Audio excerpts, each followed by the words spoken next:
The Project Gutenberg ebook of Shakespearean Playhouses. This ebook is for the use of anyone anywhere in the United States and most other parts of the world at no cost and with almost no restrictions whatsoever. You may copy it, give it away or reuse it under the terms of the Project Gutenberg license included with this ebook or online at www.gutenberg.org.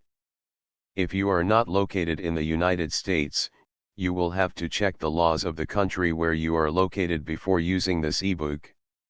Title: Shakespearean Playhouses. Author: Joseph Quincy Adams. Release date: August 25, 2007. Ebook number 22397. Language: English. Start of the Project Gutenberg ebook. Shakespearean Playhouses. E-text prepared by Mari Linda Fraser Cunliffe, Linda Cantoni, and the Project Gutenberg online distributed proofreading team. http://www.pgdp.net. Transcriber's notes: the original book cites Holland's Herologia in several places, but consistently misspells it Herologia.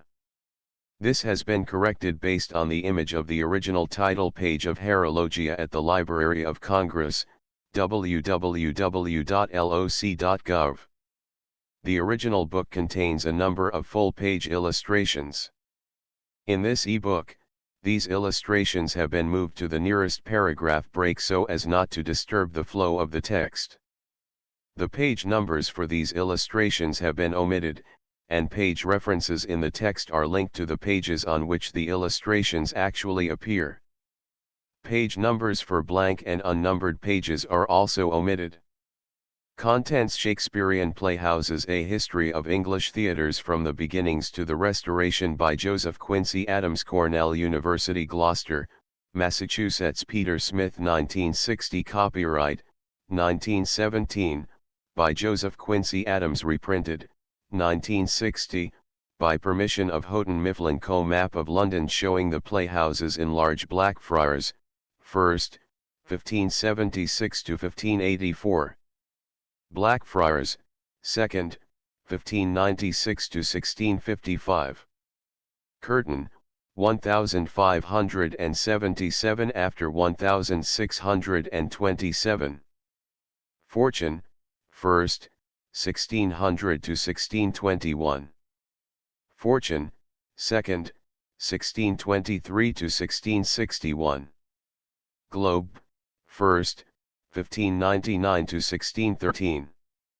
Globe, 2nd, 1614 to 1645. Hope, 1613 after 1682. Phoenix or Cockpit, 1617 after 1664. Red Bull, about 1605 after 1663. Rose, 1587 to 1605. Salisbury Court, 1629 to 1666. Swan, 1595 after 1632. Theatre, 1576 to 1598. Whitefriars, about 1605-1614. To Lane Cooper, in Gratitude and Esteem. Preface: the method of dramatic representation in the time of Shakespeare has long received close study. Among those who have more recently devoted their energies to the subject may be mentioned W. J. Lawrence, T. S. Graves, G. F. Reynolds, V. E. Albright, A. H. Thorndike, and B. Neuendorf, each of whom has embodied the results of his investigations in one or more noteworthy volumes. But the history of the playhouses themselves, a topic equally important, has not hitherto been attempted. If we omit the brief notices of the theatres in Edmund Malone's The Plays and Poems of William Shakespeare, 1790, and John Payne Collier's The History of English Dramatic Poetry, 1831, the sole book dealing even in part with the topic is T. F. Ordish's The Early London Theatres in the Fields. This book, however, though good for its time, was written a quarter of a century ago, before most of the documents relating to early theatrical history were discovered, and it discusses only 6 playhouses. The present volume takes advantage of all the materials made available by the industry of later scholars, and records the history of 17 regular, and 5 temporary or projected, theaters. The book is throughout the result of a first-hand examination of original sources, and represents an independent interpretation of the historical evidences. As a consequence of this, as well as of a comparison, now for the first time possible, of the detailed records of the several playhouses, many conclusions long held by scholars have been set aside. I have made no systematic attempt to point out the cases in which I depart from previously accepted opinions, for the scholar will discover them for himself, but I believe I have never thus departed without being aware of it, and without having carefully weighed the entire evidence. Sometimes the evidence has been too voluminous or complex for detailed presentation. In these instances I have had to content myself with reference by footnotes to the more significant documents bearing on the point. In a task involving so many details I cannot hope to have escaped errors. Errors due not only to oversight, but also to the limitations of my knowledge or to mistaken interpretation. For such I can offer no excuse, though I may request from my readers the same degree of tolerance which I have tried to show other laborers in the field. In reproducing old documents I have as a rule modernized the spelling and the punctuation, for in a work of this character there seems to be no advantage in preserving the accidents and perversities of early scribes and printers. I have also consistently altered the dates when the old style conflicted with our present usage.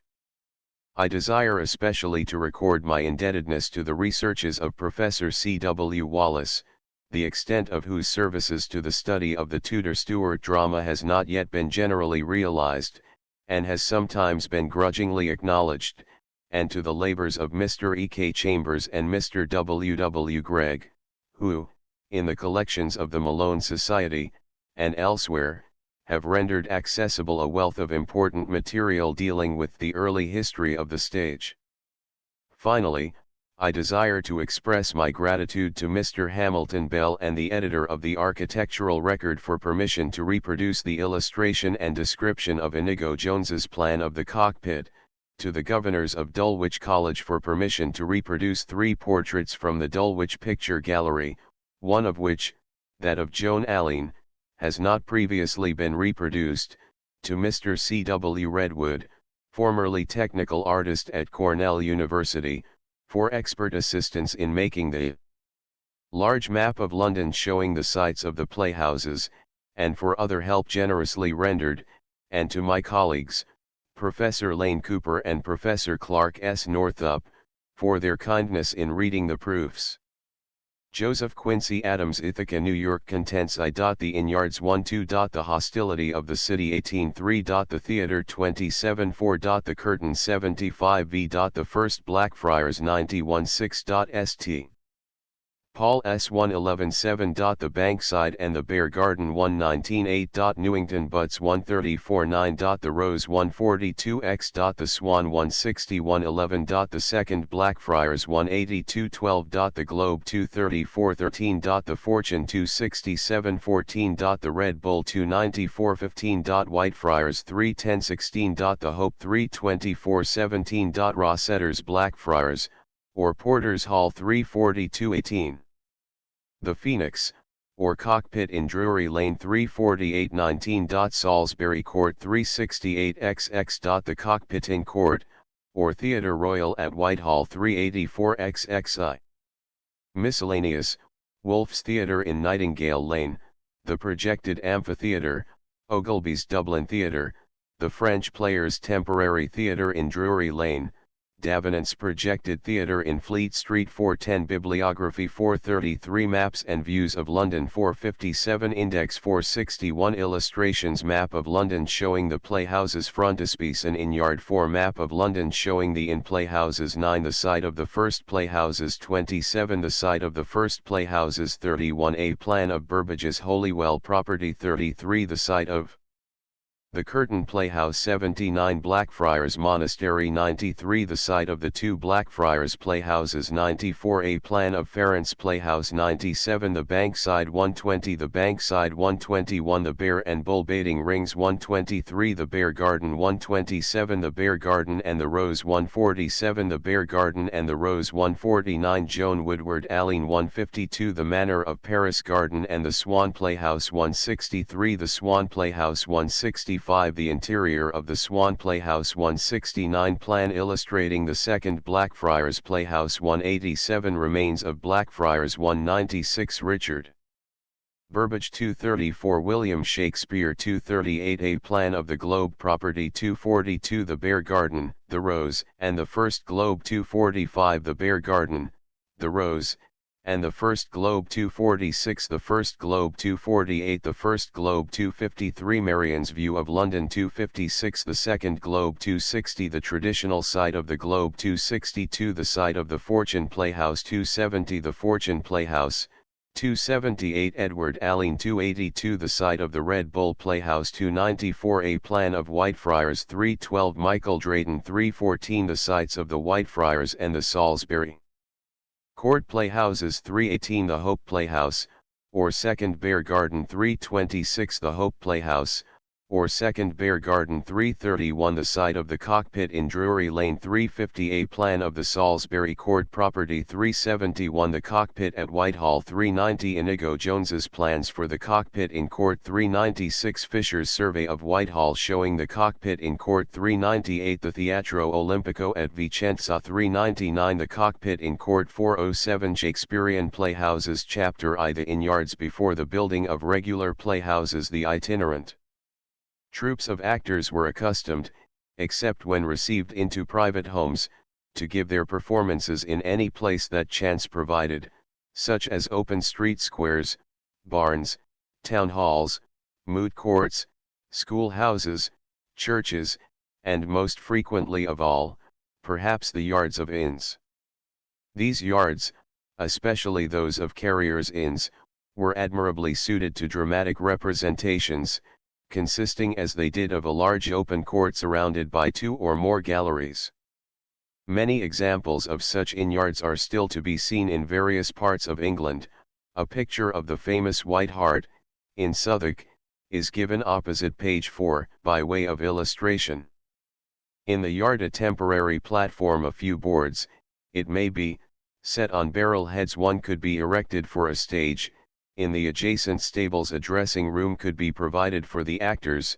The rabble, always the larger and more enthusiastic part of the audience, could be accommodated with standing room about the stage, while the more aristocratic members of the audience could be comfortably seated in the galleries overhead.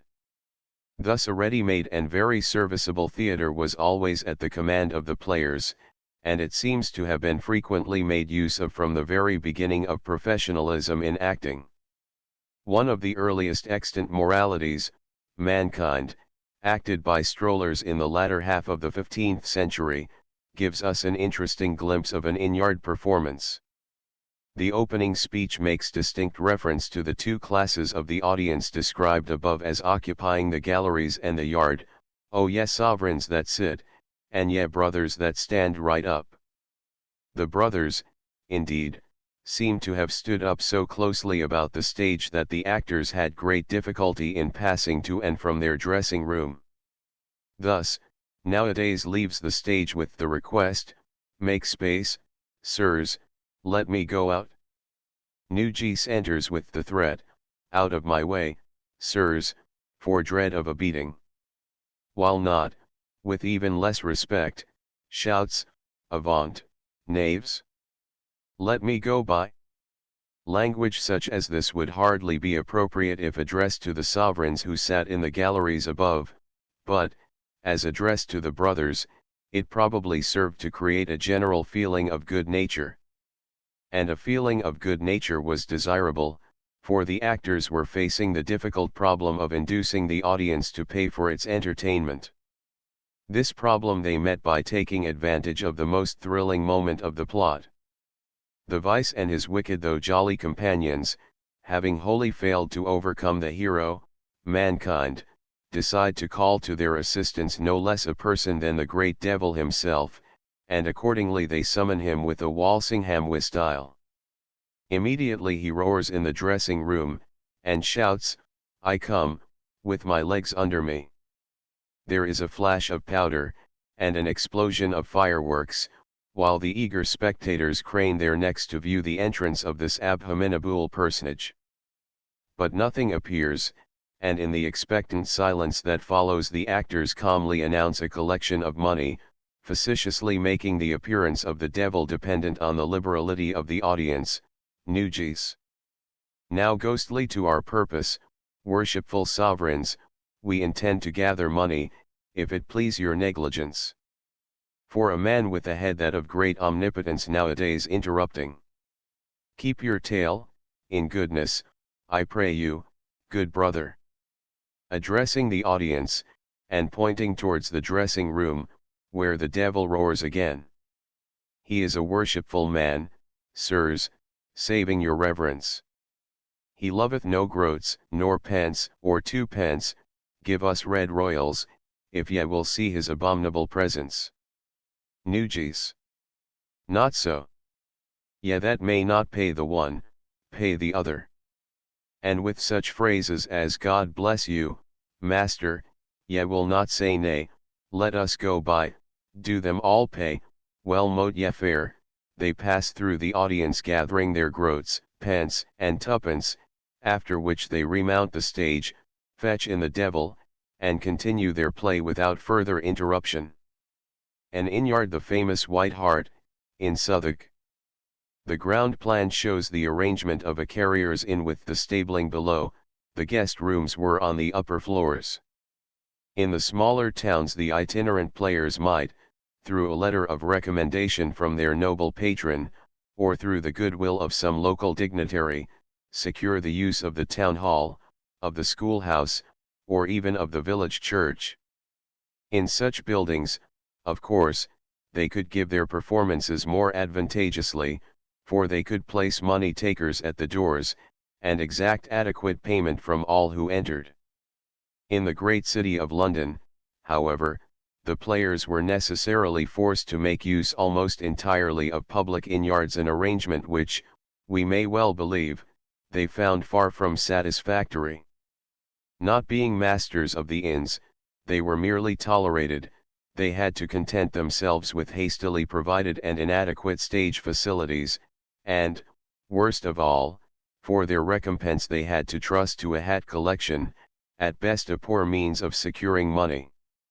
Often too, no doubt, they could not get the use of a given inn-yard when they most needed it, as on holidays and festive occasions, and at all times they had to leave the public in uncertainty as to where or when plays were to be seen. Their street parade, with the noise of trumpets and drums, might gather a motley crowd for the yard, but in so large a place as London it was inadequate for advertisement among the better classes. And as the troops of the city increased in wealth and dignity, and as the play-going public grew in size and importance, the old makeshift arrangement became more and more unsatisfactory. At last the unsatisfactory situation was relieved by the specific dedication of certain large inns to dramatic purposes, that is, the proprietors of certain inns found it to their advantage to subordinate their ordinary business to the urgent demands of the actors and the play-going public. Accordingly they erected in their yards permanent stages adequately equipped for dramatic representations, constructed in their galleries wooden benches to accommodate as many spectators as possible, and were ready to let the use of their buildings to the actors on an agreement by which the proprietor shared with the troupe in the takings at the door. Thus there came into existence a number of inn playhouses, where the actors, as masters of the place, could make themselves quite at home, and where the public without special notification could be sure of always finding dramatic entertainment. Richard Flecknoe, in his Discourse of the English Stage, 1664, goes so far as to dignify these reconstructed inns with the name theatres. At first, says he, the players acted without any certain theatres or set companions, till about the beginning of Queen Elizabeth's reign they began here to assemble into companies, and set up theatres, first in the city, as in the inn-yards of the Cross Keys and Bull in Grace and Bishopsgate Street at this day to be seen, till that fanatic spirit, i.e., Puritanism, which then began with the stage and after ended with the throne, banished them thence into the suburbs, that is, into Shoreditch and the Bankside, where, outside the jurisdiction of the puritanical city fathers, they erected their first regular playhouses. The banishment referred to by Flecknoe was the order of the Common Council issued on December 6, 1574. This famous document described public acting as then taking place in great inns, having chambers and secret places adjoining to their open stages and galleries, and it ordered that henceforth no innkeeper, tavern keeper, nor other person whatsoever within the liberties of the city shall openly show, or play, nor cause or suffer to be openly showed or played within the house yard or any other place within the liberties of the city, any play, etc. How many inns were let on special occasions for dramatic purposes we cannot say, but there were 5 great inns, more famous than the rest, which were regularly used by the best London troops. Thus Howes, in his continuation of Stowe's Annals, p. 1004, in attempting to give a list of the playhouses which had been erected within London and the suburbs, begins with the statement, 5 inns, or common osteries, turned to playhouses. These 5 were the Bell and the Cross Keys, hard by each other in Gracechurch Street, the Bull, in Bishopsgate Street, the Bell Savage, on Ludgate Hill, and the Boar's Head, in Whitechapel Street without Aldgate too. Although Flecknoe referred to the order of the Common Council as a banishment, it did not actually drive the players from the city. They were able, through the intervention of the Privy Council, and on the old excuse of rehearsing plays for the Queen's entertainment, to occupy the inns for a large part of each year. 3 John Stockwood, in a sermon preached at Paul's Cross, August 24, 1578, bitterly complains of the 8 ordinary places used regularly for plays, referring, it seems, to the 5 inns and the 3 playhouses, the Theatre, Curtain, and Blackfriars recently opened to the public. Richard Rutledge, in A Monster Lately Found Out and Discovered, 1628, writes that soon after 1580 the authorities of London received permission from Queen Elizabeth and her Privy Council to thrust the players out of the city, and to pull down all playhouses and dicing houses within their liberties, which accordingly was effected, and the playhouses in Gracious Street, i.e., the Bell, and the Cross Keys, Bishopsgate Street, i.e., the Bull, that nigh Paul's, i.e., Paul's Singing School, that on Ludgate Hill, i.e., the Bell Savage, and the Whitefriars 4 were quite put down and suppressed by the care of these religious senators. Map of London showing the inn playhouses. 1. The Bell Savage, 2. The Cross Keys, 3. The Bell, 4. The Bull, 5. The Boar's Head. Enlarge yet, in spite of what Rutledge says, these 5 inns continued to be used by the players for many years. 5. No doubt they were often used surreptitiously. In Martin's Month's Mind, 1589, we read that a person for a penny may have for better entertainment by odds at the theatre and curtain, and any blind playing house every day.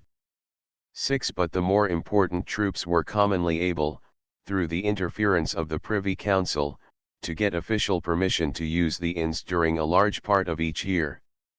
There is not enough material about these early inn playhouses to enable one to write their separate histories. Below, however, I have recorded in chronological order the more important references to them which have come under my observation.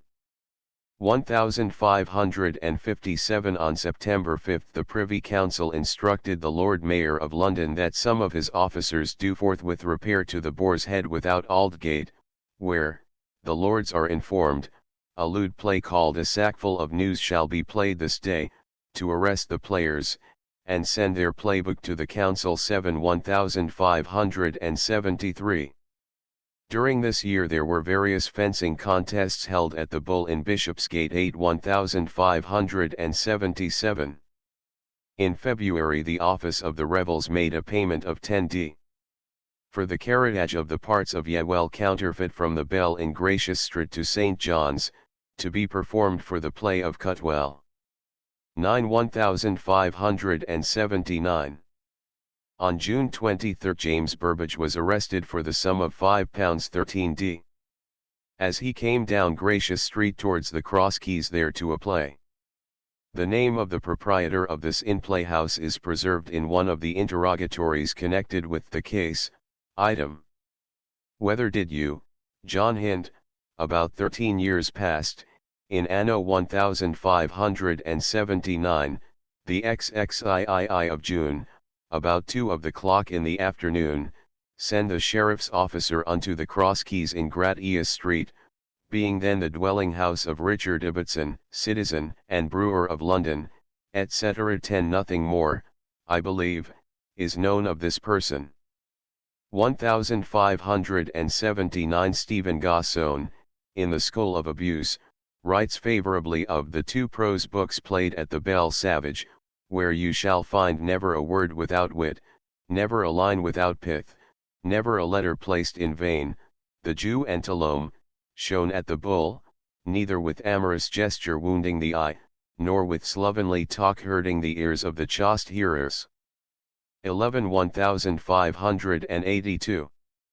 On July 1 the Earl of Warwick wrote to the Lord Mayor requesting the city authorities to give license to my servant, John David, this bearer, to play his professed prizes in his science and profession of defence at the Bull in Bishopsgate, or some other convenient place to be assigned within the liberties of London. The Lord Mayor refused to allow David to give his fencing contest in an inn, which was somewhat too close for infection, and appointed him to play in an open place of the Leaden Hall, which, it may be added, was near the Bull 1583. William Rondell, in the Inns of Old Southwark, p. 235, states that in this year Tarleton, Wilson, and others note the stay of the plague, and ask leave to play at the Bull in Bishopsgate, or the Bell in Gracechurch Street, citing as his authority merely city miss. The Privy Council on November 26, 1583, addressed to the Lord Mayor a letter requesting that Her Majesty's players i.e., Tarleton, Wilson, etc. may be suffered to play within the liberties as heretofore they have done. 13 And on November 28 the Lord Mayor issued to them a license to play at the sign of the Bull in Bishopsgate Street, and the sign of the Bell in Gracious Street, and nowhere else within the city. 14 1587. James Cranage played his master's prize the 21 of November, 1587, at the Bell Savage without Ludgate, at Thurridge sundry kinds of weapons.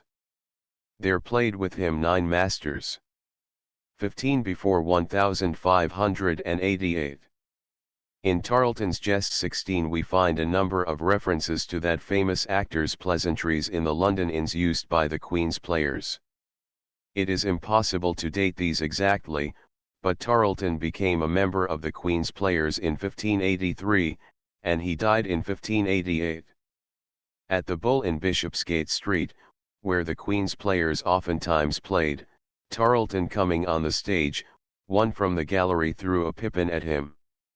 There was one Banks, in the time of Tarleton, who served the Earl of Essex, and had a horse of strange qualities, and being at the Cross Keys in Gracious Street getting money with him, as he was mightily resorted to. Tarleton then, with his fellows playing at the Bell by, came into the Cross Keys, amongst many people, to see fashions. At the Bull at Bishopsgate was a play of Henry V. The several jests which follow these introductory sentences indicate that the inn-yards differed in no essential way from the early public playhouses. 1588 John Matthews played his master's prize the 31 day of January, 1588, at the Belle Savage without Ludgate. 17 1589. In November Lord Burleigh directed the Lord Mayor to give order for the stay of all plays within the city. In reply the Lord Mayor wrote, according to which your lordship's good pleasure, I presently sent for such players as I could hear of, so as there appeared yesterday before me the Lord Strange's players, to whom I specially gave in charge and required them in her Majesty's name to forbear playing until further order might be given for their allowance in that respect. Whereupon the Lord Admiral's players very dutifully obeyed, but the others, in very contemptuous manner departing from me, went to the Cross Keys and played that afternoon 18 1594. On October 8, Henry, Lord Hunsdon, the Lord Chamberlain and the patron of Shakespeare's company, wrote to the Lord Mayor, after my hearty commendations. Where my now company of players have been accustomed for the better exercise of their quality, and for the service of Her Majesty if need so require, to play this winter time within the city at the Cross Keys in Gracious Street, these are to require and pray your lordship, the time being such as, thanks to God, there is now no danger of the sickness, to permit and suffer them so to do. 19 By such devices as this the players were usually able to secure permission to act within the city during the disagreeable months of the winter when the large playhouses in the suburbs were difficult of access. 1594 Anthony Bacon, the elder brother of Francis, came to lodge in Bishopsgate Street. This fact very much disturbed his good mother, who feared lest his servants might be corrupted by the plays to be seen at the Bull near by. 21,596. William Lamardé, in his Perambulation of Kent 21 observes that none of those who go to Paris Garden, the Belle Savage, or theatre, to behold bear baiting, interludes, or fence play, can account of any pleasant spectacle unless they first pay 1 penny at the gate, another at the entry of the scaffold, and the third for a quiet standing. 1602 On March 31 the Privy Council wrote to the Lord Mayor that the players of the Earl of Oxford and of the Earl of Worcester had been joined by agreement together in one company, to whom, upon notice of Her Majesty's pleasure, at the suit of the Earl of Oxford, toleration hath been thought meet to be granted. The letter concludes, and as the other companies that are allowed, namely of me the Lord Admiral, and the Lord Chamberlain, be appointed their certain houses, and one and no more to each company, so we do straitly require that this third company be likewise appointed to one place. And because we are informed the house called the Boar's Head is the place they have especially used and do best like of, we do pray and require you that the said house, namely the Boar's Head, may be assigned unto them. 22 That the strong Oxford-Worcester combination should prefer the Boar's Head to the Curtain or the Rose Playhouse. 23 indicates that the inn-yard was not only large, but also well equipped for acting. 1604 In a draft of a license to be issued to Queen Anne's Company, those players are allowed to act as well within their now usual houses, called the Curtain and the Boar's Head, within our county of Middlesex, as in any other playhouse not used by others. 24 In 1608 the Boar's Head seems to have been occupied by the newly organized Prince Charles's Company. In William Kelly's extracts from the payments of the city of Leicester we find the entry, ITM. Given to the Prince's Players, of Whitechapel, London, XXS. In 1664, as Flecknoe tells us, the Cross Keys and the Bull still gave evidence of their former use as playhouses, perhaps even then they were occasionally let for fencing and other contests. In 1666 the Great Fire completely destroyed the Bell, the Cross Keys, and the Belle Savage. The Bull, however, escaped, and enjoyed a prosperous career for many years after. Samuel Pepys was numbered among its patrons, and writers of the Restoration make frequent reference to it. What became of the Boar's Head without Aldgate I am unable to learn. Its memory, however, is perpetuated today in Boar's Head Yard, between Middlesex Street and Goulston Street, Whitechapel. Chapter 2: The hostility of the city. As the actors rapidly increased in number and importance, and as Londoners flocked in ever larger crowds to witness plays, the animosity of two forces was aroused, Puritanism and civic government forces, which opposed the drama for different reasons, but with almost equal fervor. And when in the course of time the governors of the city themselves became Puritans, the combined animosity thus produced was sufficient to drive the players out of London into the suburbs. The Puritans attacked the drama as contrary to Holy Writ, as destructive of religion, and as a menace to public morality.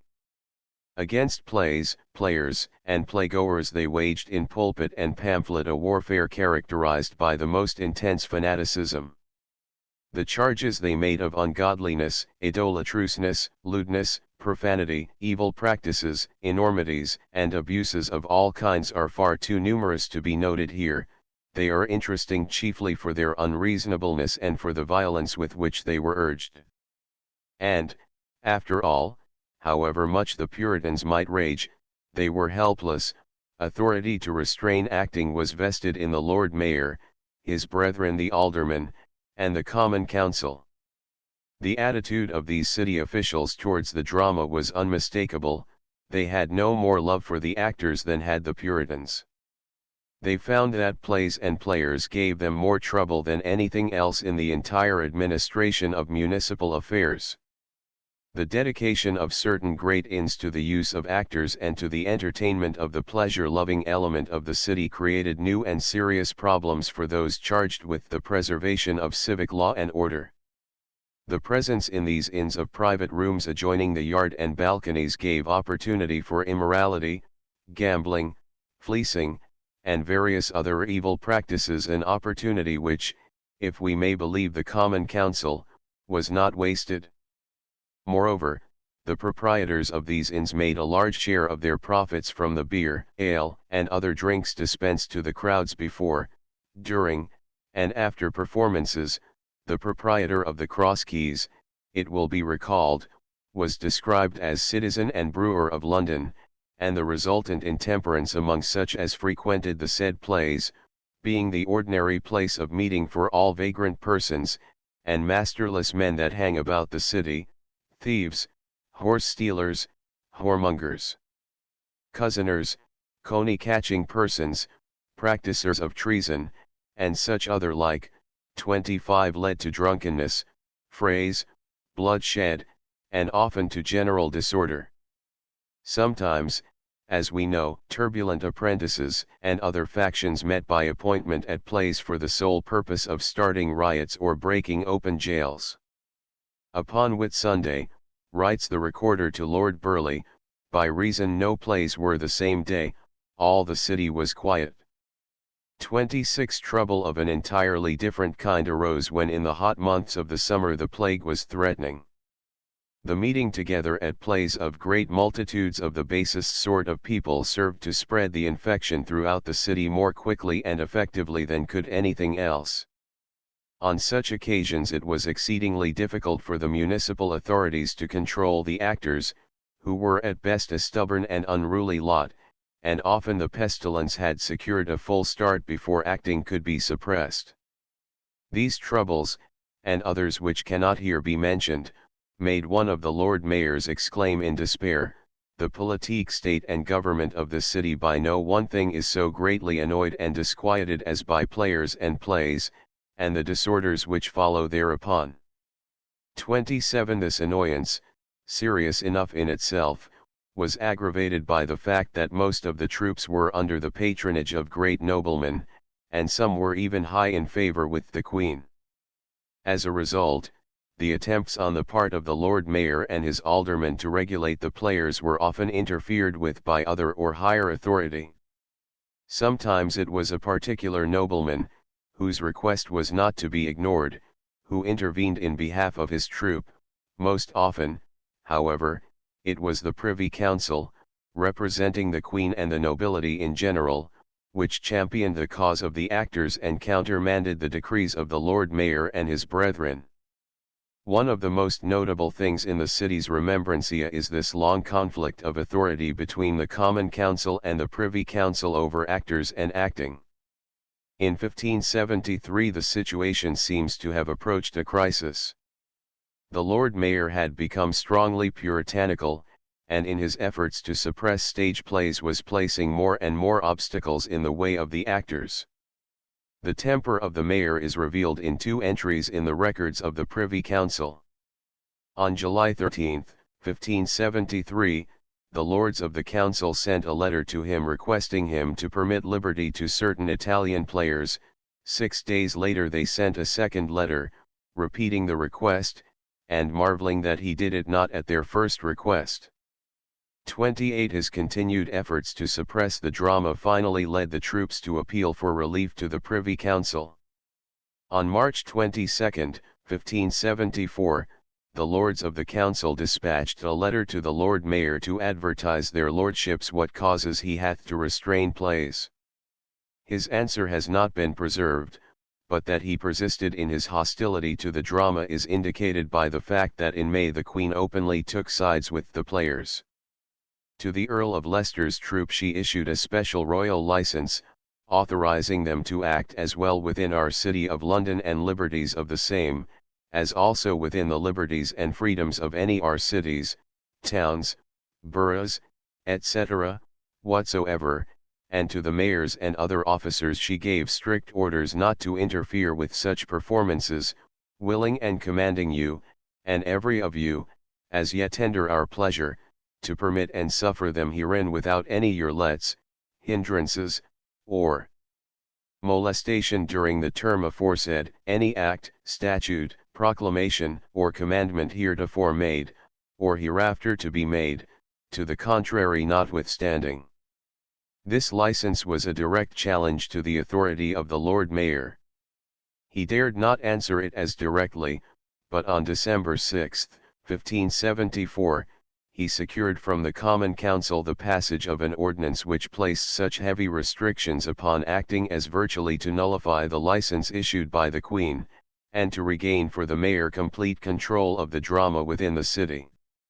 The preamble of this remarkable ordinance clearly reveals the puritanical character of the city government, whereas heretofore sundry great disorders and inconveniences have been found to ensue to the city by the inordinate haunting of great multitudes of people, specially youths, to plays, interludes, and shews, namely, occasion of frays and quarrels, evil practices of incontinency in great inns having chambers and secret places adjoining to their open stages and galleries, inveigling and alluring of maids, specially orphans and good citizens' children under age, to privy and unmeet contracts, the publishing of unchanged uncomely and unshamefaced speeches and doings, withdrawing of the Queen's Majesty's subjects from divine service on Sundays and holy days, at which times such plays were chiefly used, unthrifty waste of the money of the poor and fond persons,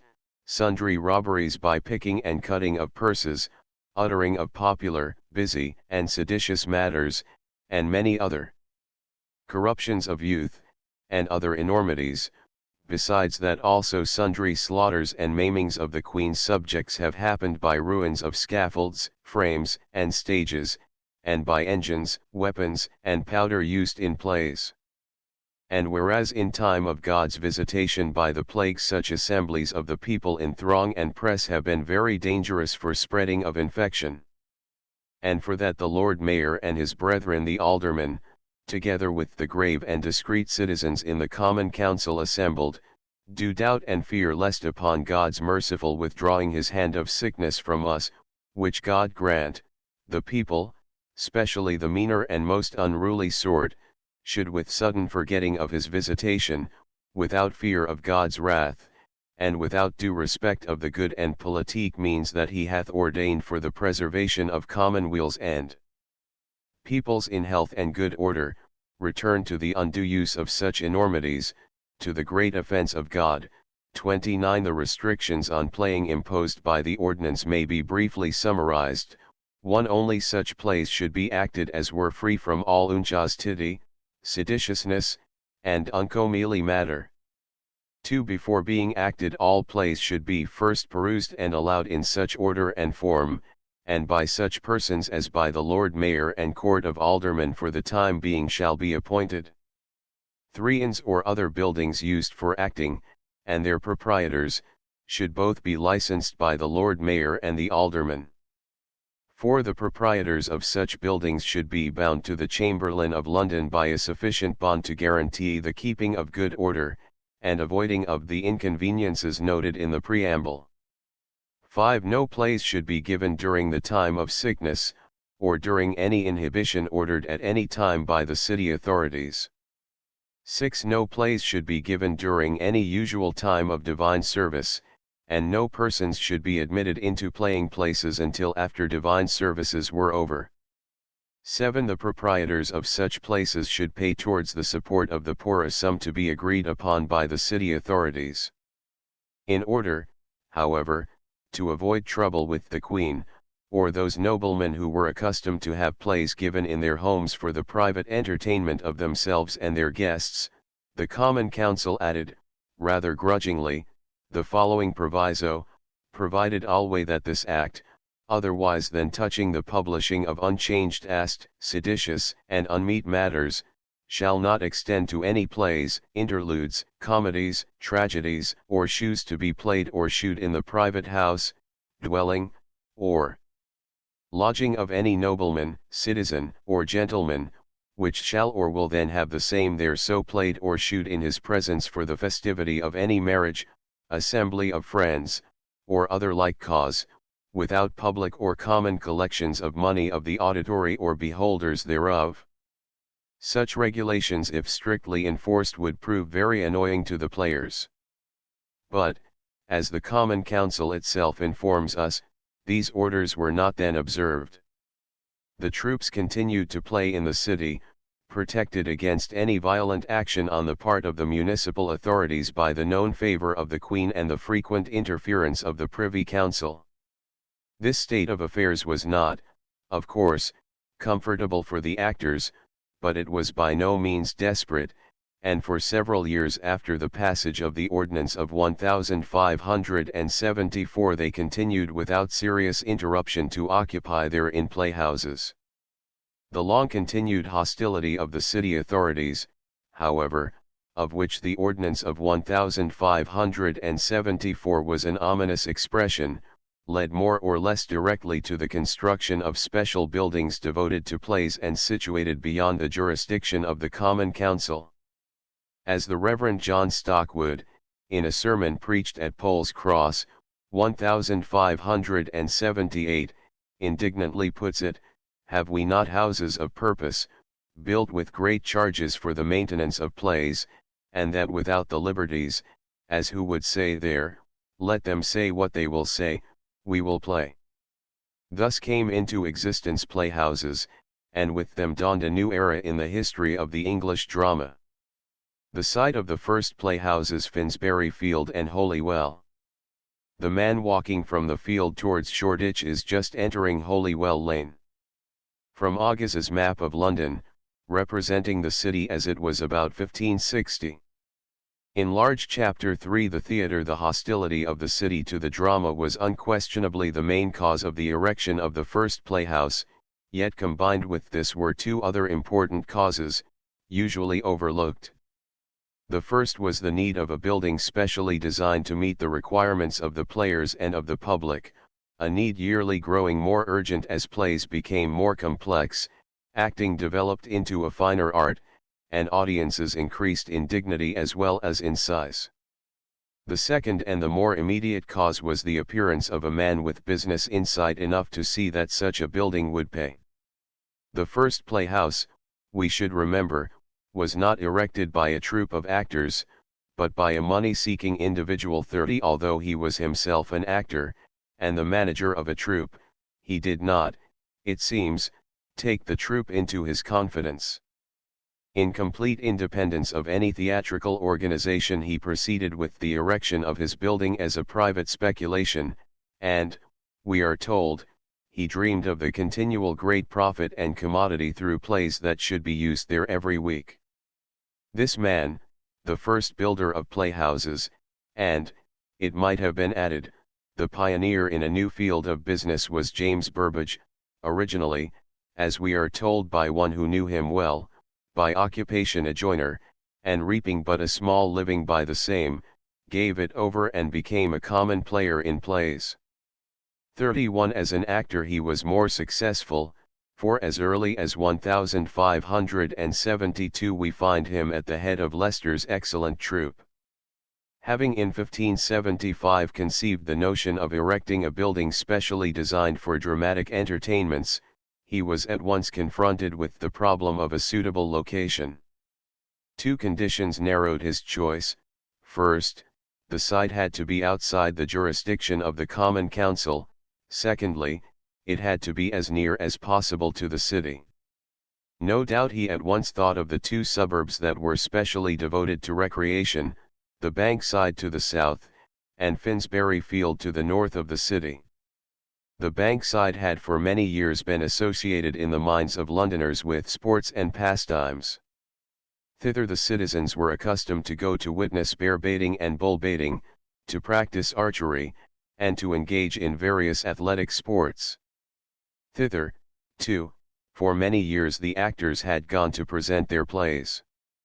In 1545 King Henry VIII had issued a proclamation against vagabonds, ruffians, idle persons, and common players 32 in which he referred to their fashions commonly used at the Bank.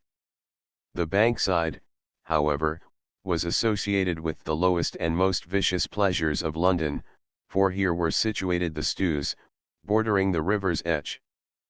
Since the players were at this time subject to the bitterest attacks from the London preachers, Burbage wisely decided not to erect the first permanent home of the drama in a locality already a common target for Puritan invective. The second locality, Finsbury Field, had nearly all the advantages, and none of the disadvantages, of the Bankside. Since 1315 the field had been in the possession of the city 33 and had been used as a public playground, where families could hold picnics, falconers could fly their hawks, archers could exercise their sport, and the militia on holidays could drill with all the pomp and circumstance of glorious war. In short, the field was eminently respectable, was accessible to the city, and was definitely associated with the idea of entertainment. The locality, therefore, was almost ideal for the purpose Burbage had in mind. 34 The new playhouse, of course, could not be erected in the field itself, which was under the control of the city, but just to the east of the field certain vacant land, part of the dissolved priory of Holywell, offered a site in every way suitable to the purpose. The Holywell property, at the dissolution of the priory, had passed under the jurisdiction of the Crown, and hence the Lord Mayor and the aldermen could not enforce municipal ordinances there. Moreover, it was distant from the city wall not much more than half a mile. The old conventual church had been demolished, the priory buildings had been converted into residences, and the land near the Shoreditch Highway had been built up with numerous houses. The land next to the field, however, was for the most part undeveloped.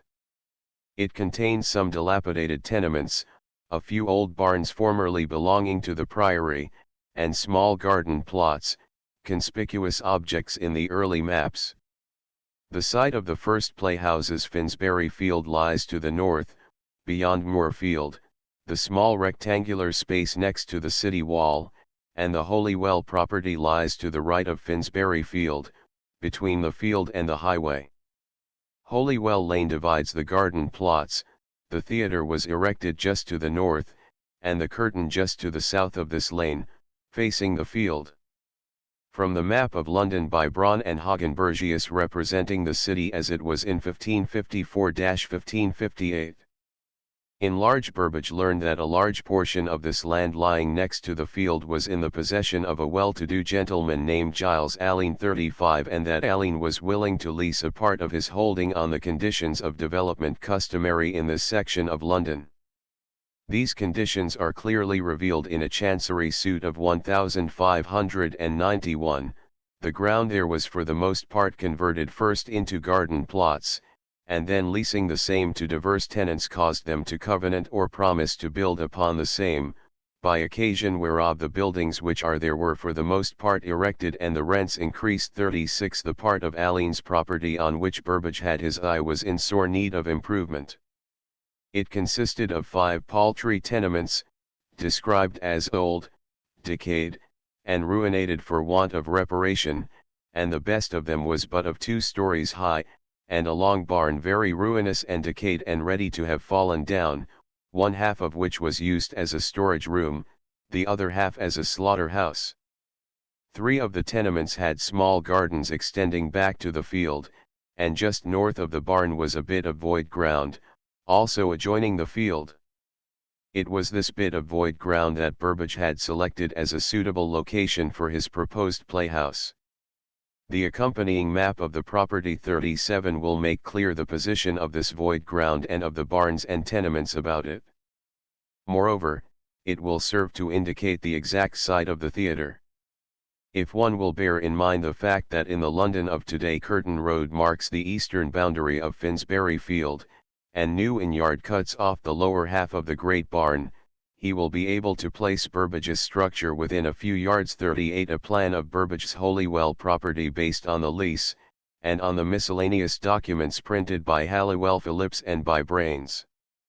The common sewer is now marked by Curtain Road, and the ditch from the horsepond by New Inn Yard.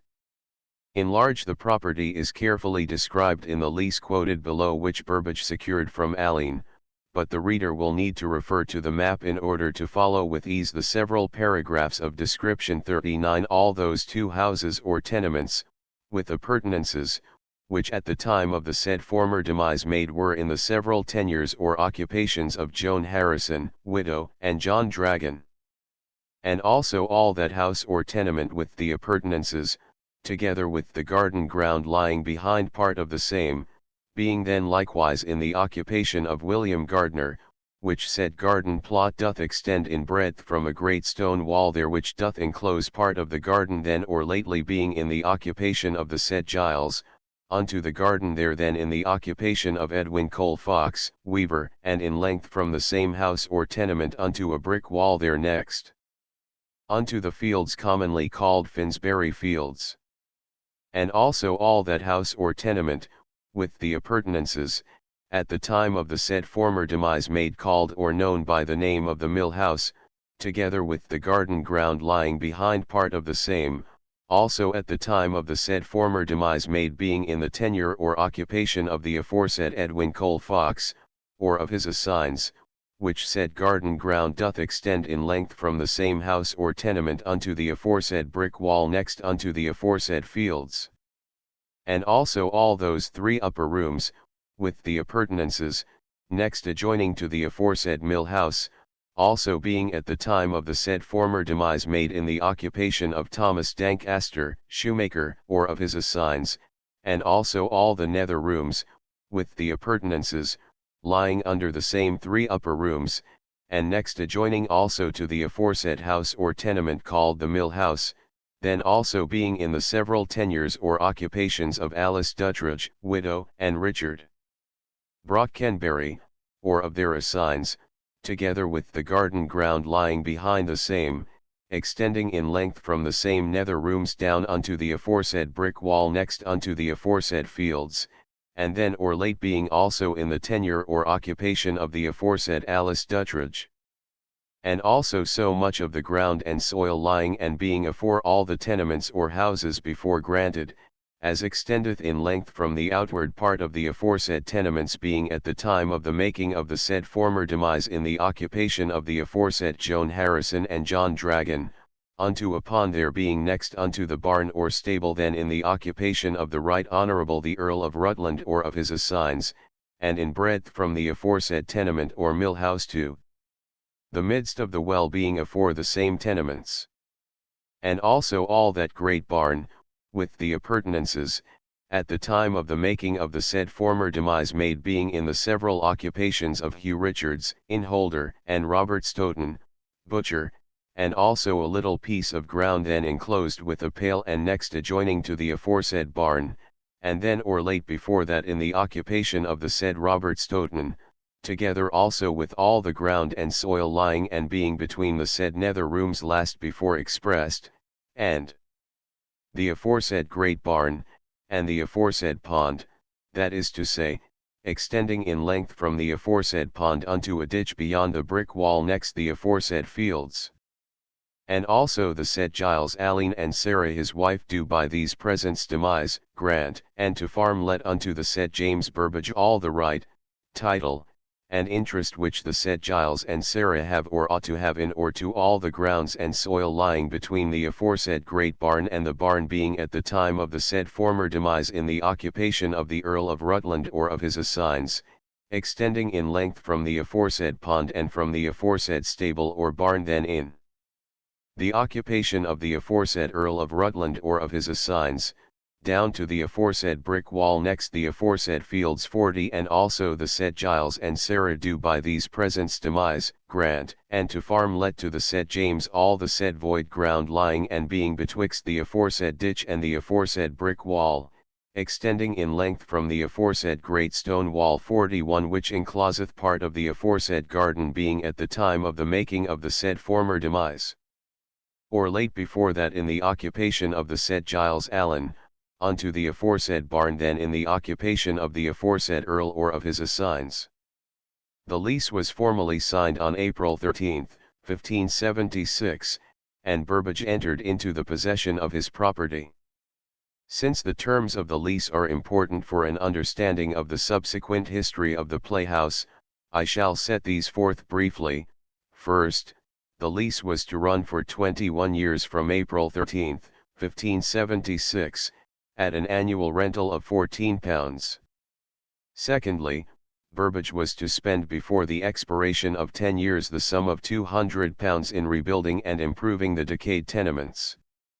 Thirdly, in view of this expenditure of £200, Burbage was to have at the end of the 10 years the right to renew the lease at the same rental of £14 a year for 21 years, thus making the lease good in all for 31 years, and the said Giles Allen and Sarah his wife did thereby covenant with the said James Burbage that they should and would at any time within the 10 years next ensuing at or upon the lawful request or demand of the said James Burbage make or cause to be made to the said James Burbage a new lease or grant like to the same presents for the term of 21 years more, to begin from the date of making the same lease, yielding therefore the rent reserved in the former indenture 42. Fourthly, it was agreed that at any time before the expiration of the lease, Burbage might take down and carry away to his own use any building that in the meantime he might have erected on the vacant ground for the purpose of a playhouse, and farther, the said Giles Allen and Sarah his wife did covenant and grant to the said James Burbage that it should and might be lawful to the said James Burbage, in consideration of the employing and bestowing the foresaid £200 in for me aforesaid, at any time or times before the end of the said term of 21 years, to have, take down, and carry away to his own proper use forever all such buildings and other things as should be builded, erected, or set up in or upon the gardens and void grounds by the said James, either for a theatre or playing place, or for any other lawful use, without any stop, claim, let, trouble, or interruption of the said Giles Allen and Sarah his wife. 43 Protected by these specific terms, Burbage proceeded to the erection of his playhouse. He must have had faith and abundant courage, for he was a poor man, quite unequal to the large expenditures called for by his plans. A person who had known him for many years, deposed in 1592 that James Burbage was not at the time of the first beginning of the building of the premises worth above 100 marks 44 in all his substance, for he and this deponent were familiarly acquainted long before that time and ever since. 45 We are not surprised to learn, therefore, that he was constrained to borrow diverse sums of money, and that he actually pawned the lease itself to a money lender. 46 Even so, without assistance, we are told, he should never be able to build it, for it would cost 5 times as much as he was worth. Fortunately he had a wealthy brother-in-law, John Brain 47, a London grocer, described as worth £500 at the least, and by common fame worth 1,000 marks. 48 In some way Brain became interested in the new venture. Like Burbage, he believed that large profits would flow from such a novel undertaking, and as a result he readily agreed to share the expense of erecting and maintaining the building. Years later members of the Brain faction asserted that James Burbage induced his brother-in-law to venture upon the enterprise by unfairly representing the great profits to ensue. 49 But the evidence, I think, shows that Brain eagerly sought the partnership.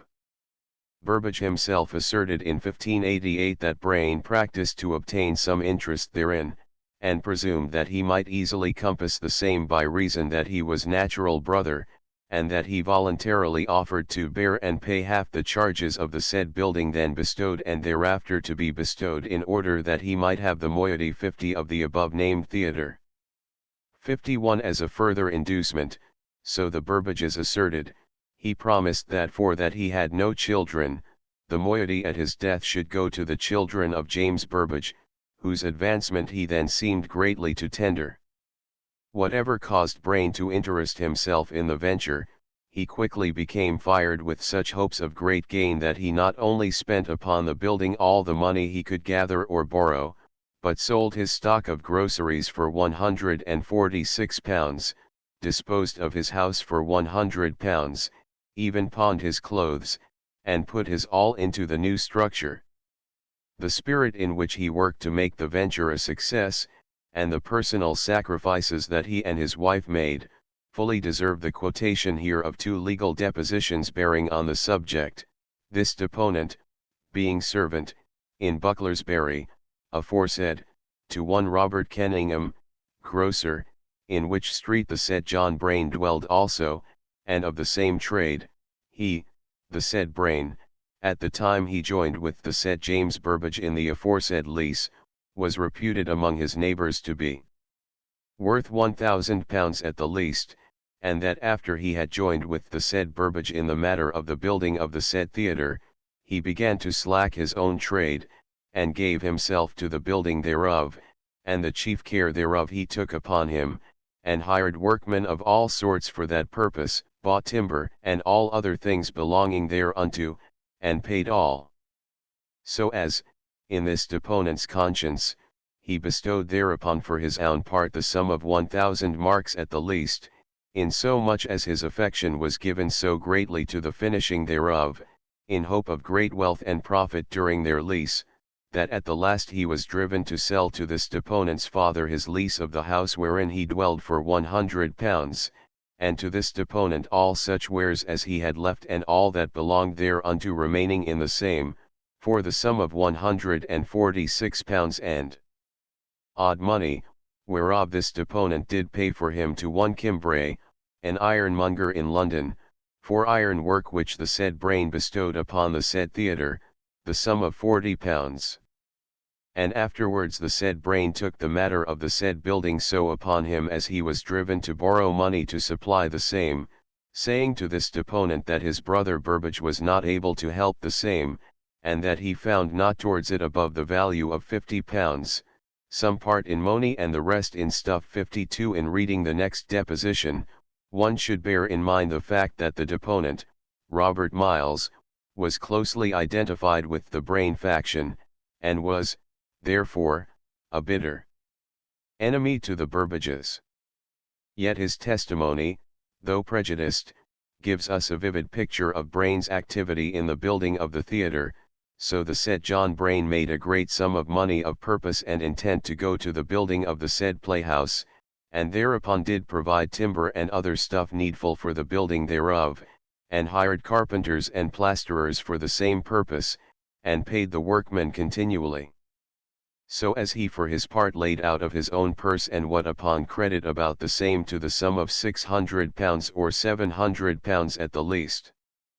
And in the same time, seeing the said James Burbage nothing able either of himself or by his credit to contribute any like sum towards the building thereof, being then to be finished or else to be lost that had been bestowed upon it already, the said Brain was driven to sell his house he dwelled in Bucklersbury, and all his stock that was left, and give up his trade, yet in the end to pawn and sell both his own garments and his wife's, and to run in debt to many for money, to finish the said playhouse, and so to employ himself only upon that matter, and all whatsoever he could make, to his utter undoing, for he saith that in the latter end of the finishing thereof, the said Brain and his wife, the now complainants, were driven to labor in the said work for saving of some of the charge in place of 2 laborers, whereas the said James Burbage went about his own business, and at some times when he did take upon him to do something in the said work,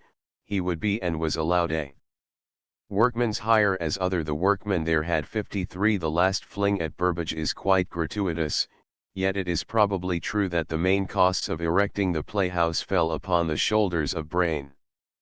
The evidence is contradictory. Some persons assert that Burbage paid half the cost of the building, 54 others that Brain paid nearly all 55, and still others content themselves with saying that Brain paid considerably more than half. The last statement may be accepted as true. The assertion of Giles Allen in 1601, that the theatre was erected at the costs and charges of one Brain and not of the said James Burbage, to the value of 1,000 marks, 56, is doubtless incorrect. More correct is the assertion of Robert Miles, executor of the widow Brain's will, in 1597, the said John Brain did join with the said James Burbage in the building aforesaid, and did expend thereupon greater sums than the said James, that is to say, at least 500 or 600 pounds. 57. Since there is evidence that the playhouse ultimately cost about £758, we might hazard the guess that of this sum Brain furnished about £559, and Burbage about £200. To equalize the expenditure, it was later agreed that the said Brain should take and receive all the rents and profits of the said theatre to his own use until he should be answered such sums of money which he had laid out for and upon the same theatre more than the said Burbage had done. 60. But if Burbage at the outset was nothing able to contribute any great sum of ready money towards the building of the first playhouse, he did contribute other things equally if not more important. In the first place, he conceived the idea, and he carried it as far towards realization as his means allowed. In the second place, he planned the building, its stage as well as its auditorium, to meet the special demands of the actors and the comfort of the audience. This called for bold originality and for ingenuity of a high order, for, it must be remembered, he had no model to study. He was designing the first structure of its kind in England. 61. For this task he was well prepared. In the first place, he was an actor of experience. In the second place, he was the manager of one of the most important troupes in England, and, in the third place, he was by training and early practice a carpenter and builder. In other words, he had exact knowledge of what was needed, and the practical skill to meet those needs. The building that he designed and erected he named as by virtue of priority he had a right to do the theatre. Of the theatre, unfortunately, we have no pictorial representation, and no formal description, so that our knowledge of its size, shape, and general arrangement must be derived from scattered and miscellaneous sources. That the building was large we may feel sure. The cost of its erection indicates as much. The Fortune, one of the largest and handsomest of the later playhouses, cost only £520, and the Hope, also very large, cost £360. The theatre, therefore, built at a cost of £700, could not have been small. It is commonly referred to, even so late as 1601, as the great house called the theatre, and the author of Sciolathiia, 1598, applied to it the significant adjective vast. Burbage, no doubt, had learned from his experience as manager of a troupe the pecuniary advantage of having an auditorium large enough to receive all who might come. Exactly how many people his building could accommodate we cannot say. The Reverend John Stockwood, in 1578, exclaims bitterly, "Will not a filthy play, with the blast of a trumpet, sooner call thither 1,000 than an hour's tolling of the bell bring to the sermon 100. 62 And Fleetwood, the city recorder, in describing a quarrel which took place in 1584 at Theatre d'Or, states that near 1,000 people quickly assembled when the quarrel began. In shape the building was probably polygonal, or circular. I see no good reason for supposing that it was square. Johannes de Witt referred to it as an amphitheatre, and the curtain, erected the following year in imitation, was probably polygonal. 63 It was built of timber, and its exterior, no doubt, was as in the case of subsequent playhouses of lime and plaster. The interior consisted of 3 galleries surrounding an open space called the yard. The German traveller, Samuel Keachel, who visited London in the autumn of 1585, described the playhouses, i.e., the theatre and the curtain, as singular Sonderbar houses, which are so constructed that they have about 3 galleries, one above the other. 64 And Stephen Gosson, in Plays Confut, c. 1581, writes, "In the playhouses at London, it is the fashion for youths to go first into the yard, and to carry their eye through every gallery, then, like unto ravens, where they spy the carrion, thither they fly, and press as near to the fairest as they can." The yard was unroofed, and all persons there had to stand during the entire performance. The galleries, however, were protected by a roof, were divided into rooms, and were provided for the most part with seats. Giles Allen inserted in the lease he granted to Burbage the following condition, and further, that it shall or may be lawful for the said Giles and for his wife and family, upon lawful request therefore made to the said James Burbage, his executors or assigns, to enter or come into the premises, and there in some one of the upper rooms to have such convenient place to sit or stand to see such plays as shall be there played, freely without anything therefore paying. 65 The stage was a platform projecting into the yard, with a tiring house at the rear, and a balcony overhead. The details of the stage, no doubt, were subject to alteration as experience suggested, for its materials were of wood, and histrionic and dramatic art were both undergoing rapid development. 66 The furnishings and decorations, as in the case of modern playhouses, seem to have been ornate. Thus T. Homas W. Height, in a sermon preached at Paul's Cross, on Sunday the 30th of November, 1577, exclaims, "Behold the sumptuous theatre houses, a continual monument of London's prodigality." John Stockwood, in a sermon preached at Paul's Cross, 1578, refers to it as the gorgeous playing place erected in the fields, and Gabriel Harvey could think of no more appropriate epithet for it than painted theatres, painted stage. The building was doubtless used for dramatic performances in the autumn of 1576, although it was not completed until later. John Griggs, one of the carpenters, deposed that Burbage and Brain finished the same with the help of the profits that grew by plays used there before it was fully finished. 67 Access to the playhouse was had chiefly by way of Finsbury Field and a passage made by Burbage through the brick wall mentioned in the lease. 68 The terms under which the owners let it to the actors were simple. The actors retained as their share the pennies paid at the outer doors for general admission, and the proprietors received as their share the money paid for seats or standings in the galleries. 69 Cuthbert Burbage states in 1635, the players that lived in those first times had only the profits arising from the doors, but now the players receive all the combings in at the doors to themselves, and half the galleries. 70 Before the expiration of 2 years, or in the early summer of 1578, Burbage and Brain began to quarrel about the division of the money which fell to their share.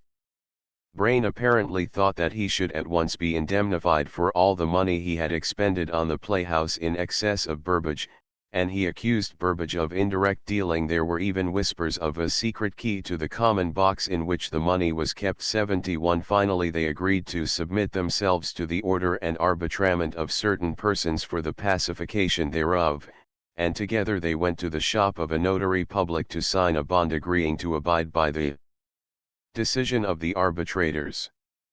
There they fell a reasoning together, in the course of which Brain asserted that he had disbursed in the theatre 3 times at the least as much more as the sum then disbursed by the said James Burbage. In the end Brain unwisely hinted at ill-dealing on the part of Burbage, whereupon Burbage did there strike him with his fist, and so they went together by the ears, in so much, says the notary, that this deponent could hardly part them. After they were parted, they signed a bond of £200 to abide by the decision of the arbitrators. The arbitrators, John Hill and Richard Tina, men of great honesty and credit, held their sessions in the Temple Church, whither they summoned witnesses. Finally, on July 12, 1578, after having thoroughly heard both sides, they awarded that the profits from the theatre should be used first to pay the debts upon the building, then to pay Brain the money he had expended in excess of Burbage, and thereafter to be shared in dividend equally between them. 72 These conditions, however, were not observed, and the failure to observe them led to much subsequent discord. The arbitrators also decided that if occasion should move them, Burbage and Brain, to borrow any sum of money for the payment of their debts owing for any necessary use and thing concerning the said theatre, that then the said James Burbage and the said John Brain should join in pawning or mortgaging of their estate and interest of and in the same. 73 An occasion for borrowing money soon arose. So on September 26, 1579, the two partners mortgaged the theatre to John Hyde for the sum of £125 eighths. 11d At the end of a year, by non-payment, they forfeited the mortgage, and the legal title to the property passed to Hyde.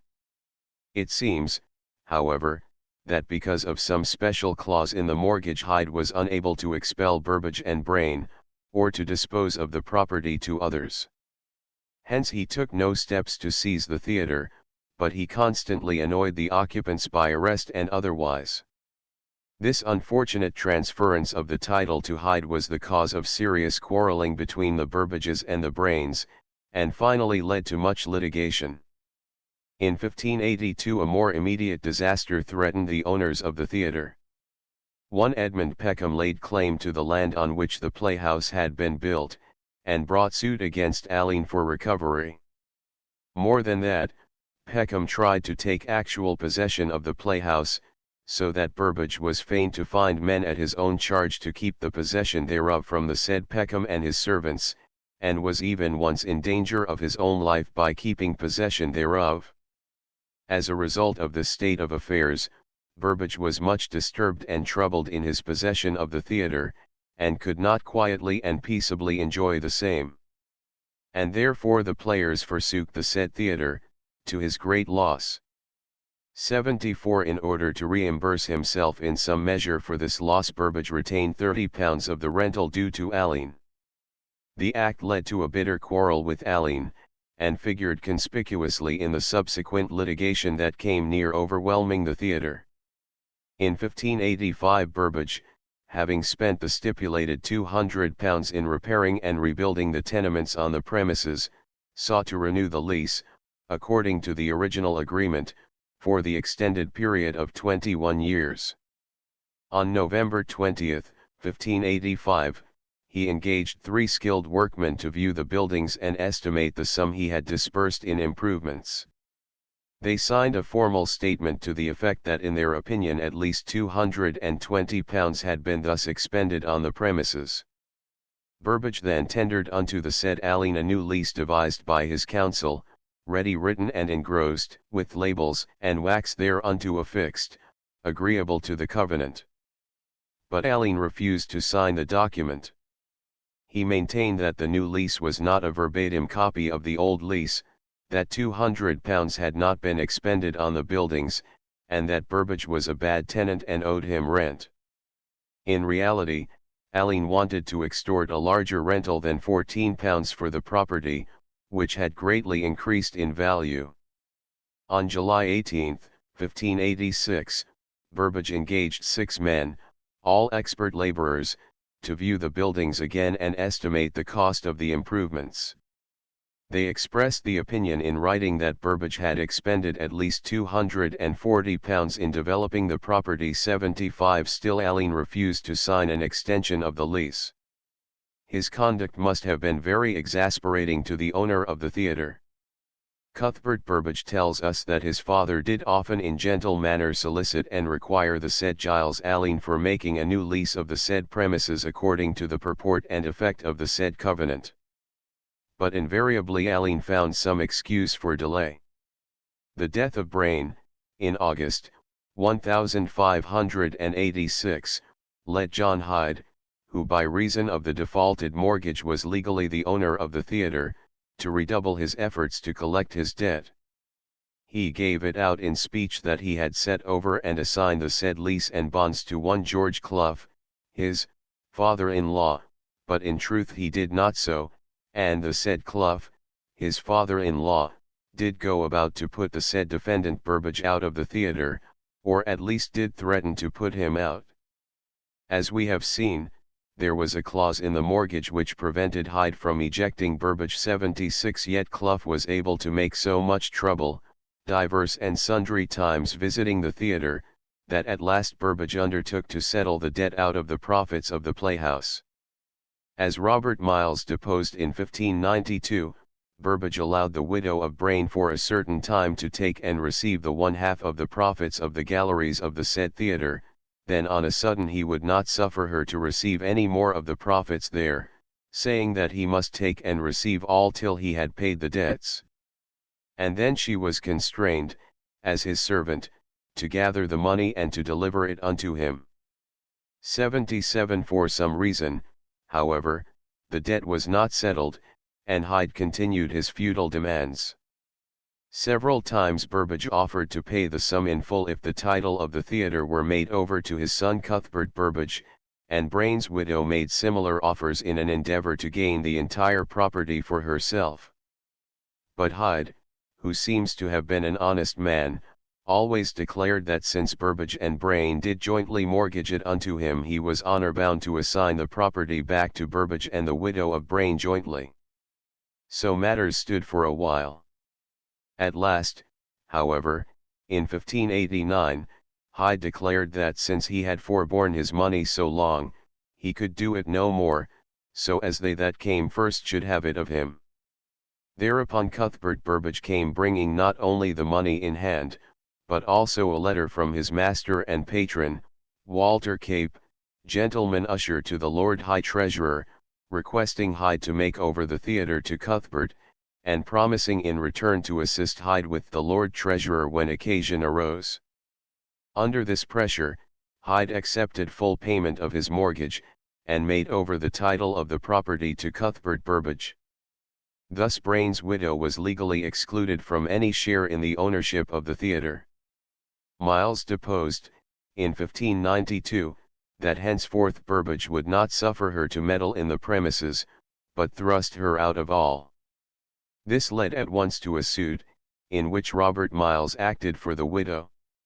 He received an order from the Court of Chancery in her favour, and armed with this, and accompanied by 2 other persons, he came on November 16, 1590, to Burbage's dwelling house near the theatre, called to the door Cuthbert Burbage, and in rude and exclamable sort demanded the moiety of the said theatre. James Burbage being within the house, hearing a noise at the door, went to the door, and there found his son, the said Cuthbert, and the said Miles speaking loud together. Words were bandied, until finally Burbage, dared by the same Miles with great threats and words that he would do this and could do that, lost his temper, and threatened to beat Miles off the ground. 78 Next the widow, attended by Robert Miles and others, visited the home of the Burbages to require them to perform the said award of the court. They were met by James Burbage's wife, who charged them to go out of her grounds, or else she would make her son break their knaves' heads. Aroused by this noise, James Burbage, her husband, looking out a window upon them, called the complainant widow brain-murdering whore, and the others villains, rascals, and knaves. And when Mistress Brain spoke of the order of the court, he cried unto her, Go, go. A cart for you. I will obey no such order, nor I care not for any such orders, and therefore it were best for you and your companions to be packing betimes, for if my son Cuthbert come he will thump you hence.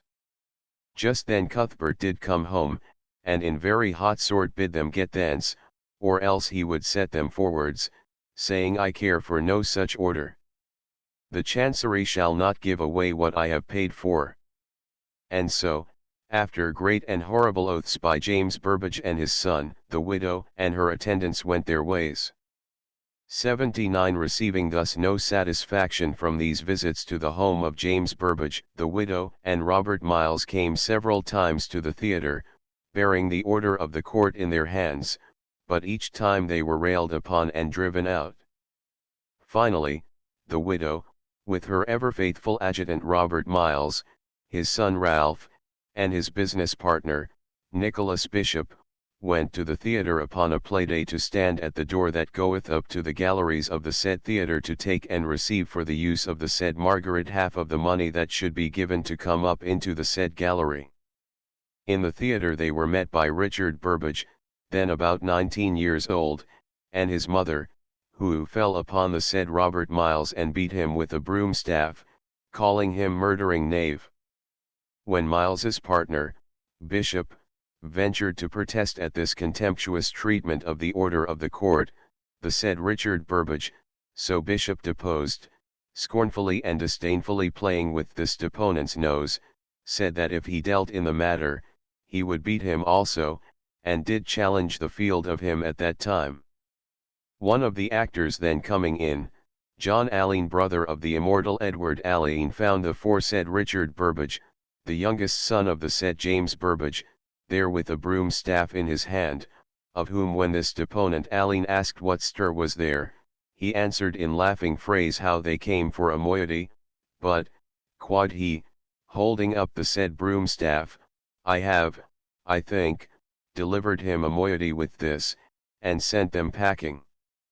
Alleyn thereupon warned the Burbages that Miles could bring an action of assault and battery against them. Tush, quod the father, no, I warrant you, but where my son hath now beat him hence, my sons, if they will be ruled by me, shall at their next coming provide charged pistols, with powder and hemp seed, to shoot them in the legs. 80. But if the Burbages could laugh at the efforts of Miles and the widow to secure a moiety of the theatre from Cuthbert, they were seriously troubled by the continued refusal of Giles Alleyn to renew the lease. James Burbage many times urged his landlord to fulfill the original agreement, but in vain. At last, Alleyn, according to his own will and discretion, did cause a draft of a lease to be drawn, wherein were inserted many unreasonable covenants. The new conditions imposed by Alleyn were, 1. That Burbage should pay a rental of £24 instead of £14 a year, 2. That he should use the theatre as a place for acting for only 5 years after the expiration of the original 21-year lease, and should then convert the building to other uses, 3. That he should ultimately leave the building in the possession of Alleyn. 81. The first and third conditions, though unjust, Burbage was willing to accept, but the second condition, that he should cease to use the theatre for plays, he utterly refused to consider. Finally, perceiving that it was useless to deal further with Alleyn, he made plans to secure a new playhouse in the district of Blackfriars, a district which, although within the city walls, was not under the jurisdiction of the city authorities.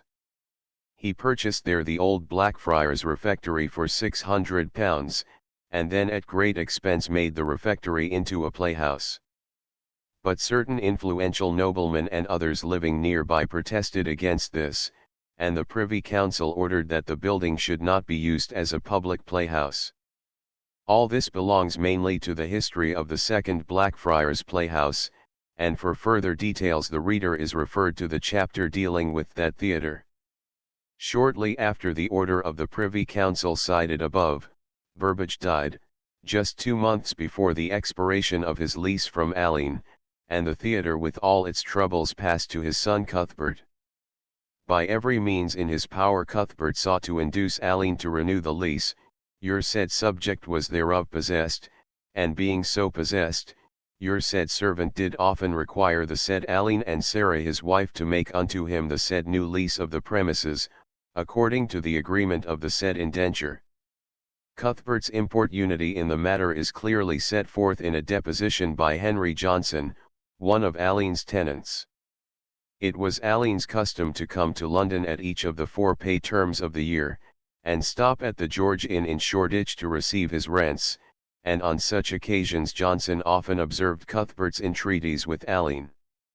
In his deposition he says that he knoweth that the said complainant Cuthbert Burbage hath many times laboured and entreated the defendant Giles Alleyn to make him a new lease of the premises in question, for this deponent saith that many times when the defendant hath come up to London to receive his rents, he, this deponent, hath been with him paying him certain rent, and then he hath seen the plaintiff with his landlord, paying his rent likewise, and then, finding opportunity, the plaintiff would be eating the defendant to make him a new lease of the premises in question, and saith that it is at least 3 years since i.e., in 1597 he, this deponent, first heard the plaintiff labour and entreat the defendant for a new lease.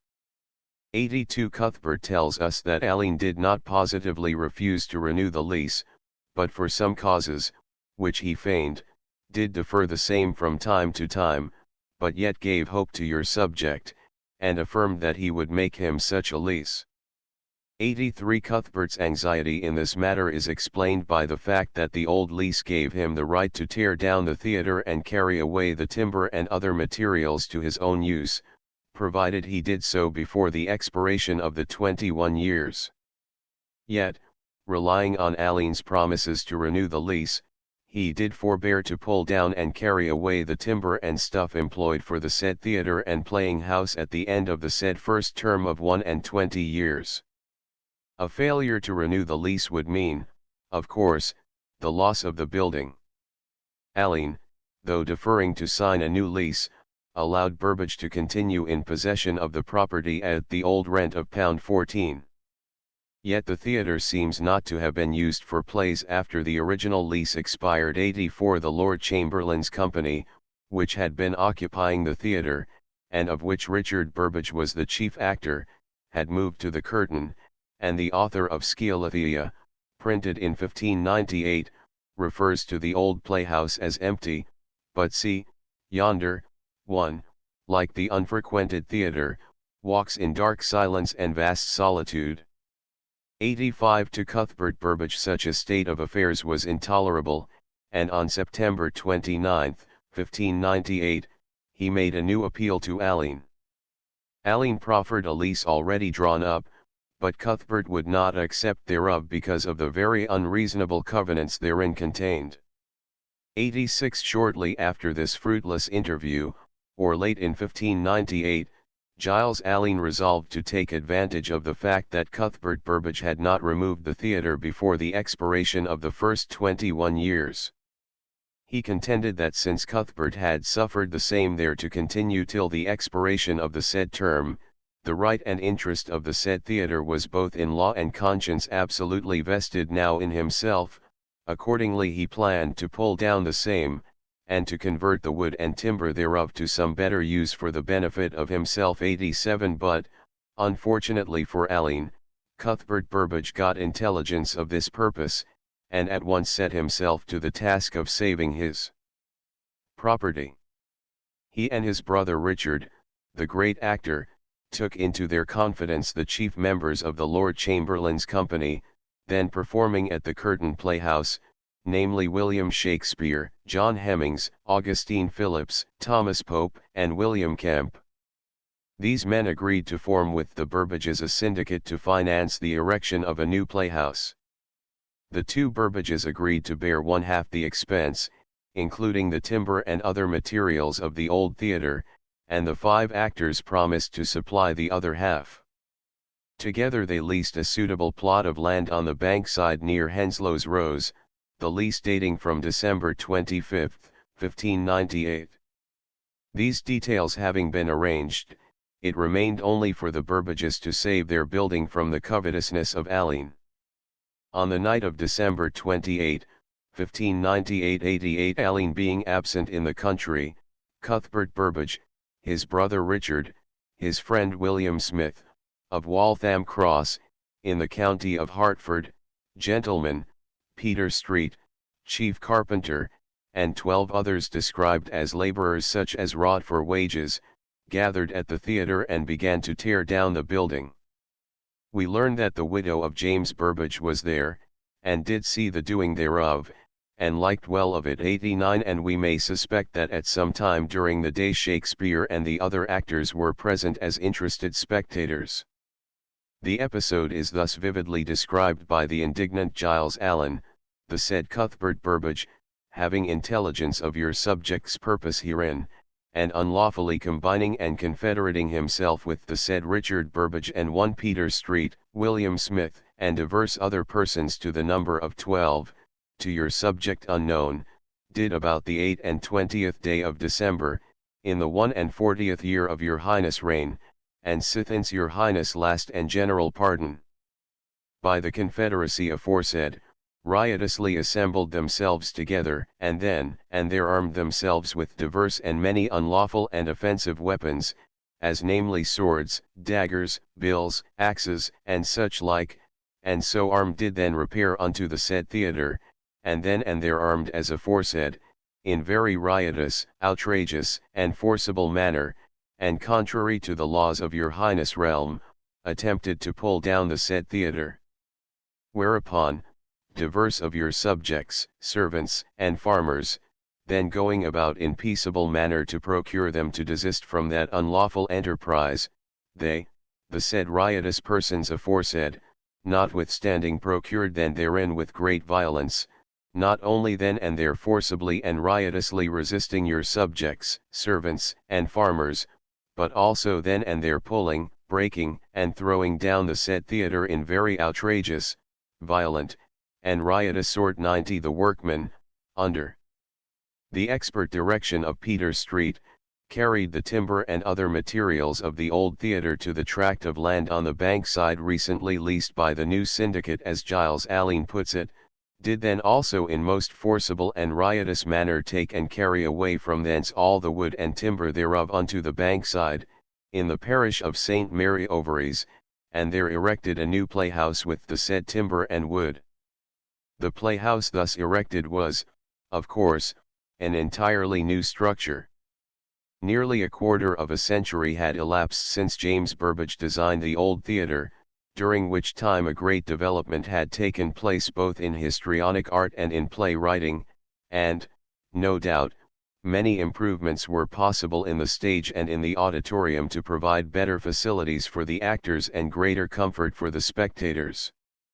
In designing such improvements the architect had the advice and help of the actors, including Shakespeare, and he succeeded in producing a playhouse that was a model of excellence. The name selected by the syndicate for their new building was the Globe. For further details as to its construction, and for its subsequent history, the reader is referred to the chapter dealing with that building. When Giles Allen learned that the Burbages had demolished the theatre and removed the timber to the bankside, he was deeply incensed, not only at the loss of the building, but also, no doubt, at being completely outwitted. At once he instituted suit against Cuthbert Burbage, but he was so intemperate in his language and so reckless in his charges that he weakened his case.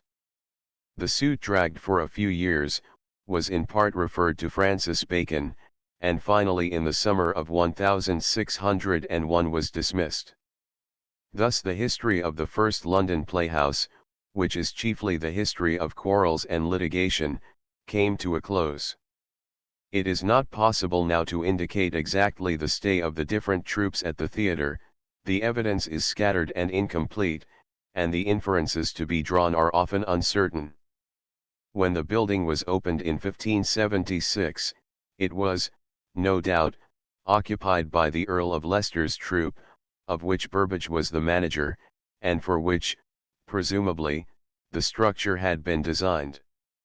Yet other troupes of players may also have been allowed to use the building when Leicester's men were touring the provinces, or, possibly, on days when Leicester's men did not act. This arrangement lasted about 6 years.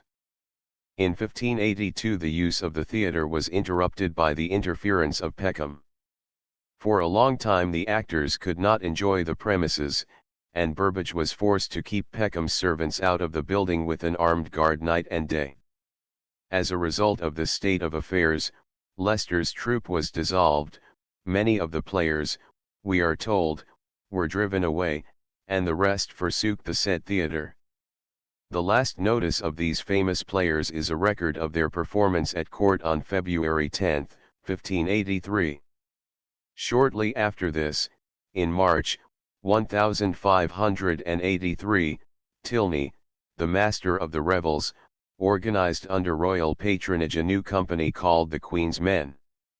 For this purpose he selected 12 of the best actors of the realm, including some of the members of Leicester's Company 91. The two best-known actors in the new organization were the Queen's favorite comedian, Richard Tarleton, the immortal Lord of Mirth, and John Lanham, the leader and apparently the manager of the troupe.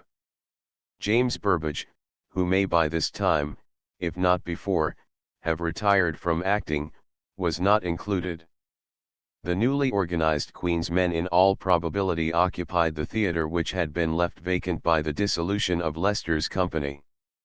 Mr. Wallace denies this, mainly on the evidence of a permit issued by the Lord Mayor, November 28, 1583, granting the Queen's Men the privilege of acting at the sign of the Bull Inn in Bishopgate Street, and the sign of the Bell Inn in Gracious Street, and nowhere else within the city. But this permit, I think, lends scant support to Mr. Wallace's contention. The Lord Mayor had no authority to issue a license for the Queen's Men to play at the theatre, for that structure was outside the jurisdiction of the city. The Privy Council itself, no doubt, had issued such a general license when the company was organized under royal patronage 92, and now, 10 months later, on November 26, 1583, the Council sends to the Lord Mayor a request that Her Majesty's players may be suffered to play, within the city and liberties between this and Shrovetide next 93. In other words, during the winter season when access to the theatre was difficult. It was customary for troops to seek permission to act within the city during the winter months 94. Thus the Queen's Men, in a petition written probably in the autumn of the following year, 1584, requested the Privy Council to dispatch favourable letters unto the Lord Mayor of London to permit us to exercise within the city, and the Lord Mayor refused, with the significant remark that if in winter, the foulness of season do hinder the passage into the fields to play, the remedy is ill conceived to bring them into London. 95. Obviously the Queen's Men were seeking permission to play in the city only during the cold winter months, during the balmy spring, summer, and autumn months for actors the best season of the year they occupied their commodious playhouse in the fields. That this playhouse for a time, at least, was the theatre is indicated by several bits of evidence. Thus the author of Martin's Month's Mind, 1589, speaks of twiddle twaddles that I had learned in alehouses and at the theatre of Lanham and his fellows. Again, Nash, in Pierce Penniless, 1592, writes, Tarleton at the theatre made jests of him. Harrington, in the Metamorphosis of Ajax, 1596, which word was after admitted into the theatre with great applause, by the mouth of Master Tarleton, and the author of Tarleton's News Out of Purgatory, c. 1589, represents Tarleton as connected with the theatre.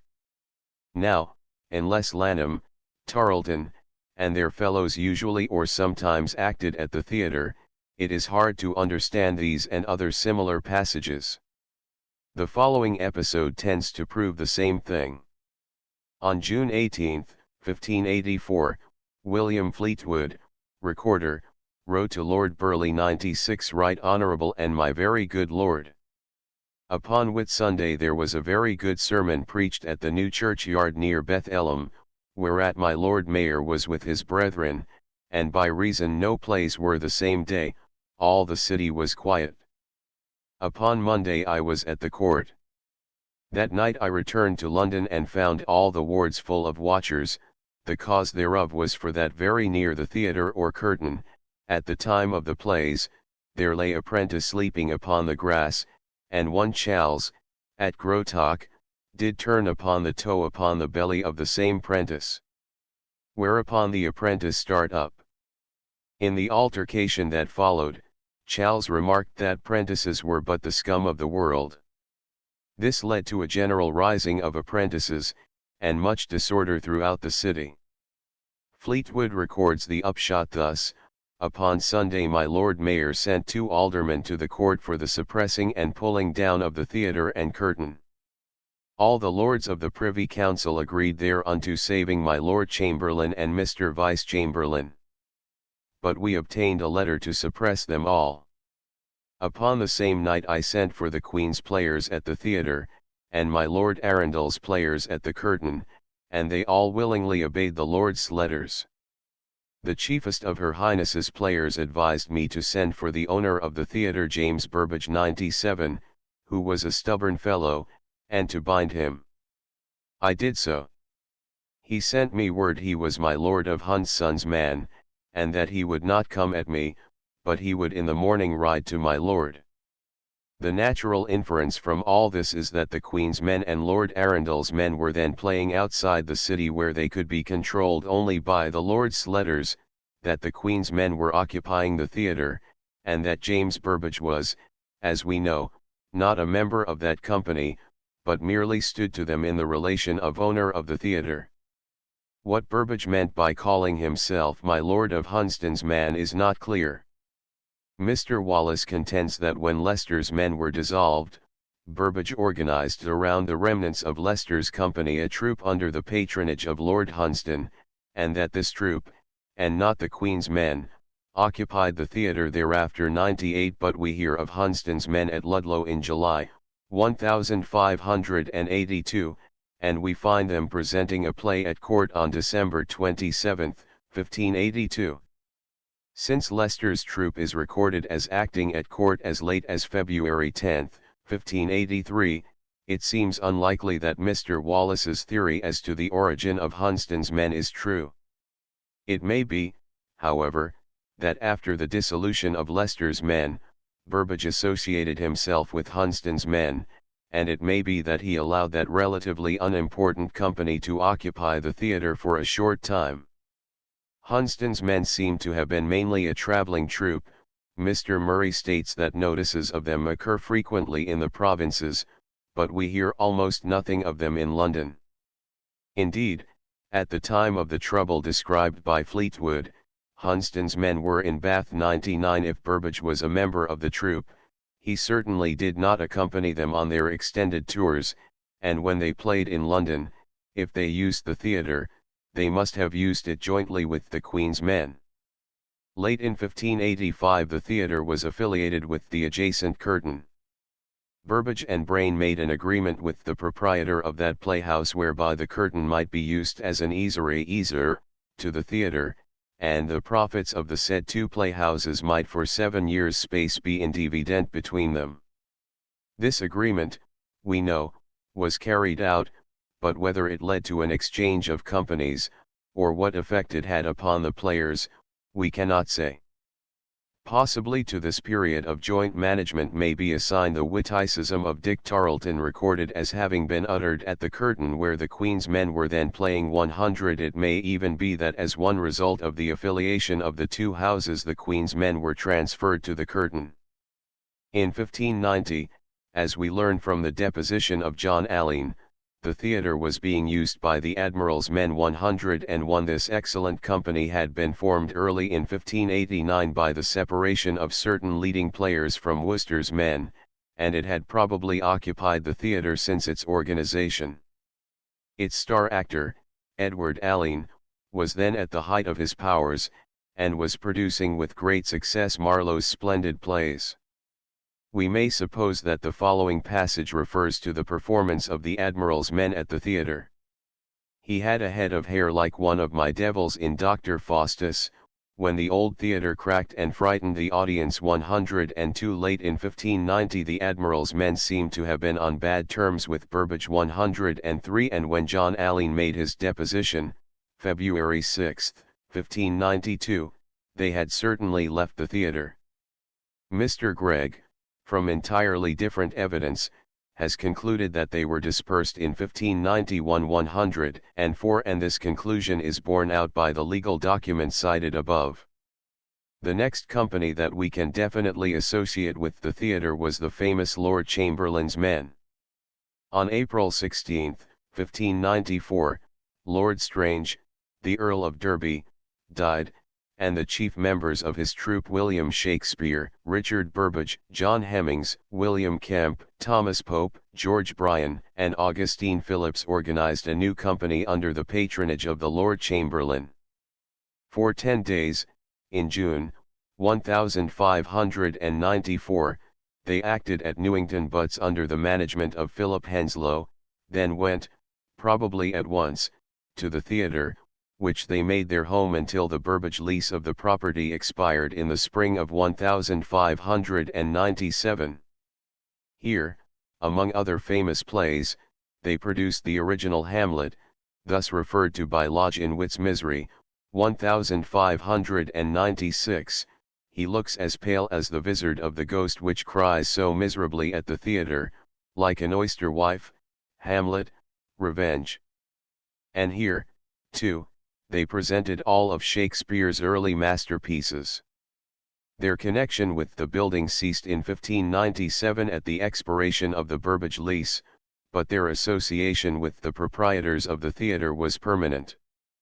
Their subsequent history, as also the history of the Burbage brothers, will be found in the chapters dealing with the Globe and the Second Blackfriars 105. Chapter 4. The Curtain. Although James Burbage was, as his son asserted, the first builder of playhouses, a second public playhouse followed hard on the theatre, probably within 12 months. It was erected a short distance to the south of the theatre, that is, nearer the city, and, like that building, it adjoined Finsbury Field 106. To the two playhouses the audiences came trooping over the meadows, in great multitudes, the Lord Mayor tells us, and the author of Tarleton's News Out of Purgatory, c. 1589, describes their return to London thus: "With that I waked, and saw such concourse of people through the fields that I knew the play was done."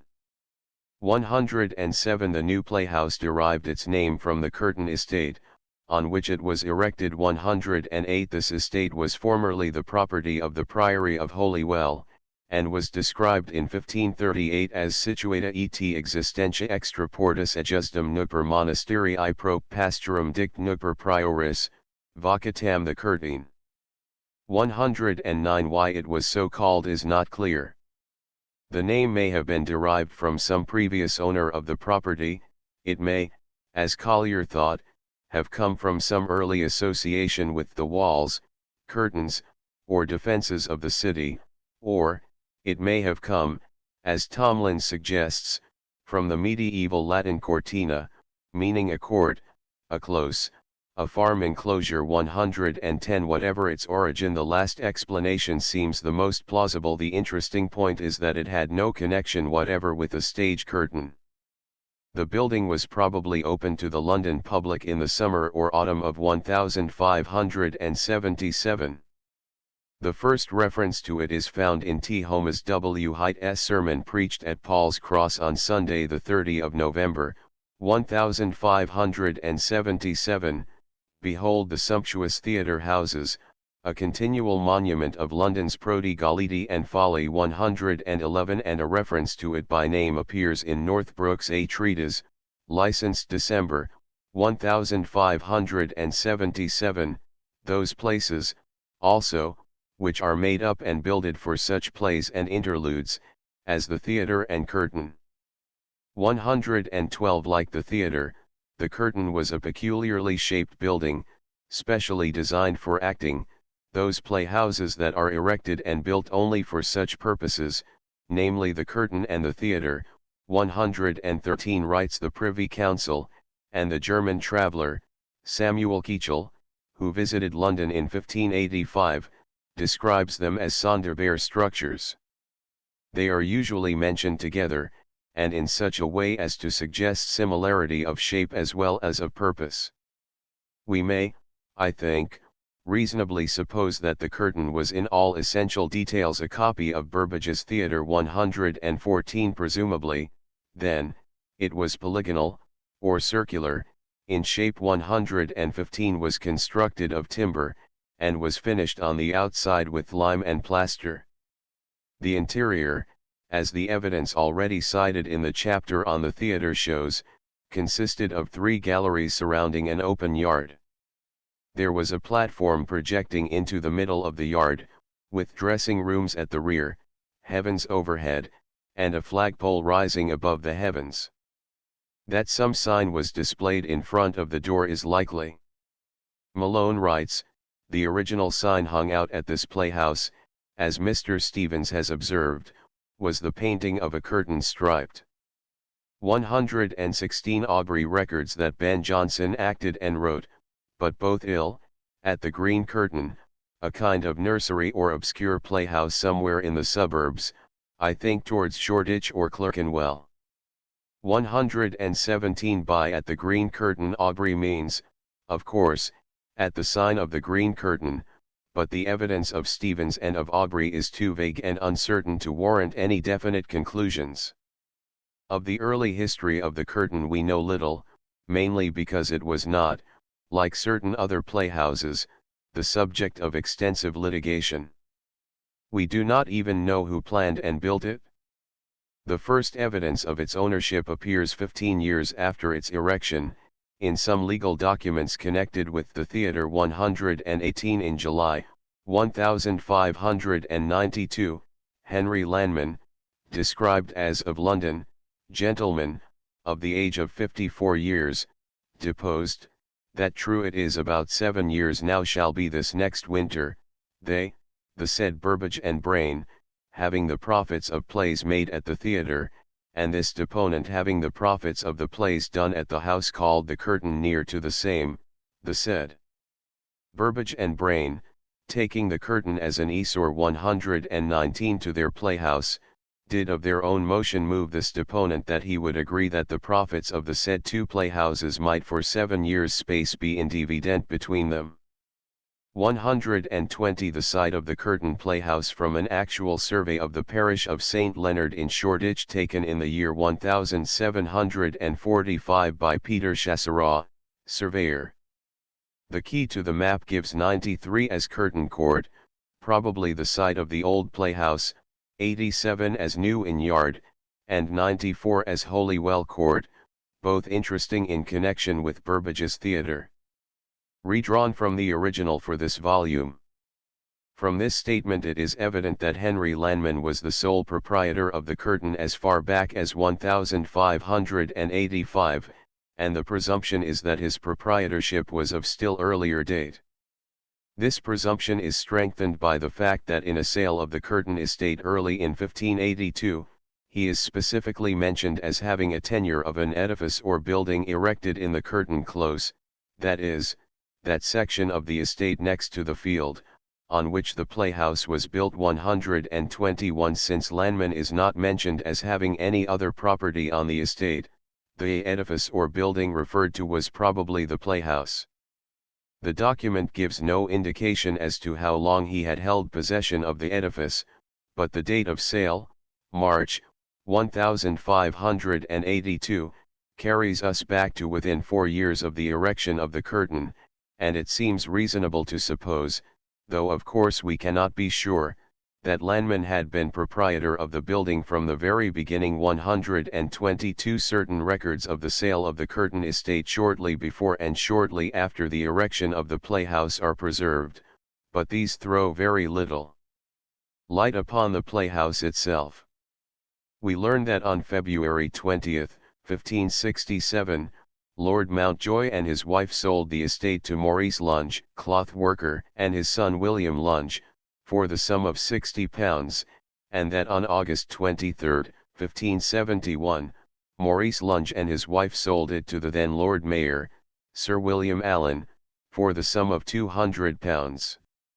In both documents the property is described in the same words, all that house, tenement, or lodge commonly called the curtain, and all that parcel of ground enclosed, walled, and enclosed with a brick wall on the west and north parts, called also the curtain close. The lodge here referred to, generally known as Curtain House, was on, or very near, Holywell Lane 123. The playhouse, as already stated, was erected in the close near the field 124. How long Sir William Allen held the property, or why it reverted to the Lunge family, we do not know. But on March 18, 1582, we find William Lunge, the son of Maurice Lunge, citizen and cloth worker, of London, deceased, selling the same property, described in the same words, to one Thomas Harbird, citizen and girdler, of London.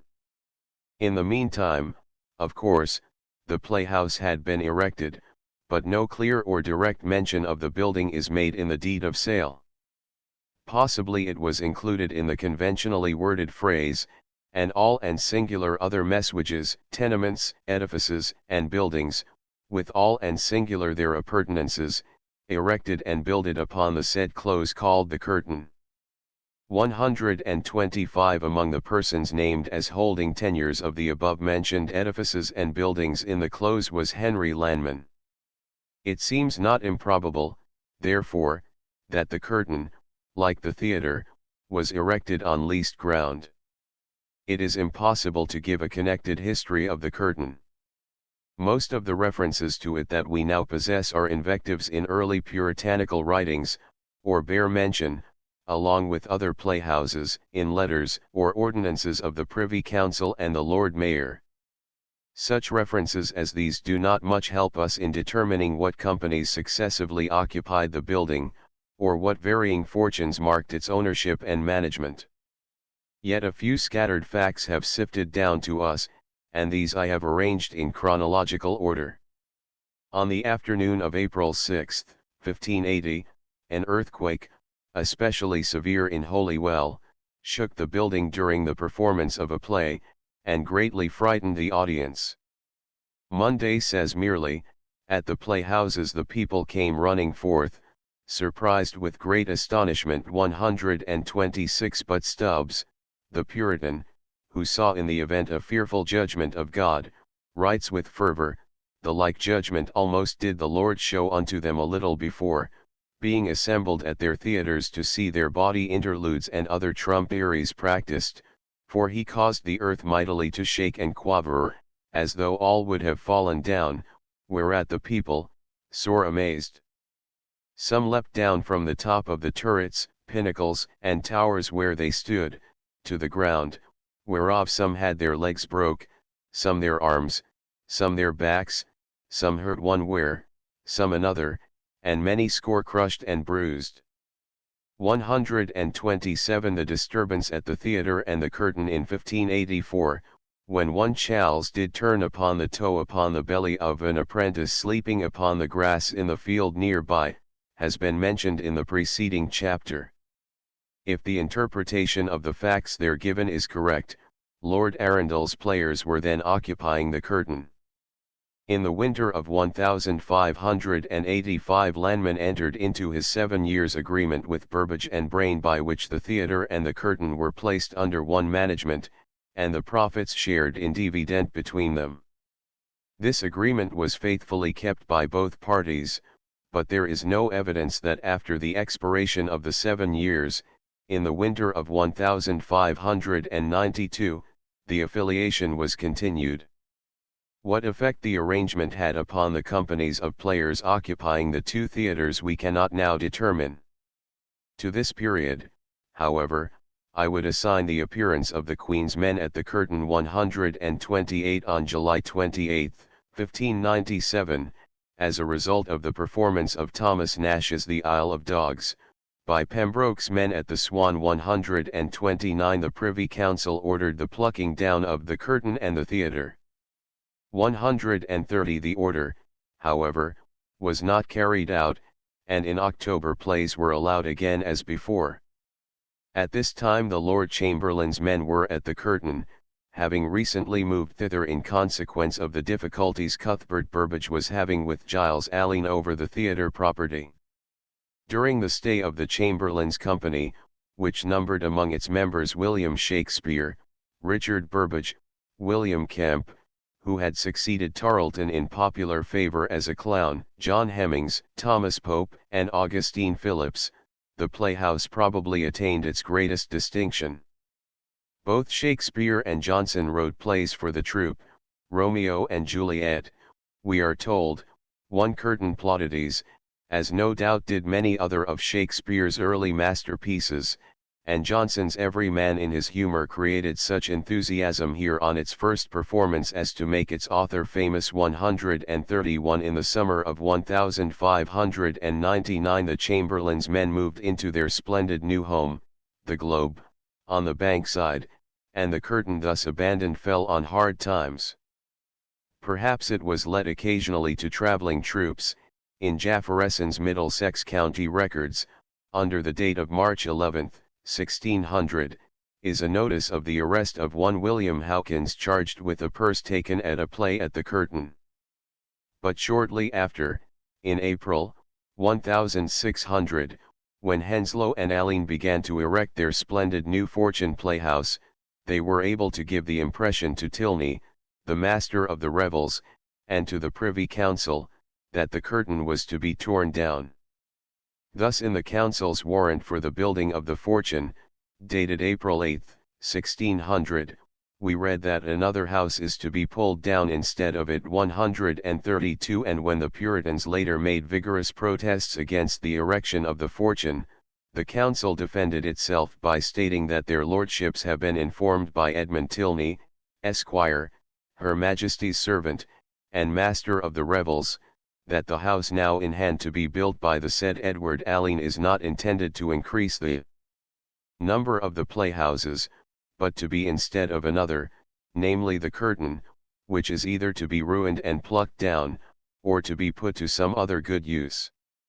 133. All this talk of the curtains being plucked down or devoted to other uses suggests a contemplated change in the ownership or management of the building.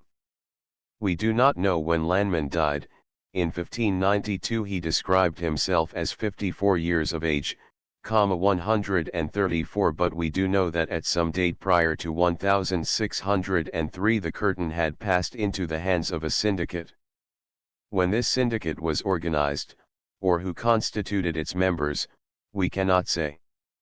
Thomas Pope, in his will, dated July 22, 1603, mentions his share of in and to all that playhouse, with the appurtenances, called the curtain 135. And John Underwood, in his will, dated October 4, 1624, mentions his part or share, in the said playhouses called the Blackfriars, the Globe on the Bankside, and the curtain.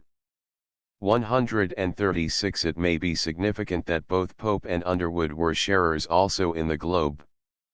Since, however, further information is wanting, it is useless to speculate. We can only say that at some time after the period of Lanman's sole proprietorship, the curtain passed into the hands of a group of sharers, and that after a discussion in 1600 of demolishing the building or devoting it to other uses, it entered upon a long and successful career. On May 10, 1601, the actors at the Curtain 137 gave serious offense by representing on the stage persons of good desert and quality, that are yet alive, under obscure manner, but yet in such sort as all the hearers may take notice both of the matter and the persons that are meant thereby. The Privy Council ordered the Justices of the Peace to examine into the case and to punish the offenders. 138 Early in 1604 a draft of a royal patent for Queen Anne's players who had hitherto been under the patronage of Worcester. 139 gives those players permission to act within their now usual houses, called the Curtain, and the Boar's Head. 140 On April 9, 1604, the Privy Council authorized the 3 companies of players that had been taken under royal patronage to exercise their plays in their several and usual houses for that purpose, and no other, viz., the Globe, situate in Maiden Lane on the Bankside in the county of Surrey, the Fortune in Golding Lane, and the Curtain in Holywell. 141 The King's Men, the Burbage Shakespeare troupe, occupied the Globe, Prince Henry's Men, the Henslow Aline troupe, the Fortune, and Queen Anne's Men, the Curtain. But the Queen's Men were probably dissatisfied with the Curtain. It was small and antiquated, and it must have suffered by comparison with the more splendid Globe and Fortune. So the Queen's players had built for themselves a new and larger playhouse, called the Red Bull. This was probably ready for occupancy in 1605, yet it is impossible to say exactly when the Queen's Men left the Curtain. Their patent of April 15, 1609, gives them permission to act within their now usual houses called the Red Bull in Clerkenwell and the Curtain in Holywell. 142 It may be that they retained control of the Curtain in order to prevent competition. What company occupied the Curtain after Queen Anne's men finally surrendered it is not clear. Mr. Murray is of the opinion that Prince Charles's men moved into the Curtain about December, 1609, or early in 1610. 143 In 1613 a company of young men acted the Hector of Germany at the Red Bull and at the Curtain. Such plays, however, written and acted by amateurs, were not uncommon, and no significance can be attached to the event. In 1622, as we learn from the Herbert manuscripts, the Curtain was being occupied by Prince Charles's servants. 144 In the same year the author of Vox Graculi, or the Jackdaw's prognostication for 1623, refers to it thus: if company come current to the Bull and Curtain, there will be more money gathered in one afternoon than will be given to Kingsland Spittal in a whole month. Also, if at this time about the hours of 4 and 5 it wax cloudy and then rain downright, they shall sit drier in the galleries than those who are the understanding men in the yard. Prince Charles's men did not remain long at the Curtain. At some date between June 10 and August 19, 1623, they moved to the larger and more handsome Red Bull. 145 After this, so far as I can discover, there is no evidence to connect the playhouse with dramatic performances. Malone, who presumably bases his statements on the now lost records of Herbert, says that shortly after the accession of King Charles I it seems to have been used only by prize fighters. 146 The last mention of the Curtain is found in the Middlesex County records under the date February 21, 1627. 147 It is merely a passing reference to the common shore near the Curtain Playhouse, yet it is significant as indicating that the building was then still standing. What ultimately became of it we do not know. For a time, however, its memory survived in Curtain Court, see page 79, and today its fame is perpetuated in Curtain Road. Chapter V The first Blackfriars, the choir boys of the Chapel Royal, of Windsor, and of Paul's were all engaged in presenting dramatic entertainments before Queen Elizabeth. Each organization expected to be called upon one or more times a year at Christmas, New Year's, and other like occasions to furnish recreation to Her Majesty, and in return for its efforts each received a liberal reward in money. Richard Farrant, master of the Windsor Chapel, was especially active in devising plays for the Queen's entertainment. But having a large family, he was poor in spite of his regular salary and the occasional rewards he received for the performances of his boys at court, and doubtless he often cast about in his mind for some way in which to increase his meagre income. In the spring of 1576 James Burbage, having conceived the idea of a building devoted solely to plays, had leased a plot of ground for the purpose, and had begun the erection of the theatre. By the autumn, no doubt, the building was nearing completion, if, indeed, it was not actually open to the public, and the experiment, we may suppose, was exciting much interest in the dramatic circles of London. It seems to have set Farrant to thinking. The professional actors, he observed, had one important advantage over the child actors. Not only could they present their plays before the Queen and receive the usual court reward, but in addition they could present their plays before the public and thus reap a second and richer harvest. Since the child actors had, as a rule, more excellent plays than the professional troupes, and were better equipped with properties and costumes, and since they expended just as much energy in devising plays and in memorizing and rehearsing their parts, Farrant saw no reason why they, too, should not be allowed to perform before the public. This, he thought, might be done under the guise of rehearsals for the court. Possibly the Queen might even wink at regular performances before the general public when she understood that this would train the boys to be more skillful actors, would provide Her Majesty with more numerous and possibly more excellent plays, and would enable the master and his assistants to live in greater comfort without affecting the royal purse. Blackfriars Monastery. A plan of the various buildings as they appeared before the dissolution, based on the Loseley manuscripts and other documents, surveys, and maps. The buttery became Farrant's, the Frater Burbage's playhouse. Drawn by the author. For Farrant to build a playhouse specifically for the use of the children was out of the question. In the first place, it would be too conspicuously a capitalization of the royal choristers for private gain, and in the second place, it would be far too hazardous a business venture for so poor a man as he to undertake. The more sensible thing for him to do was to rent somewhere a large hall which could at small expense be converted into a place suitable for training the children in their plays, and for the entertainment of select possibly at first invited audiences.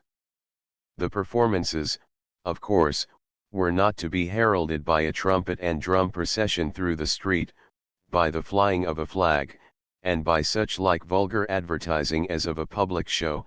Instead, they were to be quiet, presumably private, and were to attract only noblemen and those citizens of the better class who were interested in the drama. 148 The sites of the two Blackfriars playhouses. The smaller rectangle at the north represents the buttery, later Farrant's playhouse. The larger rectangle represents the Frater, later Burbage's playhouse. From Ogilby and Morgan's Map of London, 1677, the sites marked by the author. Enlarge. Such was Farrant's scheme. In searching for a hall suitable for his purpose, his mind at once turned to the precinct of Blackfriars, where in former years the office of the revels had been kept, and where the children had often rehearsed their plays. The precinct had once, as the name indicates, been in the possession of the Dominican or Blackfriars. The priory buildings had consisted chiefly of a great church 220 feet long and 66 feet broad, with a cloister on the south side of the church forming a square of 110 feet, and a smaller cloister to the south of this.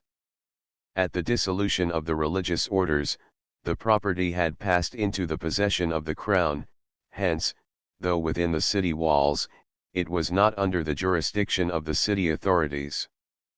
Farrant probably did not anticipate any interference on the part of the Common Council with the royal choristers practicing their plays in order to yield Her Majesty recreation and delight, yet the absolute certainty of being free from the adverse legislation of the London authorities was not to be ignored. Moreover, the precinct was now the home of many noblemen and wealthy gentlemen, and Farrant probably thought that, as one of the most fashionable residential districts in London, it was suitable for private performances to be given by members of Her Majesty's household. In furthering his project he sought the counsel and aid of his very friend Sir Henry Neville, Lieutenant of Windsor, who, it is to be presumed, was interested in the Windsor boys. It happened that Neville knew of exactly such rooms as were desired, rooms in the old monastery of Blackfriars which he himself had once leased as a residence, and which, he heard, were to be let either presently, or very shortly. These rooms were in the southwestern corner of the monastery, on the upper floor of two adjoining buildings formerly used by the monks as a buttery and a freighter. A history of the rooms up to the time of their use as a theatre may be briefly sketched. In 1548 the buttery and freighter, with certain other buildings, were let by King Edward to Sir Thomas Cawarden, master of the revels, and in 1550 they were granted to him outright. In 1554 Cawarden sold the northern section of the buttery, 52 feet in length, to Lord Cobham, whose mansion it adjoined. The rest of the buttery, 46 feet in length, and the freighter, he converted into lodgings. Since the freighter was of exceptional breadth 52 feet on the outside, 46 feet on the inside, he ran a partition through its length, dividing it into two parts.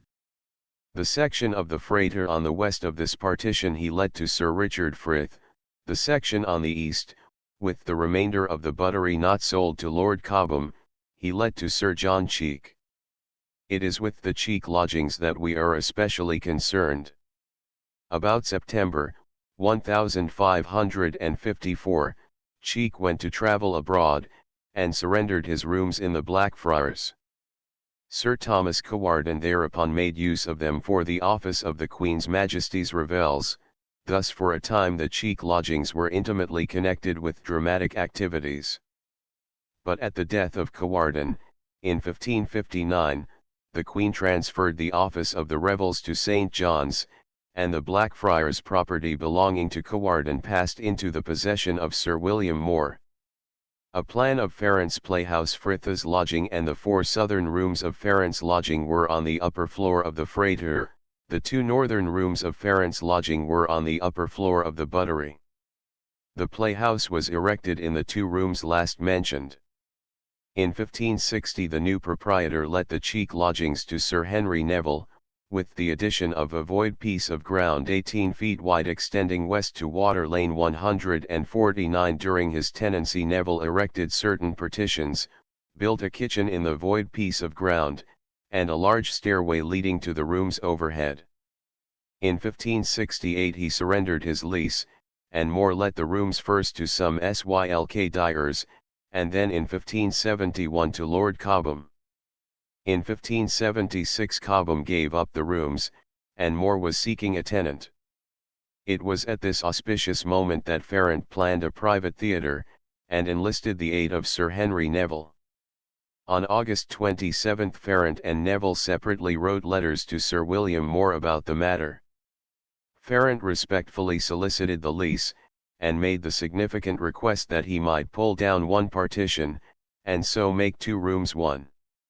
Neville, in a friendly letter beginning with hearty commendations unto you and to Mrs. Moore, and ending with light gossip, urged Sir William to let the rooms to Farrant, and recommended Farrant as a desirable tenant. I dare answer for him. Neither letter mentioned the purpose for which the rooms, especially the large room referred to by Farrant, were to be used, but Moore doubtless understood that the Windsor children were to practice their plays there, with occasional private rehearsals. Largely as a result of Neville's recommendation, Moore decided to let the rooms to Farrant.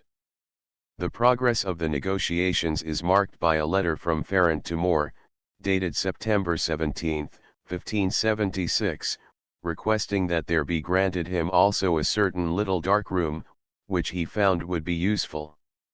The lease as finally signed describes the property thus: Sir William More hath dem east, granted, and to firm letten, and by these presents doth demise, grant, and to firm let unto the said Richard Farrant all those his 6 upper chambers, lofts, lodgings, or rooms, lying together within the precinct of the late dissolved house or priory of the Blackfriars, otherwise called the Friars Preachers, in London, which said 6 upper chambers, lofts, lodgings, or rooms, were lately, amongst others, in the tenure and occupation of the Right Honourable Sir William Brooke, Knight, Lord Cobham, and do contain in length from the north end thereof to the south end of the same 156 foot and a half of assize, whereof 2 of the said 6 upper chambers, lofts, lodgings, or rooms in the north end of the premises, together with the breadth of the little room under granted, do contain in length 156 foot and a half, and from the east to the west part thereof in breadth 25 foot of assize 151, and the 4 other chambers, or rooms, residue of the said 6 upper chambers, do contain in length 110 foot, and in breadth from the east to the west part thereof 22 foot of assize. And also, the great stairs lately erected and made by the said Sir Henry Neville upon part of the said void ground and way. It was agreed that the lease should run for 21 years, and that the rental should be £14 per annum. But Sir William More, being a most careful and exacting landlord, with the interest of his adjacent lodgings to care for, inserted in the lease the following important proviso, which was destined to make trouble, and ultimately to wreck the theatre, provided also that the said Richard Farrant, his executors, or assigns, or any of them, shall not in any wise demise, let, grant, assign, set over, or by any ways or means put away his or their interest or term of years, or any part of the same years, of or in the said premises before letten, or any part, parcel, or member thereof to any person, or persons, at any time hereafter during this present lease and term of 21 years, without the special license, consent, and agreement of the said Sir William More, his heirs and assigns, first had and obtained in writing under his and their hands and seals. The penalty affixed to a violation of this provision was the immediate forfeiture of the lease. Apparently Farrant entered into possession of the rooms on September 29, 152, although the formal lease was not signed until December 20, and we may suppose that he at once set about converting the 2 upper rooms at the north end of the lodgings into a suitable theatre. 153 Naturally he took for his model the halls at court in which the children had been accustomed to act. First, we are told, he pulled down partitions to make that place apt for that purpose. Next, he spoiled the windows, by which is meant, no doubt, that he stopped up the windows, for the performances were to be by candle light. At one end of the hall he erected a platform to serve as a stage, and in the auditorium he placed benches or chairs. There was, presumably, no room for a gallery. If such had been erected, the indignant More would certainly have mentioned it in his bill of complaints. 154 chandeliers over the stage, and, possibly, footlights, completed the necessary arrangements. For these alterations Farrant, we are told, became greatly indebted, and he died 3 or 4 years later with the debt still unpaid. More complained that the alterations had put the rooms into a state of great ruin, which meant, of course, from the point of view of a landlord desiring to let them again for residential purposes. Just how costly or how extensive the alterations were we cannot now determine, but we may reasonably conclude that Farrant made the hall not only commodious for his purpose, but also attractive to the aristocratic audiences he intended to gather there to see his plays. To reach the hall, playgoers had to come first into Water Lane, thence through a way leading from the said way called Water Lane to a certain void ground before the building. Here upon part of the said void ground they found a great stairs, which said great stairs do serve and lead into the upper rooms, or, as we may now say, Blackfriars Playhouse 155. Having thus provided a playhouse, Farrant next provided an adequate company of boy actors. To do this, he combined the children of Windsor with the children of the Chapel Royal, of which William Hunnies was master. What arrangement he made with Hunnies we do not know, but the court records show that Farrant was regarded as the manager of the new organization. He is actually referred to in the payments as Master of the Children of Her Majesty's Chapel, and Hunnies' official connection with the children is ignored. Farrant may have been able to open his playhouse before the close of the year, or he may have first begun performances there in the early months of 1577. He would certainly be anxious to make use of the new play he was preparing for presentation at court on 12th day, January 6, 1577. For 4 years, 1576 to 1580, the playhouse was operated without trouble. Sir William Moore, however, was not pleased at the success with which the actors were meeting. He asserted that when he made the lease he was given to understand that the building was to be used only for the teaching of the children of the chapel with, no doubt, a few rehearsals to which certain persons would be privately invited. But, now, to his grief, he discovered that Farrant had made it a continual house for plays. He asserted that the playhouse had become offensive to the precinct, and doubtless some complaints had been made to him, as landlord, by the more aristocratic inhabitants. 156. At any rate, he became anxious to regain possession of the building. In the autumn of 1580 he saw an opportunity to break the lease and close the playhouse. Farrant made the mistake of letting 2 parcels thereof to 2 several persons without first gaining the written consent of Moore, and at once Moore charged him with forfeiture of his lease. But before Moore could take remedy against him, Farrant died, November 30, 1580. Moore, however, entered upon the house, and refused to receive any rent but conditionally. By his will, proved March 1, 1581, Farrant left the lease of the Blackfriars to his widow, Anne Farrant. But she had no authority over the royal choristers, nor was she qualified to manage a company of actors, even if she had had the time to do so after caring for her 10 little ones. What use, if any, was made of the playhouse during the succeeding winter we do not know. The widow writes that she, being a sole woman, unable of herself to use the said rooms to such purpose as her said husband late used them, nor having any need or occasion to occupy them to such commodity as would discharge the rents due for the said rooms in the bill alleged, nor being able to sustain, repair, and amend the said rooms, etc. 157. The natural inference from which is that for a time the playhouse stood unused. The widow, of course, was anxious to sublet the building to someone who could make use of it as a playhouse, and on December 25, 1580, she addressed a letter to Sir William Moore asking his written permission to make such a disposal of the lease. The letter has a pathetic interest that justifies its insertion here: to the Right Worshipful Sir William Moore, Knight, at his house near Guildford, give these with speed.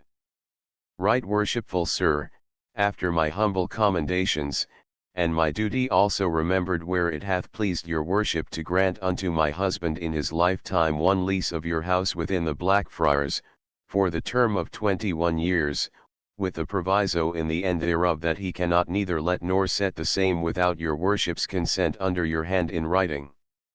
And now for that it hath pleased God to call my said husband unto his mercy, having left behind him the charge of 10 small children upon my hand, and my husband besides greatly indebted, not having the revenue of 1 groat any way coming in, but by making the best I may of such things as he hath left behind him, to relieve my little ones.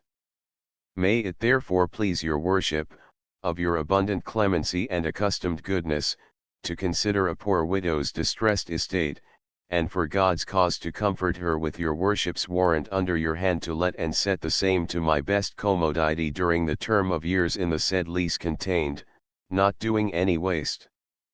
In all which doing, I shall evermore most abundantly pray unto God for the preservation of your worship's long continuance. From Greenwich, the 25th of December, by a poor and sorrowful widow, and Farrant 158. Whether she secured in writing the permission she requested we do not know. 4 years later Moore said that she did not. Possibly, however, she was orally given to understand that she might transfer the lease to her husband's former partner in the enterprise, William Hunnies 159. Hunnies naturally was eager to make use of the building in preparation for the Christmas plays at court. At some date before September 19, he secured the use of the playhouse on a temporary agreement with the widow, but in order to avoid any difficulty with Moore, he interviewed the latter, and presented a letter of recommendation from the Earl of Leicester. This letter has been preserved among Sir William's papers. Sir William Moore, whereas my friend, Mr. Hunnies, this bearer, informeth me that he hath of late bought of Farrant's widow her lease of that house in Blackfriars which you made to her husband, deceased, and means there to practice the Queen's children of the chapel, being now in his charge, in like sort as his predecessor did, for the better training them to do her Majesty's service, he is now a suitor to me to recommend him to your good favour, which I do very heartily, as one that I wish right well unto, and will give you thanks for any continuance or friendship you shall show him for the furtherance of this his honest request. And thus, with my hearty commendations, I wish you right heartily well to fare. From the Court, this 19th of September, 1581.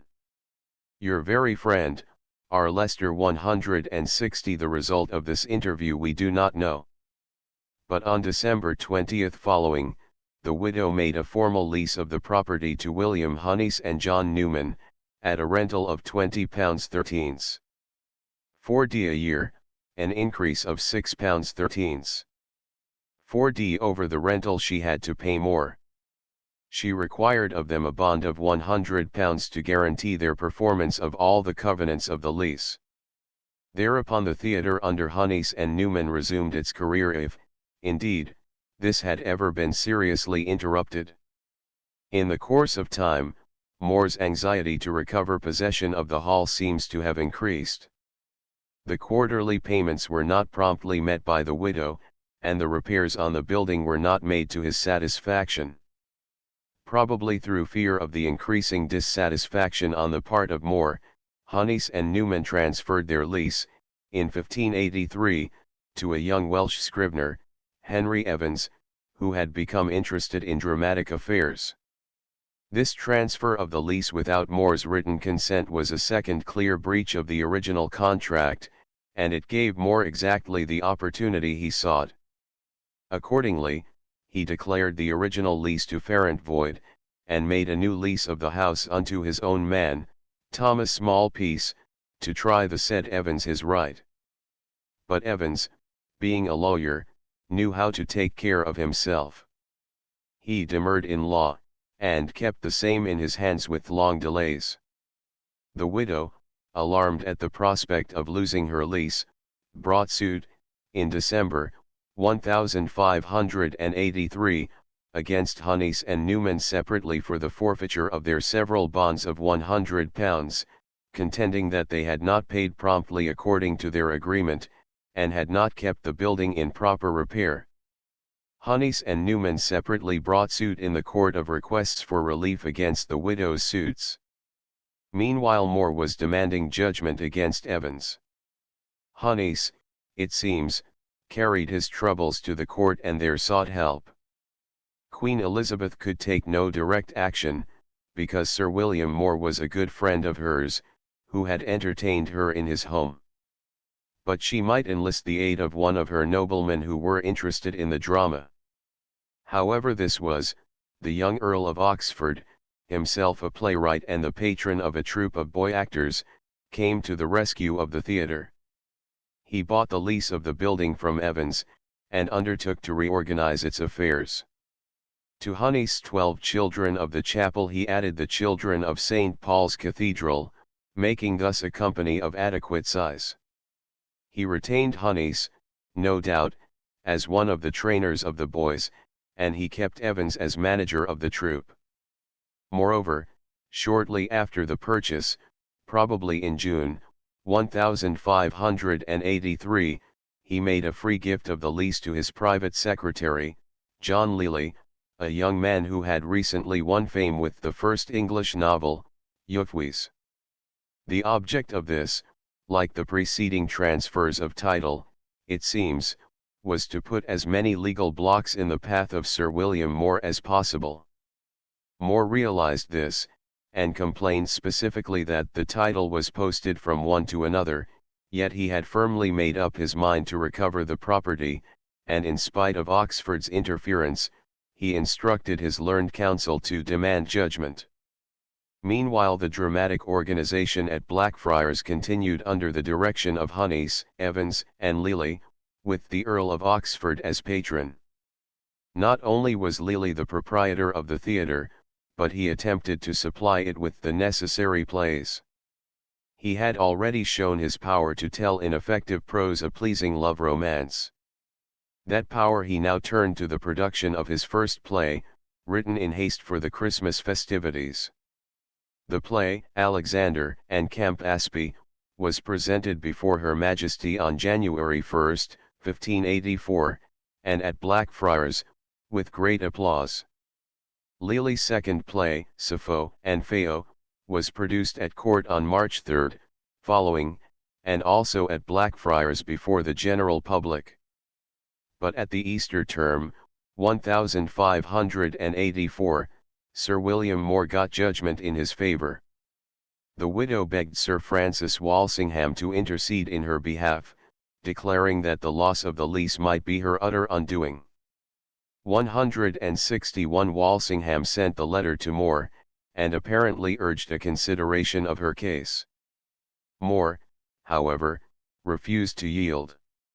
He banished Lely, Honeys, Evans, and the children from the great upper hall, and reconverted the building into tenements. Chapter 6 St. Paul's. As shown in the preceding chapter, not only were the children of the Chapel Royal and of Windsor called upon to entertain the Queen with dramatic performances, but the children of St. Paul's were also expected to amuse their sovereign on occasion. And following the example of the children of the Chapel and of Windsor in giving performances before the public in Blackfriars, the Paul's boys soon began to give such performances in a building near the cathedral 162. The building so employed was doubtless one of the structures owned by the church. Burbage and Hemmings refer to it as the said house near St. Paul's Church. 163 Richard Flecknoe, in a discourse of the English stage, 1664, places it behind the Convocation House in Paul's 164 and House, in his continuation of Stowe's Annals, 1631, says that it was the singing school of the Cathedral 165. That the auditorium was small we may well believe. So was the stage. Certain speakers in the Induction to What You Will, acted at Paul's in 1600, say, "Let's place ourselves within the curtains, for, good faith, the stage is so very little, we shall wrong the general eye else very much."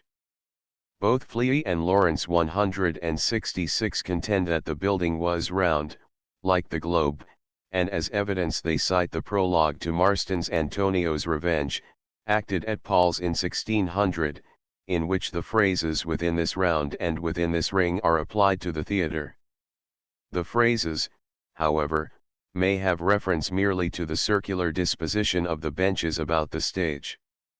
That high prices of admission to the little theatre were charged we learn from a marginal note in Papwith and Hatchet, 1589, which states that if a tragedy be showed at Paul's, it will cost you 4d, at the theatre 2d. 167 The children, indeed, catered to a very select public. Persons who went thither were gentle by birth and by behavior as well, and playwrights, we are told, could always feel sure there of the calm attention of a choice audience. 168 Lely, in the prologue to Midas, acted at Paul's in 1589, says, "Only this doth encourage us, that presenting our studies before gentlemen, though they receive an inward dislike, we shall not be hissed with an open disgrace." Things were quite otherwise in the public theatres of Shoreditch and the Bankside. Under the direction of their master, Sebastian Westcott, the boys acted before the public at least as early as 1578 169, for in December of that year the Privy Council ordered the Lord Mayor to permit them to exercise plays within the city 170, and Stephen Gosson, in his plays Confut, written soon afterwards, mentions Cupid and Psyche as having been recently played at Poles. Westcott died in 1582, and was succeeded by Thomas Giles. Shortly after this we find the children of Paul's acting publicly with the children of the Chapel Royal at the Little Theatre in Blackfriars. For them John Lely wrote his two earliest plays, Camp Aspie and Sappho and Phao, as the title pages clearly state. But their stay at Blackfriars was short.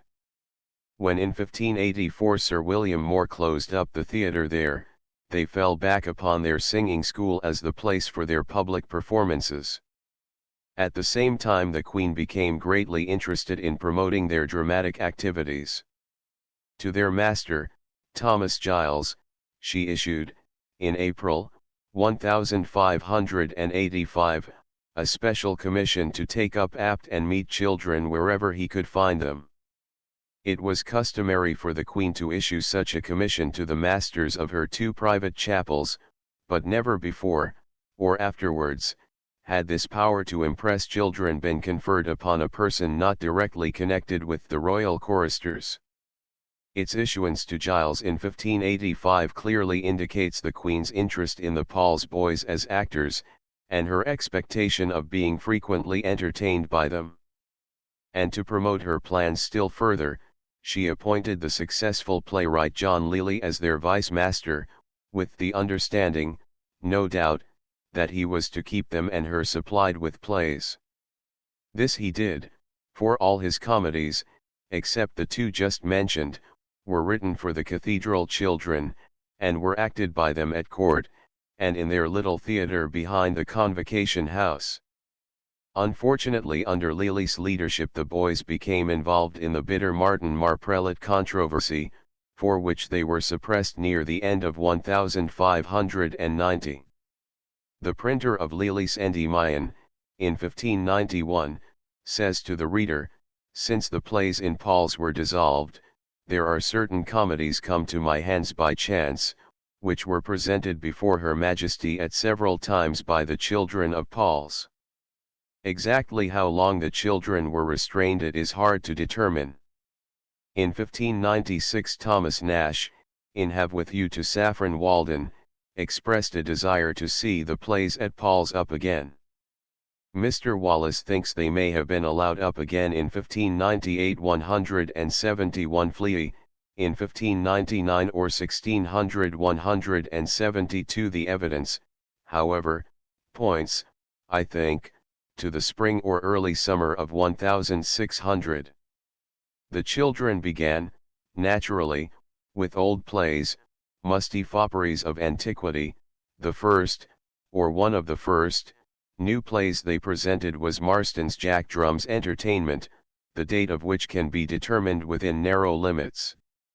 References to Kemp's Morris, which was danced in February, 1600, as being still a common topic of conversation, and the entry of the play in the stationer's registers on September 8, 1600, point to the spring or early summer of 1600 as the date of composition. This makes very significant the following passage in the play referring to the Paul's boys as just beginning to act again after their long inhibition. Sir Ed. I saw the children of Paul's last night, and troth they pleased me pretty well. The apes in time will do it handsomely. Plan. S. Faith, I like the audience that frequentateth there with much applause. A man shall not be coked with the stench of garlic, nor be pasted to the barmy jacket of a beer brewer. Bra. Jew. 'Tis a good, gentle audience, and I hope the boys will come one day into the court of requests.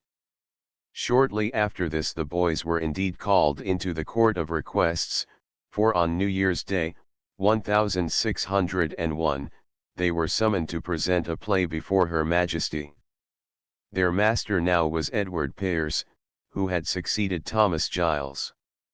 In 1605 the experienced Edward Kirkham, driven from the management of the Blackfriars Theatre, became an assistant to Pearce in the management of Paul's.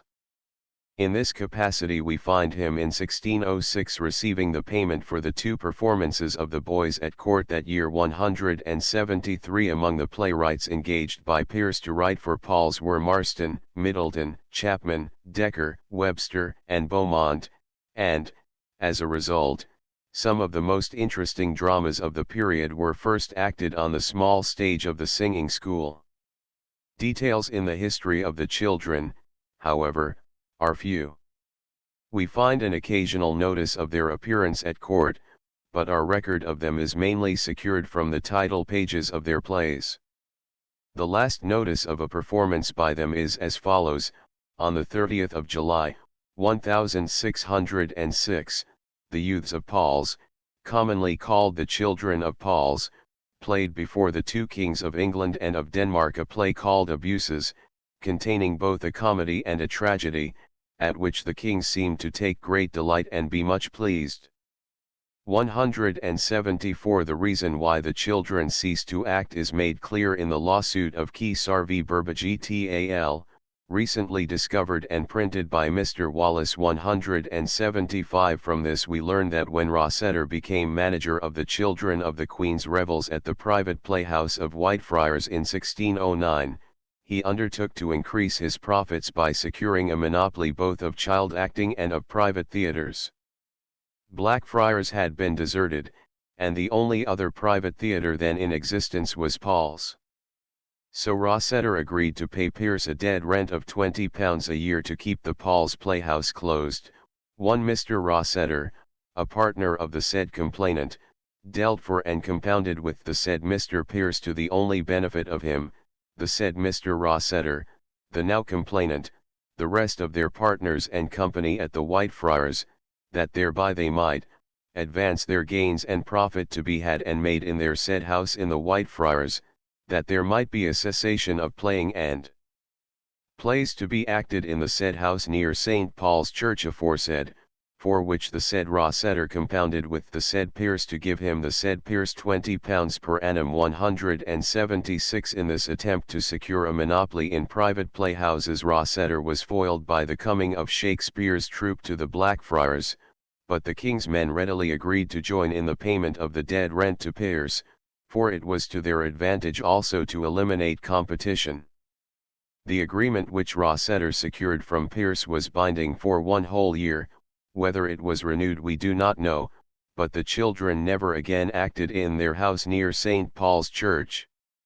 Chapter 7 The Bankside and the Bear Garden. From time out of mind, the suburb of London known as the Bankside, the term was loosely applied to all the region south of the river and west of the bridge, had been identified with sports and pastimes. On Sundays, holidays, and other festive occasions, the citizens, their wives, and their apprentices were accustomed to seek outdoor entertainment across the river, going thither in boats, of which there was an incredible number, converting the silver sliding Thames almost into a Venetian Grand Canal, or strolling on foot over Old London Bridge.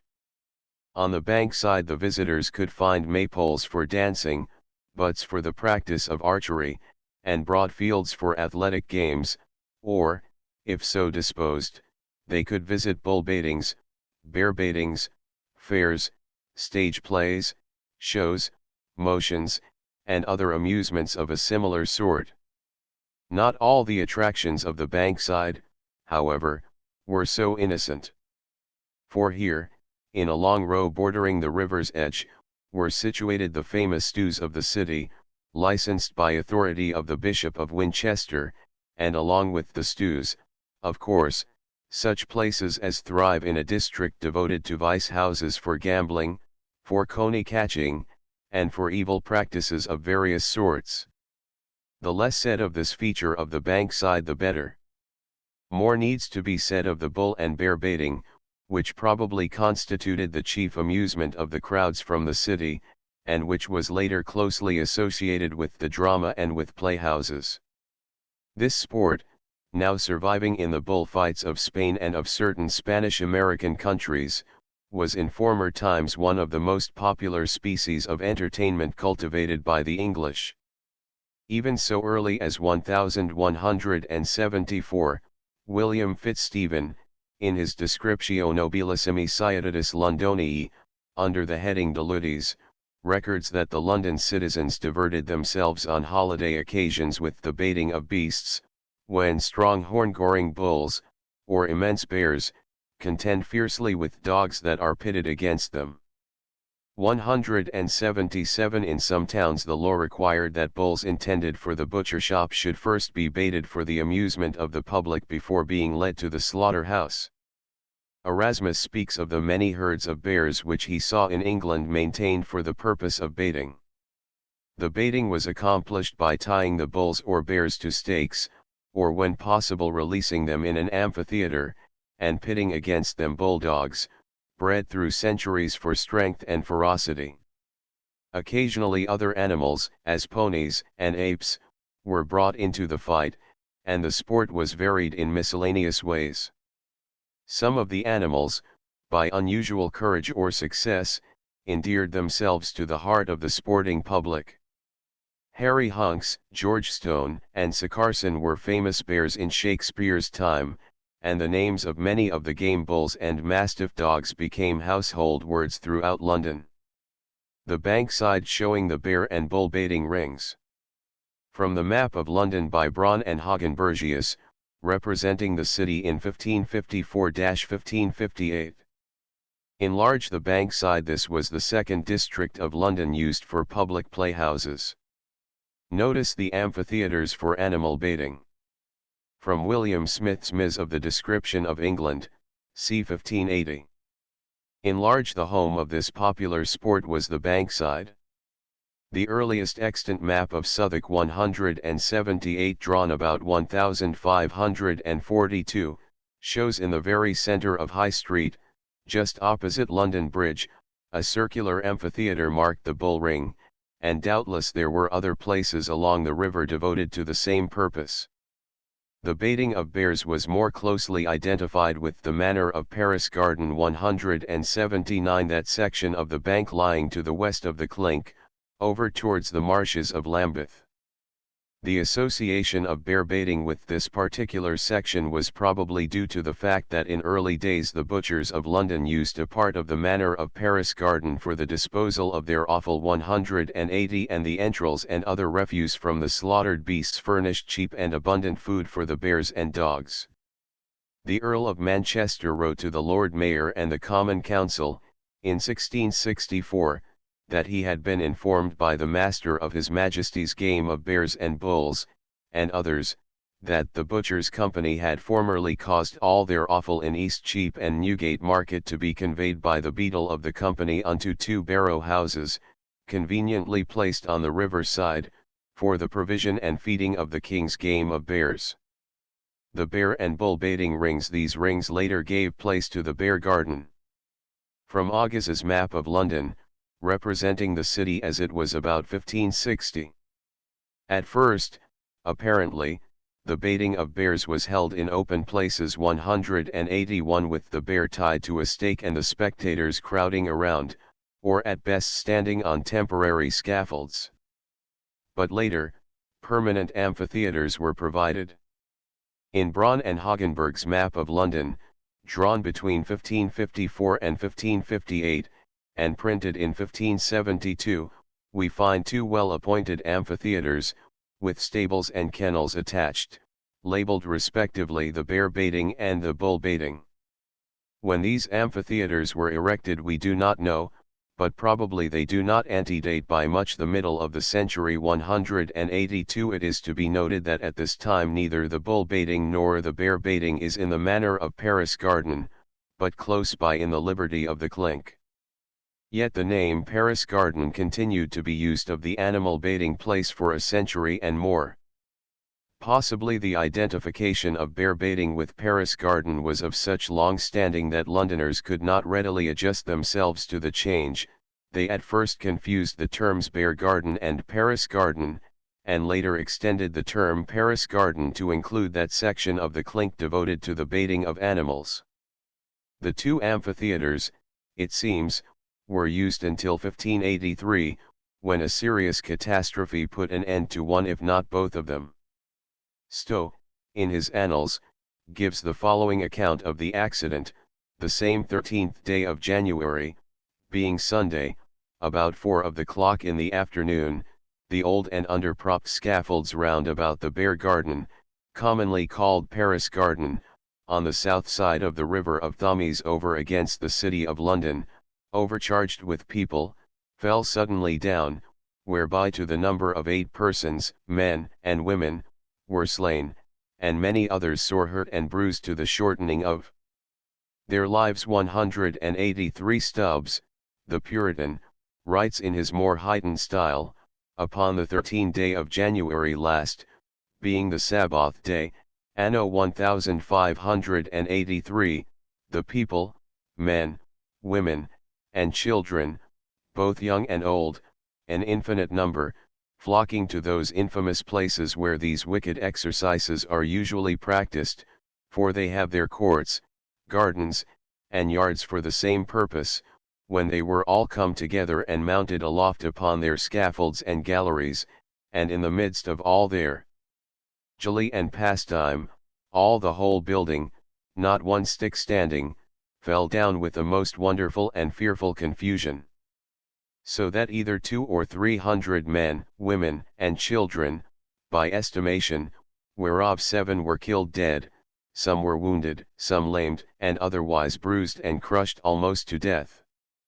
Some had their brains dashed out, some their heads all to squashed, some their legs broken, some their arms, some their backs, some their shoulders, some one hurt, some another. 184. The building, which the Reverend John Field described as old and rotten, 185, was a complete ruin, not a stick was left so high as the bear was fastened to.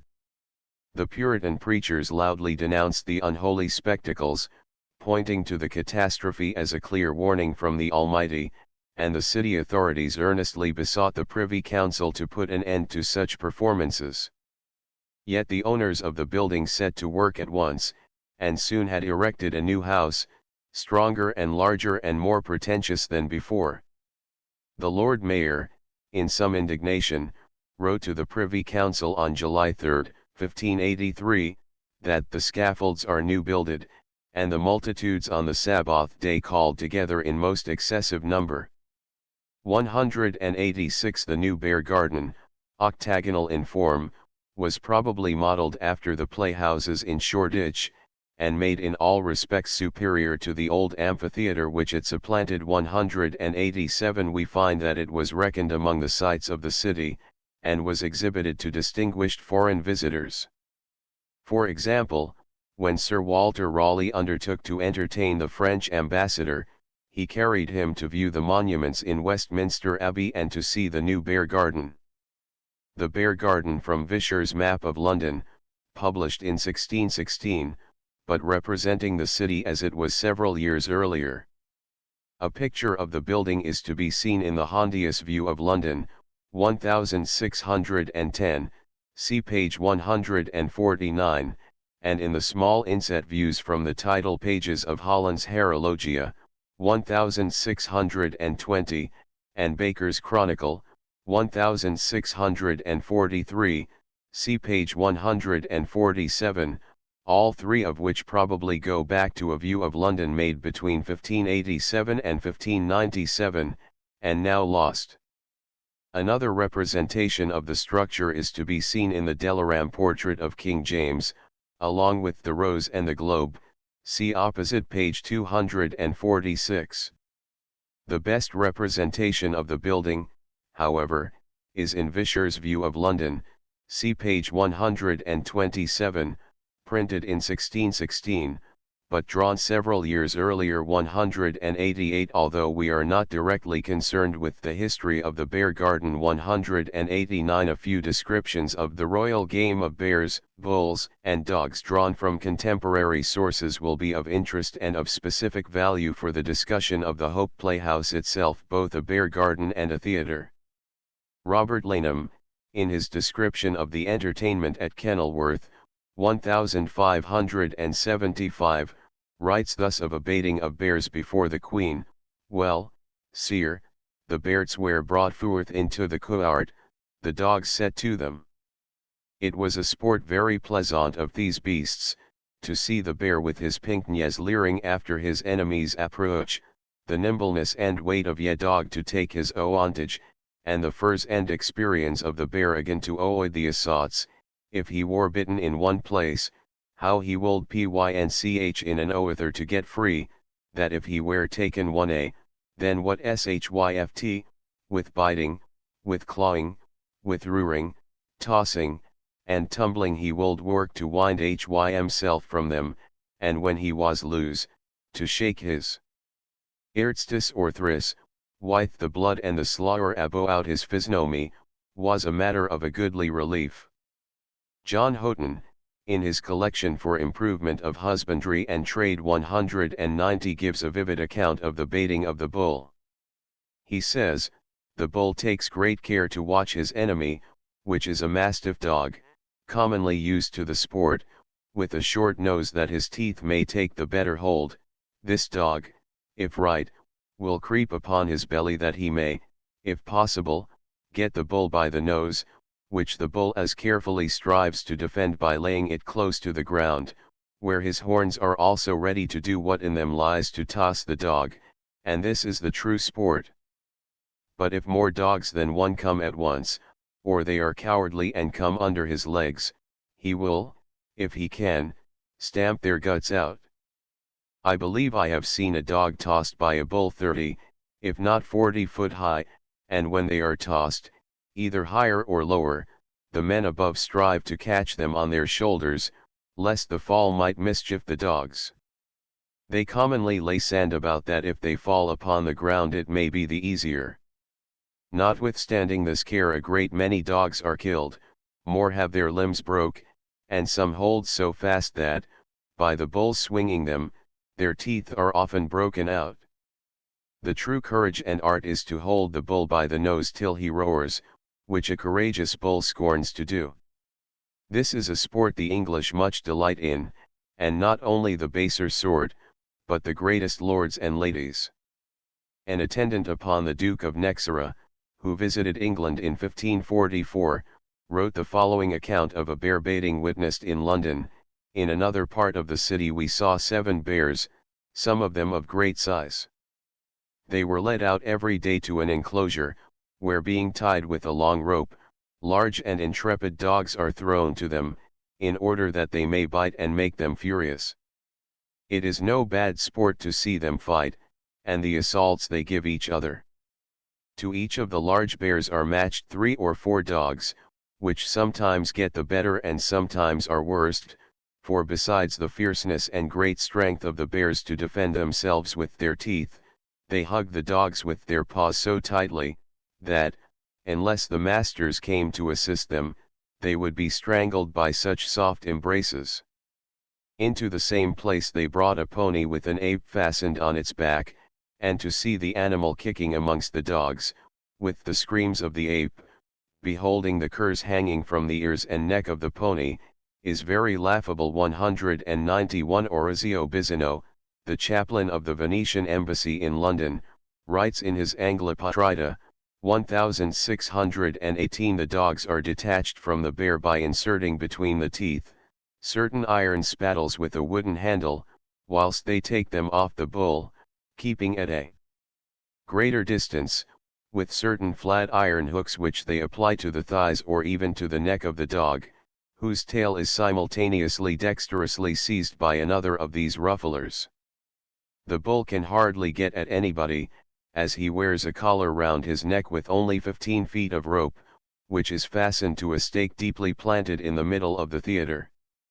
Other rufflers are at hand with long poles to put under the dog so as to break his fall after he has been tossed by the bull. The tips of these poles are covered with thick leather to prevent them from disemboweling the dogs. The most spirited stroke is considered to be that of the dog who seizes the bull's lip, clinging to it and pinning the animal for some time. The second best hit is to seize the eyebrows. The third, but far inferior, consists in seizing the bull's ear. 192. Paul Hentzner, the German traveller who visited London in 1598, wrote thus of the Bear Garden: "There is still another place, built in the form of a theatre, which serves for the baiting of bulls and bears. They are fastened behind, and then worried by great English bulldogs, but not without great risk to the dogs, from the horns of the one, and the teeth of the other, and it sometimes happens they are killed upon the spot. Fresh ones are immediately supplied in the places of those that are wounded or tired. To this entertainment there often follows that of whipping a blinded bear, which is performed by 5 or 6 men standing circularly with whips, which they exercise upon him without any mercy. As he cannot escape from them because of his chain, he defends himself with all his force and skill, throwing down all who come within his reach, and are not active enough to get out of it, and tearing the whips out of their hands and breaking them." The following passage is taken from the diary of the Duke of Württemberg, who visited London in 1592, noted down daily in the most concise manner possible, at His Highness's gracious command, by his private secretary. 193. On the 1st of September His Highness was shown in London the English dogs, of which there were about 120, all kept in the same enclosure, but each in separate kennel. In order to gratify His Highness, and at his desire, 2 bears and a bull were baited. At such times you can perceive the breed and mettle of the dogs, for although they receive serious injuries from the bears, and are caught by the horns of the bull and tossed into the air so as frequently to fall down again upon the horns, they do not give in, but fasten on the bull so firmly that one is obliged to pull them back by the tails and force open their jaws. 4 dogs at once were set on the bull. They however could not gain any advantage over him, for he so artfully contrived to ward off their attacks that they could not well get at him. On the contrary, the bull served them very scurvily by striking and beating at them. The following is a letter from one William Font to Edward Alleyn, then proprietor of the Bear Garden, regarding the sale of some game bulls. "I understood by a man which came with 2 bears from the garden, that you have a desire to buy one of my bulls. I have 3 western bulls at this time, but I have had very ill luck with them, for one of them hath lost his horn to the quick, that I think he will never be able to fight again. That is my old Star of the West. He was a very easy bull.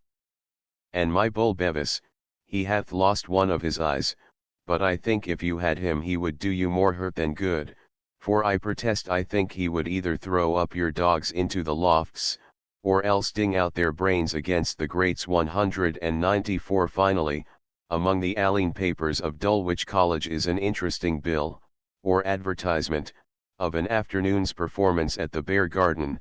"Tomorrow being Thursday shall be seen at the Bear Garden on the Bankside a great match played by the gamesters of Essex, who hath challenged all comers whatsoever to play 5 dogs at the single bear for £5, and also to weary a bull dead at the stake, and for your better content you shall have pleasant sport with the horse and ape and whipping of the blind bear.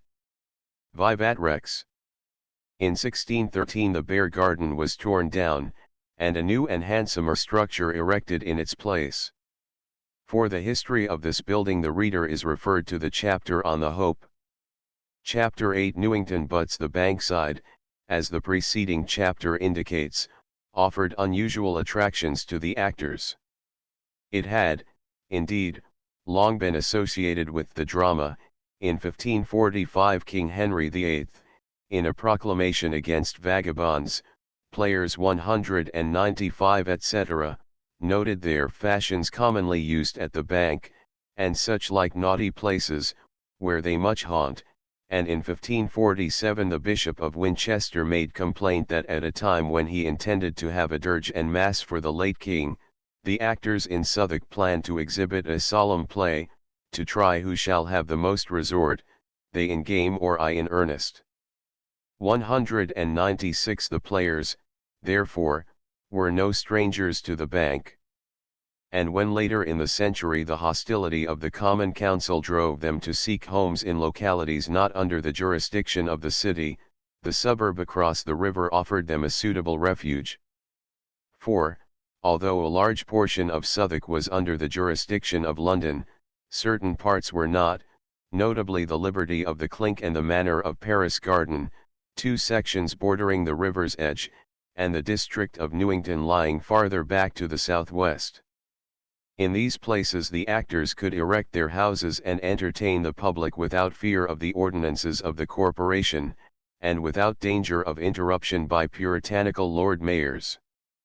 Yet, as we have seen, the first public playhouses were erected not on the Bankside, a naughty place, but near Finsbury Field to the north of the city, and the reasons which led to the selection of such a quiet and respectable district have been pointed out. 197 It was inevitable, however, that sooner or later a playhouse should make its appearance in the region to the south of the city.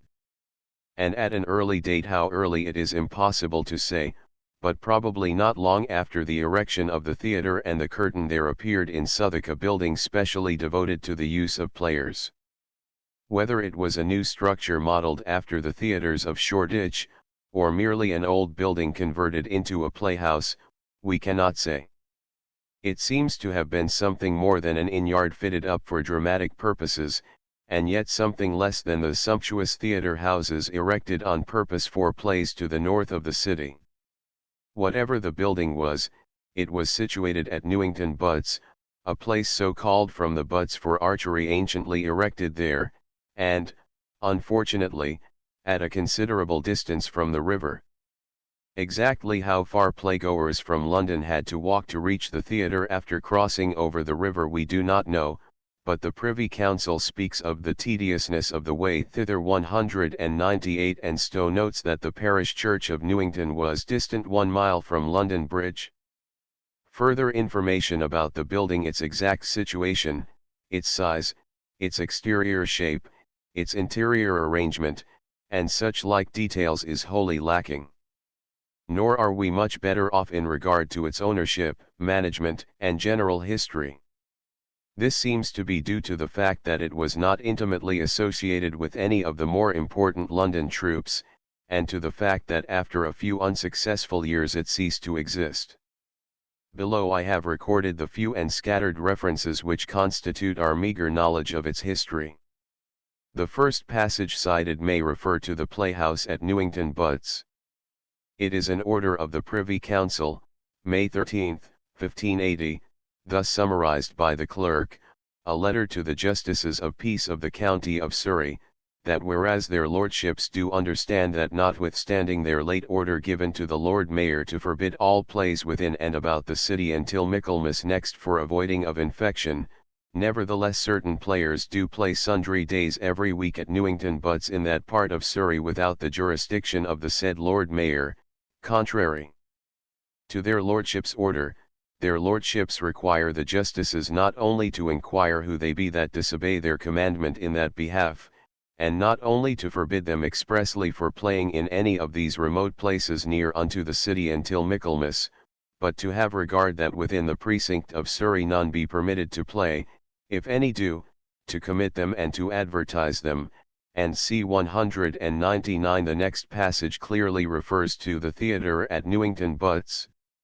On May 11, 1586, the Privy Council dispatched a letter to the Lord Mayor, which the clerk thus summarized: "A letter to the Lord Mayor, his Lordship is desired, according to his request made to their Lordships by his letters of the 7th of this present, to give order for the restraining of plays and interludes within and about the city of London, for the avoiding of infection feared to grow and increase this time of summer by the common assemblies of people at those places, and that their Lordships have taken the like order for the prohibiting of the use of plays at the theatre, and the other places about Newington, out of his charge 200 Chalmers 201 thought the word theatre was used of the Newington Playhouse, and for this he was taken to task by Collier 202 who says, he confounds it with the playhouse emphatically called the theatre in Shoreditch, and on consulting the register, we find that no such playhouse as the Newington Theatre is there spoken of. But Chalmers was right, for if we consult the registers we find the following letter, dispatched to the Justices of Surrey on the very same day that the letter just quoted was sent to the Lord Mayor, a letter to the Justices of Surrey, that according to such direction as hath been given by their Lordships to the Lord Mayor to restrain and inhibit the use of plays and interludes in public places in and about the city of London, in respect of the heat of the year now drawing on, for the avoiding of the infection like to grow and increase by the ordinary assemblies of the people to those places, they are also required in like sort to take order that the plays and assemblies of the people at the theatre or any other places about Newington be forthwith restrained and forborne as aforesaid, and c. 203 the phrase, the theatre or any other places about Newington, when addressed to the Justices of the Peace of Surrey could refer only to the Newington Butts Playhouse. On June 23, 1592, because of a riot in Southwark, the Privy Council closed all the playhouses in and about London 204. Shortly after this the Lord Strange's men, who were then occupying the Rows, petitioned the Council to be allowed to resume acting in their playhouse. The Council granted them instead permission to act 3 times a week at Newington Butts, but the players, not relishing this proposal, chose rather to travel in the provinces.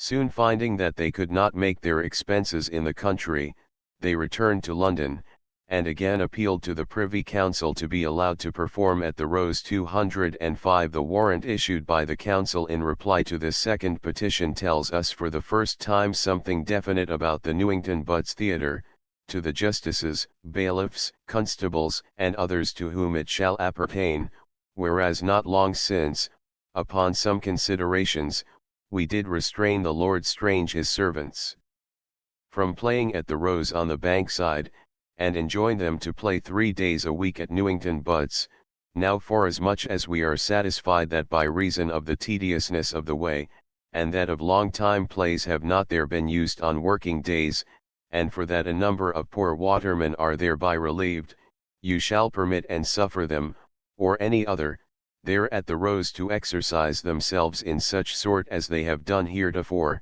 and that the Rows may be at liberty without any restraint so long as it shall be free from infection, any commandment from us heretofore to the contrary notwithstanding. 206. From this warrant we learn that so early as 1592 the Newington House was almost deserted, and that of long time plays had been given there only occasionally. 2 years later, on June 3, 1594, Henslow sent the admirals and the chamberlain's men to play temporarily at the half-deserted old playhouse, probably in order to give opportunity for needed repairs at the Rows 207. The section of his diary, under the heading, "In the name of God Amen," beginning at Newington my Lord Admiral men and my Lord Chamberlain men as followeth 1594, constitutes the fullest and clearest and, one may add, the most illustrious chapter in the history of this obscure building, for although it extends over only 10 days, it tells us that Edward Alleyn, Richard Burbage, and William Shakespeare then trod the Newington stage, and it records the performance there of such plays as The Jew of Malta, Andronicus, The Taming of a Shrew, and Hamlet. We next hear of the building near the end of the century, in 1599, Says Mr. Wallace, it was only a memory, as shown by a contemporary record to be published later. 208 Two other references close the history. In A Woman is a Weathercock, 3, printed in 1612, but written earlier, one of the actors exclaims of an insufferable pun, "O Newington conceit." The fact that this sneer is the only reference to the Newington Playhouse found in contemporary literature is a commentary on the low esteem in which the building was held by the Elizabethans, and its relative unimportance for the history of the drama. The last notice is in Howe's continuation of Stowe's Annals, 1631, 209. After enumerating all the theatres built in London and the suburbs within the space of 60 years, he adds vaguely, besides one in former time at Newington Butts. Chapter 9. The Rose. Doubtless one reason for the obscure role which the theatre at Newington played in the history of the drama was the tediousness of the way thither. The Rose, the second theatre to make its appearance in Surrey, was much more conveniently situated with respect to the city, for it was erected in the liberty of the Clink and very near the river's edge. As a result, it quickly attained popularity with London playgoers, and before the end of the century had caused the centre of dramatic activity to be shifted from Finsbury Field to the Bank. The builder of the Rose was one Philip Henslow, then, so far as our evidence goes, unknown to the dramatic world, but destined soon to become the greatest theatrical proprietor and manager of the Tudor Stuart age. We find him living on the Bankside and in the liberty of the Clink at least as early as 1577. At first, so we are told, he was but a poor man, described as servant, unto one Mr. Woodward. Upon the death of his employer, Woodward, he married the widow, Agnes Woodward, and thus came into the possession of considerable property. All his wealth came by her, swore the charwoman Joan Horton. This, however, simply means that Henslow obtained his original capital by his marriage, for, although very illiterate, he was shrewd in handling money, and he quickly amassed his wealth through innumerable business ventures. As one of these ventures, no doubt, he leased from the parish of St. Mildred, on March 24, 1585, a small piece of property on the Bankside known as the Little Rose. Among the early surveys, one Edward VI, says Rondel, we see that this was not merely a name, the place was a veritable rose garden. 210. At the time of the lease the property is described as consisting of a dwelling house called the Rose, two gardens adjoining the same consisting of void ground, and at least one other small building. The dwelling house Henslow probably leased as a brothel, for this was the district of the Stews, and the small building mentioned above, situated at the south end of one of the gardens, he let to a London grocer named John Cole Miley, who used it to keep victualling in. 211. Not satisfied, however, with the income from these two buildings, Henslow a year and a half later was planning to utilize a part of the void ground for the erection of a theatre. What interested him in the drama we do not know, but we may suppose that the same reason which led Burbage, Brain, Lanman, and others to build playhouses influenced him, namely, the prospect of great gains to ensue therefrom. 212. For the site of his proposed playhouse he allotted a small parcel of ground 94 feet square and lying in the corner formed by Rose Alley and Maiden Lane, see page 245. Then he interested in the enterprise his tenant Cole Miley, for, it seems, he did not wish to undertake so expensive and precarious a venture without sharing the risk with another. On January 10, 1587, he and Cole Miley signed a formal deed of partnership, according to which the playhouse was to be erected at once and at the sole cost of Henslow. Cole Miley, however, was to have from the beginning a half interest in the building, paying for his share by instalments of £25 tens. a quarter for a period of 8 years and 3 months. 213 The total sum to be paid by Cole Miley, £816, possibly represents the estimated cost of the building and its full equipment, plus rental on the land. The building is referred to in the deed of January 10 as a playhouse, now in framing and shortly to be erected and set up. Doubtless it was ready for occupancy early in the summer. That performances were given there before the close of the year is at least indicated by an order of the Privy Council dated October 29, 1587, a letter to the Justices of Surrey, that whereas the inhabitants of Southwark had complained unto their lordships, declaring that the order by their lordships set down for the restraining of plays and interludes within that county on the Sabbath days is not observed, and especially within the liberty of the Clink, and in the parish of St. Saviour's, 214. The Rose was in the liberty of the Clink and in the parish of St. Saviour's, and so far as we have any evidence it was the only place there devoted to plays. Moreover, a distinct reference to it by name appears in the sewer records in April, 1588, at which date the building is described as new. 215 In Norton's Map of London, 1593, the Rose and the adjacent Bear Garden are correctly placed with respect to each other, but are crudely drawn, see page 147. The representation of both as circular. The Bear Garden, we know, was polygonal was due merely to this crudeness, yet the Rose seems to have been indeed circular in shape, the Bankside's roundhouse referred to in Tom Teltroth's message. The building is so pictured in the Hondius map of 1610, see page 149, and in the inset maps on the title pages of Holland's Herologia, 1620, and Baker's Chronicle, 1643, see page 147, all three of which apparently go back to an early map of London now lost.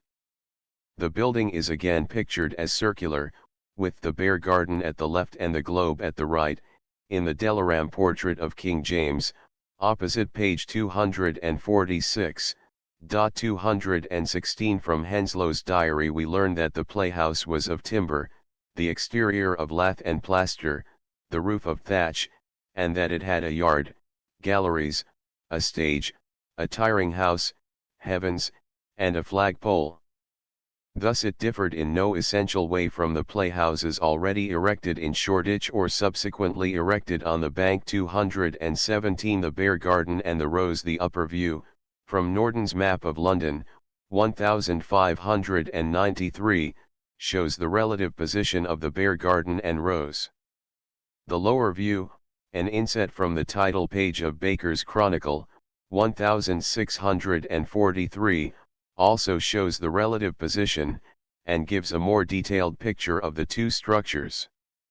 The Bear Garden is represented as polygonal, the Rose as circular. What troops of actors used the Rose during the first 5 years of its existence we do not know, indeed, until 1592 we hear nothing further of the playhouse.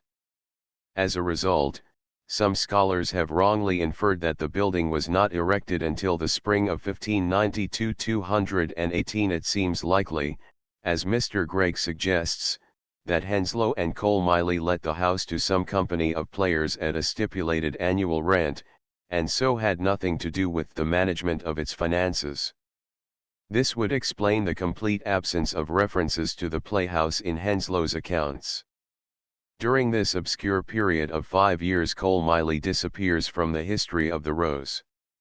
It may be that he withdrew from the undertaking at the outset. 219 It may be that he failed to meet his payments, and so forfeited his moiety, or it may be that, becoming dissatisfied with his bargain, he sold out to Henslow. Whatever the cause, his interest in the playhouse passed over to Henslow, who appears henceforth as the sole proprietor. The Bear Garden and the Rose. A small inset view of London, from the map entitled The Kingdom of Great Britain and Ireland, printed in Speed's Atlas, 1611. The map is dated 1610, but the inset view of London was copied, like the inset views to Baker's Chronicle, 1643, and to Holland's Herologia, 1620, from a lost map of London drawn about 1589 to 1599.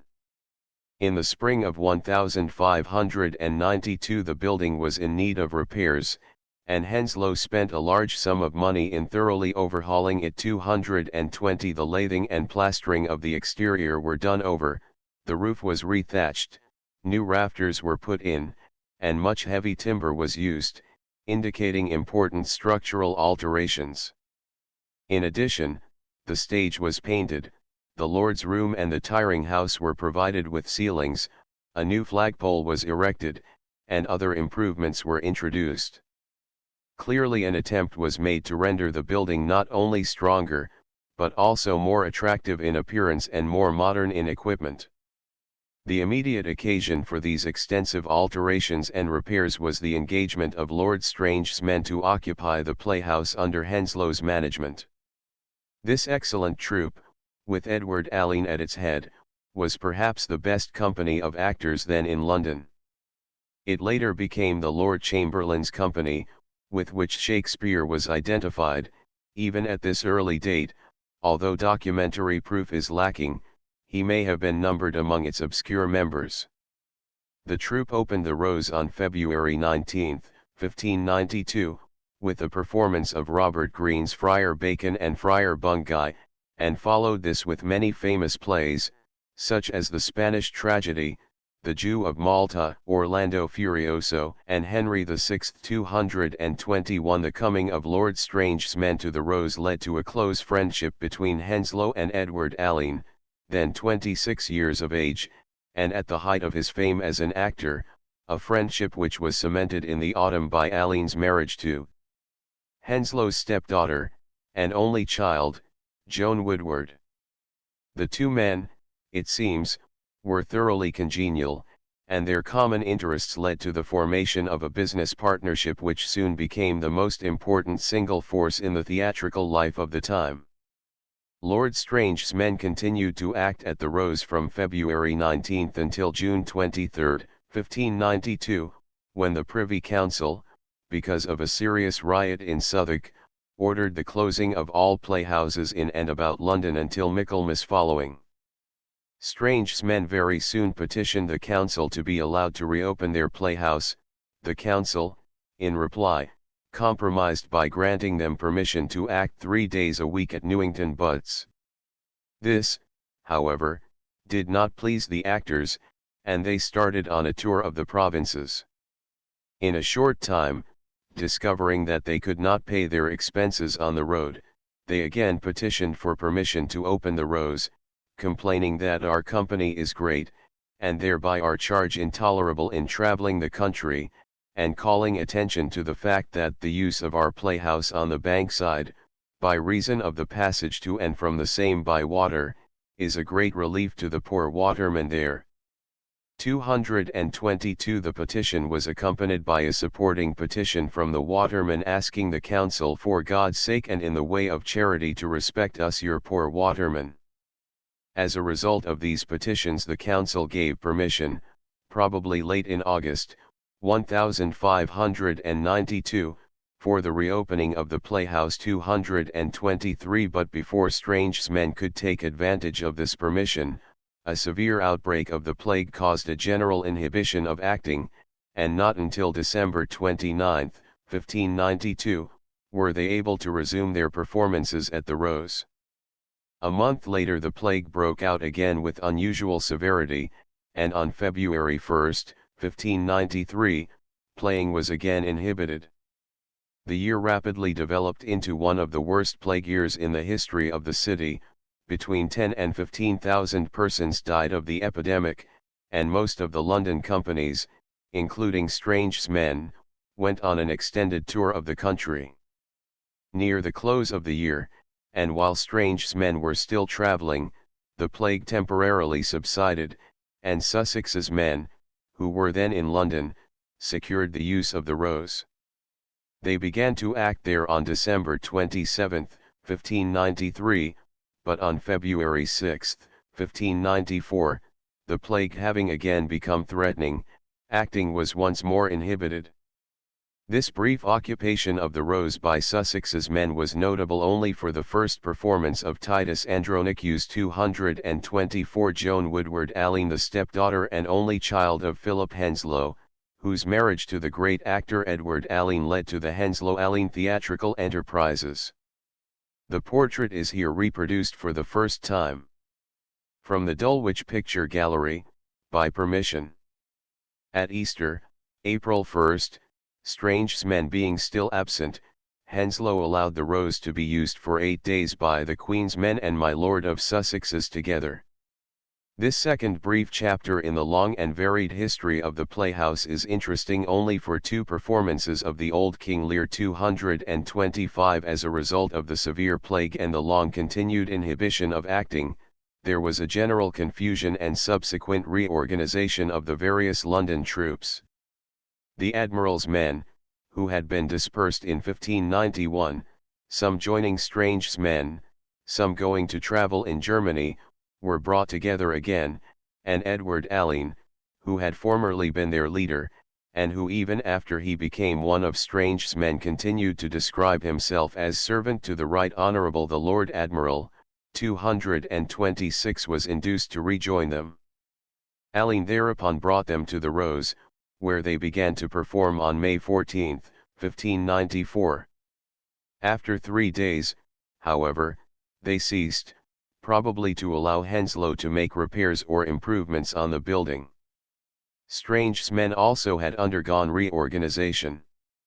On April 16, 1594, they lost by death their patron, the Earl of Derby. Shortly afterwards they secured the patronage of the Lord Chamberlain, and before June 3, 1594, they had arrived in London and reported to their former manager, Henslowe. At this time, apparently, the Rose was still undergoing repairs, so Henslowe sent both the Admiral's and the Chamberlain's men to act at Newington Butts, where they remained from June 3 to June 13, 1594. On June 15 the Admiral's men moved back to the Rose, which henceforth they occupied alone, and the Chamberlain's men, thus robbed of their playhouse, went to the theatre in Shoreditch. During the period of Lent, 1595, Henslowe took occasion to make further repairs on his playhouse, putting in new pales, patching the exterior with new lath and plaster, repainting the woodwork, and otherwise furbishing up the building. The total cost of this work was £108 and shortly after, as a part of these improvements, no doubt, he paid £7 for making the throne in the heavens.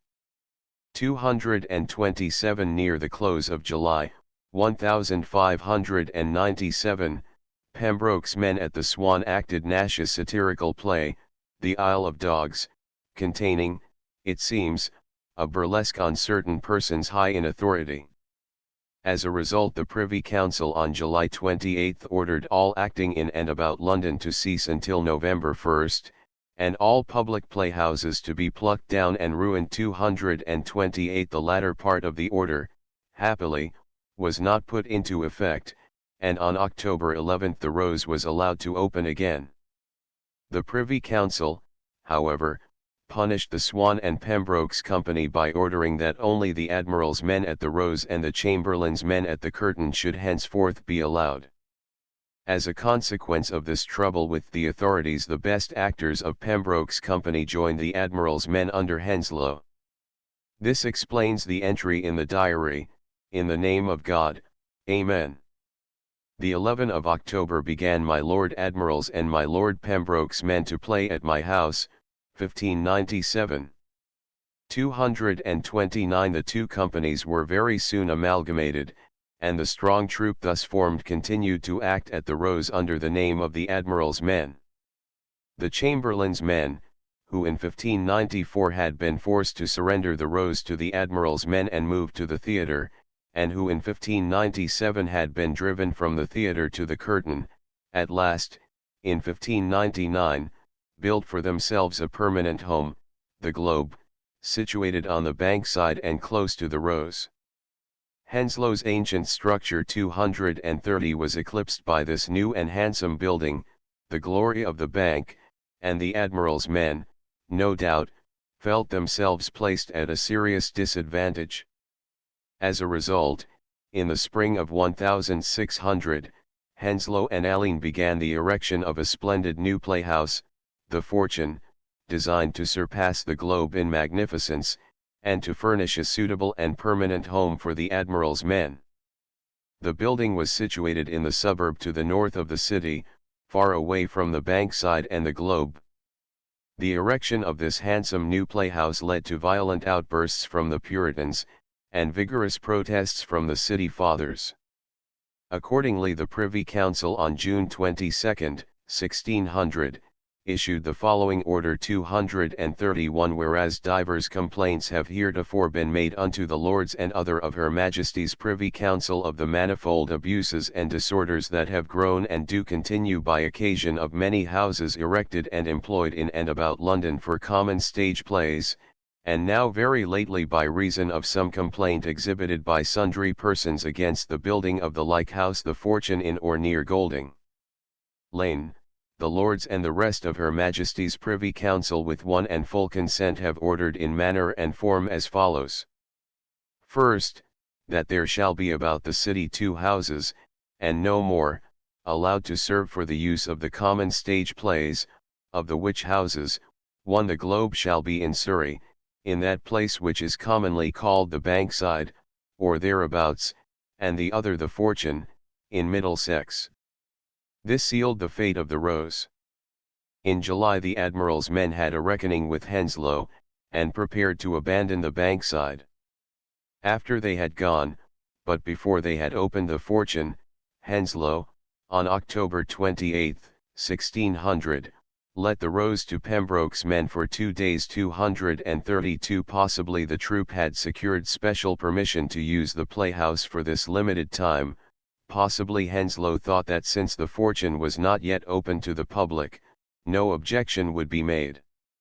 Of course, after the Admiral's men opened the Fortune in November or early in December, 1600, the Rose, according to the order of the Privy Council just quoted, had to stand empty. Its career, however, was not absolutely run.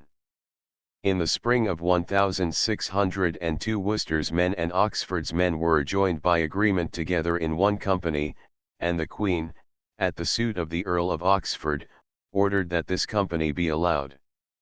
Accordingly the Privy Council wrote to the Lord Mayor on March 31, 1602, informing him of the fact, and adding, "And as the other companies that are allowed, namely of me the Lord Admiral and the Lord Chamberlain, be appointed their certain houses, and one and no more to each company, so we do straitly require that this company be likewise appointed to one place.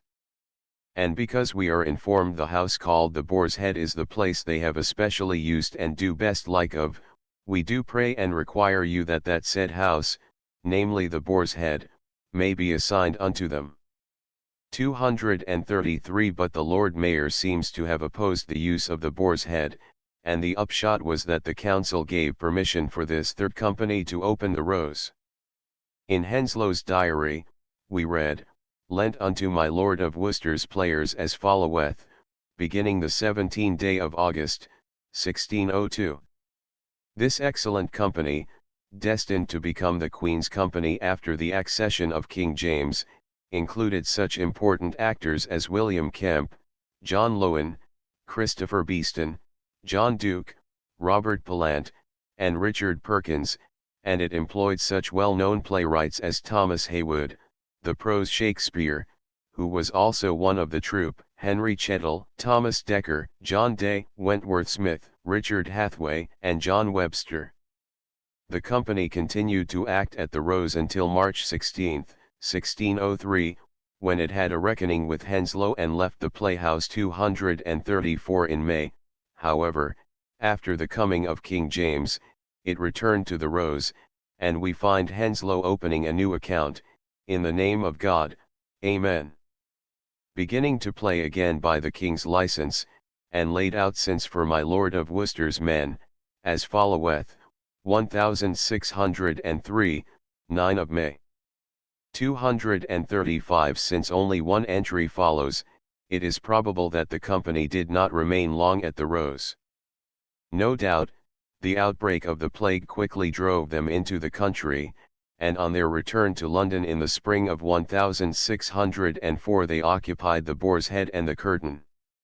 After this there is no evidence to connect the playhouse with dramatic performances.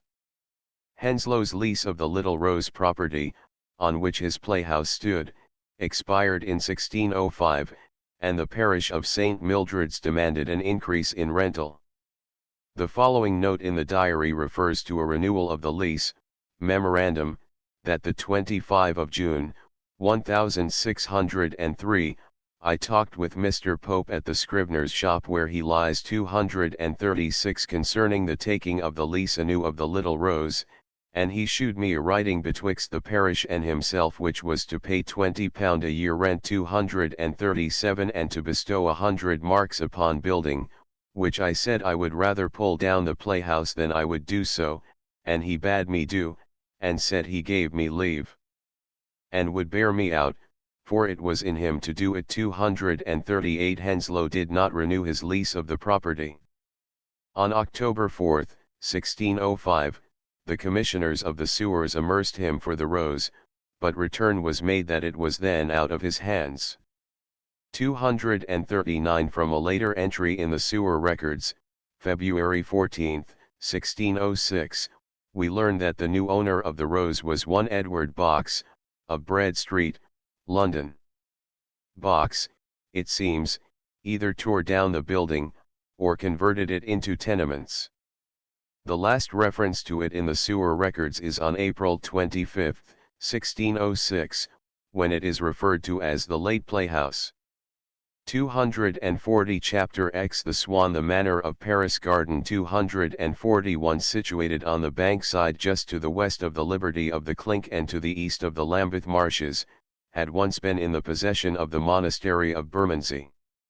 At the dissolution of the monasteries by Henry VIII, the property passed into the possession of the Crown, hence it was free from the jurisdiction of the Lord Mayor and Aldermen of London, and was on this account suitable for the erection of a playhouse.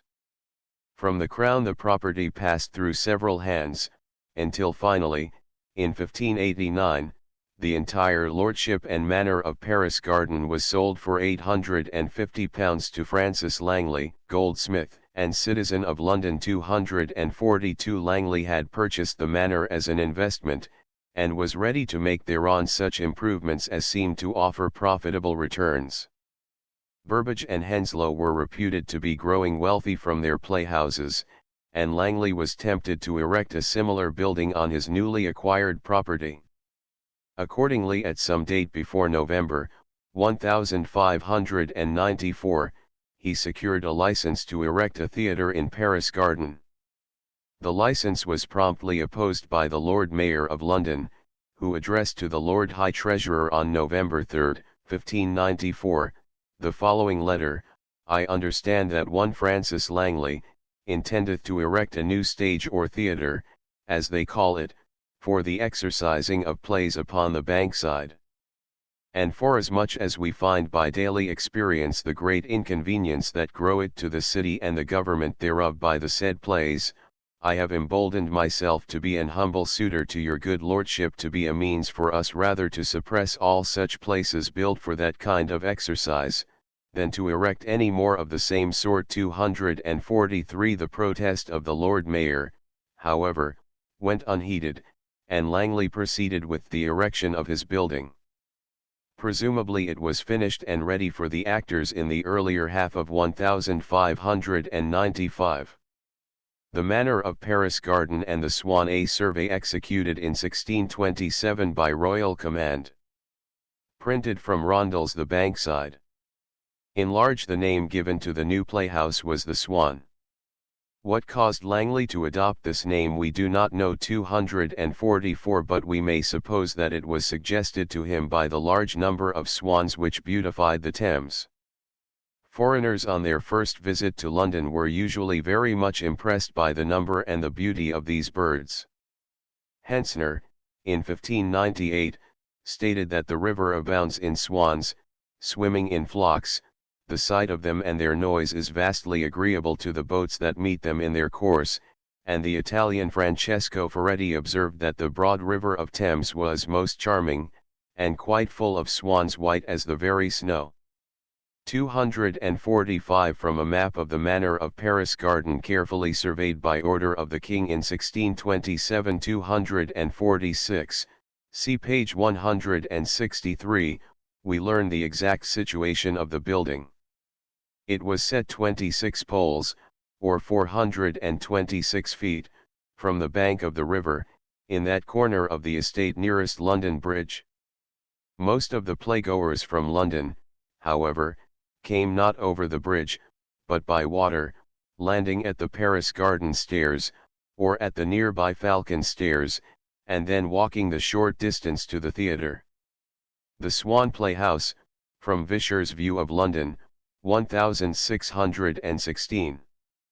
An excellent picture of the exterior of the Swan is furnished by Vischer's View of London, 1616, see page 165.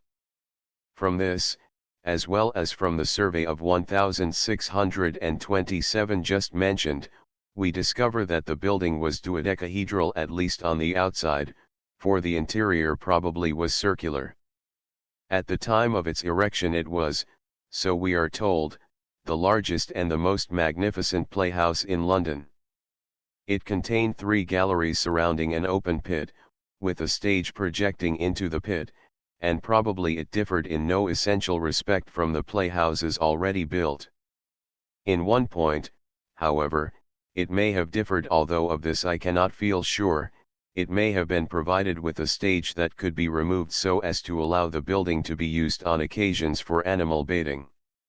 The de Witt drawing shows such a stage, and possibly Stowe in his survey, 1598, gives evidence that the Swan was in early times employed for bear baiting. And to begin at the west bank as afore, thus it followeth. On this bank is the Bear Gardens, in number twain, to wit, the old Bear Garden, i.e., the one built in 1583, and the new, i.e., the Swan, places wherein be kept bears, bulls, and other beasts, to be baited at stakes for pleasure, also mastiffs to bait them. In several kennels are there nourished. 247 Moreover, in 1613 Henslow used the Swan as the model for the Hope, a building designed for both acting and animal baiting. It should be noted, however, that in all documents the Swan is invariably referred to as a playhouse, and there is no evidence beyond that cited above to indicate that the building was ever employed for the baiting of bears and bulls. In the summer of 1596 a Dutch traveller named Johannes de Witt, a priest of St. Mary's in Utrecht, visited London and saw, as one of the most interesting sights of the city, a dramatic performance at the Swan. Later he communicated a description of the building to his friend Arend van Buchel 248, who recorded the description in his commonplace book, along with a crude and inexact drawing of the interior, see page 169, showing the stage, the 3 galleries, and the pit. 249 The description is headed, Ex observationibus Londinensibus Johannes de Witt. After a brief notice of St. Paul's, and a briefer reference to Westminster Cathedral, the traveller begins to describe what obviously interested him far more. I give below a translation of that portion relating to the playhouses. There are 4 amphitheatres in London: the Theatre, Curtain, Rose, and Swan, of notable beauty, which from their diverse signs bear diverse names. In each of them a different play is daily exhibited to the populace. The 2 more magnificent of these are situated to the southward beyond the Thames, and from the signs suspended before them are called the Rose and the Swan. The two others are outside the city towards the north on the highway which issues through the Episcopal Gate, called in the vernacular Bishop Gate 250. There is also a fifth, the Bear Garden, but of dissimilar structure, devoted to the baiting of beasts, where are maintained in separate cages and enclosures many bears and dogs of stupendous size, which are kept for fighting, furnishing thereby a most delightful spectacle to men. Of all the theatres 251, however, the largest and the most magnificent is that one of which the sign is a swan, called in the vernacular the Swan Theatre 252, for it accommodates in its seats 3,000 persons, and is built of a mass of flint stones, of which there is a prodigious supply in Britain, 253, and supported by wooden columns painted in such excellent imitation of marble that it is able to deceive even the most cunning. Since its form resembles that of a Roman work, I have made a sketch of it above. Exactly when the Swan was opened to the public, or what troops of actors first made use of it, we do not know. The visit of Johannes de Witt, however, shows that the playhouse was occupied in 1596, and this fact is confirmed by a statement in the lawsuit of Shaw v. Langley 254. We may reasonably suppose that not only in 1596, but also in 1595 the building was used by the players. The interior of the Swan Playhouse sketched by Johannes de Witt in 1596. Enlarge our definite history of the Swan, however, begins with 1597. In February of that year 8 distinguished actors, among whom were Robert Shaw, Richard Jones, Gabriel Spencer, William Byrd, and Thomas Downton, servants to the Right Honourable the Earl of Pembroke, entered into negotiations with Langley, or, as the legal document puts it, fell into conference with the said Langley for and about the hiring and taking a playhouse of the said Langley, situate in the Old Paris Garden, in the parish of St. Saviour's, in the county of Surrey, commonly called and known by the name of the Sign of the Swan.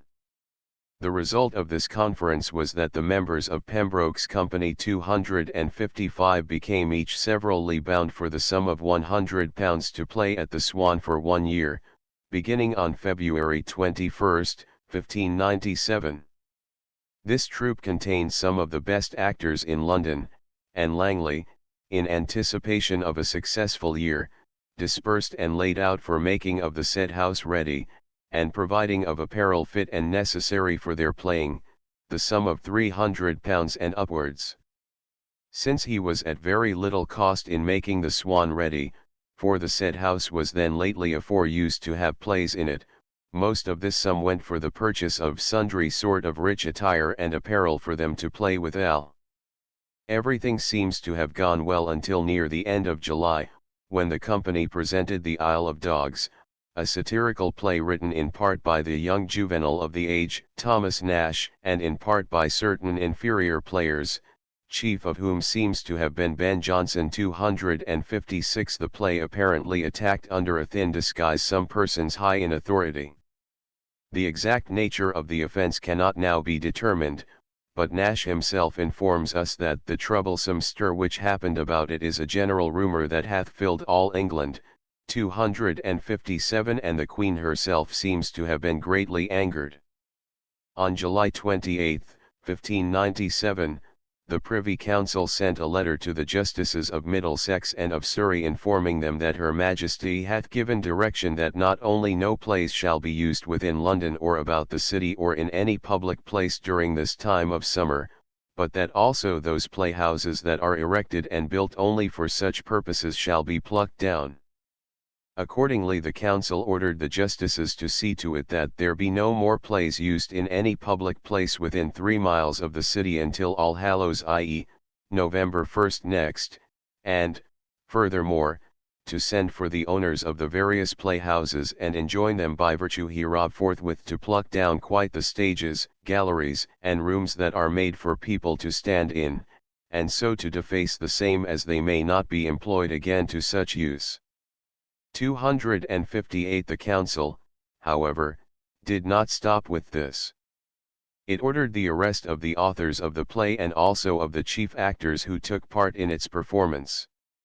Nash saved himself by precipitate flight, but his lodgings were searched and his private papers were turned over to the authorities. Robert Shaw and Gabriel Spencer, as leaders of the troupe, and Ben Jonson, as one of the inferior players who had a part in writing the play 259, were thrown into prison. The rest of the company hurried into the country, their speed being indicated by the fact that we find them acting in Bristol before the end of July. Some of these events are referred to in the following letter, addressed by the Privy Council to Richard Topcliffe, Thomas Fowler, and Richard Skevington, Esquires, Dr. Fletcher, and Mr. Wilbraham, upon information given us of a lewd play that was played in one of the playhouses on the Bankside, containing very seditious and slanderous matter. We caused some of the players Robert Shaw, Gabriel Spencer, and Ben Jonson 260 to be apprehended and committed to prison, whereof one of them Ben Jonson was not only an actor but a maker of part of the said play. Forasmuch as it is thought meet that the rest of the players or actors in that matter shall be apprehended to receive such punishment as their lewd and mutinous behavior doth deserve, these shall be therefore to require you to examine those of the players that are committed, whose names are known to you, Mr. Topcliffe, what is become of the rest of their fellows that either had their parts in the devising of that seditious matter, or that were actors or players in the same, what copies they have given forth 261 of the said play, and to whom, and such other points as you shall think meet to be demanded of them, wherein you shall require them to deal truly, as they will look to receive any favor. We pray you also to peruse such papers as were found in Nash's lodgings, which Ferris, a messenger of the chamber, shall deliver unto you, and to certify us the examinations you take 262. This unfortunate occurrence destroyed Langley's dream of a successful year. It also destroyed the splendid Pembroke organization, for several of its chief members, even before the inhibition was raised, joined the Admiral's men. On August 6 Richard Jones went to Henslow and bound himself to play for 2 years at the Rose, and at the same time he bound his friend Robert Shaw, who was still in prison. On August 10 William Byrd came and made a similar agreement. On October 6 Thomas Downton did likewise. Their leader, Gabriel Spencer, also probably had an understanding with Henslow, although he signed no bond, and upon his release from the Marshalsea he joined his friends at the Rose 263. In the meantime the Queen's anger was abating, and the trouble was blowing over. The order to pluck down all the public playhouses was not taken seriously by the officers of the law, and Henslow actually secured permission to reopen the Rose on October 11. The inhibition itself expired on November 1, but the Swan was singled out for further punishment. The Privy Council ordered that henceforth license should be granted to 2 companies only, namely, the Admirals at the Rose, and the Chamberlains at the Curtain. This meant, of course, the closing of the Swan. In spite of this order, however, the members of Pembroke's company remaining after the chief actors had joined Henslow, taking on recruits and organizing themselves into a company, began to act at the Swan without a license. For some time they continued unmolested, but at last the 2 licensed companies called the attention of the Privy Council to the fact, and on February 19, 1598, the Council issued the following order to the Master of the Revels and the Justices of both Middlesex and Surrey: whereas license hath been granted unto 2 companies of stage players retained unto us, the Lord Admiral and Lord Chamberlain, and whereas there is also a 3rd company who of late, as we are informed, have by way of intrusion used likewise to play, we have therefore thought good to require you upon receipt hereof to take order that the aforesaid 3rd company may be suppressed, and none suffered hereafter to play but those 2 formerly named, belonging to us, the Lord Admiral and Lord Chamberlain 264. Thus, after February 19, 1598, the Swan stood empty, so far as plays were concerned, and we hear very little of it during the next few years. Indeed, it never again assumed an important part in the history of the drama.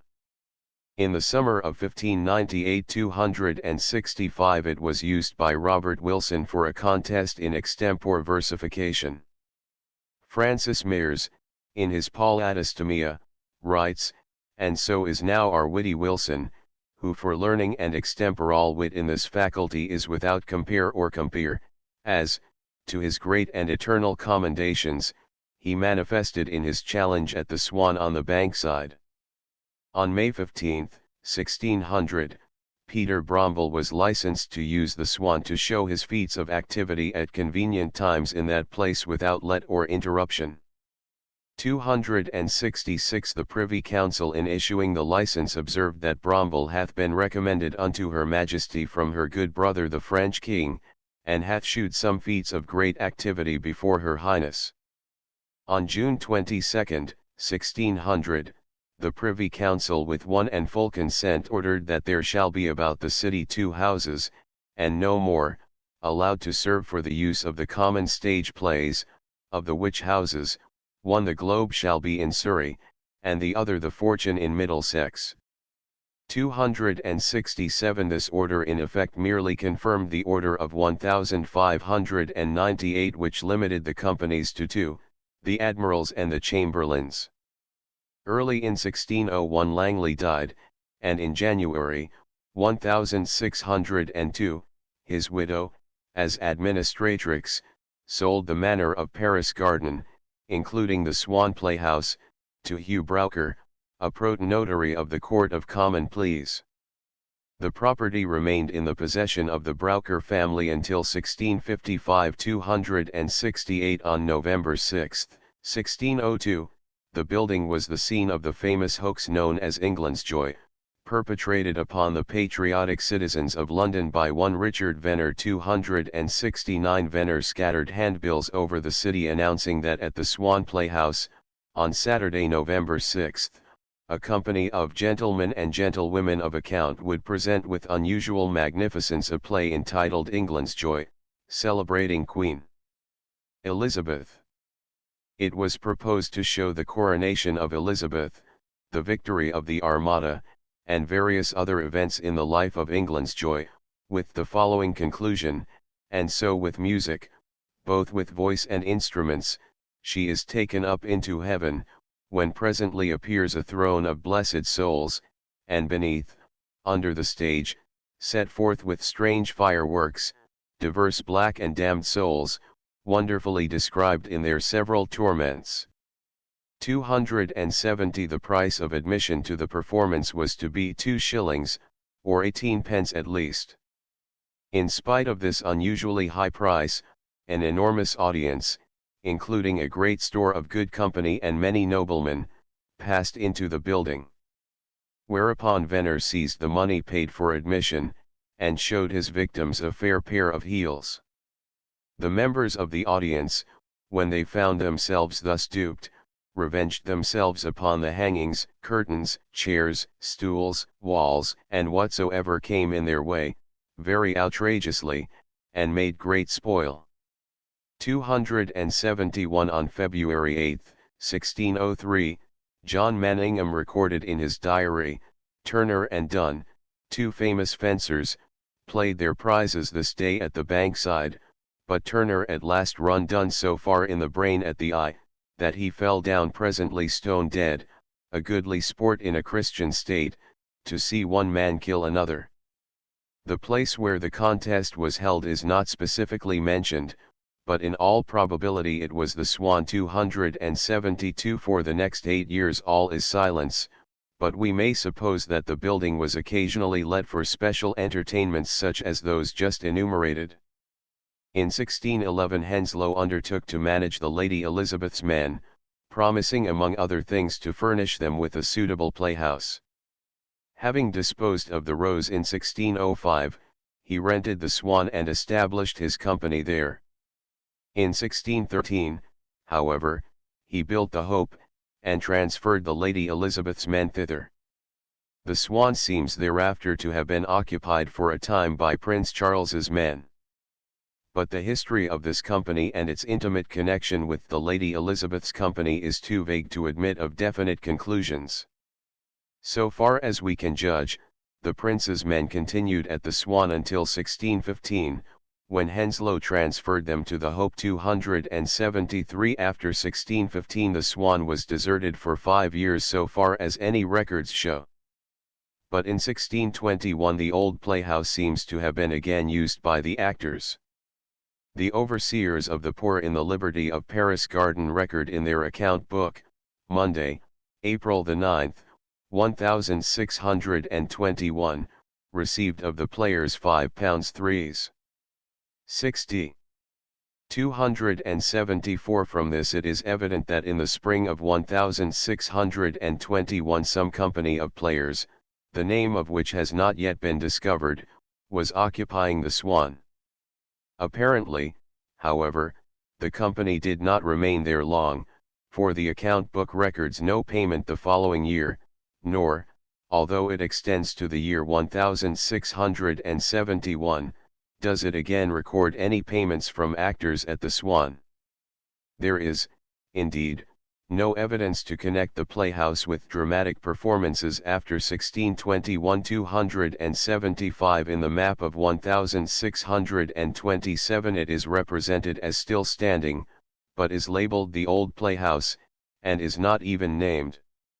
5 years later it is referred to in Nicholas Goodman's Holland's Leaguer, 1632, a pamphlet celebrating one of the most notorious houses of ill fame on the Bankside. 276. Dona Britannica Hollandia, the proprietress of this house, is represented as having been much pleased with its situation, especially, and above all the rest, she was most taken with the report of 3 famous amphitheatres, which stood so near situated that her eye might take view of them from the lowest turret. One was the continent of the world, i.e., the globe, because half the year a world of beauties and brave spirits resorted unto it. The other was a building of excellent hope, and though wild beasts and gladiators did most possess it, yet the gallants that came to behold those combats, though they were of a mixed society, yet were many noble worthies amongst them. The last which stood, and, as it were, shacked hands with this fortress, being in times past as famous as any of the other, was now fallen to decay, and like a dying swan, hanging down her head, seemed to sing her own dirge. This is the last that we hear of the playhouse, that was in times past as famous as any of the other. What finally became of the building we do not know. It is not shown in Holler's view of London, in 1647, and probably it had ceased to exist before the outbreak of the Civil War. Chapter 11. The Second Blackfriars. In 1596 Burbage's lease of the plot of ground on which he had erected the theatre was drawing to a close, and all his efforts at a renewal had failed. The owner of the land, Giles Alleyn, having, in spite of the terms of the original contract, refused to extend the lease until 1606, was craftily plotting for a substantial increase in the rental. Moreover, having become puritanical in his attitude towards the drama, he was insisting that if the lease were renewed, the theatre should be used as a playhouse for 5 years only, and then should either be torn down, or be converted into tenements. Burbage tentatively agreed to pay the increased rental, but, of course, he could not possibly agree to the second demand, and when all negotiations on this point proved futile, he realized that he must do something at once to meet the awkward situation. In the 20 years that had elapsed since the erection of the theatre and the curtain in Holywell, the Bankside had been developed as a theatrical district, and the Rose and the Swan, not to mention the Bear Garden, had made the south side of the river the popular place for entertainments. Naturally, therefore, anyone contemplating the erection of a playhouse would immediately think of this locality. Burbage, however, was a man of ideas. He believed that he could improve on the Bankside as a site for his theatre. He remembered how, At the outset of his career as a theatrical manager, he had had to face competition with Richard Farrant, who had opened a small private playhouse in Blackfriars. Although that building had not been used as a public playhouse, and had been closed up after a few years of sore tribulation, it had revealed to Burbage the possibilities of the Blackfriars precinct for theatrical purposes. In the first place, the precinct was not under the jurisdiction of the city, so that actors would not there be subject to the interference of the Lord Mayor and his aldermen. As Stephens writes in his History of Ancient Abbeys, Monasteries, etc., all the inhabitants within it were subject to none but the king, neither the mayor, nor the sheriffs, nor any other officers of the City of London had the least jurisdiction or authority therein. Blackfriars, therefore, in this fundamental respect, was just as desirable a location for theatres as was Holywell to the north of the city, or the Bankside to the south. In the second place, Blackfriars had a decided advantage over those two suburban localities in that it was situate in the bosom of the city, 277 near St. Paul's Cathedral, the centre of London life, and hence was readily accessible to playgoers, even during the disagreeable winter season. In the third place, the locality was distinctly fashionable. To give some notion of the character of its inhabitants, I record below the names of a few of those who lived in or near the conventual buildings at various times after the dissolution: George Brooke, Lord Cobham, William Brooke, Lord Cobham, Lord Chamberlain of the Queen's household, Henry Brooke, Lord Cobham, Lord Warden of the Cinque Ports, Sir Thomas Cheney, Treasurer of the Queen's household, and Lord Warden of the Cinque Ports, Henry Carey, Lord Hunsdon, Lord Chamberlain of the Queen's household, George Carey, Lord Hunsdon, who as Lord Chamberlain was the patron of Shakespeare's troupe, Sir Thomas Cawarden, Master of the Revels, Sir Henry Jerningham, Fee Chamberlain to the Queen's Highness, Sir Willem Moore, Chamberlain of the Exchequer, Lord Zanche, Sir John Portinari, Sir William Kingston, Sir Francis Bryan,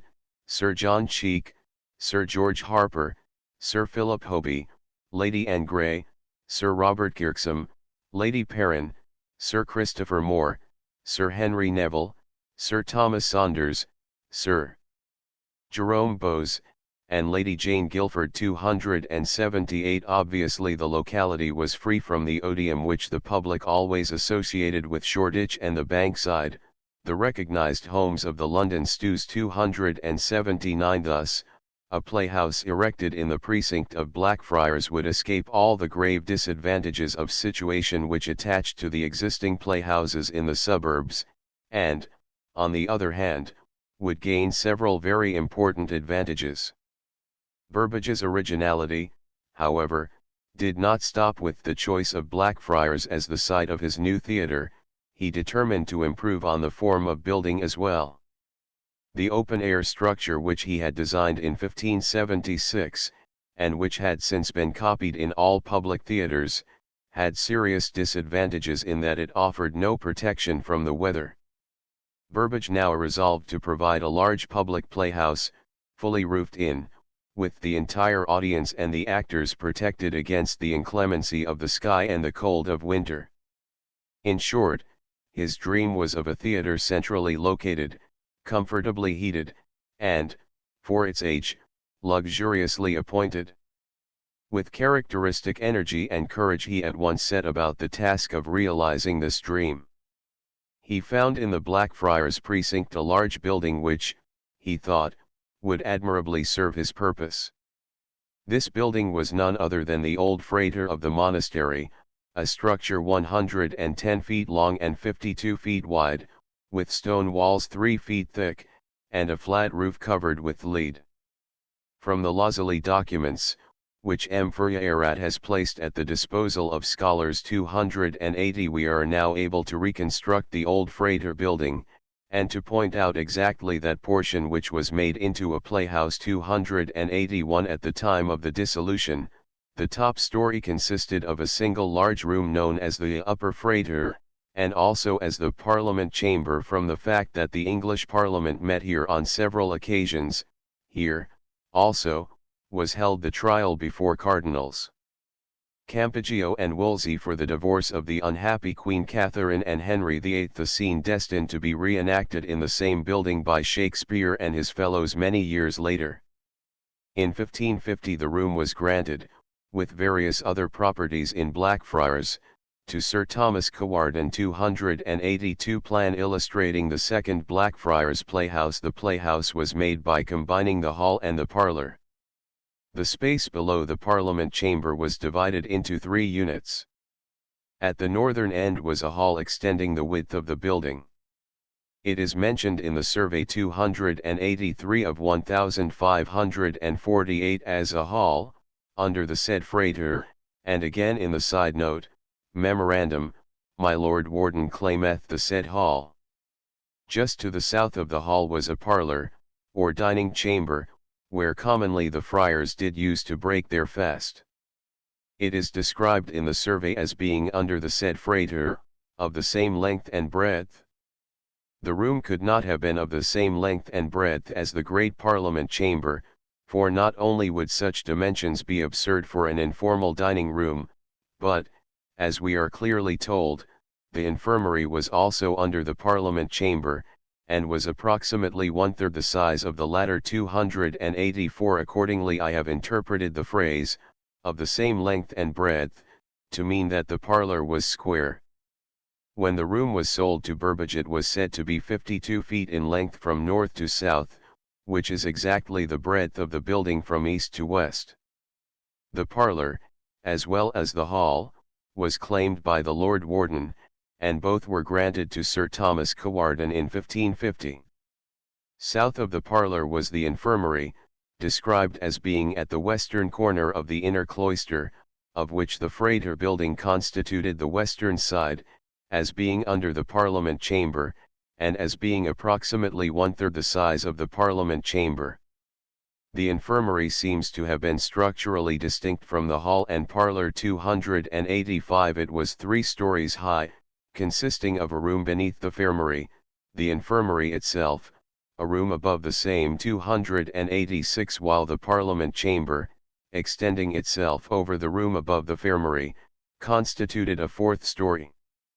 Furthermore, not only was the infirmary a structural unit distinct from the hall and the parlour at the north, but it never belonged to Cawarden or More, and hence was not included in the sale to Burbage.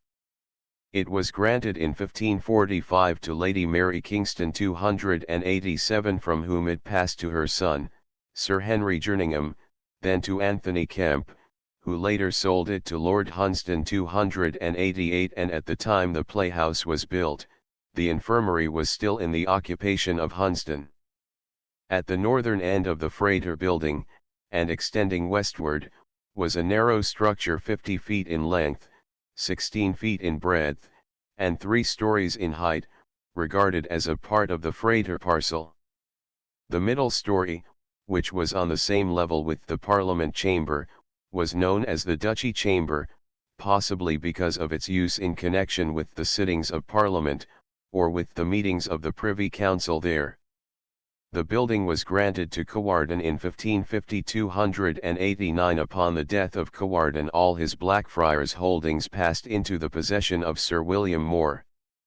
From More, in 1596, James Burbage purchased those sections of the Frater building which had originally been granted to Cawarden 290, that is, all the Frater building except the infirmary, for the sum of £600, in modern valuation about $25,000. 291 Evidently he had profited by Farrant's experience with More and by his own experience with Giles Allen, and had determined to risk no more leases, but in the future to be his own landlord, cost what it might.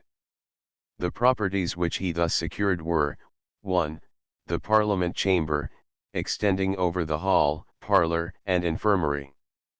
This great chamber, it will be recalled, had previously been divided by Cawarden into the Frith and Cheek lodgings 292, but now it was arranged as a single tenement of 7 rooms, and was occupied by the eminent physician William de Laune 293. All those 7 great upper rooms as they are now divided, being all upon one floor, and sometime being one great and entire room, with the roof over the same, covered with lead. Up into this tenement led a special pair of stairs which made it wholly independent of the rest of the building. 2.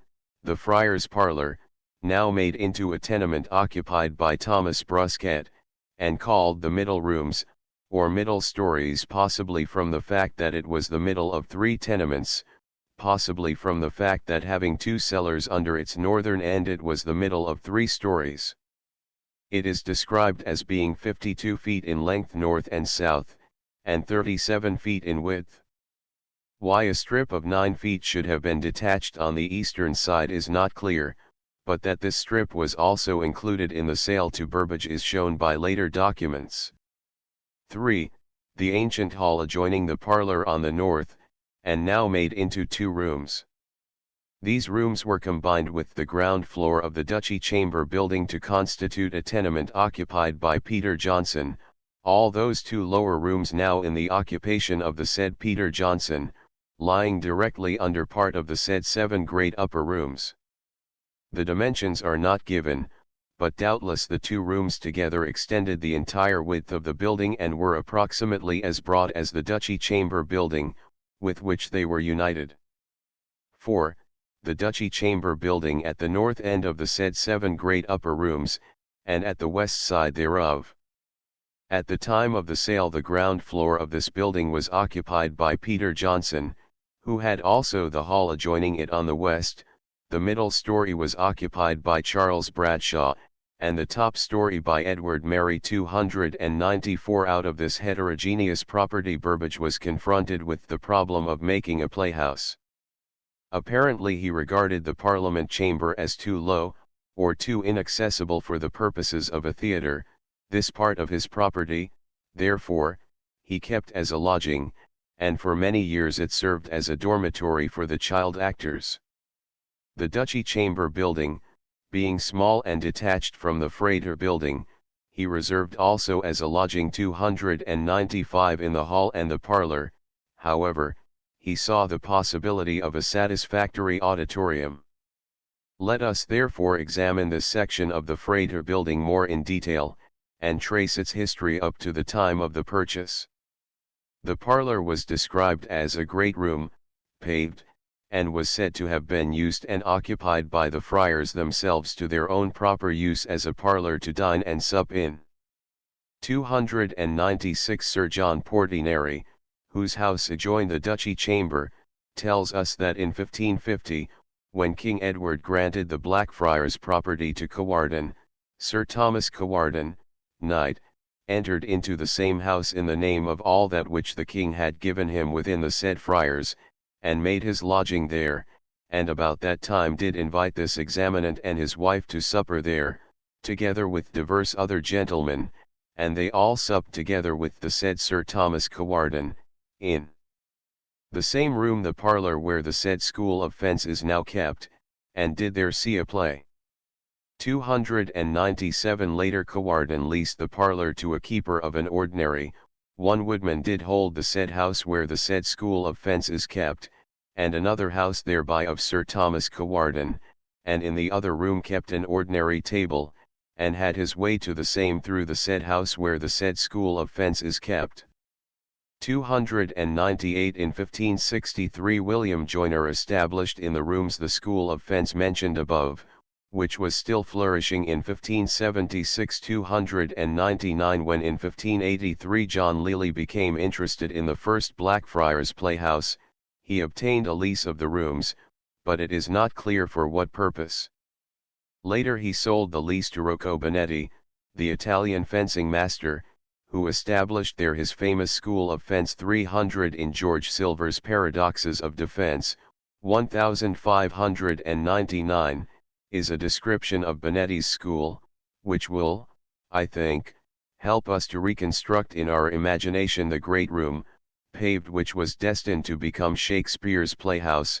He caused to be fairly drawn and set round about the school all the noblemen's and gentlemen's armes that were his scholars, and, hanging right under their armess, their rapiers, daggers, gloves of mail, and gauntlets. Also he had benches and stools, the room being very large, for gentlemen to sit about his school to behold his teaching. He taught none commonly under 20, 40, 50, or 100 pounds. And because all things should be very necessary for the nobleman and gentleman, he had in his school a large square table, with a green carpet, done round with a very broad rich fringe of gold, always standing upon it a very fair standish covered with crimson velvet, with inky, pens, pen dust, and sealing wax, and quires of very excellent fine paper, gilded, ready for the nobleman and gentleman, upon occasion, to write their letters, being then desirous to follow their fight, to send their men to dispatch their business. And to know how the time passed, he had in one corner of his school, a clock, with a very fair large dial. He had within that school a room the which he called his privy school, with Monnier weapons therein, where he did teach his scholars his secret fight, after he had perfectly taught them their rules. He was very much loved in the court. We are further told by Silver that Bonetti took it upon himself to hit any Englishman with a thrust upon any button. It is no wonder that Shakespeare ridiculed him in Romeo and Juliet as the very butcher of a silk button, and laughed at his school and his fantastic fencing terms, Mercutio, the immortal Passato, the punto reverso, the hey, Benvolio, the what, Mercutio. The pox of such antic, lisping, affecting fantasticos. These new tuners of accents, by Jesu, a very good blade. At the date of the sale to Burbage, February 4, 1596, the fencing school of Bonetti, had become those rooms and lodgings, with the kitchen thereunto adjoining, called the middle rooms or middle stories, late being in the tenure or occupation of Rocco Bonetti, and now being in the tenure or occupation of Thomas Bruscat, gentleman. To make his playhouse Burbage removed all the partitions in the middle rooms, and restored the parlor to its original form, a great room covering the entire breadth of the building, and extending 52 feet in length from north to south. To this he added the hall at the north, which then existed as two rooms in the occupation of Peter Johnson. The hall and parlor when combined made an auditorium described as per estimationum in longitudinem austral ad borealum partum eistum sexaginta et sex pedacis sid plus sub minus, et in latitudinem occidental ad orientalum partum eistum quadraginto et sex pedacis sid plus sub minus.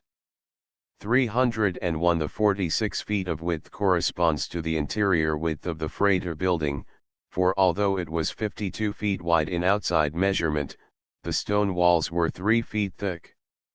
The 66 feet of length probably represents the 52 feet of the parlor plus the breadth of the hall.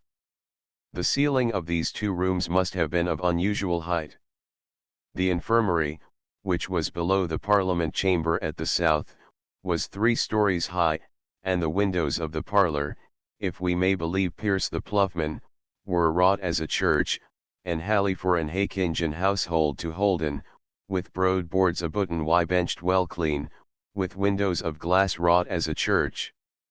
Remains of Blackfriars. This remnant of the old monastery was discovered in 1872 on the rebuilding of the offices of the Times. It illustrates the substantial character of the Blackfriars buildings, and may even be a part of the old freighter, for the Times occupies that portion of the monastery. The windows of the freighter, according to Pierce the ploughman, were wrought as a church. From a painting in the Guildhall Museum.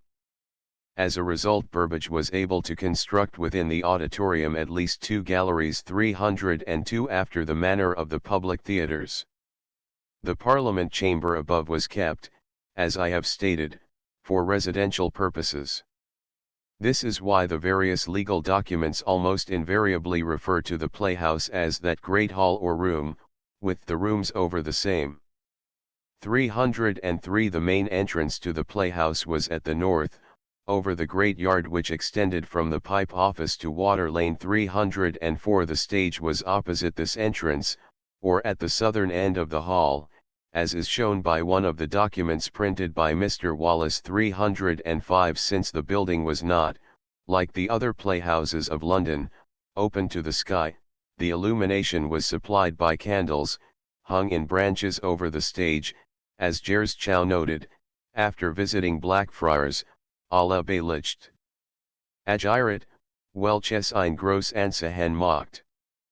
306 The obvious advantage of artificial light for producing beautiful stage effects must have added not a little to the popularity of the Blackfriars Playhouse. The cost of all the alterations and the equipment could hardly have been less than £300, so that the total cost of the property was at least £900, or in modern valuation approximately $35,000. Burbage's sons, in referring to the building years later, declared that their father had made it into a playhouse with great charge. And, they added significantly, with great trouble. The aristocratic inhabitants of the Blackfriars precinct did not welcome the appearance in their midst of a public, or, as some more scornfully designated it, a common, playhouse, and when they discovered the intentions of Burbage, they wrote a strong petition to the Privy Council against the undertaking.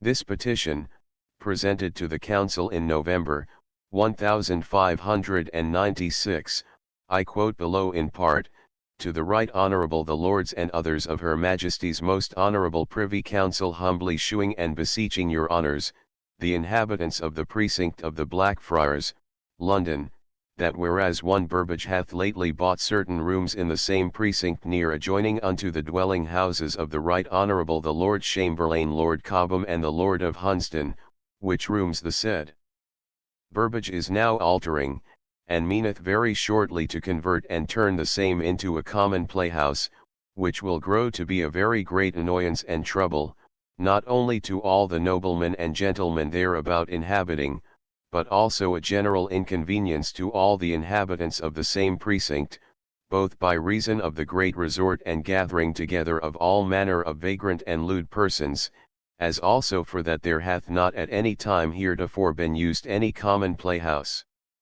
within the same precinct, but that now all players being banished by the Lord Mayor from playing within the city, they now think to plant themselves in liberties, etc. 307 The first person to sign the petition was the Dowager Lady Elizabeth Russell, the second was none other than George Carey, Lord Hunsdon, at the time the patron of Burbage's company of actors. 308 It is not surprising, therefore, that as a result of this petition the Lords of the Privy Council, of which Lord Cobham was a conspicuous member, issued an order in which they forbade the use of the said house for plays. 309 This order wrecked the plans of Burbage quite as effectively as did the stubbornness of Giles Alleyn. Possibly the mental distress Burbage suffered at the hands of the Privy Council and of Giles Alleyn affected his health. At least he did not long survive this last sling of fortune. In February, 1597, just before the expiration of the Alleyn lease, he died, leaving the theatre to his son Cuthbert, the bookseller, Blackfriars to his actor son, Richard, the star of Shakespeare's troupe, and his troubles to both. With good reason Cuthbert declared many years later that the ultimate success of London theatres had been purchased by the infinite cost and pains of the family of Burbages. When later in 1597 the Lord Chamberlain's players were forced to leave Cuthbert's theatre, Richard Burbage was not able to establish them in his comfortable Blackfriars house. Instead, they first went to the Old Curtain in Shoreditch, and then, under the leadership of the Burbage sons, erected for themselves a brand new home on the Bankside, called the Globe. The order of the Privy Council had summarily forbidden the use of Blackfriars as a public playhouse. Its proprietor, however, Richard Burbage, might take advantage of the precedent established in the days of Farrant, and let the building for use as a private theatre 310 exactly when he was first able to lease the building as a private house we do not know, for the history of the building between 1597, when it was completed, and 1600, when it was certainly occupied by the children of the chapel, is very indistinct. We have no definite evidence to connect the chapel children, or, indeed, any specific troop, with Blackfriars during these years. Yet prior to 1600 the building seems to have been used for acting. Richard Burbage himself seems to say so. In leasing the building to Evans, in 1600, he says that he considered with himself that Evans could not pay the rent except the said Evans could erect and keep a company of playing boys or others to play plays and interludes in the said playhouse in such sort as before time had been there used.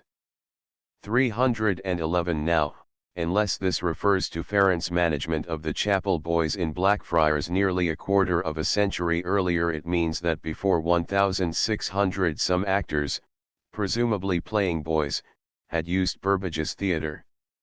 Moreover, there seems to be evidence to show that the troupe thus vaguely referred to was under the management of Evans, for, in referring to his lease of Blackfriars in 1600, Evans describes the playhouse as then or late in the tenure or occupation of your said orateur.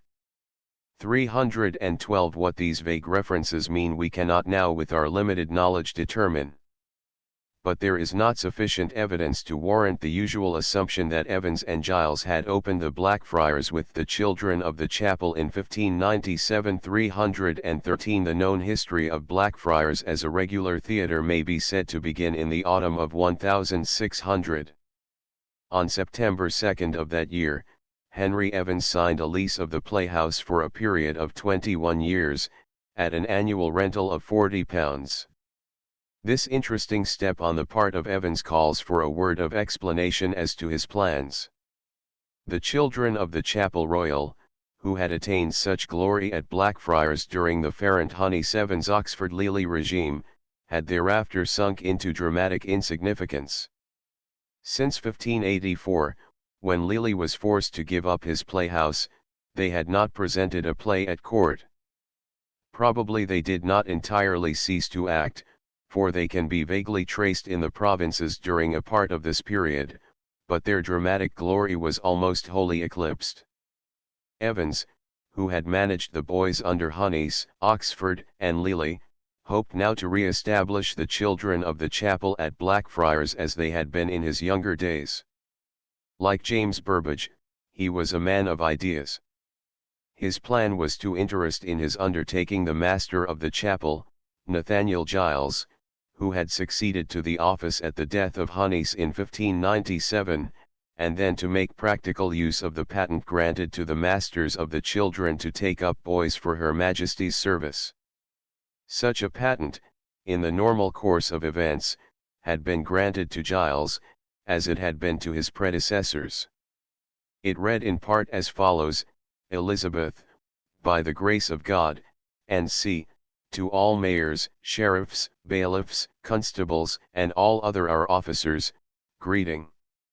For that it is meet that our chapel royal should be furnished with well-singing children from time to time, we have, and by these presents do authorize our well-beloved servant, Nathaniel Giles, master of our children of our said chapel, or his deputy, being by his bill subscribed and sealed, so authorized, and having this our present commission with him, to take such and so many children as he, or his sufficient deputy, shall think meet, in all cathedral, collegiate, parish churches, chapels, or any other place or places, as well within liberty as without, within this our realm of England, whatsoever they be. 314 In such a commission Evans saw wonderful possibilities. He reasoned that since the Queen had forced upon the chapel children the twofold service of singing at royal worship and of acting plays for royal entertainment, this twofold service should be met by a twofold organization, the one part designed mainly to furnish sacred music, the other designed mainly to furnish plays. Such a dual organization, it seemed to him, was now more or less necessary, since the number of boy choristers in the Chapel Royal was limited to 12, whereas the acting of plays demanded at least twice as many. Once the principle that the Chapel Royal should supply the Queen with plays was granted, the commission could be used to furnish the necessary actors, and the old fiction, established by Farrant and Hunnies, of using a private playhouse as a means of exercising or training the boys for court service, would enable the promoters to give public performances and thus handsomely reimburse themselves for their trouble. Such was Evans's scheme, based upon his former experience with the children at Farrant's Blackfriars, and suggested, perhaps, by the existence of Burbage's Blackfriars now forbidden to the common players. He presented his scheme to Giles, the master of the children, and Giles, no doubt, presented it at court, for he would hardly dare thus abuse the Queen's commission, or thus make a public spectacle of the royal choristers, without in some way first consulting Her Majesty, and securing at least her tacit consent. That Giles and Evans did secure royal permission to put their scheme into operation is certain, although the exact nature of this permission is not clear. Later, for misdemeanors on the part of the management, the Star Chamber ordered that all assurances made to the said Evans concerning the said house, or plays, or interludes, should be utterly void, and to be delivered up to be cancelled. 315 Armed with these written assurances, and with the royal commission to take up children, Evans and Giles began to form their company. This explains the language used by Hemmings and Burbage, let the said playhouse unto Henry Evans, who intended then presently to erect or set up a company of boys. 316 Their method of recruiting players may best be told by Henry Clifton, in his complaint to the Queen, but so it is, most excellent sovereign, that the said Nathaniel Giles, confederating himself with one James Robinson, Henry Evans, and others 317 yet unto your Majesty's said subject unknown how many, by colour of your Majesty's said letters patents, and the trust by your Highness thereby to him, the said Nathaniel Giles, committed, endeavouring, conspiring, and complotting how to oppress divers of your Majesty's humble and faithful subjects, and thereby to make unto themselves an unlawful gain and benefit, they, the said confederates, devised, conspired, and concluded, for their own corrupt gain and lucre, to erect, set up, furnish, and maintain a playhouse, or place in the Blackfriars, within your Majesty's city of London, and to the end they might the better furnish their said plays and interludes with children, whom they thought most fittest to act and furnish the said plays, they, the said confederates, abusing the authority and trust by your Highness to him, the said Nathaniel Giles, and his deputy or deputies, by your Highness's said letters patents given and reposed, hath, sithence your Majesty's last free and general pardon, most wrongfully, unduly, and unjustly taken divers and several children from divers and sundry schools of learning and other places, and apprentices to men of trade from their masters, no way fitting for your Majesty's service, in or for your Chapel Royal, but the children have so taken and employed in acting and furnishing of the said plays and interludes, so by them complotted and agreed to be erected, furnished, and maintained, against the wills of the said children, their parents, tutors, masters, and governors, and to the no small grief and oppressions of your Majesty's true and faithful subjects. Amongst which numbers, so by the persons aforesaid and their agents so unjustly taken, used, and employed, they have unduly taken and so employed one John Chappell, a grammar school scholar of one Mr. Speake's school near Cripplegate, London, John Motteram, a grammar scholar in the Free School at Westminster, Nathaniel Field, a scholar of a grammar school in London kept by one Mr. Muncaster 318 Alvery Trussell, an apprentice to one Thomas Giles, one Philip Pickman and one Thomas Grimes. Apprentices to Richard and George Chambers, Salmon pavy 319 apprentice to one pairs, being children no way able or fit for singing, nor by any the said confederates endeavored to be taught to sing, but by them, the said confederates, abusively employed, as aforesaid, only in plays and interludes 320. In spite of the obvious animosity inspiring Clifton's words, we get from his complaint a clear notion of how Evans and Giles supplemented the children of the chapel proper with actors. In a short time they brought together at Blackfriars a remarkable troupe of boy players, who, with Johnson and Chapman as their poets, began to astonish London.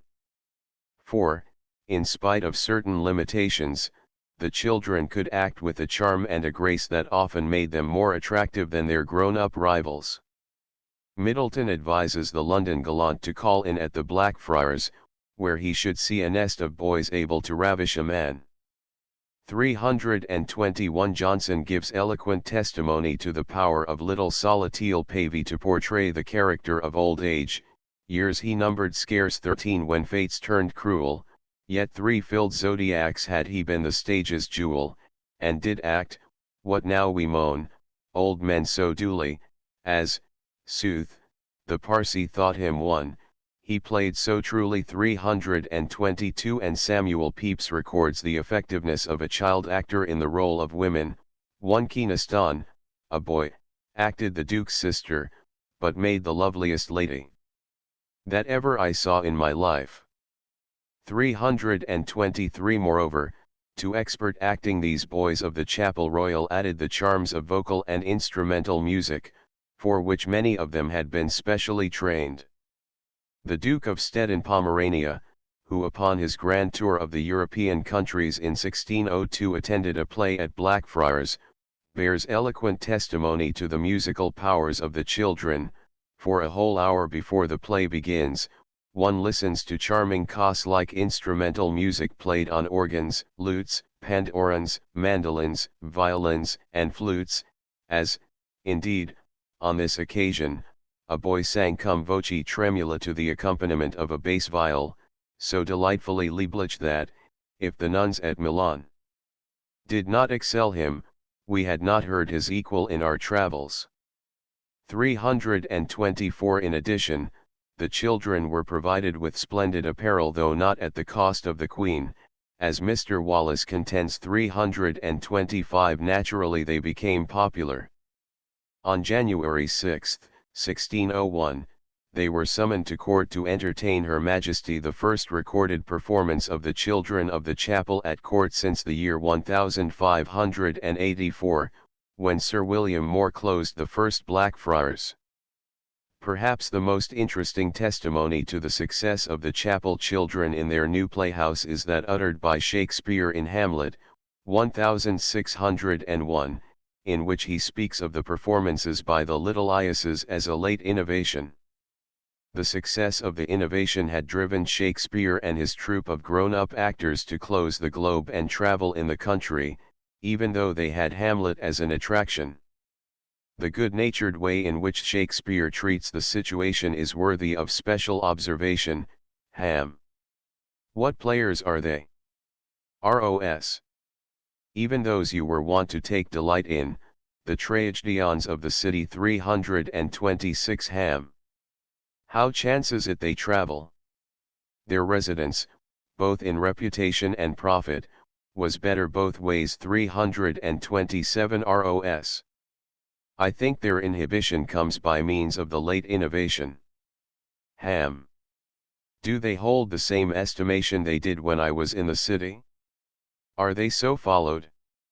ROS. No, indeed, they are not. Ham. How comes it? Do they grow rusty? ROS. Nay, their endeavor keeps in the wonted pace, but there is, sir, an area of children. 328 little Iasses, that cry out on the top of question, and are most tyrannically clapped for tea.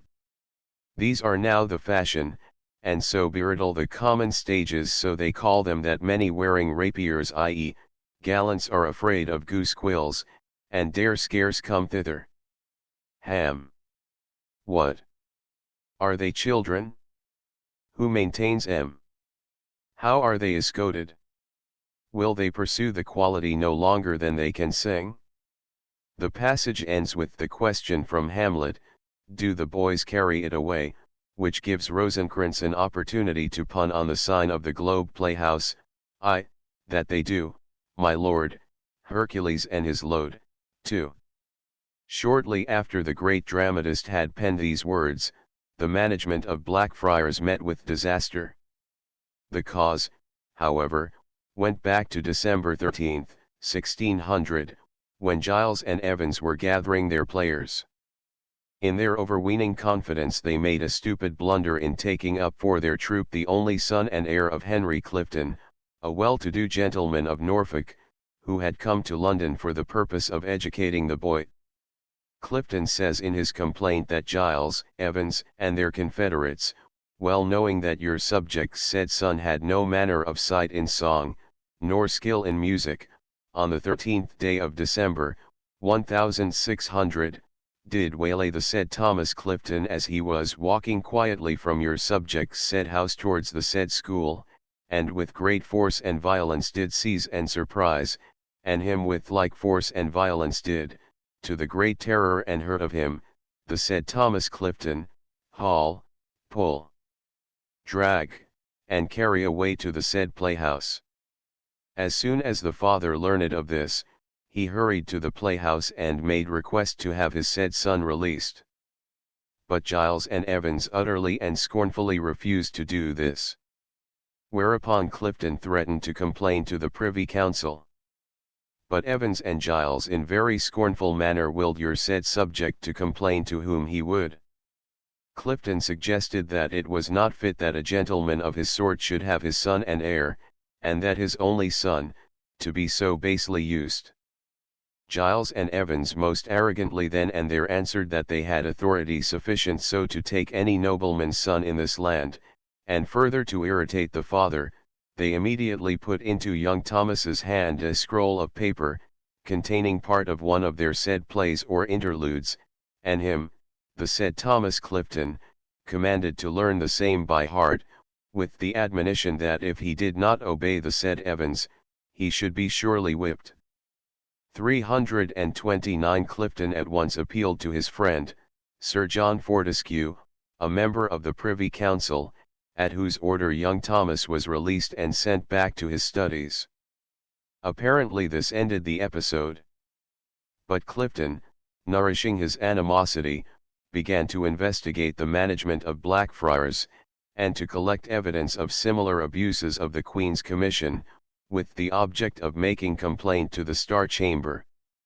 In October, 1601, Evans, it seems, learned of Clifton's purpose, for on the 21st of that month he deeded all his property to his son-in-law, Alexander Hawkins. 330 Clifton finally presented his complaint to the Star Chamber on December 15, 1601. 331 but his complaint was probably not acted on until early in 1602, for during the Christmas holidays the children were summoned as usual to present their play before the Queen. 332 Shortly after this, however, the Star Chamber passed on Clifton's complaint.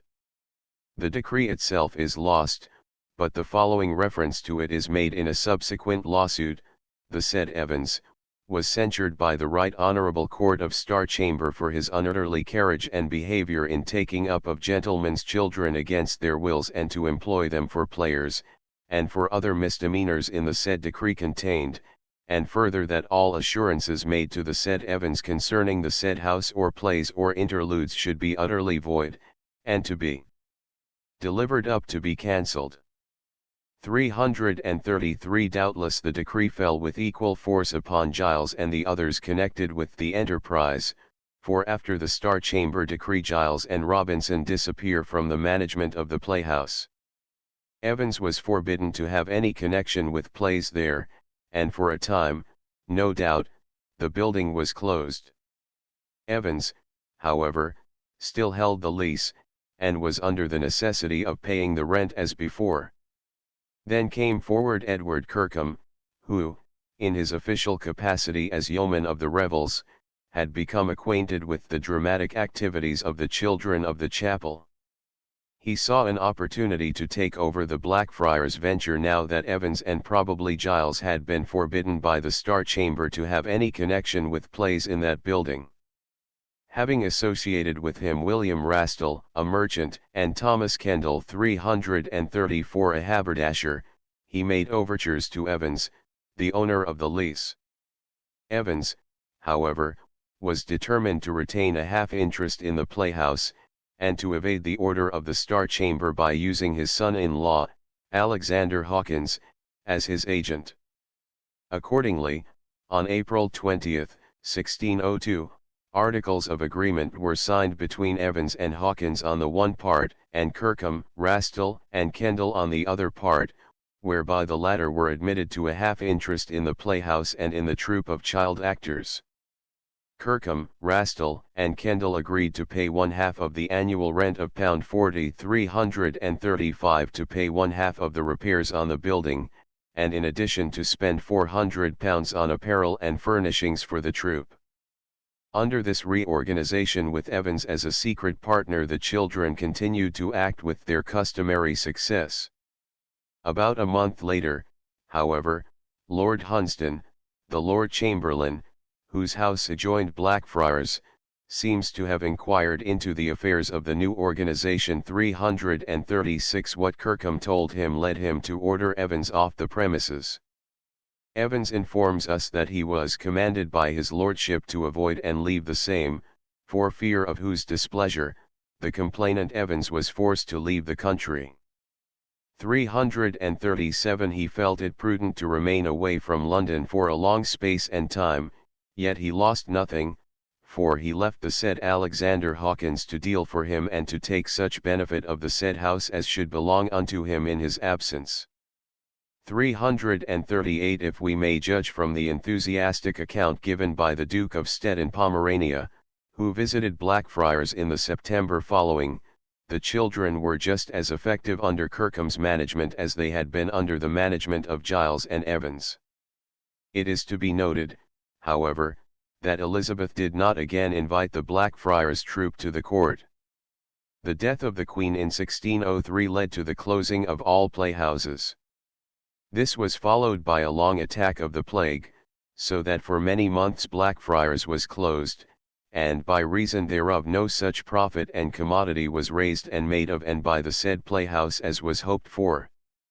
339. Evans actually treated with Richard Burbage about the surrendering and giving up the said lease, but Burbage declined to consider the matter.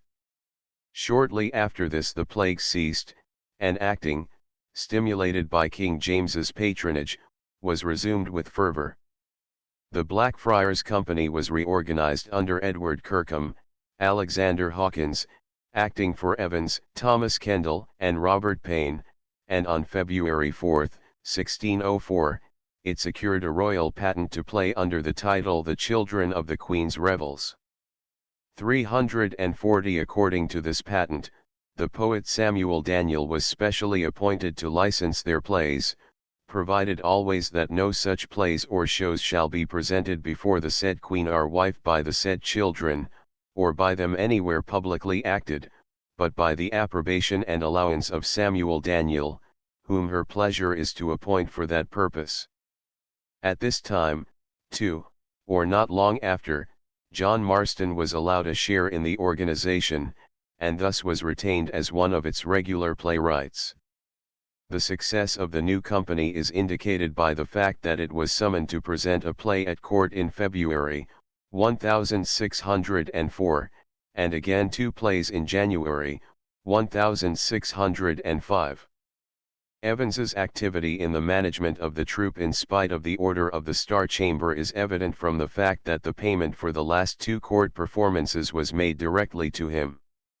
In the spring of 1604 the company gave serious offence by acting Samuel Daniel's Philetas, which was supposed to relate to the unfortunate Earl of Essex, but the blame must have fallen largely on Daniel, who not only wrote the play, but also licensed its performance.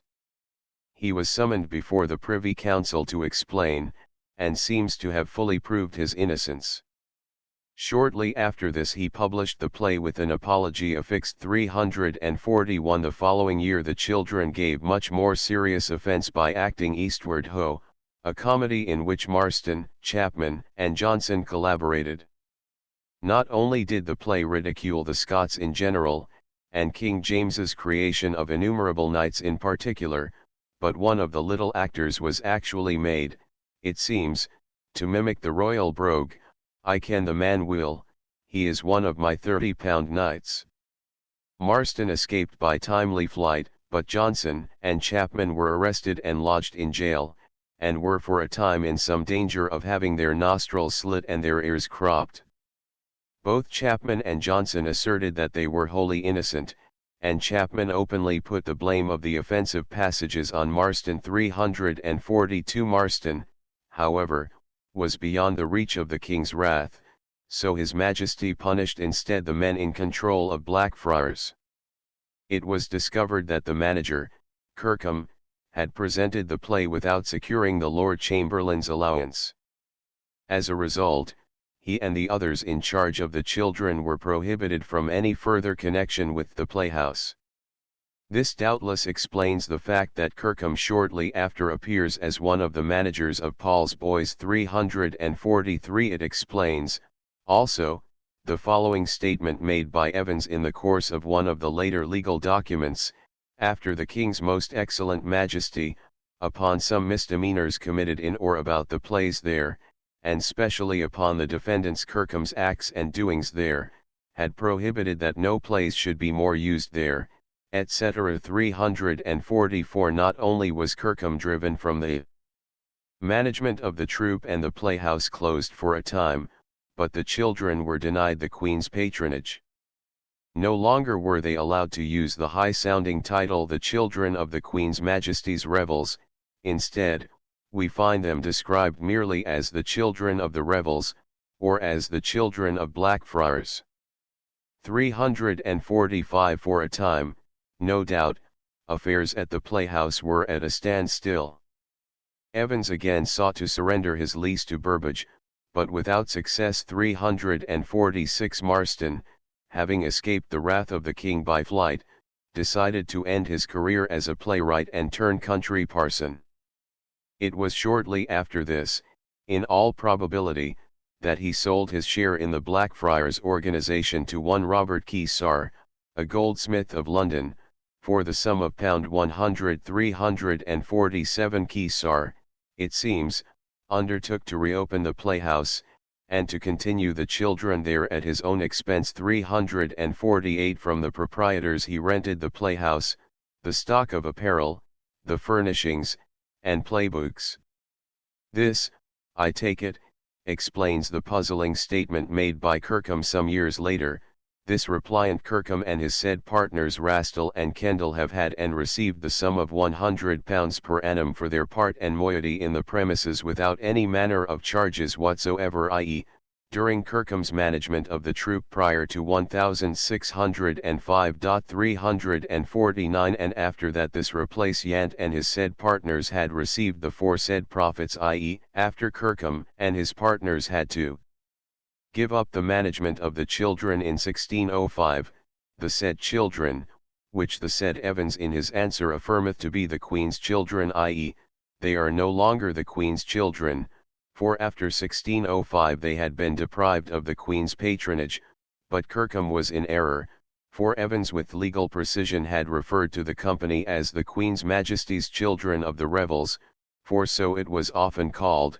were masters themselves, i.e., their own managers, and this complainant and his said partners received of them, and of one Keysar who was interest with them, above the sum of £150 per annum only for the use of the said great hall, without all manner of charges, as this replaciant will make it manifest to this honourable court. 350. Under Keysar's management the Blackfriars troupe continued to act as the children of the revels.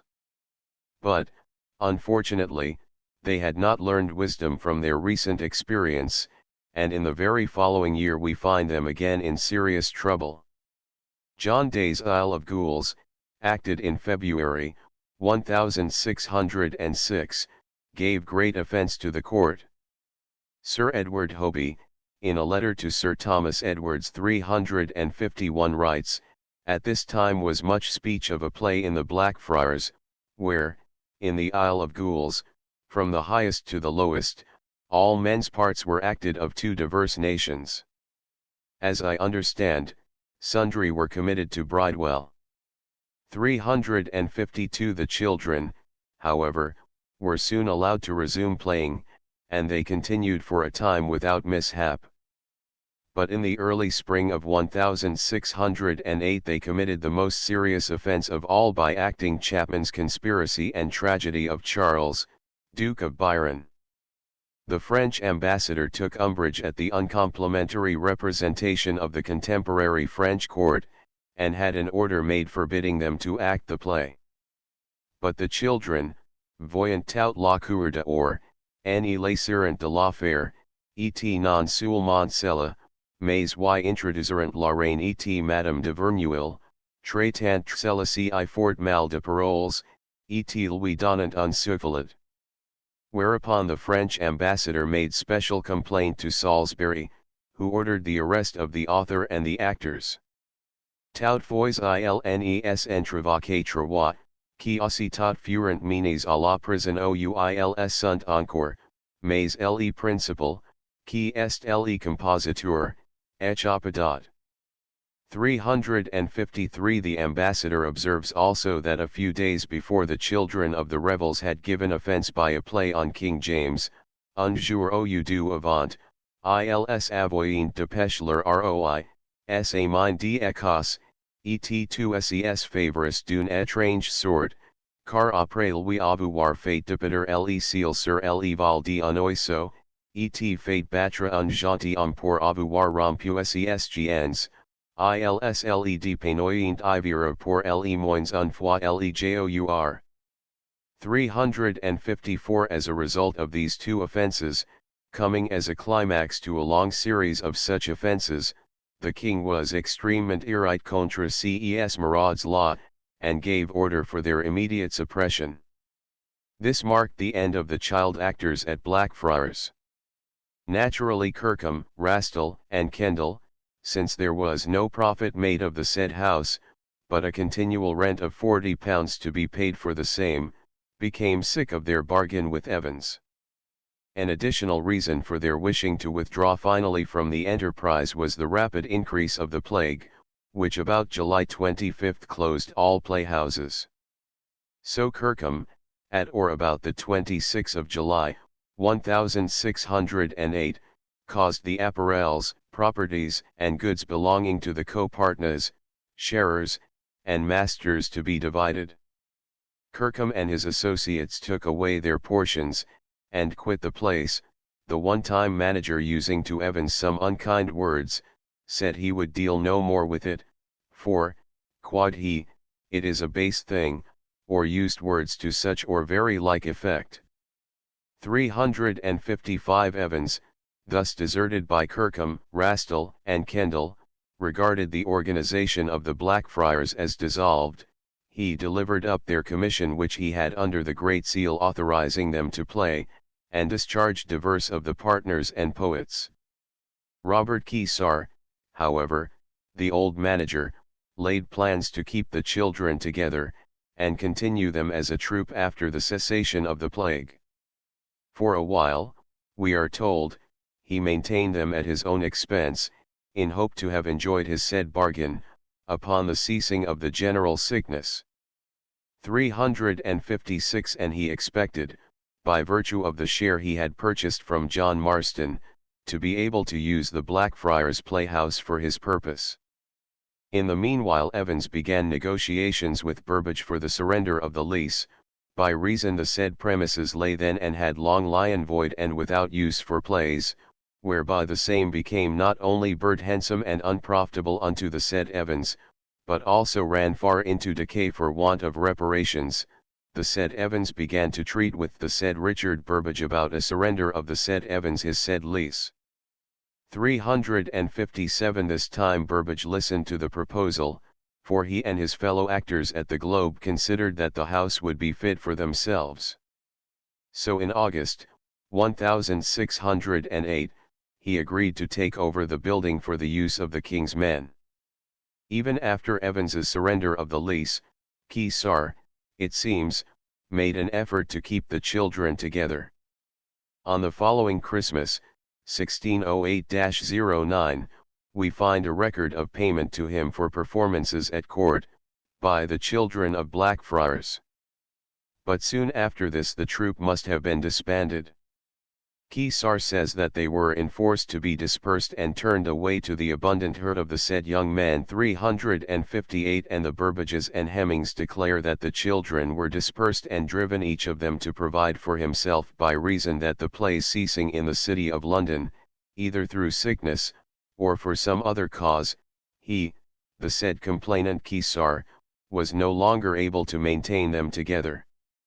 359 In the autumn of 1609, however, Kesar assembled the children again, reorganized them with the assistance of Philip Rossiter, and placed them in Whitefriars Playhouse, recently left vacant by the disruption of the children of His Majesty's revels. Their subsequent history will be found related in the chapter dealing with that theatre. When in August, 1608, Richard Burbage secured from Evans the surrender of the Blackfriars lease, he at once proceeded to organize from the Globe Company a syndicate to operate the building as a playhouse. He admitted to partnership in the new enterprise all of the then sharers in the Globe except Witter and Nichols, outsiders who had secured their interest through marriage with the heirs of Pope and Phillips, and who, therefore, were not entitled to any consideration. In addition, he admitted Henry Evans, doubtless in fulfillment of a condition in the surrender of the lease. The syndicate thus formed was made up of 7 equal sharers, as follows: Richard Burbage, Cuthbert Burbage, Henry Evans, William Shakespeare, John Hemmings, Henry Condell, and William Sly. These sharers leased the building from Richard Burbage for a period of 21 years 360 at the old rental of £40 per annum, each binding himself to pay annually the sum of £5 4d 361. The method of distributing the profits between the sharers, known as housekeepers, and the actors, known as the company, was to be the same as that practiced at the Globe 362. Soon after this organization was completed, the King's men moved from the Globe to the Blackfriars. They did not, of course, intend to abandon the Globe. Their plan was to use the Blackfriars as a winter home, and the Globe as a summer house.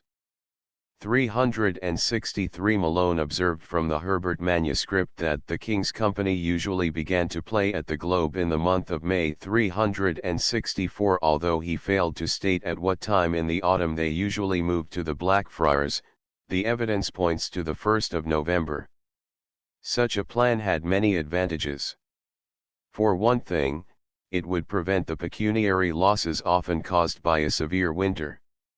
In the Poet Astor, 1601, Johnson makes Histrio, representing the Globe players, say, "Oh, it will get us a huge deal of money, and we have need on't, for this winter has made us all poorer than so many starved snakes, nobody comes at us."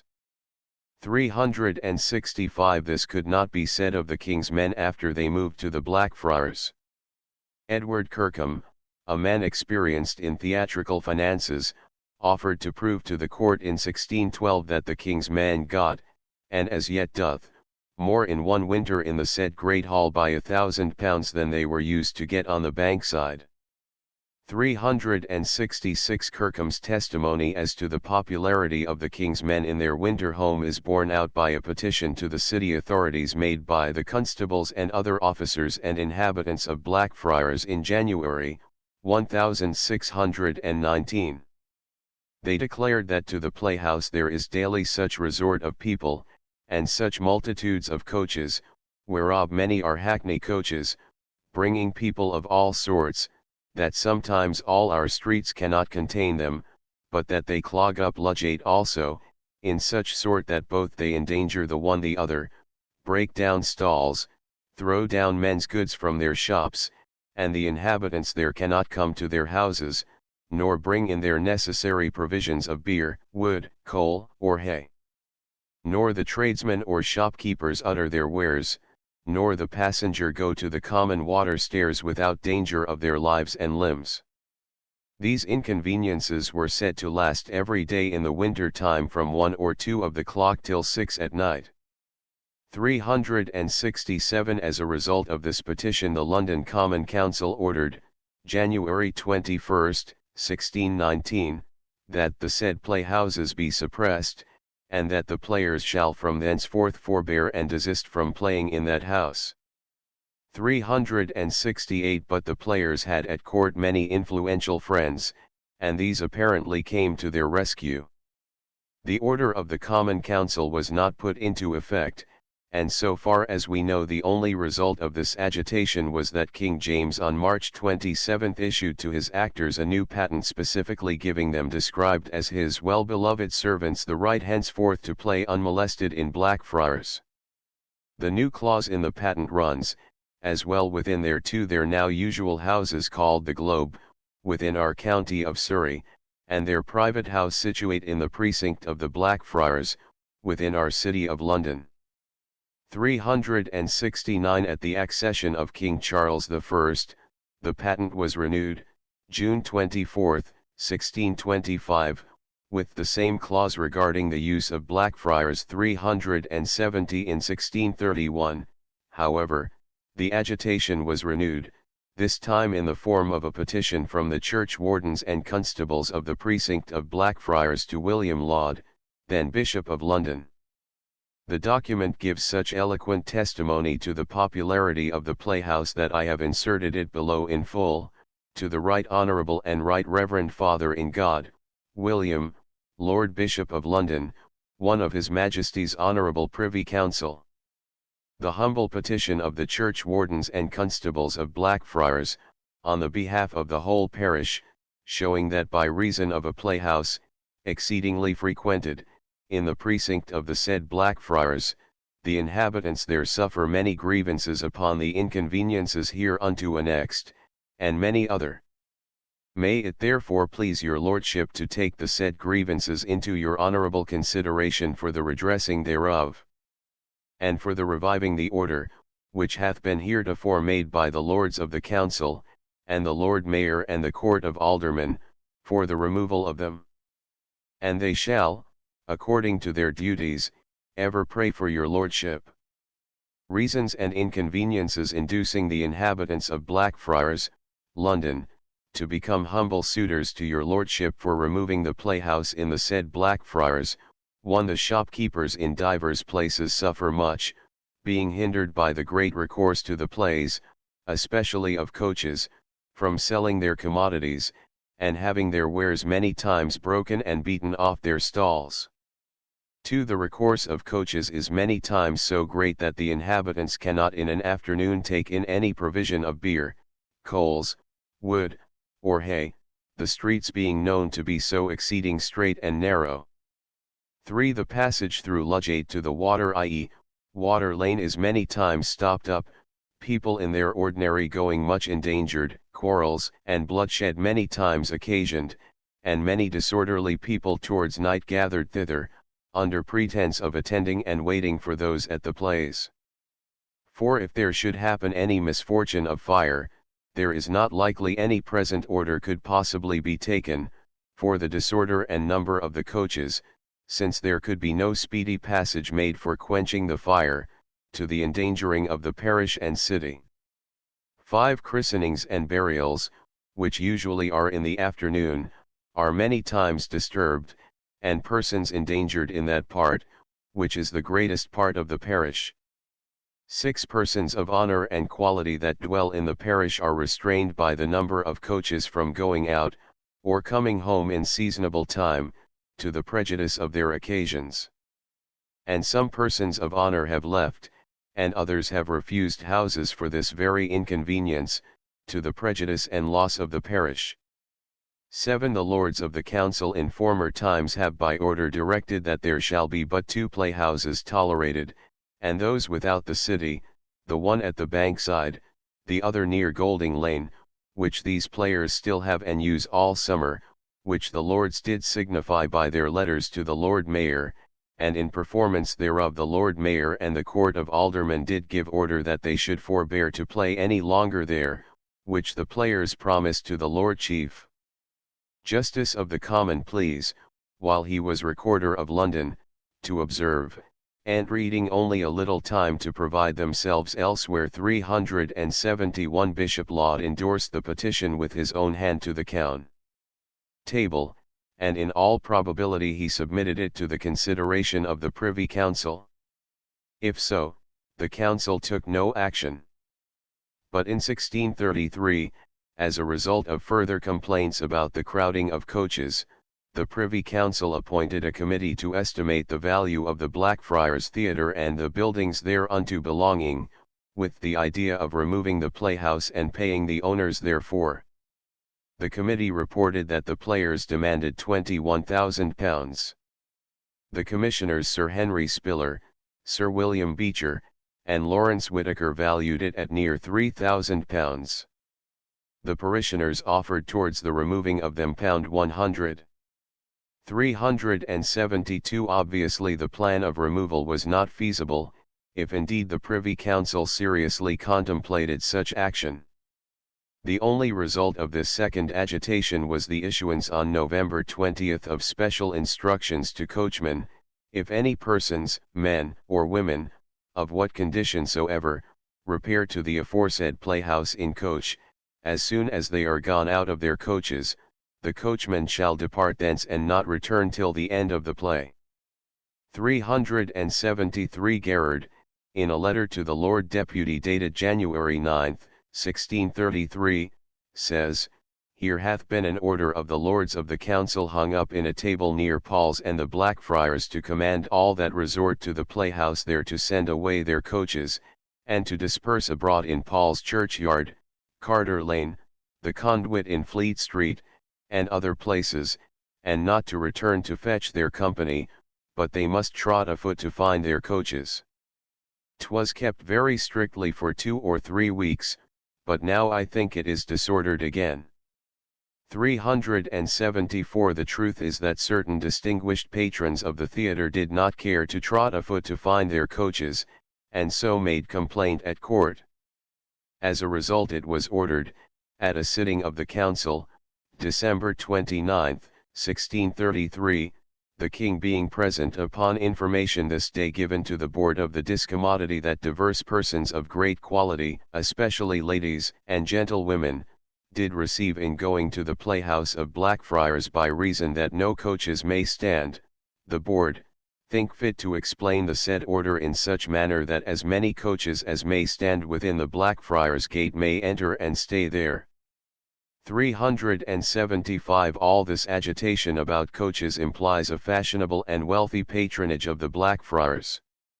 An interesting glimpse of high society at the theatre is given in a letter written by Gerard, January 25, 1636. A little pique happened betwixt the Duke of Lennox and the Lord Chamberlain about a box at a new play in the Blackfriars, of which the Duke had got the key, which, if it had come to be debated betwixt them, as it was once intended, some heat or perhaps other inconvenience might have happened. 376 The Queen herself also sometimes went thither. Herbert records, without any comment, her presence there on the 13th of May, 1634. 377 It has been generally assumed that she attended a regular afternoon performance, but this, I am sure, was not the case. The Queen engaged the entire building for the private entertainment of herself and her specially invited guests, and the performance was at night. In a bill presented by the King's men for plays acted before the members of the royal family during the year 1636 occurs the entry, the 5th of May, at the Blackfriars, for the Queen and the Prince Elector Alfonso. Again, in a similar bill for the year 1638, see the bill on page 404, is the entry, at the Blackfriars, the 23 of April, for the Queen. The unfortunate lovers. The fact that the actors did not record the loss of their day at their house, and made their charge accordingly, shows that the plays were given at night and did not interfere with the usual afternoon performances before the public. The King's men continued to occupy the Blackfriars as their winter home until the closing of the theatres in 1642. Thereafter the building must have stood empty for a number of years.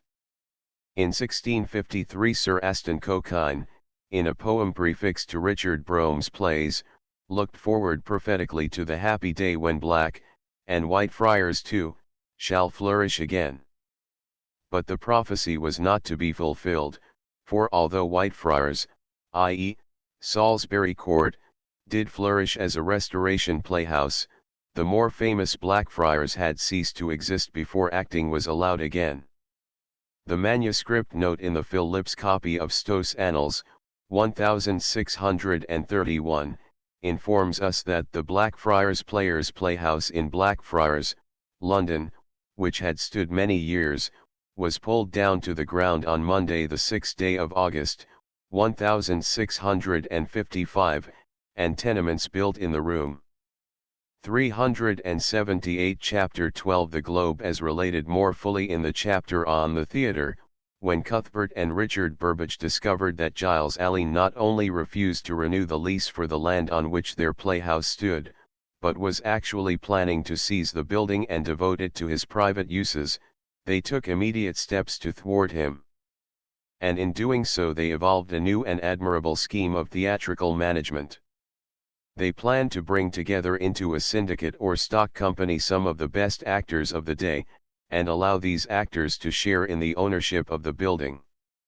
Hitherto playhouses had been erected merely as pecuniary investments by profit-seeking businessmen Burbage 379 Brain, Lanman, Henslow, Cole-Miley, Langley, and had been conducted in the interests of the proprietors rather than of the actors 380 As a result, these proprietors had long reaped an unduly rich harvest from the efforts of the players, taking all or a large share of the income from the galleries.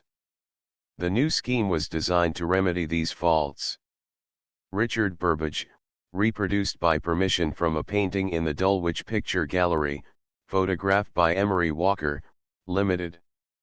For participation in this scheme the Burbages selected the following men: William Shakespeare, not only a successful actor, but a poet who had already made his reputation as a writer of plays, and who gave promise of greater attainments; John Hemmings, a good actor and an exceptionally shrewd man of business, who until his death managed the pecuniary affairs of the company with distinguished success; Augustine Phillips and Thomas Pope, both ranked with the best actors of the day 381, and William Kemp, the greatest comedian since Tarleton, described in 1600 as a player in interludes, and partly the Queen's Majesty's jester. When to this group we add Richard Burbage himself, the Roscius of his age, we have an organization of business, histrionic, and poetic ability that could not be surpassed. It was carefully planned, and it deserved the remarkable success which it attained. The superiority of the Globe Company over all others was acknowledged in the days of James and Charles, and today stands out as one of the most impressive facts in the history of the early drama. According to the original plan there were to be 10 shares in the new enterprise, the Burbage brothers holding between them 1/2 the stock, or 2½ shares each, and the 5 actors holding the other half, or 1 share each. All the expenses of leasing a site, erecting a building, and subsequently operating the building as a playhouse, and likewise all the profits to accrue therefrom, were to be divided among the sharers according to their several holdings. This organization, it should be understood, merely concerned the ownership of the building. Its members stood in the relation of landlords to the players, and were known by the technical name of housekeepers. Wholly distinct was the organization of the players, known as the company. The company, 2. Was divided into shares for the purpose of distributing its profits. The housekeepers, in return for providing the building, received 1/2 of the income from the galleries. The company, for entertaining the public, received the other half of the income from the galleries, plus the takings at the doors.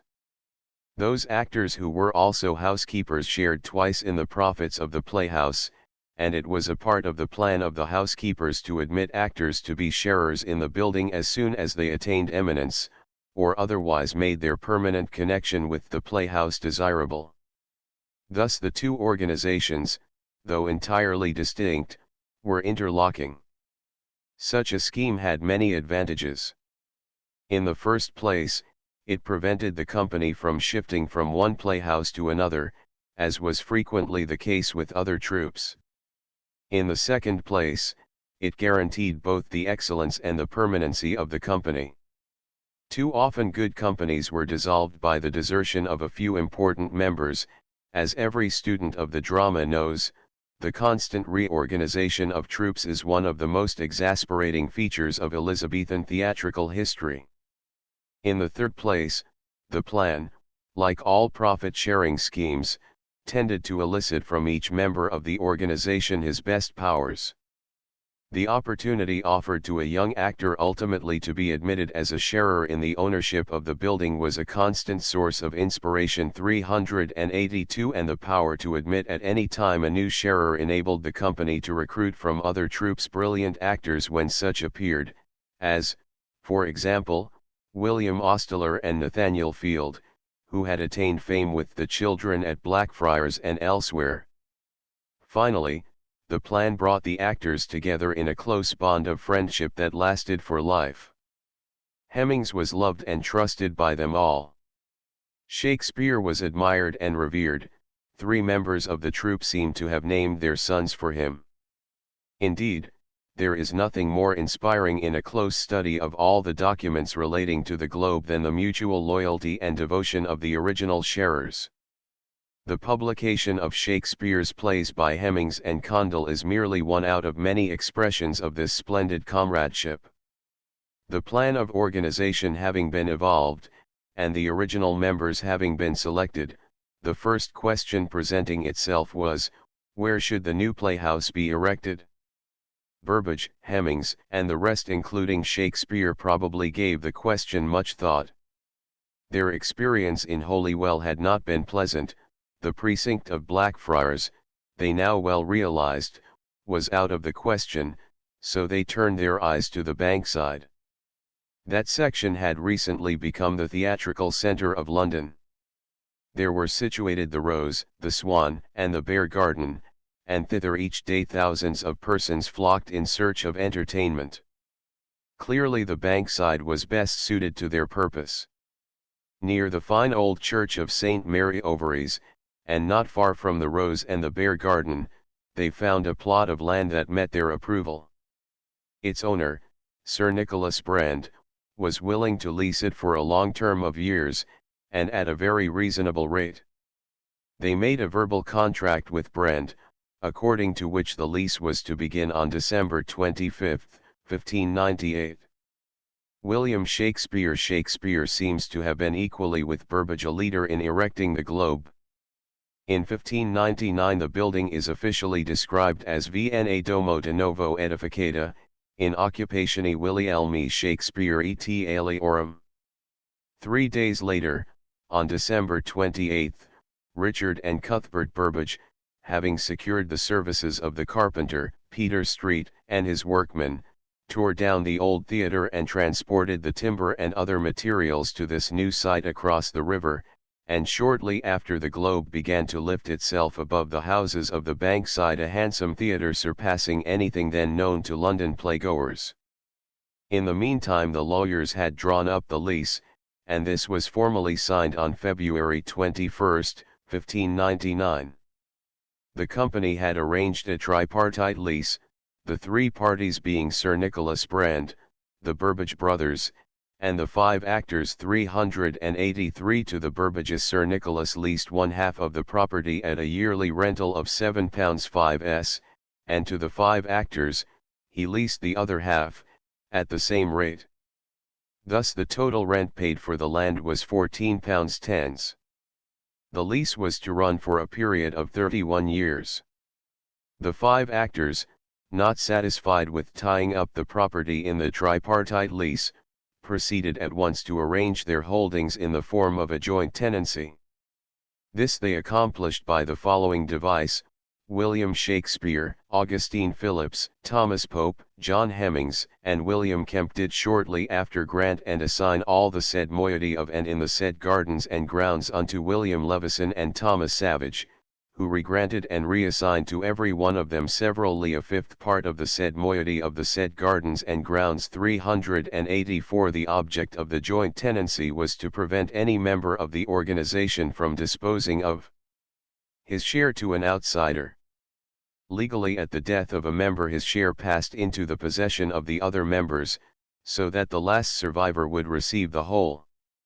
In reality, however, the members used the joint tenancy merely to control the disposition of the shares, and they always allowed the heirs at law to receive the share of a deceased member. The wisdom of this arrangement was quickly shown, for about the time of the building of said playhouse and galleries, or shortly after, William Kemp decided to withdraw from the enterprise. He had to dispose of his share to the other parties in the joint tenancy, Shakespeare, Hemmings, Phillips, and Pope, who at once divided it equally among themselves, and again went through the process necessary to place that share in joint tenancy.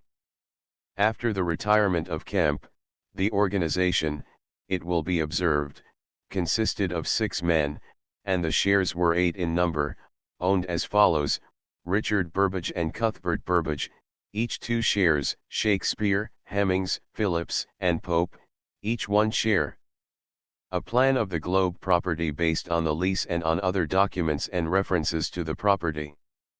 Enlarge the tract of land on which the new playhouse was to be erected is minutely described in the lease 385 as follows: all that parcel of ground just recently before enclosed and made into 4 separate garden plots, recently in the tenure and occupation of Thomas Burt and Isbrand Morris, Deers, and Lactantius Roper, Salter, citizen of London, containing in length from east to west 220 feet in assize or thereabouts, lying and adjoining upon a way or lane there on the south side, and abutting upon a piece of land called the Park 386 upon the north, and upon a garden then or recently in the tenure or occupation of one John Cornichet toward the west, and upon another garden plot then or recently in the tenure or occupation of one John Knowles toward the east, with all the houses, buildings, structures, ways, easements, commodities, and appurtenances thereunto belonging.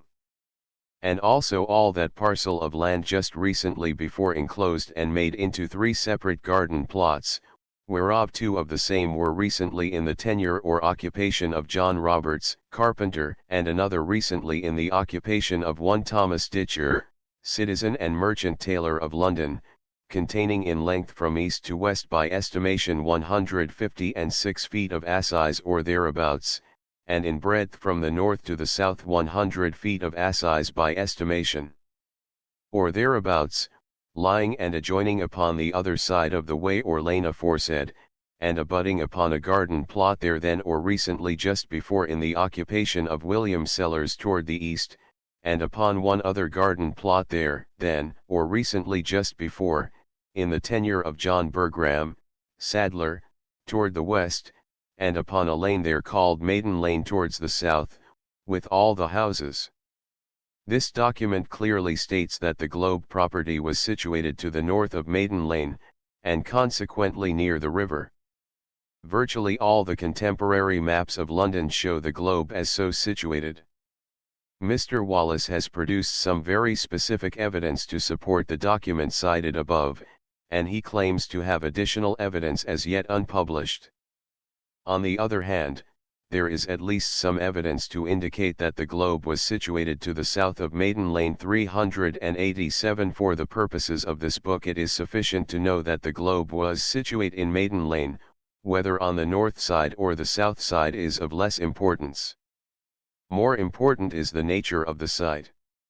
Strupy, in his edition of Stowe's survey, gives this description: Maiden Lane, a long straggling place, with ditches on each side, the passage to the houses being over little bridges, with little garden plots before them, especially on the north side, which is best both for houses and inhabitants. In Maiden Lane, near one of these ditches or sewers, the globe was erected, and like the other houses there situated, it was approached over a bridge 388 in February, 1606. The Sewer Commission ordered that the owners of the playhouse called the Globe, in Maid Lane, shall before the 20th day of April next pull up and take clean out of the sewer the props or posts which stand under their bridge on the north side of Maid Lane. 389. The ground on which the building was erected was marshy, and the foundations were made by driving piles deep into the soil. Ben Jonson tersely writes 390. The Globe, the glory of the bank, flanked with a ditch, and forced out of a marish. Into the construction of the new playhouse went the timber and other materials secured from the old theatre, but much new material, of course, had to be added. It is a mistake to believe that the Globe was merely the old theatre newly set up on the bankside, and perhaps strengthened here and there. When it was completed, it was regarded as the last word in theatrical architecture. Dekker seems to have had the Globe in mind in the following passage: "How wonderfully is the world altered! And no marvel, for it has lain sick almost 5,000 years, so that it is no more like the old Theatre du Monde, than old Paris Garden is like the King's Garden at Paris. What an excellent workman therefore were he, that could cast the globe of it into a new mould." 391. In 1600 Henslow and Alleyn used the globe as the model of their new and splendid fortune. They sought, indeed, to show some originality by making their playhouse square instead of round, but this, the one instance in which they departed from the globe, was a mistake, and when the fortune was rebuilt in 1623 it was made circular in shape. The sites of the Bear Garden, the Rose, and the Globe marked by the author on a plan of the Bankside printed in Strupy's Survey of London, 1720. Enlarge the Bear Garden, the Rose, and the first Globe. Compare this view of the Bankside with the preceding map. From an equestrian portrait of King James I, by Delaram. The city is represented as it was when James came to the throne in 1603. A few quotations from the fortune contract will throw some light upon the globe, with such like stairs, conveyances, and divisions to the galleries, without and within, as are made and contrived in and to the late erected playhouse, called the Globe. And the said stage to be in all other proportions contrived and fashioned like unto the stage of the said playhouse called the Globe. And the said house, and other things before mentioned to be made and done, to be in all other contrivations, conveyances, fashions, thing, and things, effected, finished and done according to the manner and fashion of the said house called the Globe, saving only that all the principal and main posts, shall be square and wrought pilaster-wise, with carved proportions called satyrs to be placed and set on the top of every of the said posts. What kind of columns were used in the Globe and how they were ornamented, we do not know, but presumably they were round. Jonson, in Every Man Out of His Humour, presented on the occasion of, or shortly after, the opening of the Globe in 1599, says of one of his characters, a well-timbered fellow. He would have made a good column and he had been thought on when the house was a building. 392. That Jonson thought well of the new playhouse is revealed in several places. He speaks with some enthusiasm of this fair-fitted globe, 393, and in the passage already quoted he calls it the glory of the bank. In shape the building was unquestionably polygonal or circular, most probably polygonal on the outside and circular within. Mr. E. K. Chambers thinks it possible that it was square 394, but there is abundant evidence to show that it was not. The very name, globe, would hardly be suitable to a square building. Johnson describes the interior as around 395. The ballad on the burning of the house refers to the roof as being round as a tailor's cloth, and the new globe, which certainly was not square, was erected on the old foundation 396. The frame, we know, was of timber, and the roof of thatch. In front of the main door was suspended a sign of Hercules bearing the globe upon his shoulders 397, under which was written, says Malone, the old motto, Totus Mundus agit histrionum 398. The earliest representation of the building is probably to be found in the Delaram View of London, opposite page 246, set in the background of an engraving of King James on horseback. This view, which presents the city as it was in 1603 when James came to the throne, shows the Bear Garden at the left, polygonal in shape, the rose in the center, circular in shape, and the globe at the right, polygonal in shape. It is again represented in Vischer's magnificent view of London, which, though printed in 1616, presents the city as it was several years earlier, see page 253. The Marian view of 1638, opposite page 256, is copied from Vischer, and the view in Howell's Londonopolis, 1657, is merely a slavish copy of Marian. These two views, therefore, so far as the globe is concerned, have no special value. 399. The first globe from an old drawing in an extra illustrated copy of Pennant's London, now in the British Museum. Apparently the drawing is based on Vischer's view. The cost of the finished building is not exactly known. Mr. Wallace observes that it was erected at an original cost, according to a later statement, of £600, but upon better evidence approximately £400.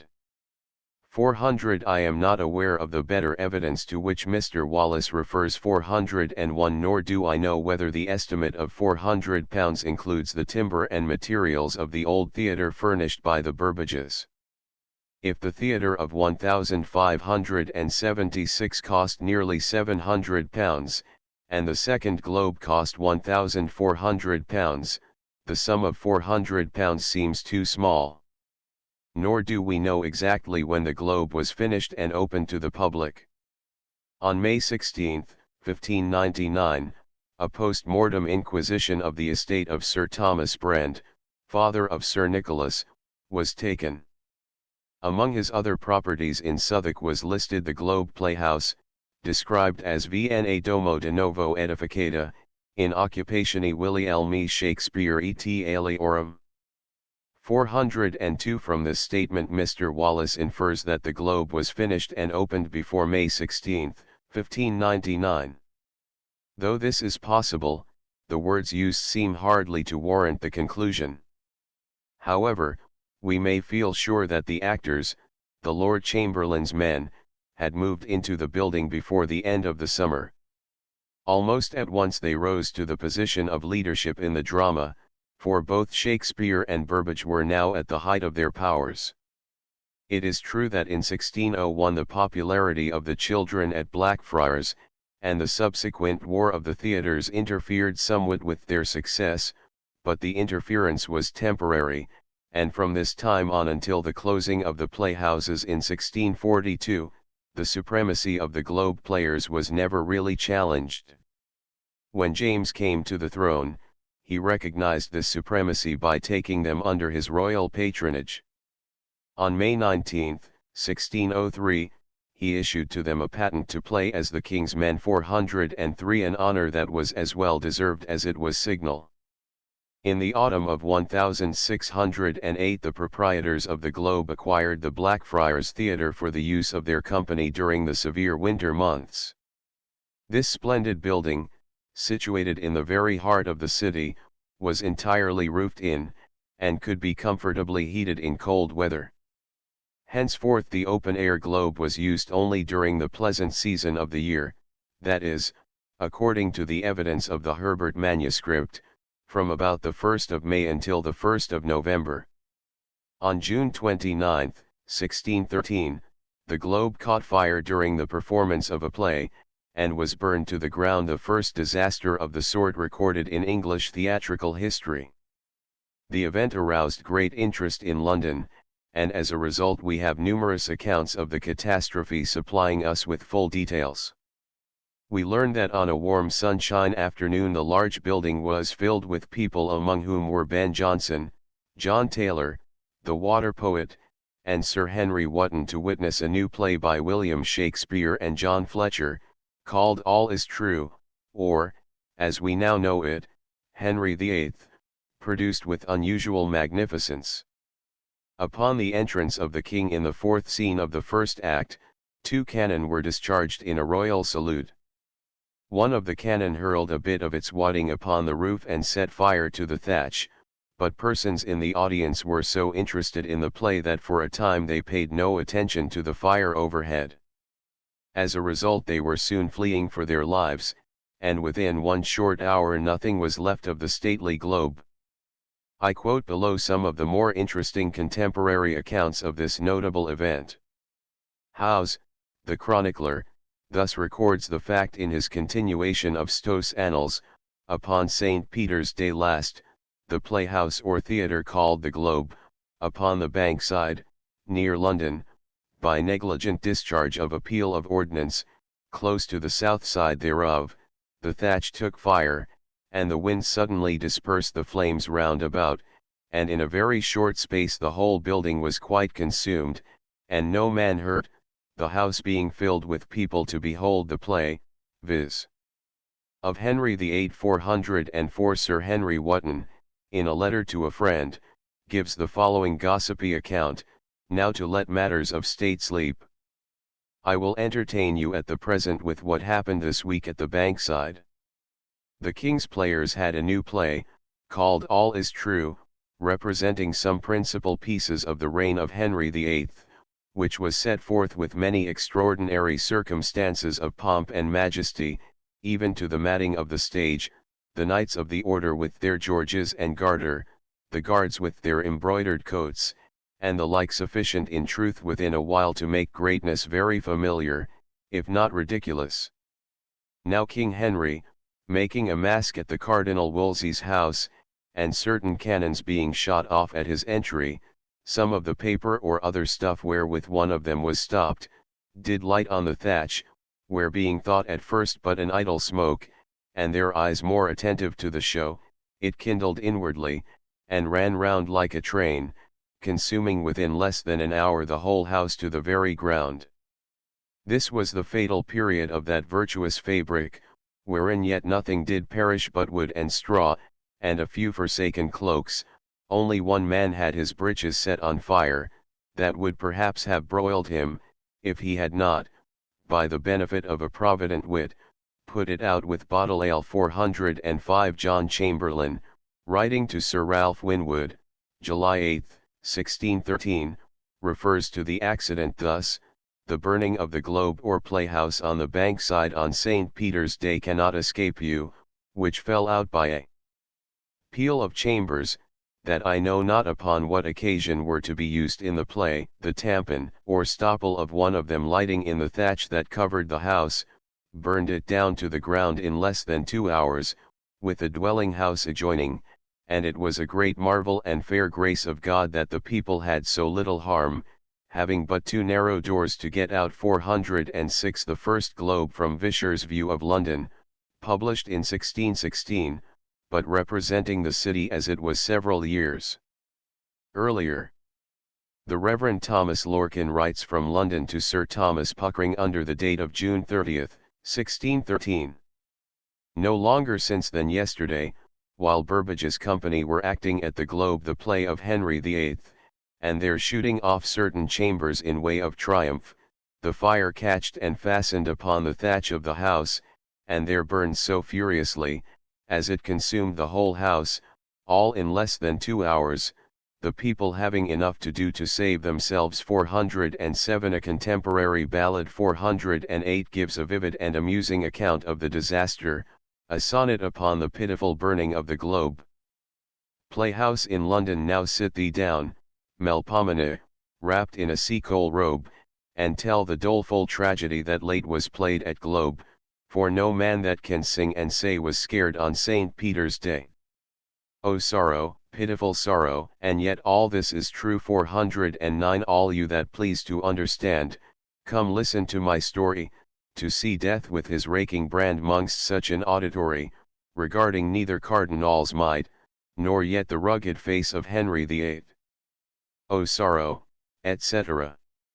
This fearful fire began above, a wonder strange and true, and to the stage house did remove, as round as tailor's cloth, and burnt down both beam and snag, and did not spare the silken flag. O sorrow, etc. Outrun the knights, outrun the lords, and there was great ado, some lost their hats, and some their swords, then outrun Burbage, too. The reprobates, though drunk on Monday, prayed for the fool and Henry Condé. O sorrow, etc. The periwigs and drum heads fry like to a butter firkin, a woeful burning did betide to many a good buff jerkin. Then with swollen eyes, like drunken Flemings distressed stood old stuttering Hemmings. O sorrow, etc. Ben Jonson, who saw the disaster, left us the following brief account: the Globe, the glory of the bank, which, though it were the fort of the whole parish, flanked with a ditch, and forced out of a marish, I saw with 2 poor chambers taken in, and raised ere thought could urge this might have been. See the world's ruins.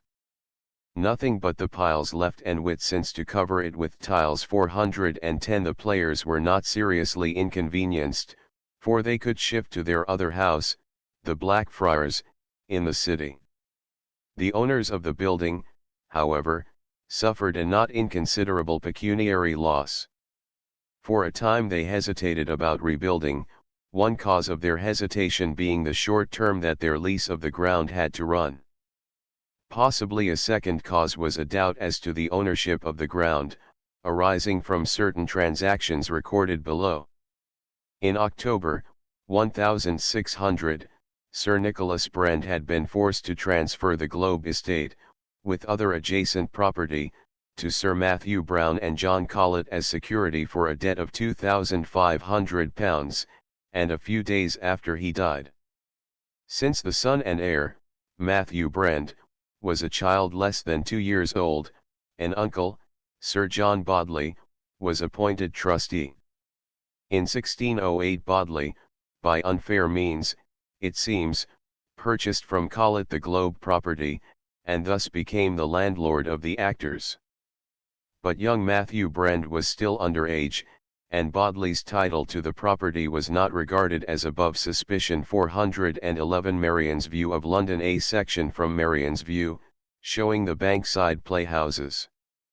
This view, printed in Ludwig Gottfried's Neue Archäologie Cosmica, Frankfurt am Main, 1638, represents London as it was about the year 1612, and was mainly based on Vischer's view, with some additions from other sources.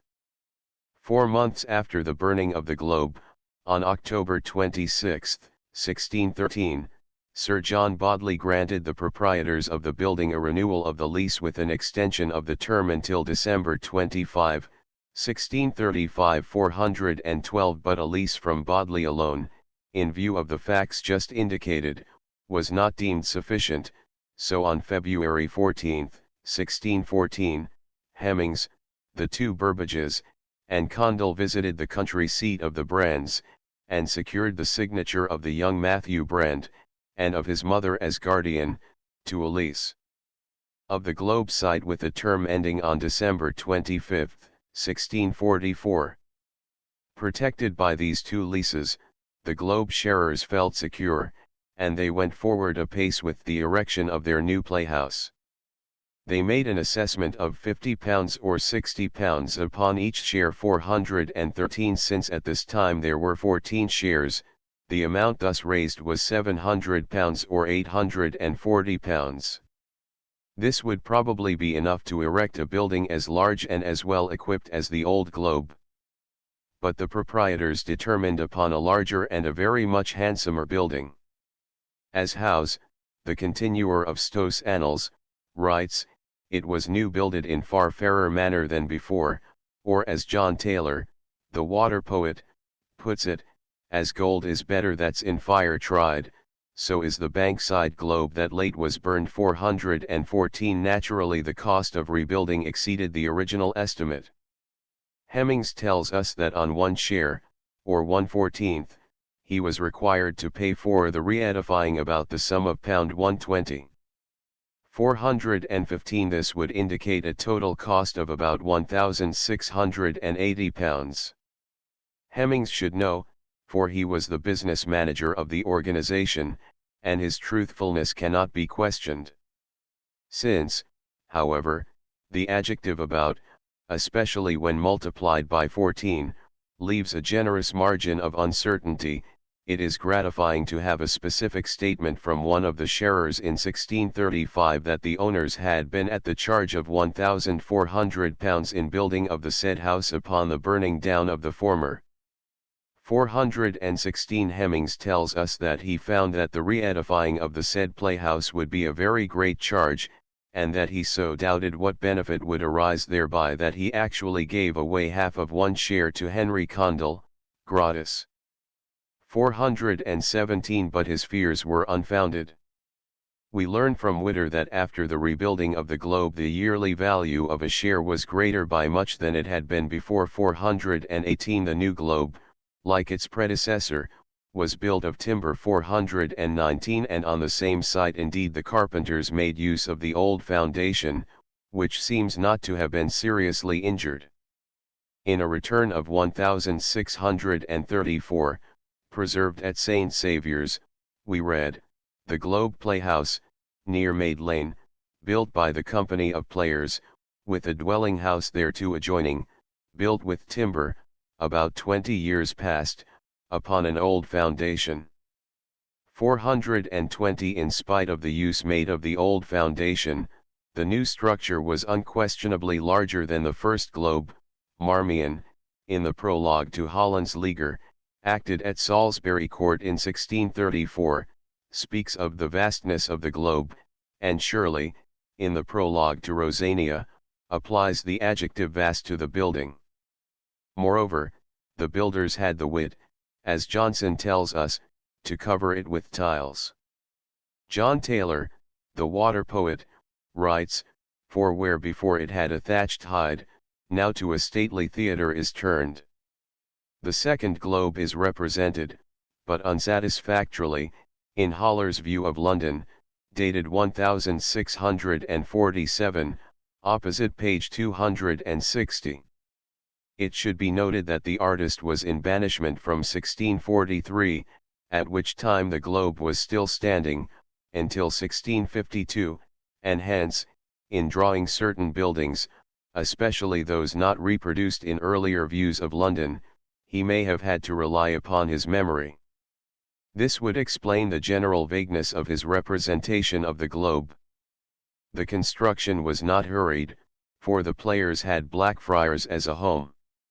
Under normal conditions they did not move from the city to the Bankside until sometime in May, and shortly after that date, in the early summer of 1614, the new Globe was ready for them. John Chamberlain writes to Mrs. Alice Carleton on June 30, 1614, I have not seen your sister Williams since I came to town, though I have been there twice. The first time she was at a neighbor's house at cards, and the next she was gone to the new Globe to a play. Indeed, I hear much speech of this new playhouse, which is said to be the fairest that ever was in England. 421. The second Globe from Haller's View of London, 1647. With this new Globe Shakespeare had little to do, for his career as a playwright had been run, and probably he had already retired from acting. Time, indeed, was beginning to thin out the little band of friends who had initiated and made famous the Globe organization. Thomas Pope had died in 1603, Augustine Phillips in 1605, William Sly in 1608, and, just a few months after the opening of the new playhouse, William Ostler, who had been admitted to the partnership in 1611.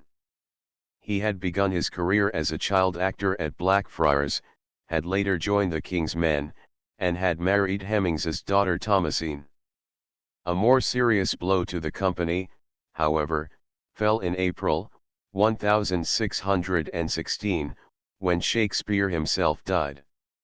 To the world he had been the applause, delight, the wonder of the stage, but to the members of the Globe Company he had been for many years a friend and fellow. Only Burbage and Hemmings, described in 1614 as Old Hemmings, now remained of the original venturers. And Burbage passed away on March 13, 1619, he's gone. And with him what a world are dead which he revived to be revived so no more. Young Hamlet, old Hieronymo, kind Lear, the grieved Moor, and more beside that lived in him have now forever died. 422 Many elegies in a similar vein were written celebrating his wonderful powers as an actor, yet the tribute that perhaps affects us most deals with him merely as a man. The Earl of Pembroke, writing to the ambassador to Germany, gives the court news about the mighty ones of the kingdom.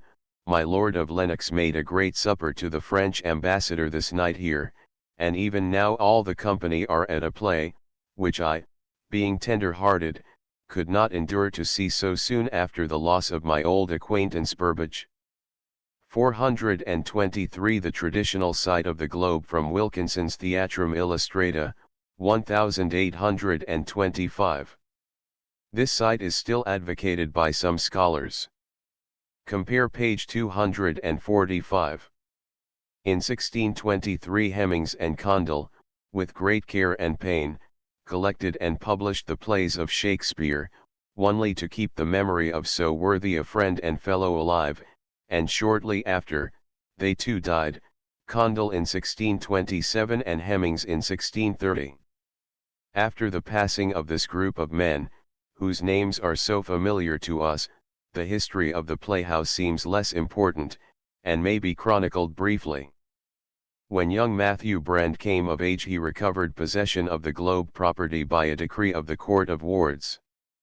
Apparently he accepted the lease executed by his uncle and guardian, Bodley, by which the actors were to remain in possession of the Globe until December 25, 1635, but in 1633 he sought to cancel the lease he himself had executed as a minor, by which the actors were to remain in possession until 1644.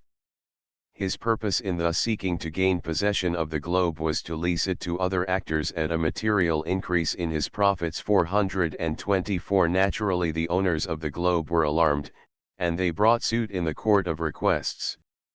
In 1635, one of the sharers, John Shanks, declares that he is without any hope to renew the lease, and he refers thus to the suit against Brand. When your suppliant purchased his parts in 1634 he had no certainty thereof more than for 1 year in the Globe, and there was a chargeable suit then pending in the Court of Requests between Sir Matthew Brand, Knight, and the lessees of the Globe and their assigns, for the adding of 9 years to their lease in consideration that their predecessors had formerly been at the charge of £1,400 in building of the said house. 425 The lessees ultimately won their contention, and thus secured the right to occupy the Globe until December 25, 1644, a term which, as it happened, was quite long enough, for the Puritans closed all playhouses in 1642. What disposition, if any, the sharers made of the Globe between 1642 and 1644 we do not know. But before the lease expired, it seems, Brand demolished the playhouse and erected tenements on its site. In the manuscript notes to the Phillips copy of Stowe's Annals, we find the statement that the globe was pulled down to the ground by Sir Matthew Brand, on Monday the 15th of April, 1644, to make tenements in the room of it 426, and the statement is verified by a mortgage, executed in 1706, between Elizabeth, the surviving daughter and heir of Thomas Brand, and one William James, citizen of London. The mortgage concerns all those messuages or tenements, most of which were erected and built where the late playhouse called the Globe stood, and upon the ground thereunto belonging. 427. After this the history of the property becomes obscure. Mrs. Thrall, later Mrs. Piozzi, the friend of Samuel Johnson, whose residence was nearby in Deadman's Place, thought that she saw certain remains of the globe discovered by workmen in the employ of her husband 428 for a long time, then or I thought it such my fate was bound up with the old Globe Theatre, upon the Bankside, Southwark, the alley it had occupied having been purchased and the tenements thrown down by Mr. Thrall to make an opening before the windows of our dwelling house. When it lay desolate in a black heap of rubbish, my mother one day in a joke called it the ruins of Palmyra, and after that they had laid it down in a grass plot. Palmyra was the name it went by. But there were really curious remains of the old Globe Playhouse, which though hexagonal in form without, was round within. In spite of serious difficulties in this narrative, it is possible that the workmen, in digging the ground preparatory to laying out the garden, uncovered the foundation of the globe, which, it will be recalled, was formed of piles driven deep into the soil, and so well made that it resisted the fire of 1613. 429. At the present time the site of the globe is covered by the extensive brewery of Messrs. Barclay, Perkins, and Company. Upon one of the walls of the brewery, on the south side of Park Street, which was formerly Maiden Lane, has been placed a bronze memorial tablet 430 showing in relief the Bankside, with what is intended to be the Globe Playhouse conspicuously displayed in the foreground. This is a circular building designed after the circular playhouse in the Speed Hondius view of London, and represents, as I have tried to show, not the globe, but the rose. At the left side of the tablet is a bust of the poet modelled after the Droeshout portrait. At the right is the simple inscription, "Here stood the Globe Playhouse of Shakespeare," yet it is very doubtful whether the globe really stood there. Mr. Wallace has produced good evidence to show that the building was on the north side of Park Street near the river, and in the course of the present study I have found that site generally confirmed. Chapter 13. The erection of the globe on the Bankside within a few hundred yards of the Rose was hardly gratifying to the Admiral's men. Not only did it put them in close competition with the excellent Burbage Shakespeare organization, but it caused their playhouse, now nearly a quarter of a century old, and said to be in a state of dangerous decay, to suffer in comparison with the new and far handsomer Globe, the glory of the Bank. Accordingly, before the Globe had been in operation much more than half a year, Henslow and Alleyn decided to move to another section of London, and to erect there a playhouse that should surpass the Globe both in size and in magnificence. To the authorities, however, they gave as reasons for abandoning the Rose, first, the dangerous decay of the building, and secondly, for that the same standeth very noisome for resort of people in the winter time. The new playhouse was undertaken by Henslow and Alleyn jointly, although the exact arrangement between them is not now clear. Alleyn seems to have advanced the money and to have held the titles of ownership, but on April 4, 1601, he leased to Henslow a moiety, or one-half interest, in the playhouse and other properties connected with it for a period of 24 years at an annual rental of £8, a sum far below the real value of the moiety 431. Whatever the details of the arrangement between the two partners, the main outlines of their procedure are clear. On December 22, 1599, Alleyn purchased for £240 a 33-year lease 432 of a plot of ground situated to the north of the city, in the parish of St. Giles without Cripplegate.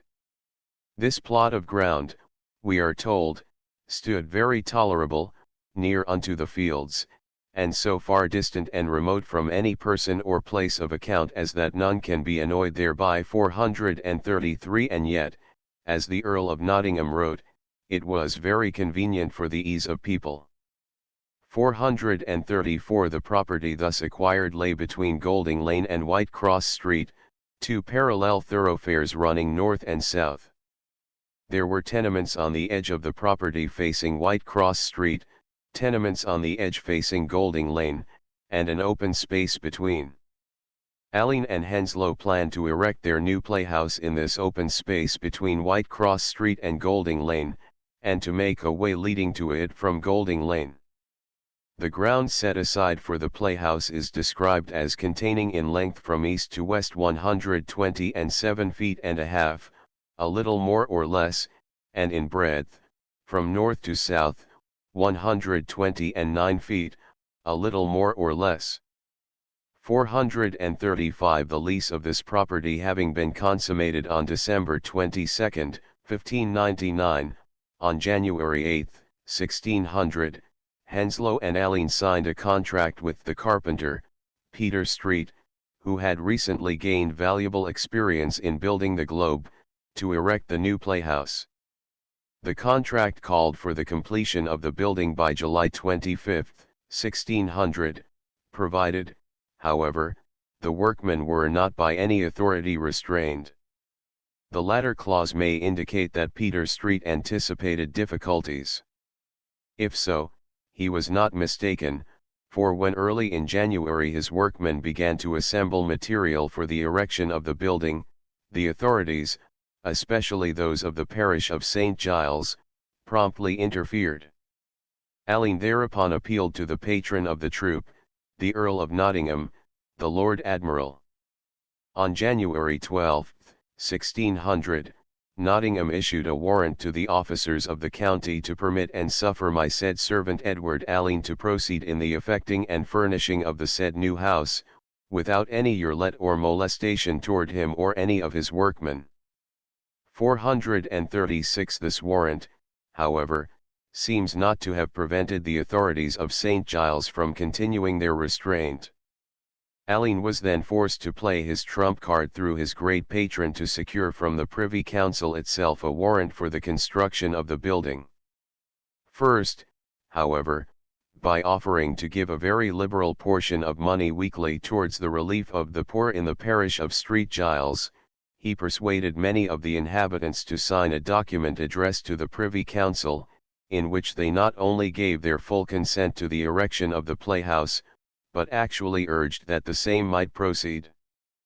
437. This document he placed in the hands of Nottingham to use in influencing the council. The effort was successful. On April 8 the council issued a warrant to the justices of the peace of the county of Middlesex, especially of St. Giles without Cripplegate, and to all others whom it shall concern, that they should permit Henslow and Alleyn to proceed in the effecting and finishing of the same new house. 438. The site of the Fortune Playhouse. The site of the Fortune is marked by Playhouse Yard, connecting Golden Lane and White Cross Street. From Ogilby and Morgan's Map of London, 1677. Enlarge this warrant, of course, put an end to all interference by local authorities. But as the playhouse reared itself high above the walls of the city to the north, the Puritans were aroused to action. They made this the occasion for a most violent attack on actors and theatres in general, and on the Fortune in particular.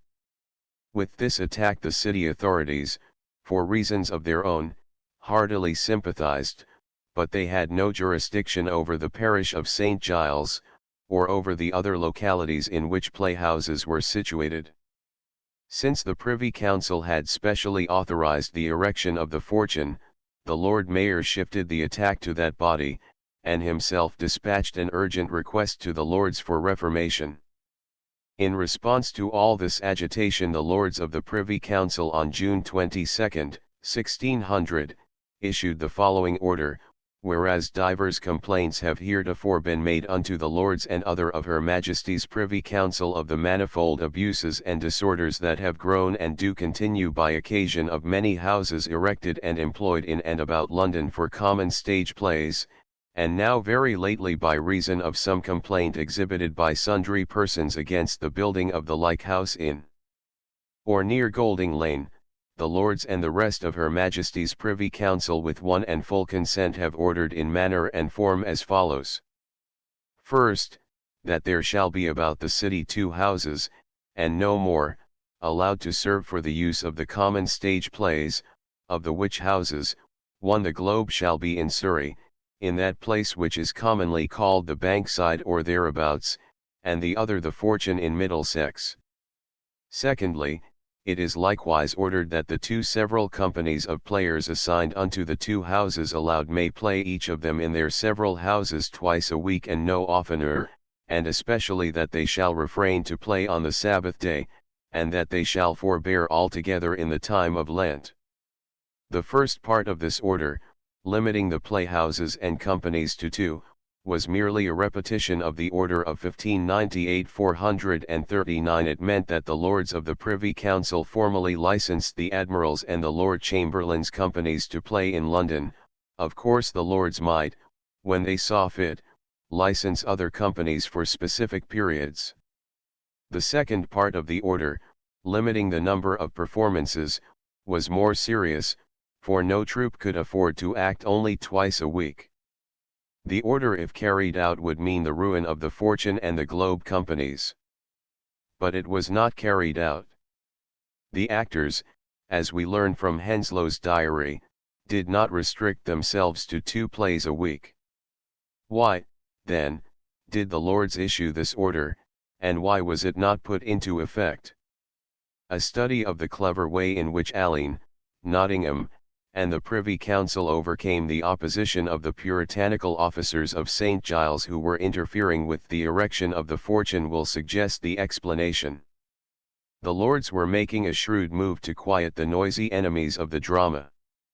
They did not intend that the Admirals and the Chamberlain's men should be driven out of existence, they were merely meeting fanaticism with craft.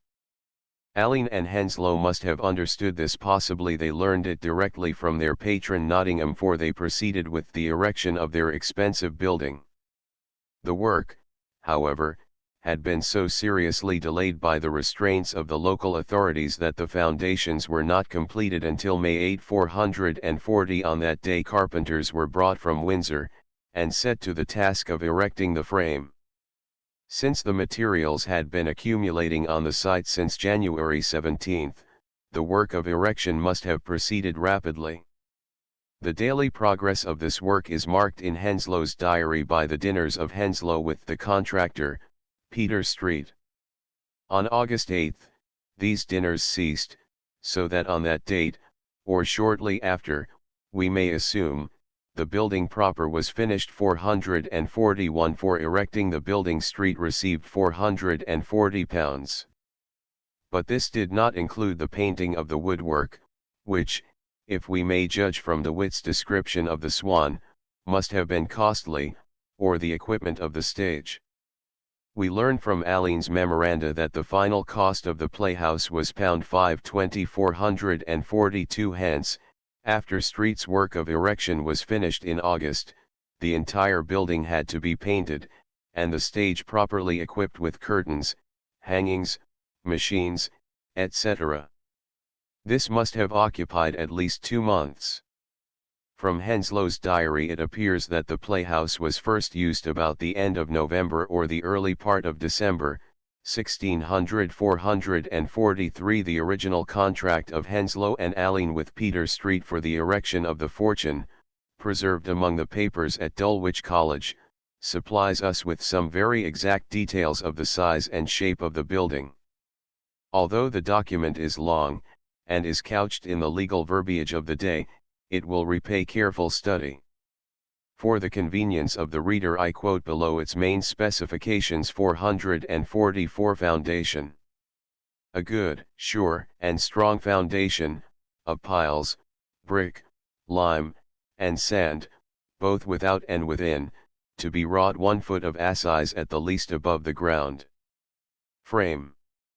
The frame of the said house to be set square, and to contain 80 foot of lawful assize every way square without, and 55 foot of like assize square every way within.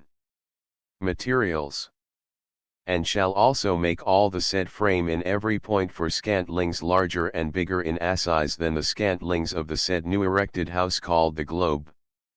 Exterior. To be sufficiently enclosed without with lath, lime, and hair. Stairs. With such like stairs, conveyances, and divisions, without and within, as are made and contrived in and to the late erected playhouse, called the globe. And the staircases thereof to be sufficiently enclosed without with lath, lime, and hair. Height of galleries.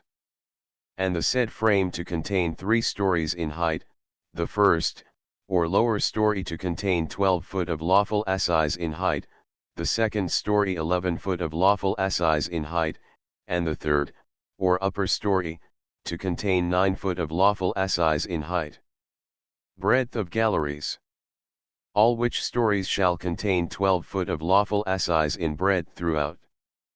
Besides a jutty forward in either of the said 2 upper stories of 10 inches of lawful assize.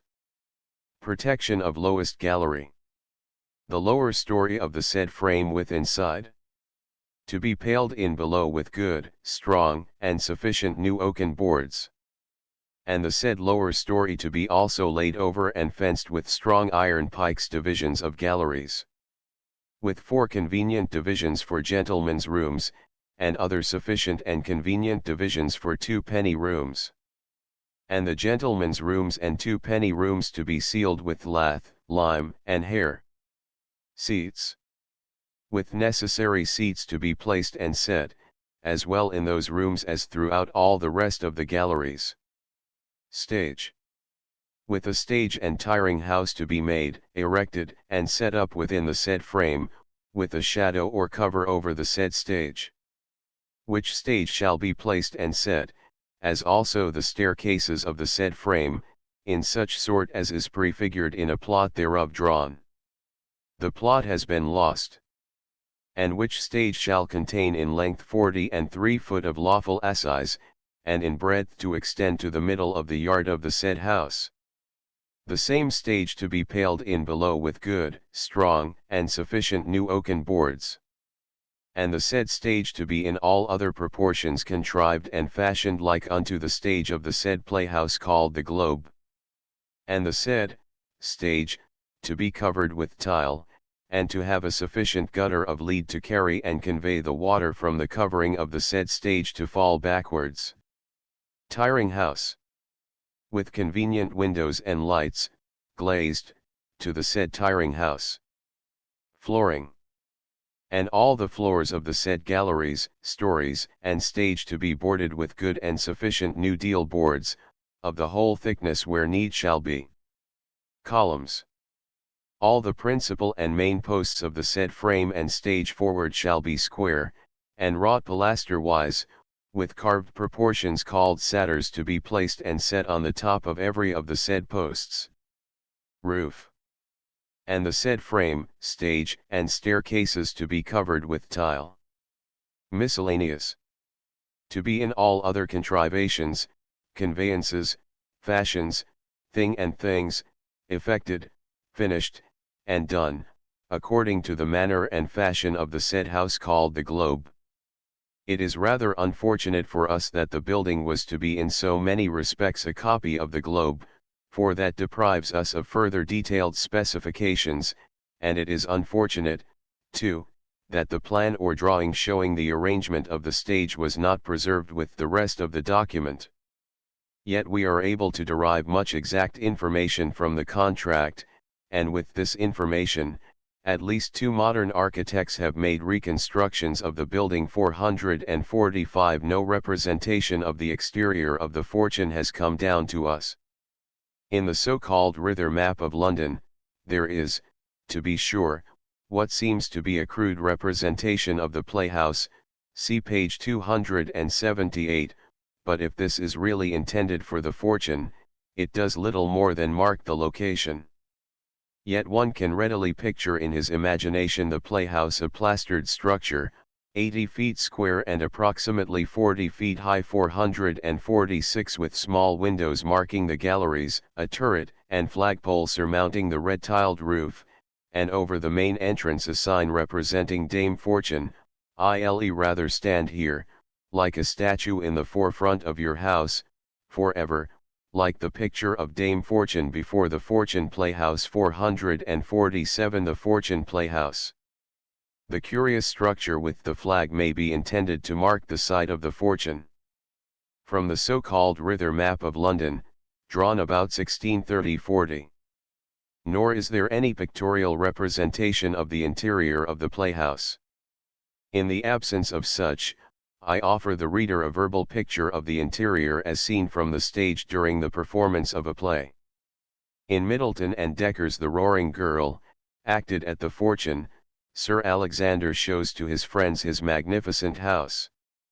Advancing to the middle of the stage, and pointing out over the building, he asks them how they like it. Goshawk. I like the prospect best. Laxton. See how tea is furnished. Sir Davy. A very fair sweet room. Sir Alex. Sir Davy. Dapper, the furniture that doth adorn this room cost many a fair grey groat ere it came here, but good things are most cheap when they're most dear. Nay, when you look into my galleries, how bravely they're trimmed up, you all shall swear you're highly pleased to see what's set down there, stories of men and women, mixed together, fair ones with foul, like sunshine in wet weather, within one square 1,000 heads are laid, so close that all of heads the room seems made, as many faces there, filled with blithe looks shew like the promising titles of new books writ merrily, the readers being their own eyes, which seem to move and to give plaudities, and here and there, whilst with obsequious ears thronged heaps do listen, a cutpurse thrusts and leers with hawk's eyes for his prey. I need not shew him, by a hanging, villainous look yourselves may know him, the face is drawn so rarely, then, sir, below, the very floor, as 't were, waves to and fro, and, like a floating island, seems to move upon a sea bound in with shores above. All these sights are excellent.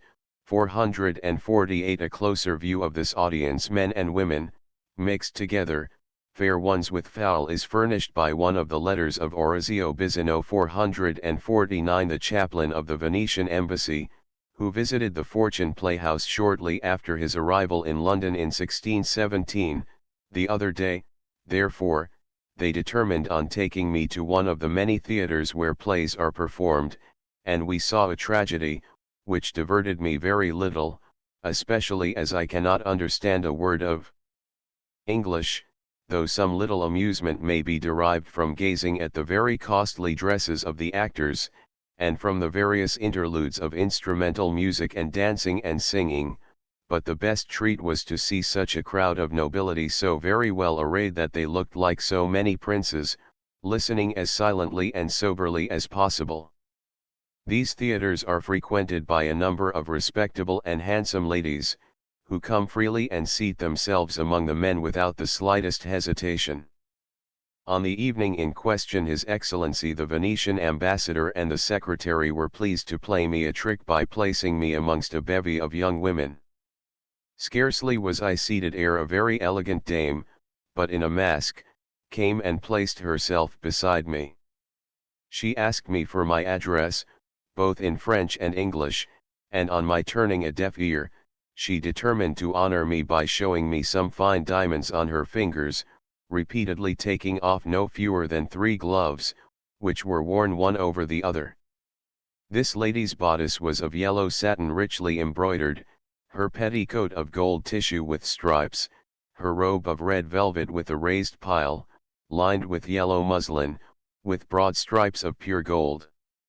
She wore an apron of point lace of various patterns, her head tire was highly perfumed, and the collar of white satin beneath the delicately wrought ruff struck me as extremely pretty. That the players were prepared to entertain distinguished visitors both during the performance and after is shown by a letter from John Chamberlain, July 21, 1621, to Sir Dudley Carleton. The Spanish ambassador, he writes, is grown so affable and familiar, that on Monday, with his whole train, he went to a common play at the Fortune in Golding Lane, and the players, not to be overcome with courtesy, made him a banquet, when the play was done, in the garden adjoining. 450 upon its completion the new building was occupied by the Admiral's men, for whom it had been erected. This troupe of players, long famous under the leadership of Edward Alleyn, was now one of the two companies authorized by the Privy Council, and the chief rival of the Chamberlain's men at the Globe. Henslow was managing their affairs, and numerous poets were writing plays for them. They continued to act at the Fortune under the name, the Admiral's Men, until May 5, 1603, when, as Henslow put it, they left off play now at the King's coming. 451 after a short interruption on account of the plague, during a part of which time they travelled in the provinces, the Admiral's men were taken under the patronage of the youthful Henry, Prince of Wales, and in the early spring of 1604 they resumed playing at the Fortune under their new name, the Prince's Servants. Edward Alleyn, reproduced by permission from a painting in the Dulwich Picture Gallery, photographed by Emery Walker, Limited. For a time all went well. But from July, 1607, until December, 1609, the plague was severe in London, and acting was seriously interrupted. During this long period of hardship for the players, Henslow and Alleyn seem to have made an attempt to hold the troupe together by admitting its chief members to a partnership in the building, just as the Burbages had formerly admitted their chief players to a partnership in the Globe. At this time there were in the troupe 8 sharers, or chief actors. 452 Henslow and Alleyn, it seems, proposed to allot to these 8 actors 1/4 of the Fortune property. In other words, according to this scheme, there were to be 32 sharers in the new Fortune organization, Alleyn and Henslow together holding 3/4 of the stock, or 12 shares each, and the 8 actors together holding 1/4 of the stock, or 1 share each.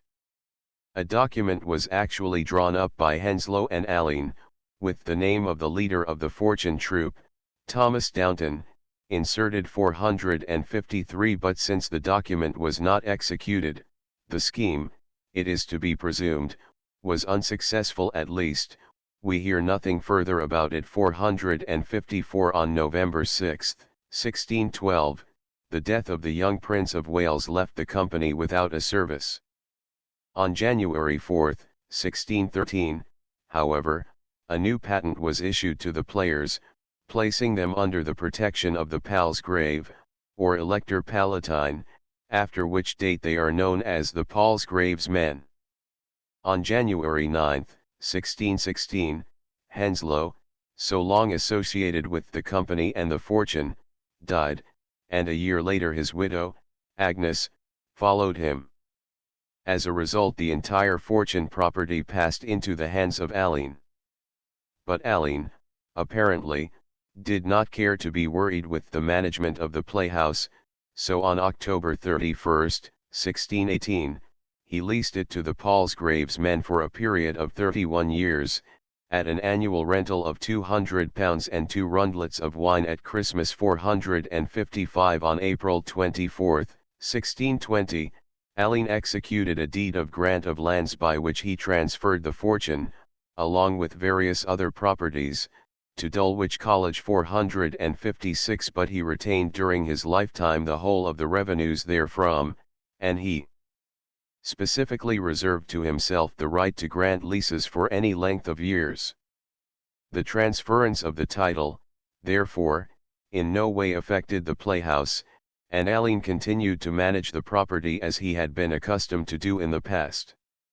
His services in this capacity were soon needed, for on December 9, 1621, the fortune was burned to the ground.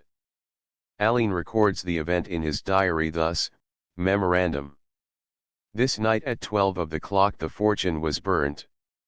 In a less laconic fashion John Chamberlain writes to Sir Dudley Carleton, on Sunday night here was a great fire at the Fortune in Golding Lane, the fairest playhouse in this town. It was quite burnt down in 2 hours, and all their apparel and playbooks lost, whereby those poor companions are quite undone. 457 The poor companions thus referred to were, of course, the players, who lost not only their stock of apparel, playbooks, and stage furniture, but also their lease, which assured them of a home. Alleyn, however, was quite able and ready to reconstruct the building for them, and we find him on May 20, 1621, already organizing a syndicate to finance a new playhouse which there is intended to be erected and set up. The stock of the new enterprise he divided into 12 equal shares, which he disposed of, as the custom was, in the form of whole and half shares, reserving for himself only 1 share. 458 The plot of ground on which the old playhouse stood he leased to the several sharers for a period of 51 years at an annual rental of £10 10d a share, with the express condition that the building to be erected thereon should never be used for any purpose other than the acting of stage plays.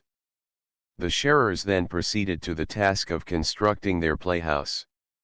It was proposed to make the new building larger 459 and handsomer than the old one, and to build it of brick 460 with a tiled roof, possibly an attempt at fireproof construction.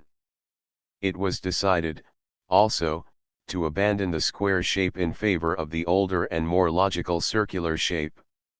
Wright, in his Historia Histrionica, describes the new fortune as a large, round, brick building, 461, and Howes assures us that it was fairer than the old playhouse 462. We do not know how much the building cost.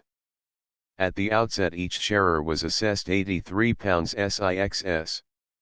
8d towards the cost of construction 463, which would produce exactly £1,000, but the first assessment was not necessarily all that the sharers were called upon to pay. For example, when the Globe was rebuilt each sharer was at first assessed £50 or £60, but before the building was finished each had paid more than £100. So the fortune may well have cost more than the original estimate of £1,000.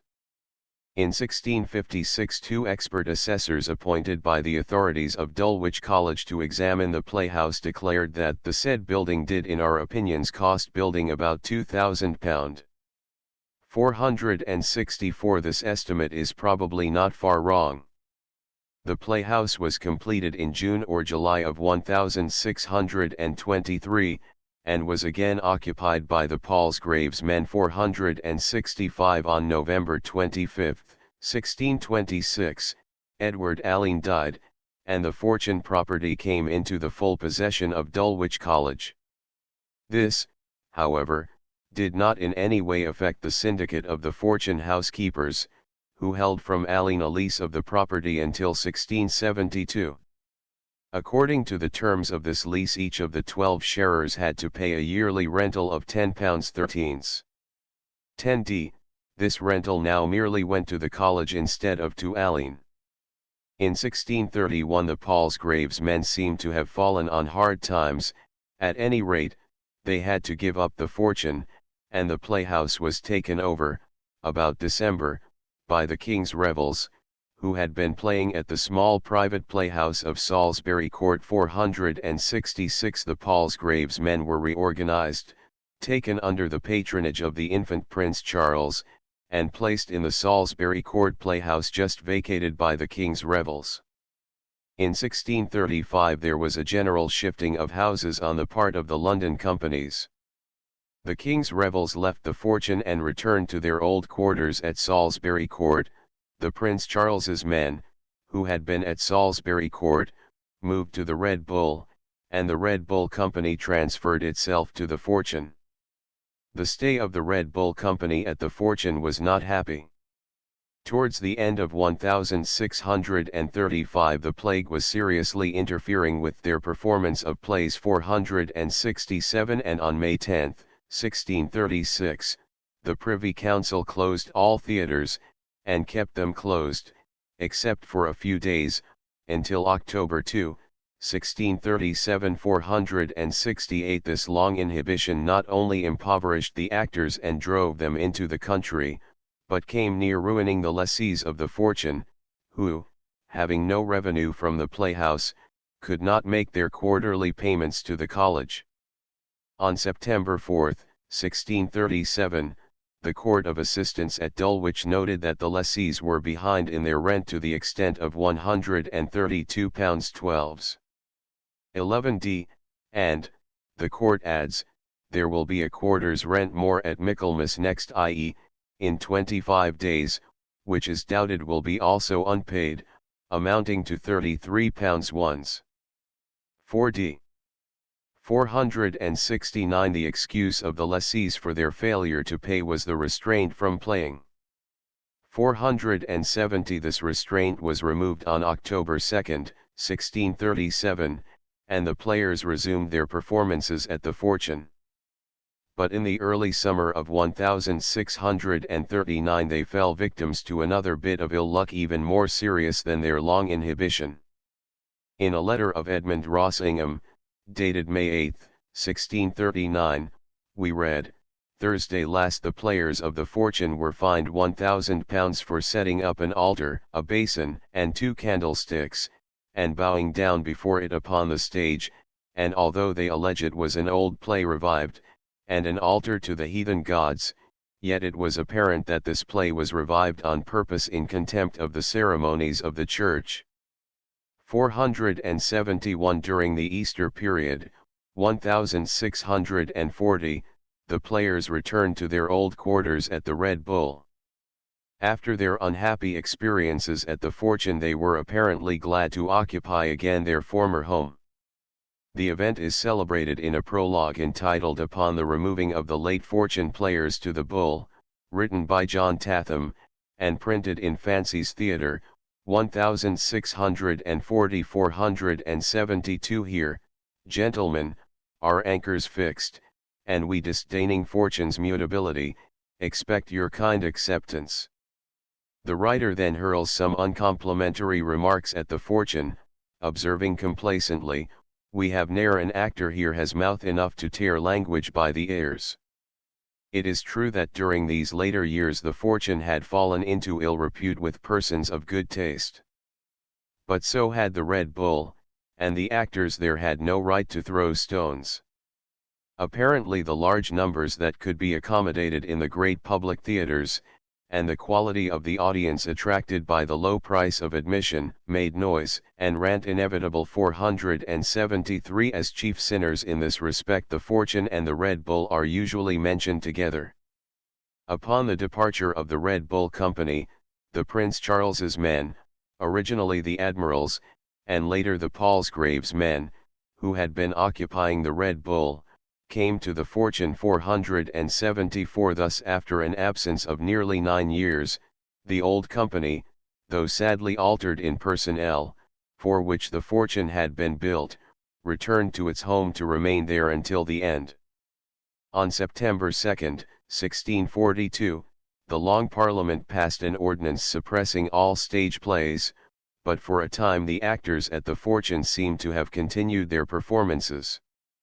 In the 5th number of the Weekly Account, September 27 to October 4, 1643, we find among other entries, the players' misfortune at the Fortune in Golding Lane, their players' clothes being seized upon in the time of a play by authority from the Parliament. 475 This, doubtless, led to the closing of the playhouse. After the Fortune was thus closed, the lessees were in a predicament. By a specific clause in their lease they were prevented from using the building for any purpose other than the acting of stage plays, and now Parliament by a specific ordinance had forbidden the acting of stage plays. Hence the lessees, some of whom were poor persons, being unable to make any profit from the building, refused to pay any rent.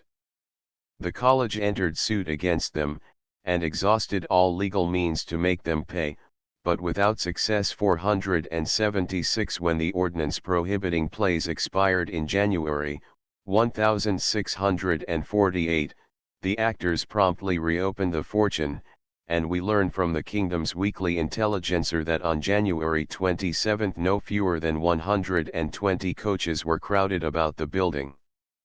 But on February 9 Parliament passed a new and even more stringent ordinance against dramatic performances, placing penalties not only upon the players, but also upon the spectators.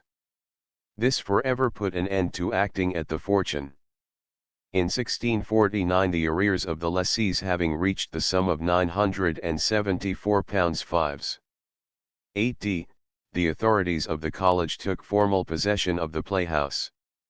From certain manuscript notes 477 entered in the Phillips copy of Stowe's Annals, 1631, we learn that a company of soldiers, set on by the sectaries of these sad times, on Saturday, the 24th day of March, 1649, sacked the Salisbury Court Playhouse, the Phoenix, and the Fortune.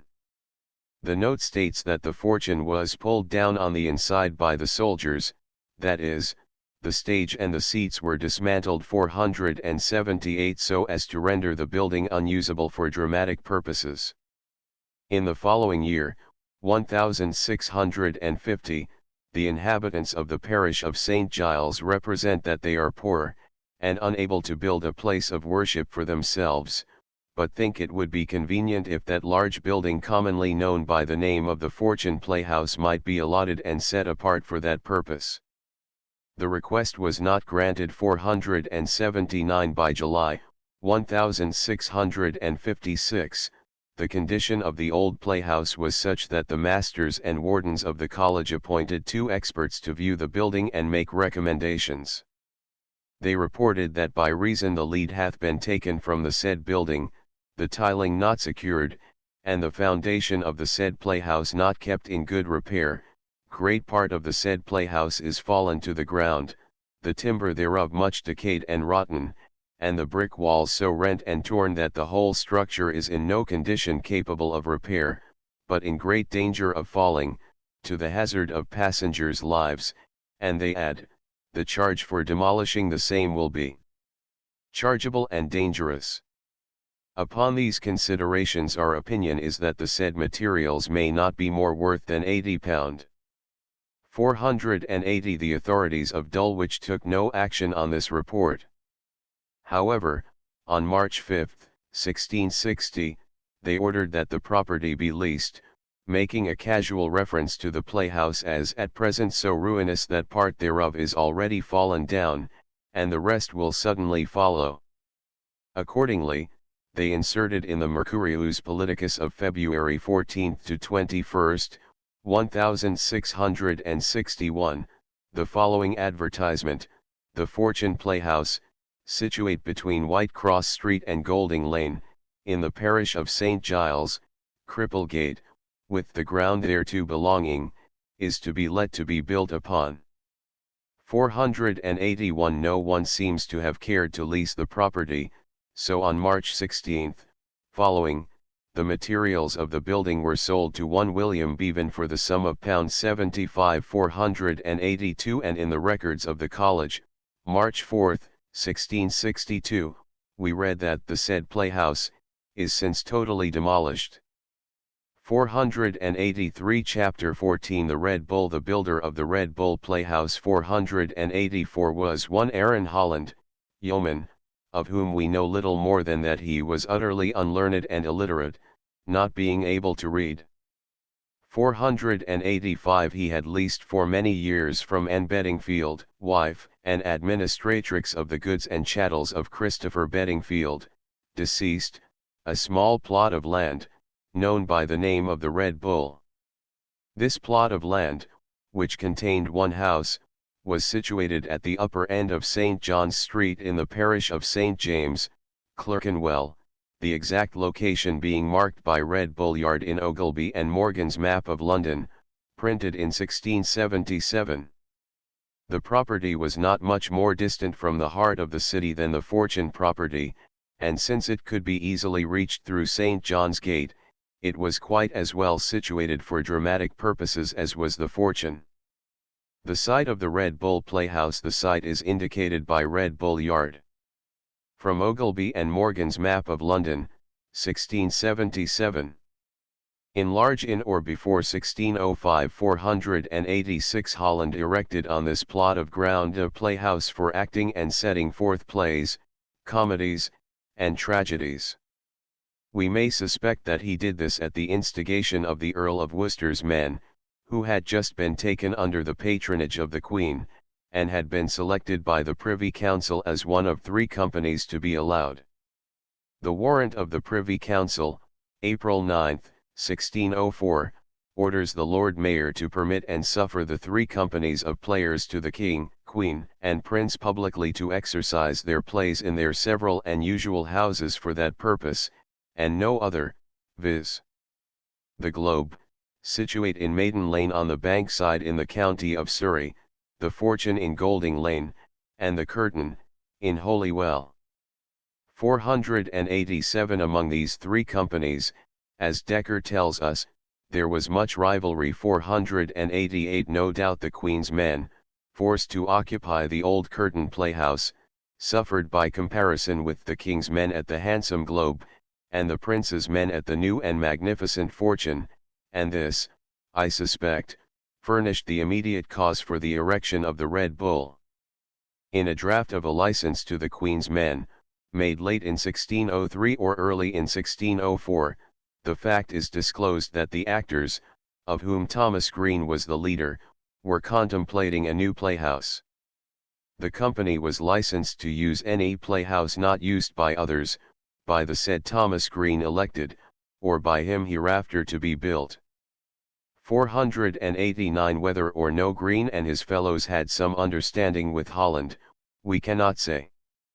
But in 1605 we find Holland disposing of 1 share in the new playhouse to Thomas Swinnerton, a member of Queen Anne's troop, and he may at the same time have disposed of other shares to other members, for his transaction with Swinnerton comes to our notice only through a subsequent lawsuit. The words used in the documents connected with the suit clearly suggest that the playhouse was completed at the time of the purchase. From the fact that Holland granted a 7th part of the said playhouse and galleries, with a gatherer's place thereto belonging or appertaining, unto the said Thomas Swinnerton for divers years, 490 it appears that the ownership of the playhouse had been divided into 7 shares, some of which, according to custom, may have been subdivided into half shares. The name of the playhouse, as in the case of the Rose and the Curtain, was taken from the name of the estate on which it was erected. Of the building we have no pictorial representation. The picture in Kirkman's The Wits, 1672, so often reproduced by scholars as the interior of the Red Bull, has nothing whatever to do with that building. The Kirkman picture shows a small enclosed room, with a narrow stage illuminated by chandeliers and footlights. The Red Bull, on the contrary, was a large, open-air building, with its stage illuminated by the sun. It is thus described in Wright's Historia Histrionica, 1699. The Globe, Fortune, and Bull were large houses, and lay partly open to the weather. 491 Before its door was displayed a sign on which was painted a red bull, hence the playhouse is sometimes referred to simply as at the sign of the Red Bull. The building, as I have indicated, seems to have been completed in or before 1605, but exactly when the Queen's men moved thither from the Curtain is not clear. The patent issued to the company on April 15, 1609, gives them license to play within their now usual houses, called the Red Bull in Clerkenwell, and the Curtain in Holywell. 492 Since they would hardly make use of 2 big public playhouses at the same time, we might suspect that they were then arranging for the transfer. Moreover, Heath, in his epigrams, printed in 1610 but probably written a year or two earlier, refers to the three important public playhouses of the day as the Globe, the Fortune, and the Curtain. Yet, that the Queen's men were playing regularly at the Red Bull in 1609 is clear from Decker's Raven's Almanac 493, and they may have been playing there at intervals after 1605. Decker, in the pamphlet just mentioned, predicted a deadly war between the Globe, the Fortune, and the Red Bull. And he had good reasons for believing that the Queen's men could successfully compete with the two other companies, for it numbered among its players some of the best actors of the day. The leader of the troupe was Thomas Green, now chiefly known for the amusing comedy named, after him, Green's Tu Quoque, but then known to all Londoners as the cleverest comedian since Tarleton and Kemp, Scat. Yes, faith, brother, if it please you, let's go see a play at the Globe. But I care not, any whither, so the clown have a part, for, I faith, I am nobody without a fool. Gara. Why, then, we'll go to the Red Bull. They say Green's a good clown. 494. The chief playwright for the troupe was the learned and industrious Thomas Heywood, who, like Shakespeare, was also an actor and full sharer in his company. Charles Lamb, who was an ardent admirer of Heywood's plays, enthusiastically styled him a prose Shakespeare, and Wordsworth, with hardly less enthusiasm, declared him to have been a great man. In 1612 Thomas Green died, and the leadership of the troupe was taken over by Christopher Beeston, a man well known in the theatrical life of the time. Late in February, 1617, Beeston transferred the Queen's men to his new playhouse in Drury Lane, the Cockpit. In little more than a week the sacking of the Cockpit drove them back to their old quarters, where they remained until the following June. But even after this they seem not to have abandoned the Red Bull entirely. Edward Alleyn, in his account book, writes, October 1, 1617, I came to London in the coach and went to the Red Bull, and again under the date of October 3, I went to the Red Bull, and received for the younger brother but £3 six. 4d. 495. What these two passages mean it is hard to say, for they constitute the only references to the Red Bull in all the Alleyn papers, but they do not necessarily imply, as some have thought, that Alleyn was part owner of the playhouse. Possibly he was merely selling to the Red Bull Company the manuscript of an old play 496 at the death of Queen Anne, March 2, 1619, the company was deprived of its service, and after attending her funeral on May 13, was dissolved. Christopher Beeston joined Prince Charles's men, and established that troupe at the Cockpit. 497. The other leading members of Queen Anne's men seem to have continued at the Red Bull under the simple title the Red Bull Company.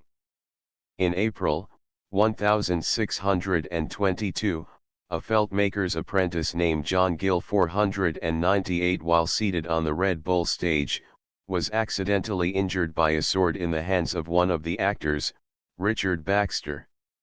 A few days later Gill called upon his fellow apprentices to help him secure damages. In the forenoon he sent the following letter, now somewhat defaced by time, to Baxter, Mr. Blackster sick. So it is that upon Monday lasted, to be upon your stage, intending no hurt to any one, where I was grievously wounded in the head, as may appear, and in the surgeon's hands, who is to have XS. For the cure, and in the meantime my master to give me maintenance. To my great loss and hindrance, and therefore in kindness I desire you to give me satisfaction, seeing I was wounded by your own hand, weapon. If you refuse, then look to yourself and avoid the danger which shall this day ensue upon your company and house. For, as you can, for I am a feltmaker's prentice, and have made it known to at least 140 of our, who are all here present, ready to take revenge upon you unless willingly you will give present satisfaction. Consider there, think fitting.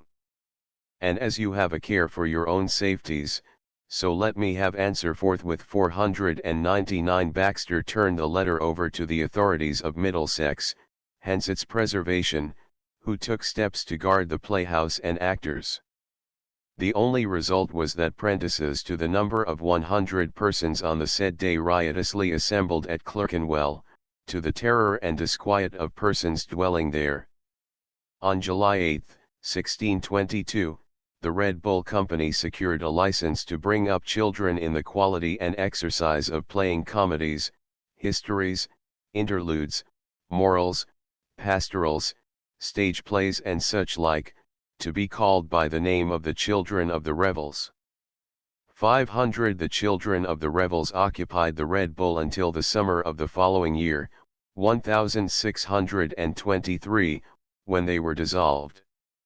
The last reference to them is in the Herbert manuscript under the date of May 10, 1623. 501 In August, 1623, we find the Red Bull occupied by Prince Charles's men 502 who, after the dissolution of the Revels Company, had moved thither from the less desirable Curtain.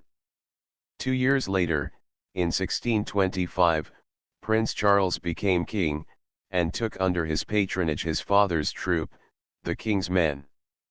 Some of the members of the Prince Charles troop were transferred to the King's Men, and the rest constituted a nucleus about which a new company was organized, known simply as the Red Bull Company.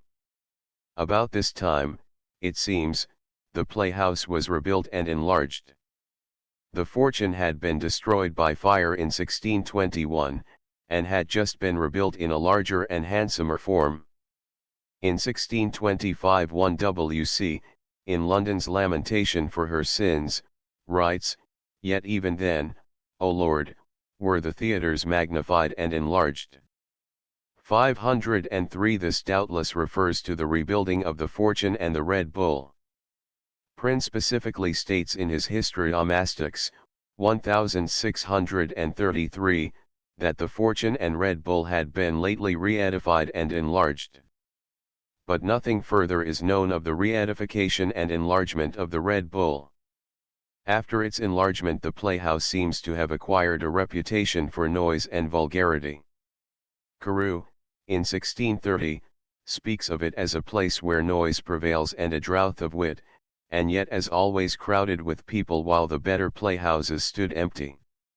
In The Careless Shepherdess, acted at Salisbury Court, we read, "And I will hasten to the money box, and take my shilling out again, I'll go to the Bull or Fortune and there see a play for 2d, and a jig to boot." 504 In 1638, a writer of verses prefixed to Randolph's poems speaks of the base plots acted with great applause at the Red Bull. 505 James Wright informs us, in his Historia Histrionica, that the Red Bull and the Fortune were mostly frequented by citizens and the meaner sort of people.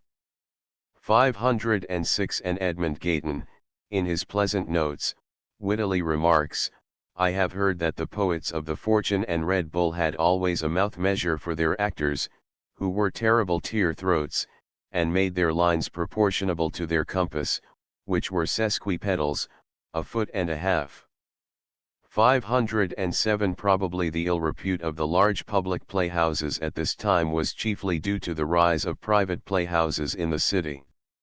In 1635 the Red Bull Company moved to the Fortune, and Prince Charles's men occupied the Red Bull. 5 years later, at Easter, 1640, Prince Charles's men moved back to the Fortune, and the Red Bull Company returned to its old home. In a prologue written to celebrate the event 508 the members of the company declared, "Here, gentlemen, are anchors fixed."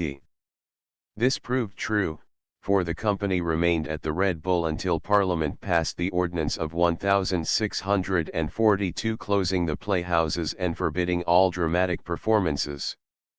The ordinance, which was to hold good during the continuance of the Civil War, was renewed in 1647, with January 1, 1648, set as the date of its expiration. Through some oversight a new ordinance was not immediately passed, and the actors were prompt to take advantage of the fact. They threw open the playhouses, and the Londoners flocked in great crowds to hear plays again. At the Red Bull, so we learn from the newspaper called Perfect Occurrences, was given a performance of Beaumont and Fletcher's Wit Without Money. But on February 9, 1648, Parliament made up for its oversight by passing an exceptionally severe ordinance against dramatic exhibitions, directing that actors be publicly flogged, and that each spectator be fined the sum of 5 shillings. During the dark years that followed, the Red Bull, in spite of this ordinance, was occasionally used by Ventura's actors. James Wright, in his Historia Histrionica, tells us that upon the outbreak of the war the various London actors had gone into the King's army, and, like good men and true, served their old master, though in a different, yet more honourable capacity. Robinson was killed at the taking of a place, I think Basing House, by Harrison. Mahon was a captain. Hart was cornet of the same troop, and Shatterell quartermaster. Allen, of the cockpit, was a major. The rest either lost or exposed their lives for their king. 509 He concludes the narrative by saying that when the wars were over, those actors who were left alive gathered to London, and for a subsistence endeavoured to revive their old trade privately. They organised themselves into a company in 1648 and attempted to act some plays with as much caution and privacy as could be at the cockpit, but after 3 or 4 days they were stopped by soldiers. Thereafter, on special occasions they used to bribe the officer who commanded the guard at Whitehall, and were thereupon connived at to act for a few days at the Red Bull, but were sometimes, notwithstanding, disturbed by soldiers. 510 To such clandestine performances Kirkman refers in his preface to the Wits, or Sport upon Sport, 1672. I have seen the Red Bull Playhouse, which was a large one, so full that as many went back for want of room as had entered, and as meanly as you may now think of these drolls, they were then acted by the best comedians then and now in being. Not, however, without occasional trouble. In Whitelock's Memorials, p. 435, we read, December 20, 1649. Some stage players in St. John's Street were apprehended by troopers, their clothes taken away, and themselves carried to prison. Again, in the Perfect Account, December 27 to January 3, 1654 to 1655, December 30, 1654. This day the players at the Red Bull, being gotten into all their borrowed gallantry and ready to act, were by some of the soldiery despoiled of all their bravery, but the soldiery carried themselves very civilly towards the audience. 511 In the Weekly Intelligencer, September 11 to 18, 1655, we find recorded still another sad experience for the actors. Friday, September 11, 1655. This day proved tragical to the players at the Red Bull, their acting being against the Act of Parliament. The soldiers secured the persons of some of them who were upon the stage, and in the tiring house they seized also upon their clothes in which they acted, a great part whereof was very rich. 512 On this occasion, however, the soldiers, instead of carrying themselves very civilly towards the audience, undertook to exact from each of the spectators the fine of 5 shillings. The Ordinance of Parliament, passed February 9, 1648, read, and it is hereby further ordered and ordained, that every person or persons which shall be present and a spectator at such stage play or interlude, hereby prohibited, shall for every time he shall be present, forfeit and pay the sum of 5 shillings to the use of the poor of the parish. 513 But the spectators did not submit to this fine without a struggle. Jeremiah Banks wrote to Williamson on September 16, 1655, "At the playhouse this week many were put to rout by the soldiers and had broken crowns, the corporal would have been entrapped had he not been vigilant." 514 And in the Weekly Intelligencer, September 11 to 18, we read, "It never fared worse with the spectators than at this present, for those who had monies paid their 5 shillings apiece, those who had none, to satisfy their forfeits, did leave their cloaks behind them." The tragedy of the spectators was the comedy of the soldiers.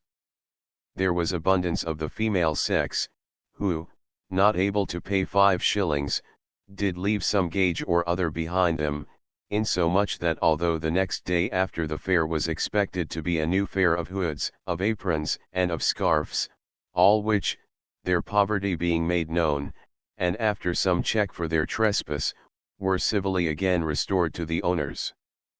515 At the period of the Restoration the Red Bull was among the first playhouses to reopen. John Downes, in his Rossius Anglicanus, writes, "The scattered remnant of several of these houses, upon King Charles's restoration, framed a company, who acted again at the Bull." 516 Apparently the company was brought together by the famous old Elizabethan actor, Anthony Turner. From the Middlesex County Records, 279, we learn that at first the players were interrupted by the authorities. May 12, 1659 recognizances, taken before R.A. Hall, ESQ-JP, of William Wintershall and Henry Eaton, both of Clerkenwell, gentlemen, in the sum of £50 each, upon condition that Anthony Turner shall personally appear at the next quarter sessions of the peace to be holden at Hicks Hall for the said county of Middlesex, for the unlawful maintaining of stage plays and interludes at the Red Bull in St. John's Street, which house he affirms that they hire of the parishioners of Clerkenwell at the rate of 20 shillings a day over and above what they have agreed to pay towards the relief of their poor and repairing their highways, and in the meantime to be of good behaviour and not to depart the court without license. R.A. Hall. Also similar recognizances, taken on the same day, before the same J.P., of the same William Wintershall and Henry Eaton, gentlemen, in the same sum of £50 each, for the appearance of Edward Shatterall at the next QSP for Middlesex at Hicks Hall, to answer for the unlawful maintaining of stage plays and interludes at the Red Bull in St. John's Street and C. SPR, 17, May, 1659. Later, it seems, they secured a license from the authorities, and thenceforth acted without interruption. Samuel Pepys made plans to go to the Red Bull Playhouse with Mrs. Pierce and her husband on August 3, 1660, but was prevented by business. An account of his visit there on March 23, 1661, is thus given in his diary: "All the morning at home putting papers in order, dined at home, and then out to the Red Bull, where I had not been since plays came up again, but coming too soon I went out again and walked up and down the Charterhouse Yard and Aldersgate Street. At last came back again and went in, where I was led by a seaman that knew me, but is here as a servant, up to the tiring room, where strange the confusion and disorder that there is among them in fitting themselves, especially here, where the clothes are very poor and the actors but common fellows. At last into the pit, where I think there was not above 10 more than myself, and not 100 in the whole house. And the play, which is called All's Lost by Lust, poorly done, and with so much disorder, among others, that in the music room, the boy that was to sing a song not singing it right, his master fell about his ears and beat him so, that it put the whole house in an uproar. The actors, however, did not remain long at the Red Bull. They built for themselves a new theatre in Drury Lane, whither they moved on April 8, 1663 517, and after this the old playhouse was deserted. In Davenant's The Playhouse to be Let, 1663, we read, "Tell the Red Bull stands empty for fencers 518, there are no tenants in it but old spiders." Chapter 15 Whitefriars. The district of Whitefriars, lying just outside the city wall to the west, and extending from Fleet Street to the Thames, was once in the possession of the Order of Whitefriars, and the site of an important monastery, but in Elizabeth's time the church had disappeared, most of the ancient buildings had been dismantled, and in their place, as Stowe tells us, were many fair houses builded, lodgings for noblemen and others. Since at the dissolution of the monasteries the property had come into the possession of the Crown, it was not under the jurisdiction of the London Common Council, a fact which made Whitefriars, like Blackfriars, a desirable refuge for players seeking to escape the hostility of the city authorities. 519 One might naturally expect the appearance of playing here at an early date, but the evidence is slight. 520 The first appearance of a regular playhouse in Whitefriars dates from the early years of King James's reign. With our present knowledge we cannot fix the date exactly, yet we can feel reasonably certain that it was not long before 1607, probably about 1605. The chief spirit in the organization of the new playhouse seems to have been the poet Michael Drayton, who had secured a patent from King James to erect a company of child actors, to be known as the Children of His Majesty's Revels. 521 Obviously his hope was to make the Children of His Majesty's Revels at Whitefriars rival the successful Children of Her Majesty's Revels at Blackfriars.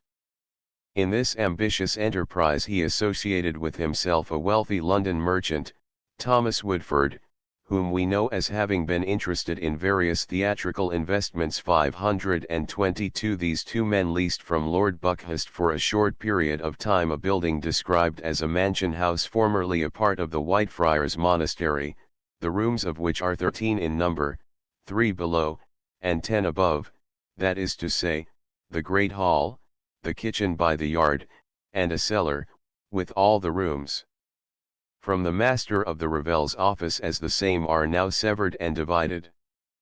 523 The Great Hall here mentioned, once the refectory of the monks, was made into the playhouse. Its great size may be inferred from the fact that there were 10 rooms above, and its general excellence may be inferred from the fact that it was leased at £50 per annum, whereas Blackfriars, in a more desirable location and fully equipped as a theatre, was rented for only £40. From an early 17th century survey of the Whitefriars property, see the opposite page, we are able to place the building very exactly. The part of the monastery used as a playhouse, the Frater, was the southern cloister, marked in the plan, My Lord's Cloister. The kitchen by the yard mentioned in the document just quoted is clearly represented in the survey by the scullery. The size of the playhouse is hard to ascertain, but it was approximately 35 feet in width and 85 feet in length. 524 In the London of today it extended roughly from Bouverie Street to Ashentree Court, and lay just north of George Yard. A plan of Whitefriars, a portion of an early 17th century survey of the Whitefriars property. The playhouse adjoined the scullery on the south. This survey was discovered in the print room of the British Museum by Mr. A. W. Clapham, and reproduced in the Journal of the British Archaeological Association, 1910. In large of the career of the children under the joint management of Drayton and Woodford we know almost nothing.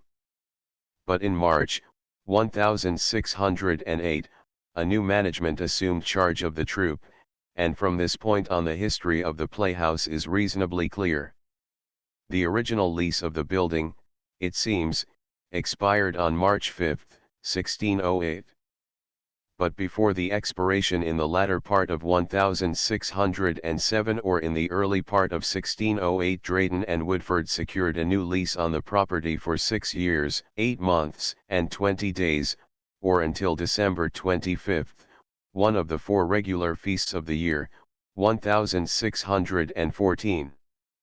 In February, 1608, after having secured this renewal of the lease, Thomas Woodford suddenly determined to retire from the enterprise, and he sold his moiety to one David Lordingberry 525, author of the play Ram Alley. Berry and Drayton at once made plans to divide the property into 6 shares, so as to distribute the expenses and the risks as well as the hoped-for profits. Berry induced his friend, George Andros, to purchase 1 share, and hence the lawsuit from which we derive most of our knowledge of the playhouse. From this suit I quote below the more significant part relating to the new organization, humbly complaining, "Shouth unto your honourable lordship, your daily orator, George Andros, of London, silk weaver, that whereas one Lord Ingaberry, about February which was in the year of our Lord 1607 i.e., 1608, pretending himself to be lawfully possessed of one moiety of a messuage or mansion house, parcel of the late dissolved monastery called the Whitefriars, in Fleet Street, in the suburbs of London, by and under a lease made thereof, about March then next following, from the Right Honourable Robert, Lord Buckhurst, unto one Michael Drayton and Thomas Woodford, for the term of 6 years, 8 months, and 20 days then following, for and under the yearly rent of £50 reserved thereupon, the moiety of which said lease and premises, by mean assignment from the said Thomas Woodford, was lawfully settled in the said Lord Ingaberry, as he did pretend, together with the moiety of divers play books, apparel, and other furnitures and necessaries used and employed in and about the said messuage and the children of the revels 526 there being, in making and setting forth plays, shows, and interludes, and such like. And the said Lord Ingaberry, being desirous to join others with him in the interest of the same, who might be contributory to such future charges as should arise in setting forth of plays and shows there, did thereupon, solicit and persuade your orator to take from the said Berry an assignment of a 6th part of the messuage, premises, and profits aforesaid. Michael Drayton, from a painting in the National Portrait Gallery, London, photograph copyrighted by Emery Walker, Limited. This passage gives us an interesting glimpse of Drayton and Berry in their efforts to organize a syndicate for exploiting the children of His Majesty's revels. They induced several other persons to buy half shares, and then they engaged, as manager of the children, Martin Slater 527, a well-known and thoroughly experienced actor. For his services as manager, Slater was to receive 1 whole share in the organization, and lodgings for himself and his family of 10 in the building. The syndicate thus formed was made up of 4 whole sharers, Michael Drayton, Lord Ingaberry, George Andros, and Martin Slater, and 4 half sharers, William Trevell, William Cook, Edward Subthorpe, and John Mason 528. The Great Hall had, of course, already been fitted up for the acting of plays, and the new lessees did not at first contemplate any expenditure on the building. Later, however, if we can believe Andros, they spent a not inconsiderable sum for improvements. The children already had certain plays, and to these were added some new ones. Among the plays in their repertoire were Day's Humour Out of Breath, Middleton's Family of Love, Armin's The Two Maids of Morlacca, Sharpham's Cupid's Whirligig, Markham and Mackin's The Dumb Knight, Berry's Ram Alley, and Mason's The Turk. The last 2 writers were sharers, and it seems likely that Drayton, also a sharer and experienced as a dramatist, contributed some plays towards the stock of the company. The new organization, with bright prospects for success, was launched in March, 1608. Almost at once, however, it began to suffer from ill luck. In April the children at Blackfriars, by their performance of Byron, caused King James to close all playhouses in London.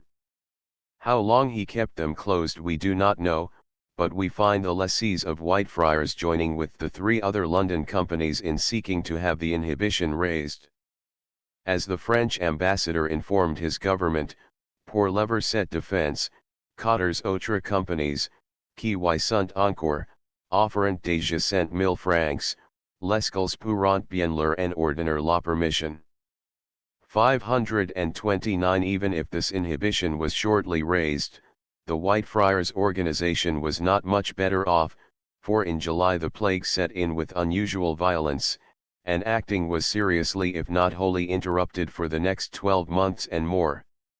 As a result, the profits from the theatre did not come up to the fair and false flattering speeches which at the outset Barry had made to prospective investors, and this led to bad feeling among the sharers. The company at Blackfriars, of course, was suffering in a similar way. On August 8, 1608, their playhouse was surrendered to the owner, Richard Burbage, and the children being thus left without a home were dispersed.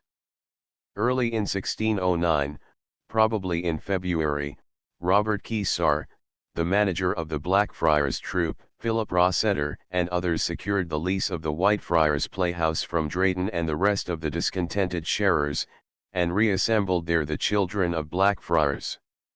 What became of the Whitefriars troupe we do not know, but it is highly likely that the new organization took over the better actors from Drayton's company.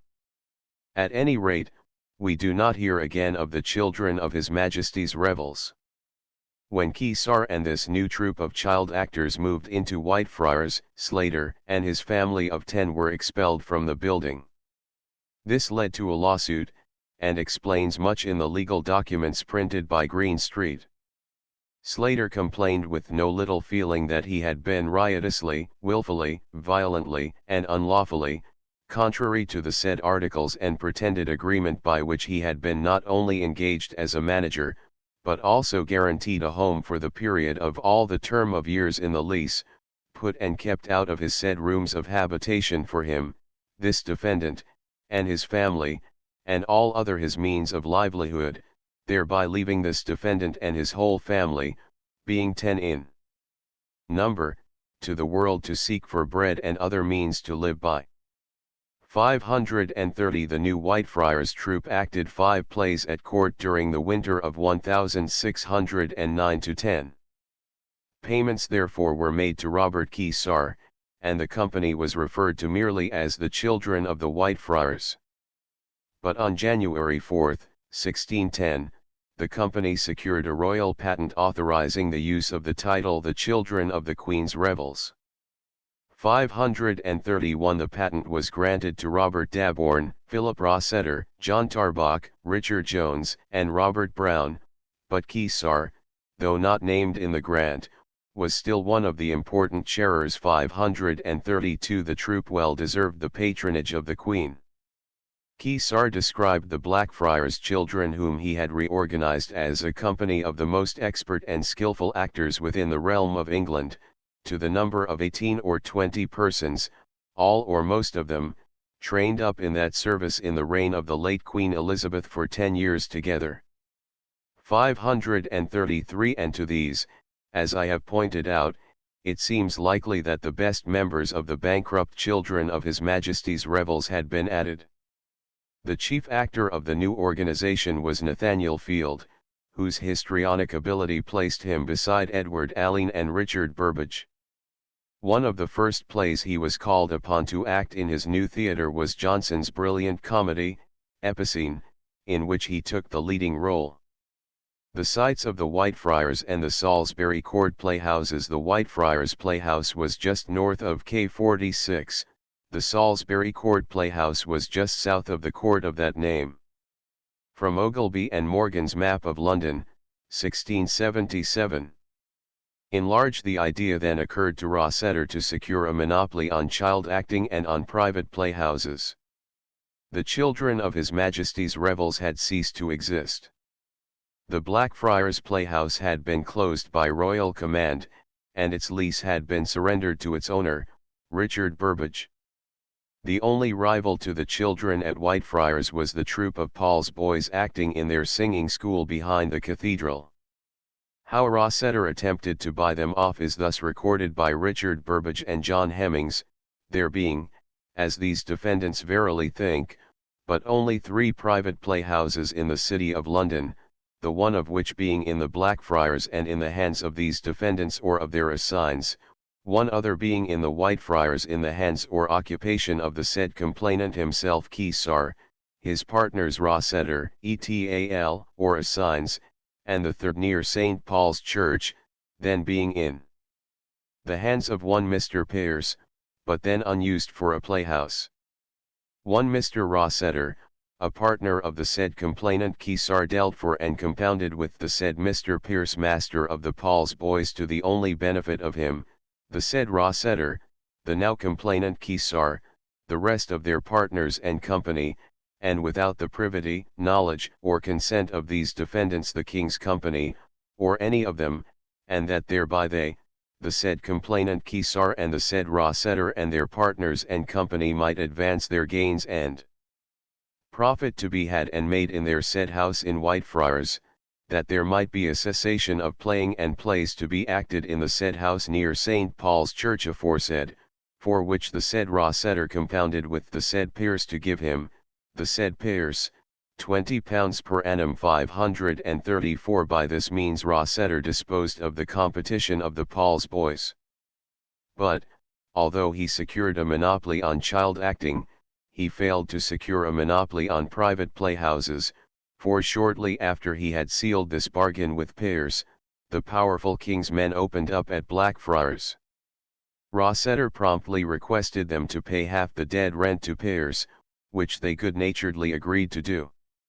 In 1613 Whitefriars was rented by certain London apprentices for the performance at night of Robert Taylor's The Hog Hath Lost His Pearl. The episode is narrated by Sir Henry Wotton in a letter to Sir Edmund Bacon, on Sunday last, at night, and no longer, some 16 apprentices, of what sort you shall guess by the rest of the story, having secretly learnt a new play without book 535 entitled The Hog Hath Lost His Pearl, took up the Whitefriars for their theatre, and having invited thither, as it should seem, rather their mistresses than their masters, who were all to enter per bulletini for a note of distinction from ordinary comedians. Towards the end of the play the sheriffs, who by chance had heard of it, came in, as they say, and carried some 6 or 7 of them to perform the last act at Bridewell. The rest are fled. Now it is strange to hear how sharp-wit the city is, for they will needs have Sir John Swinerton, the Lord Mayor, be meant by the hog, and the late Lord Treasurer by the pearl 536. Apparently the children of the Queen's revels continued successfully at Whitefriars until March, 1613. On that date Rossiter agreed with Henslow to join the revels with the Lady Elizabeth's men then acting at the Swan. The new organization, following the example of the King's men, used Whitefriars as a winter, and the Swan as a summer, house. Thus for a time at least Whitefriars came under the management of Henslow. Rossiter's lease of the building was to expire in the following year. He seems to have made plans possibly with the assistance of Henslow to erect in Whitefriars a more suitable playhouse for the newly organized company, at least that is a plausible interpretation of the following curious entry in Sir George Buck's office book, July 13, 1613, for a license to erect a new playhouse in Whitefriars, and c. pound 20. 537. But the new playhouse thus projected never was built, doubtless because of strong local opposition. Instead, Henslow erected for the company a public playhouse on the Bankside, known as the Hope. In March, 1614, at the expiration of 1 year, Rossiter withdrew from his partnership with Henslow. On December 25, 1614, his lease of the Whitefriars expired, and he was apparently unable to renew it. Thereupon he attempted to fit up a private playhouse in the district of Blackfriars, and on June 3, 1615, he actually secured a royal license to do so. But in this effort, too, he was foiled 538. After this we hear little or nothing of the Whitefriars Playhouse. Yet the building may occasionally have been used for dramatic purposes. Cunningham says, the case of Treville v. Woodford, in the Court of Requests, informs us that plays were performed at the Whitefriars Theatre as late as 1621, Sir Anthony Ashley, the then landlord of the house, entering the theatre in that year, and turning the players out of doors, on pretense that half a year's rent was yet unpaid to him. 539. I have not been able to examine this document. Neither Fleay nor Murray has found any trace of a company at Whitefriars after Rossetter's departure, hence for all practical purposes we may regard the Whitefriars Playhouse as having come to the end of its career in 1614. Chapter 16. The Hope. On August 29, 1611, Henslow became manager of the Lady Elizabeth's men. Having agreed among other things to furnish them with a playhouse 540 and no longer being in possession of the Rose, he rented the Old Swan and maintained them there throughout the year 1612. In March of the following year, 1613, he entered into a partnership with Philip Rossetter, the manager of the private playhouse of Whitefriars, and joined the Lady Elizabeth's men with Rossetter's excellent troupe of the Queen's Revels. Apparently the intention of Henslow and Rossetter was to form a company strong enough to compete on equal terms with the King's men. In imitation of the King's men, who used the Globe as a summer and the Blackfriars as a winter home, the newly amalgamated company was to use the Swan and the Whitefriars 541, and the chief actor of the troupe, corresponding to Richard Burbage of the King's men, was to be Nathaniel Field, then at the height of his powers, Coax. Which is your Burbage now? Leatherhead. What mean you by that, sir? Coax. Your best actor, your Field. Little wit. Good, I faith. You are even with me, sir. 542 among their playwrights were Ben Jonson, Philip Massinger, John Fletcher, and Robert Daborn, not to mention Field, who in addition to acting wrote excellent plays. If it was the purpose of Henslow and Rossetter to compete with the Globe Company in a winter as well as in a summer house, that purpose was endangered by the fact that Rossetter's lease of his private theatre expired within a year and a half, and could not be renewed. Rossetter and Henslow, as pointed out in the preceding chapter, seem to have attempted to erect in Whitefriars a winter home for their troupe, so, at least, I have interpreted the curious entry in Sir George Buck's office book, July 13, 1613, for a license to erect a new playhouse in the Whitefriars, and c. pound 20. 543. The attempt, however, was foiled, probably by the strong opposition of the inhabitants of the district. Shortly after this, Henslow made plans to provide the company with a new and better public playhouse on the Bankside, more conveniently situated than the Swan. The old Bear Garden was beginning to show signs of decay, and, doubtless, would soon have to be rebuilt. This suggested to Henslow the idea of tearing down that ancient structure and erecting in its place a larger and handsomer building to serve both for the performance of plays and for the baiting of animals. To this plan Jacob Mead, Henslow's partner in the ownership of the Bear Garden, agreed. The Hope Playhouse, or Second Bear Garden from Holler's View of London, 1647. Enlarged accordingly, on August 29, 1613, Henslow and Mead signed a contract with a carpenter named Catharines to pull down the Bear Garden and erect in its place a new structure.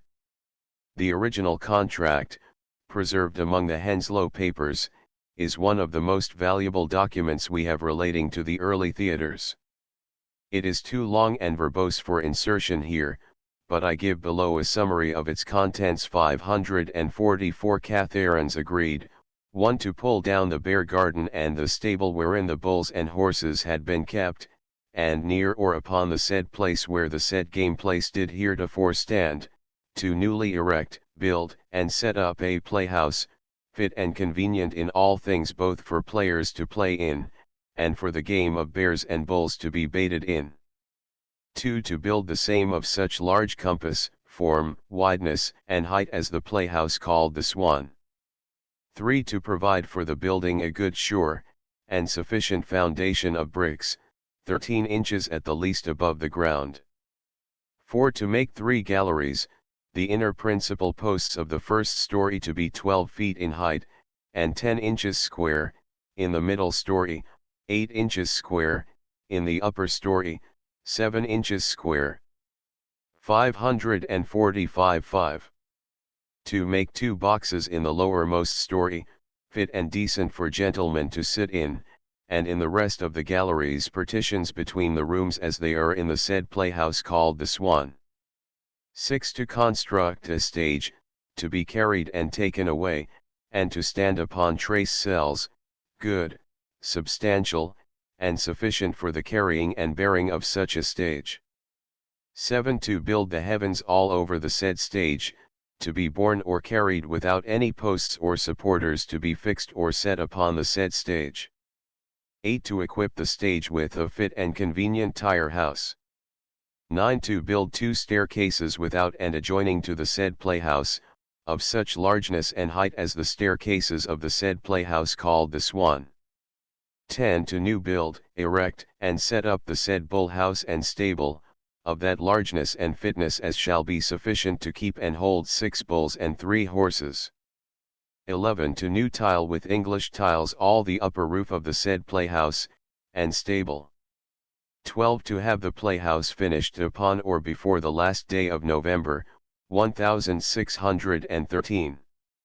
For all this Catharines was to receive the sum of £360, but since Henslow and Mead supplied a large share of the lumber and other materials, the total cost of the building may be estimated as not less than £600.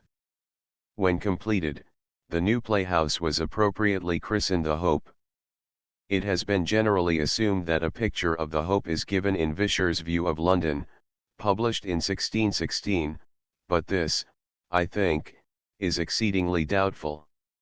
In drawing the Bankside, Vischer rather slavishly copied the Aga's map of 1560, inserting a few new buildings, notably the playhouses, and it is virtually certain that he represented the Bear Garden, so he distinctly calls it, and the Globe as they were before their reconstruction. 546. The first representation of the Hope is to be found in Haller's Splendid View of London, published in 1647, see page 326.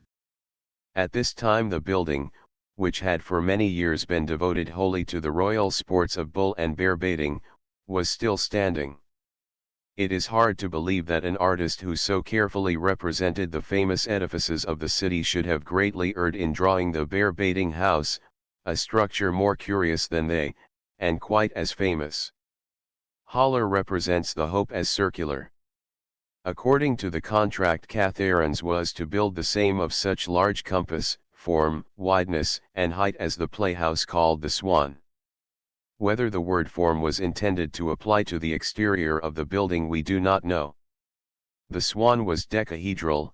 Vischer represents the Bear Garden as octagonal, which is correct for the Bear Garden that preceded the Hope. But since the exterior was of lime and plaster, and a decahedral form had no advantage, Catharines may well have constructed a circular building as Haller indicates.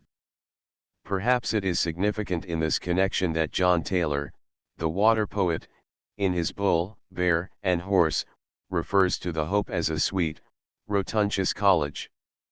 Significant also, perhaps, is the clause in the contract by which Catharines was required to build the heavens all over the stage, for this exactly describes the heavens as drawn by Haller. I see no reason to doubt that in the view of 1647 we have a reasonably faithful representation of the Hope. The Hope Playhouse, or Second Bear Garden. The upper view is from Haller's post-conflagration map in the Crace collection of the British Museum. The lower view is from Faithorne's map of London, 1658. The Hope was probably opened shortly after November 30, 1613, the date at which Catharines had bound himself to have the building fully finished, and it was occupied, of course, by the Henslow and Rossiter troupe of actors. The arrangement of the movable stage enabled Henslow and Mead to use the building also for animal baiting. According to the contract with the actors, the latter were to lie still one day in 14 for the baiting 547. This may not have been a serious interruption for the players, but the presence of the stable, the bear dens, and the kennels for the dogs must have rendered the playhouse far from pleasant to the audiences. Ben Jonson, in the induction to his Bartholomew Fair, acted at the Hope in October, 1614, remarks, "And though the fair be not kept in the same region that some here perhaps would have it, yet think that therein the author hath observed a special decorum, the place being as dirty as Smithfield, and as stinking every whit." 548 in March, 1614, that is, at the completion of one full year under the joint management of Henslow and Rossiter, the amalgamated company was broken, and Rossiter withdrew, selling his interest in the company's apparel to Henslow and Mead for £63. The latter at once reorganized the actors under the patent of the Lady Elizabeth's men, and continued them at the Hope. 549. The general excellence of the troupe thus formed is referred to by John Taylor, the water poet, in the lines, "And such a company, I'll boldly say, that better, nor the like, played a play." 550. But this encomium may have been in large measure due to gratitude, for the company had just saved the water poet from a very embarrassing situation. The amusing episode which gave occasion to this deserves to be chronicled in some detail. With 1,000 bills posted over the city, Taylor had advertised to the public that at the Hope Playhouse on October 7, 1614, he would engage in a contest of wit with one William Fenner, who proudly styled himself the King's Majesty's rhyming poet.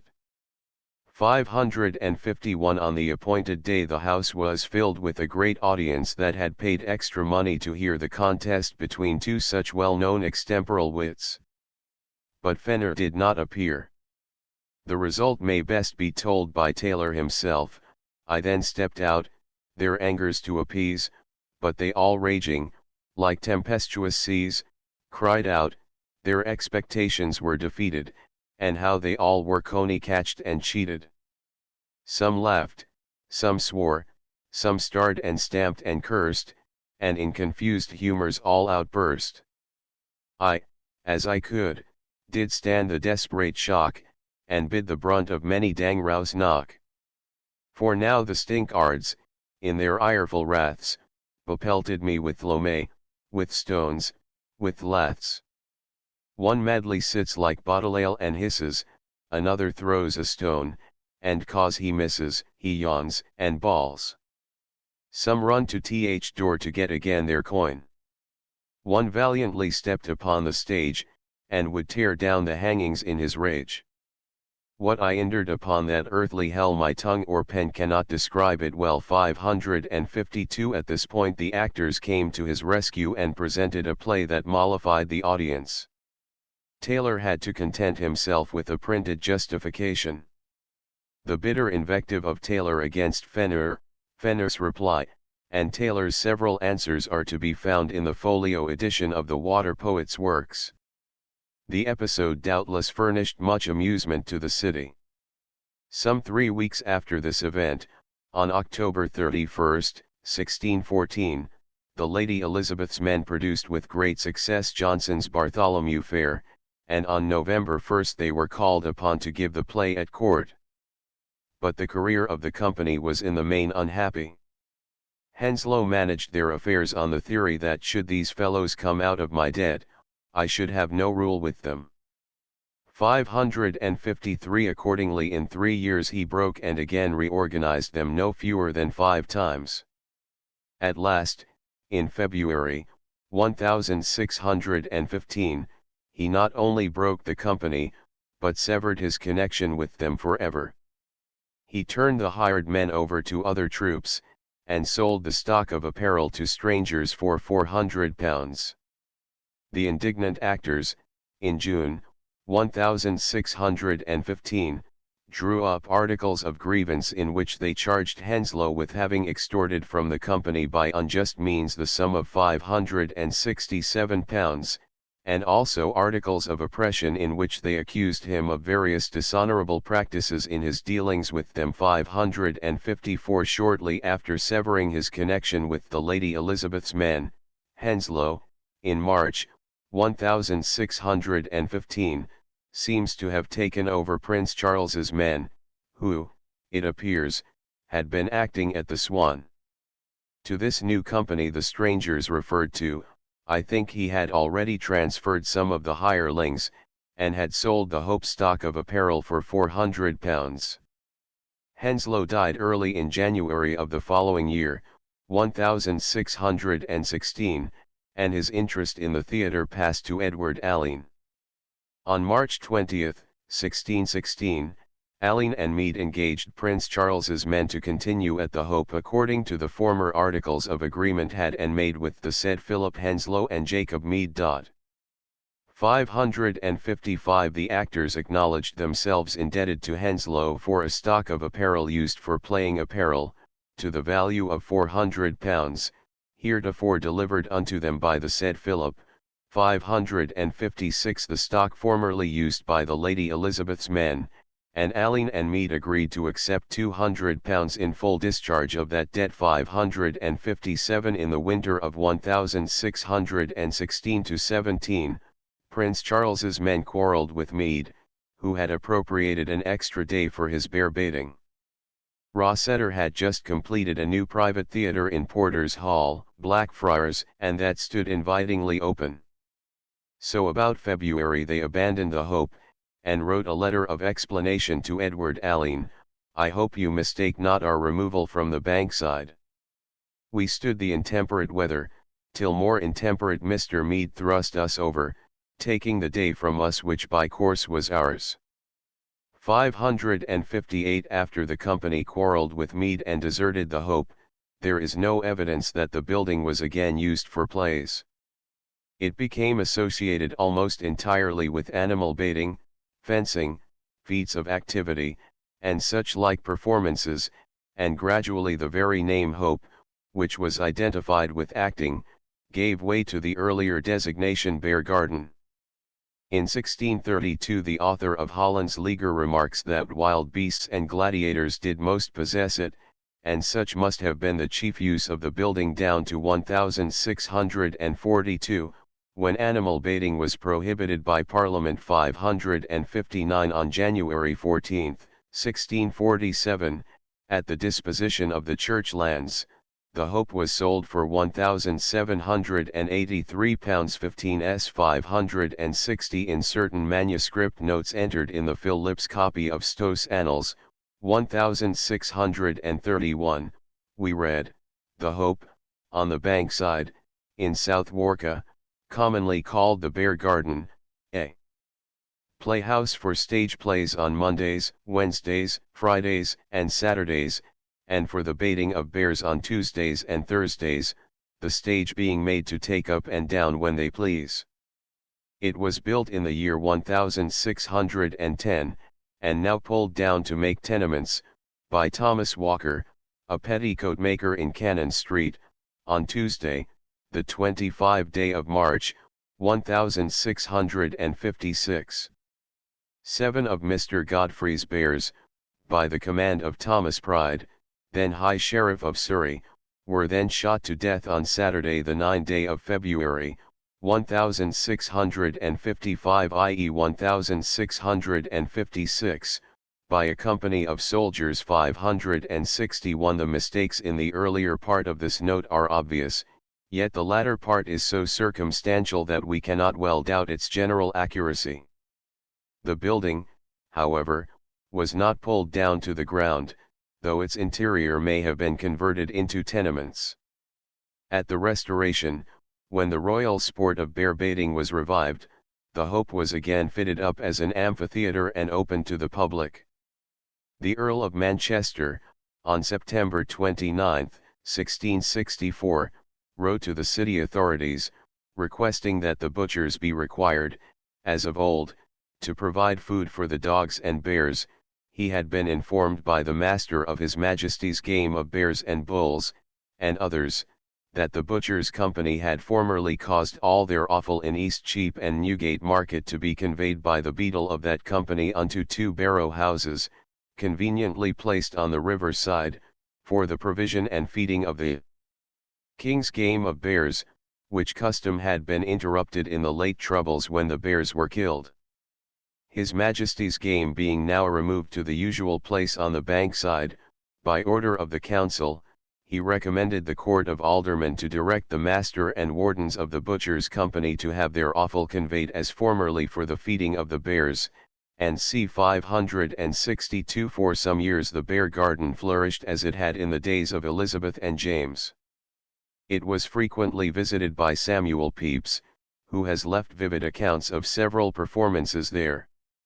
In his diary, August 14, 1666, he writes: "After dinner with my wife and Mercer to the Bear Garden, where I have not been, I think, of many years, and saw some good sport of the bulls tossing of the dogs, one into the very boxes. But it is a very rude and nasty pleasure. We had a great many hectares in the same box with us, and one, very fine, went into the pit, and played his dog for a wager, which was a strange sport for a gentleman, where they drank wine, and drank Mercer's health first, which I pledged with my hat off." John Evelyn, likewise, in his diary, June 16, 1670, records a visit to the Bear Garden. "I went with some friends to the Bear Garden, where was cockfighting, dog fighting, bear and bull baiting, it being a famous day for all these butcherly sports, or rather barbarous cruelties. The bulls did exceeding well, but the Irish wolf dog exceeded, which was a tall greyhound, a stately creature indeed, who beat a cruel mastiff. One of the bulls tossed a dog full into a lady's lap as she sat in one of the boxes at a considerable height from the arena. 2 poor dogs were killed, and so all ended with the ape on horseback, and I most heartily weary of the rude and dirty pastime, which I had not seen, I think, in 20 years before." On January 7, 1676, the Spanish ambassador was entertained at the Bear Garden, as we learn from a warrant, dated March 28, 1676, for the payment of £10 to James Davies, Esq., Master of His Majesty's Bears, Bulls, and Dogs, for making ready the rooms at the Bear Garden, and baiting of the bears before the Spanish ambassador, the January 7 last, 1675 6. 563 Rondel 564 quotes from the Loyal Protestant an advertisement of an entertainment to be given so late as 1682 at the Hope on the Bankside, being His Majesty's Bear Garden. And Malcolm writes the following account of the baiting of a horse there in April of the same year. Notice was given in the papers that on the 12th of April a horse, of uncommon strength, and between 18 and 19 hands high, would be baited to death at His Majesty's Bear Garden at the Hope on the Bankside, for the amusement of the Morocco ambassador, many of the nobility who knew the horse, and any others who would pay the price of admission. It seems this animal originally belonged to the Earl of Rochester, and being of a ferocious disposition, had killed several of his brethren, for which misdeed he was sold to the Earl of Dorchester, in whose service, committing several similar offences, he was transferred to the worse than savages who kept the Bear Garden. On the day appointed several dogs were set upon the vindictive steed, which he destroyed or drove from the arena.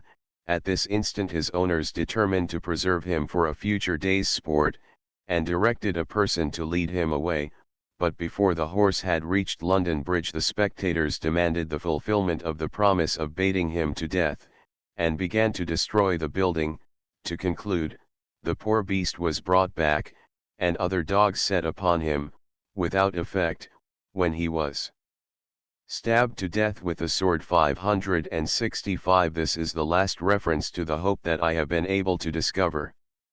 Soon after this date the royal sport of bulls, bears, and dogs was moved to Hockley in the Hole, Clerkenwell, where, as the advertisements inform us, at His Majesty's Bear Garden the baiting of animals was to be frequently seen. 566 Struppy, in his survey of London, thus describes Bear Garden Alley on the Bankside.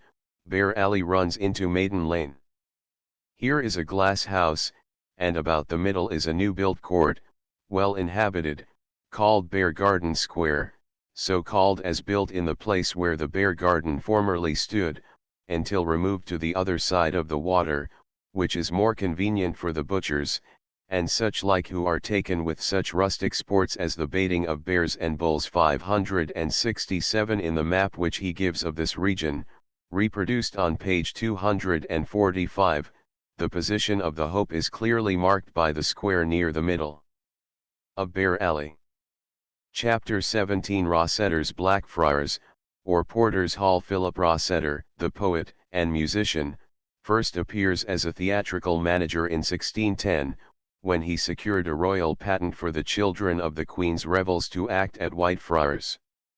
This company performed there successfully under his management until March 1613, when, for some unknown reason, he formed a partnership with Philip Henslow, who was managing the Lady Elizabeth's men at the Swan.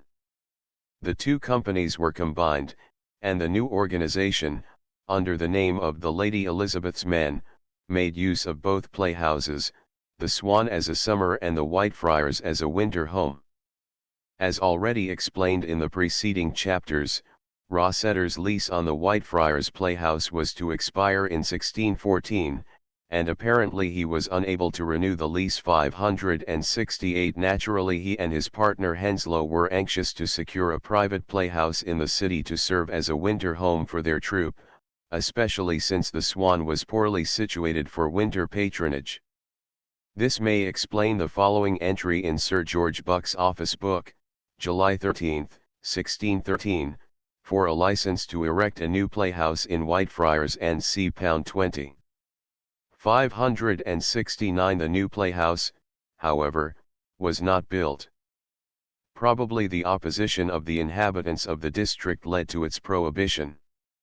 At the expiration of 1 year, in March 1614, Rossetter withdrew from his partnership with Henslow, and on the old patent of the Children of the Queen's Revels, which he had retained, organized a new company to travel in the country. In the following year, 1615, he and certain others, Philip Kingman, Robert Jones, and Ralph Reeve, secured a lease of diverse buildings, cellars, cellars, chambers, and yards for the building of a playhouse thereupon for the better practicing and exercise of the said children of the revels, all which premises are situate and being within the precinct of the Blackfriars, near Puddle Wharf, in the suburbs of London, called by the name of the Lady Saunders's House, or otherwise Porter's Hall.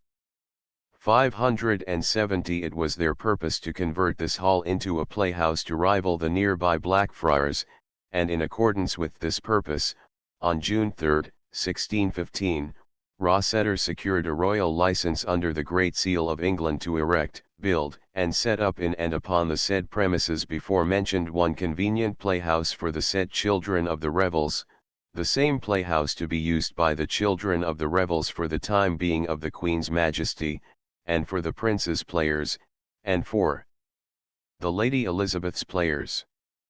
571 The work of converting Porter's Hall into a playhouse seems to have begun at once. On September 26, 1615, the Privy Council records that one Rossetter, and others, having obtained license under the Great Seal of England for the building of a playhouse, have pulled down, i.e., stripped the interior of a great messuage in Puddle Wharf, which was sometimes the house of the Lady Saunders, within the precinct of the Blackfriars, and are now erecting a new playhouse in that place. 572 The city authorities, always hostile to the actors and jealous of any new theatres, made so vigorous a complaint to the Privy Council that the Lords of the Council thought fit to send for Rossiter. He came, bringing his royal licence. This document was carefully perused by the Lord Chief Justice of England, who succeeded in discovering in the wording of one of its clauses a trivial flaw that would enable the Privy Council, on a technicality, to prohibit the building. The Lord Chief Justice did deliver to their lordships that the licence granted to the said Rossiter did extend to the building of a playhouse without the liberties of London, and not within the city. 573 Now, in 1608 the liberty of Blackfriars had by a special royal grant been placed within the jurisdiction of the city. Rossiter's licence unluckily had described the Lady Saunders's house as being in the suburbs, though, of course, the description was otherwise specific enough, all which premises are situate and being within the precinct of the Blackfriars, near Puddle Wharf, in the suburbs of London, called by the name of the Lady Saunders's house, or otherwise Porter's Hall. Since the inconveniences urged by the Lord Mayor and Aldermen were many, the Lords of the Privy Council decided to take advantage of the flaw discovered by the Lord Chief Justice, and prohibit the erection of the playhouse. Their order, issued September 26, 1615, reads as follows: It was this day ordered by their lordships that there shall be no playhouse erected in that place, and that the Lord Mayor of London shall straitly prohibit the said Rossiter and the rest of the patentees, and their workmen to proceed in the making and converting the said building into a playhouse. And if any of the patentees or their workmen shall proceed in their intended building contrary to this their lordships' inhibition, that then the Lord Mayor shall commit him or them so offending unto prison and certify their lordships of their contempt in that behalf. 574 This order, for the time being, halted work on the new playhouse. The children of the rebels were forced to spend the next year travelling in the provinces, and the Lady Elizabeth's men and Prince Charles's men had to remain on the bankside and endure the oppressions of Henslow and later of Meade. Possibly their sufferings at the hands of Meade led them to urge Rossiter to complete at once the much desired house in the city. At any rate, in the winter of 1616, Rossiter, believing himself strongly enough entrenched behind his royal patent, resumed work on converting Porter's Hall into a theatre. The city authorities issued diverse commandments and prohibitions, but he paid no attention to these, and pushed the work to completion. The building seems to have been ready for the actors about the 1st of January, 1617. Thereupon the company which had been occupying the Hope deserted that playhouse and came over to Rossiter's Blackfriars. 575 In the new playhouse they presented Nathaniel Field's comedy, Amends for Ladies, which was printed the following year as it was acted at the Blackfriars both by the Prince's servants and the Lady Elizabeth's. The actors, however, were not allowed to enjoy their new home very long. On January 27, 1617, the Privy Council dispatched the following letter to the Lord Mayor, whereas His Majesty is informed that notwithstanding diverse commandments and prohibitions to the contrary, there be certain persons that go about to set up a playhouse in the Blackfriars near unto His Majesty's wardrobe, and for that purpose have lately erected and made fit a building, which is almost if not fully finished. You shall understand that His Majesty hath this day expressly signified his pleasure that the same shall be pulled down, so as it be made unfit for any such use, whereof we require your lordship to take notice and to cause it to be performed accordingly, with all speed, and thereupon to certify us of your proceeding. There can be no doubt that an order so peremptory, carrying the authority both of the Privy Council and of the King, and requiring an immediate report, was performed with all speed. After this we hear nothing more of the playhouse in Puddle Wharf. 576 Chapter 18 The Phoenix, or Cockpit in Drury Lane. The private playhouse opened in Drury Lane 577 in 1617 seems to have been officially named the Phoenix, but to the players and the public alike it was more commonly known as the cockpit. This implies some earlier connection of the site or of the building with cockfighting, from time out of mind a favourite sport in England. Stowe writes in his survey, "Cocks of the game are yet cherished by diverse men for their pleasures, much money being laid on their heads, when they fight in pits, whereof some be costly made for that purpose." These pits, it seems, were circular in shape, and if large enough might well be used for dramatic purposes. Shakespeare, in Henry V, 1599, likens his playhouse to a cockpit. Can this cockpit hold the vasty fields of France? Or may we cram within this wooden O the very casks that did affright the air at Agincourt? It is possible, then, that the building was an old cockpit made into a playhouse. Howes 578 in enumerating the London theatres, says, 5 inns or common hostelries turned into playhouses, 1 cockpit, St. Paul's Singing School, etc. And Thomas Randolph, in verses prefixed to James Shirley's Grateful Servant, printed in 1630 as it was acted in the private house in Drury Lane, suggests the same metamorphosis: when thy intelligence on the cockpit stage gives it a soul from her immortal rage, I hear the Muses' birds with full delight sing where the birds of Mars were wont to fight. But in this fantastic conceit Randolph may have been thinking simply of the name of the theatre, possibly he knew nothing of its early history. On the whole it seems more likely that the playhouse was newly erected in 1617 upon the site of an old cockpit. The name Phoenix suggests that possibly the old cockpit had been destroyed by fire, and that from its ashes had arisen a new building. 579 Howes describes the Phoenix as being in 1617 a new playhouse. 580 And Camden, who is usually accurate in such matters, refers to it in the same year as Nuper Erectum.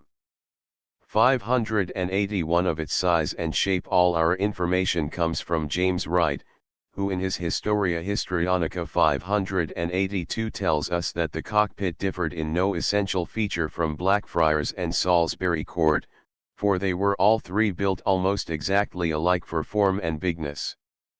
Since we know that Blackfriars and Salisbury Court were small rectangular theatres, the former constructed in a hall 46 feet broad and 66 feet long, the latter erected on a plot of ground 42 feet broad and 140 feet long, we are not left entirely ignorant of the shape and the approximate size of the cockpit. 583 And from Middleton's Inner Temple Masque, 1618, we learn that it was constructed of brick. Its sign, presumably, was that of a phoenix rising out of flames. The site of the cockpit in Drury Lane. The site is marked by Cockpit Court. From Rock's Map of London, 1746. Enlarged segment. The playhouse was erected and managed by Christopher Beeston. 584 One of the most important actors and theatrical managers of the Elizabethan period. We first hear of him as a member of Shakespeare's troupe. In 1602 he joined Worcester's company. In 1612 he became the manager of Queen Anne's company at the Red Bull. He is described at that time as a thriving man, and one that was of ability and means. 585 He continued as manager of the Queen Anne's men at the Red Bull until 1617, when he transferred them to his new playhouse in Drury Lane. The playhouse seems to have been ready to receive the players about the end of February, 1617. We know that they were still performing at the Red Bull as late as February 23, 586, but by March 4 they had certainly moved to the cockpit. On the latter date, during the performance of a play, the cockpit was entered by a mob of disorderly persons, who proceeded to demolish the interior. The occasion for the wrecking of the new playhouse was the Shrove Tuesday Saturnalia of the London apprentices, who from time immemorial had employed this holiday to pull down houses of ill fame in the suburbs. That the cockpit was situated in the neighbourhood of such houses cannot be doubted. We may suppose that the mob, fresh from sacking buildings, had crowded into the playhouse in the afternoon, and before the play was over had wrecked that building too. The event created a great stir at the time. William Camden, in his Annals, wrote under the date of March 4, 1617, Theatrum ludiorum, nuper erectum in Drury Lane, affurent multitudine diruiter, et apparatus de laceratur.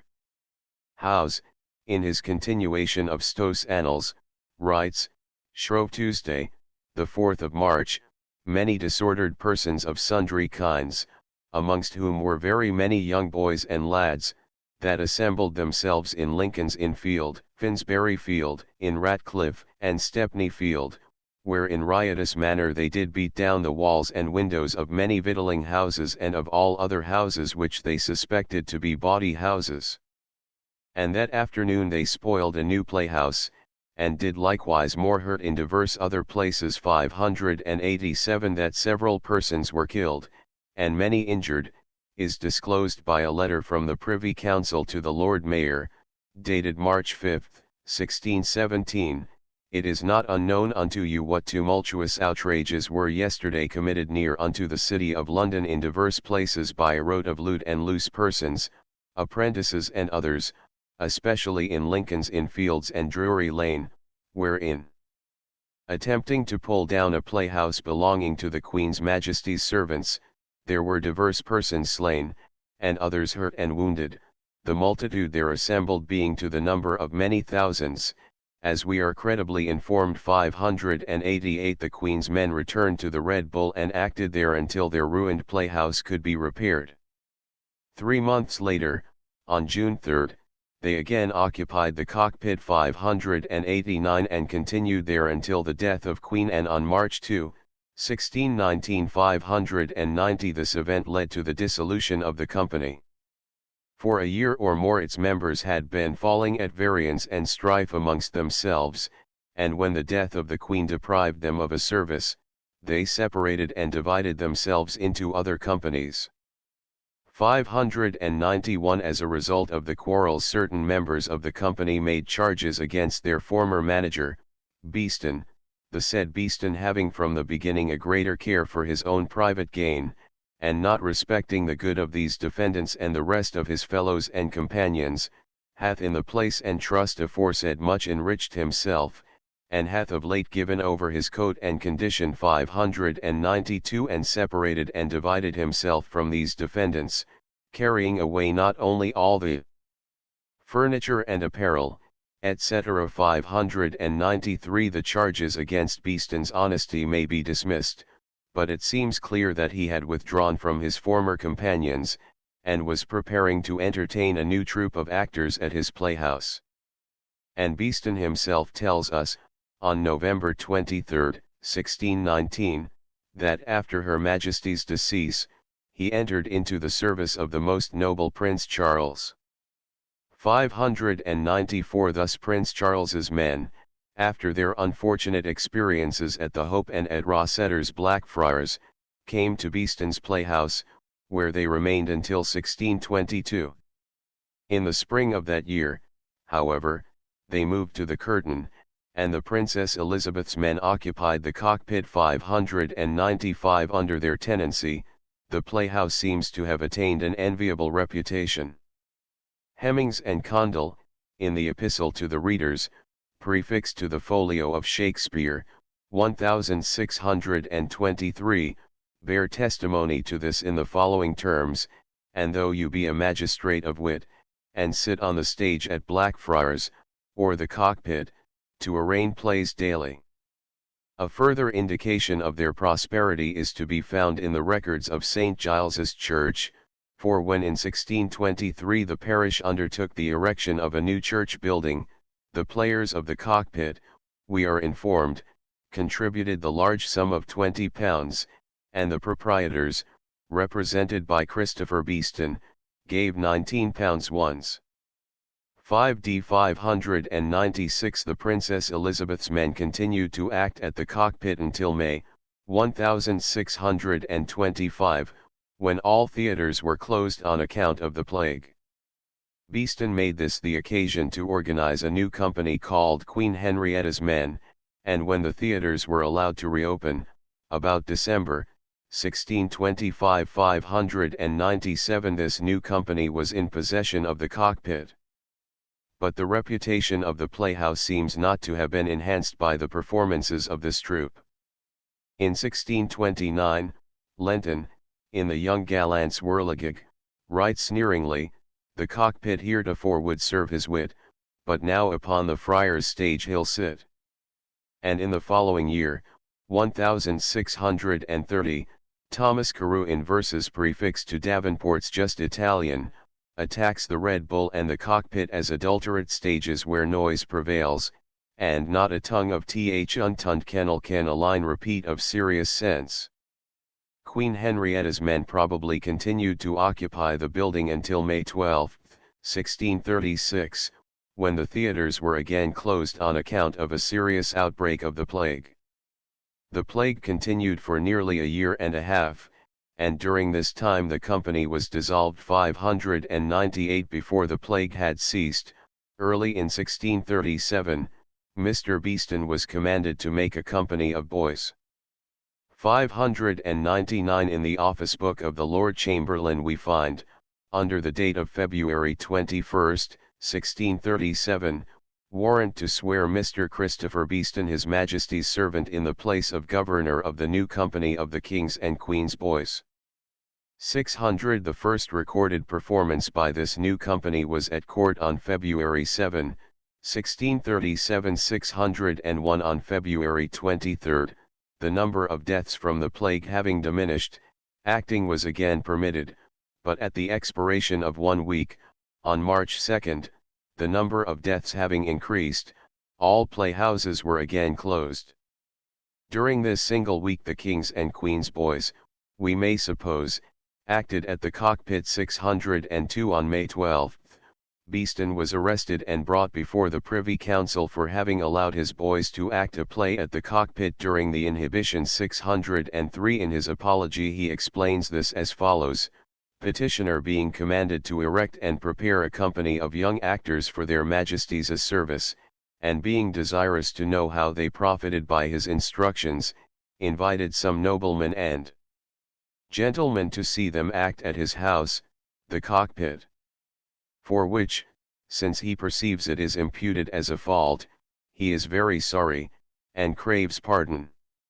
604 On September 17, 1637, Christopher Beeston, His Majesty's servant, by petition to the board, showed that he hath many young actors lying unpractised by reason of the restraint occasioned by infection of the plague, whereby they are much disabled to perform their service, and besought that they might have leave to practice.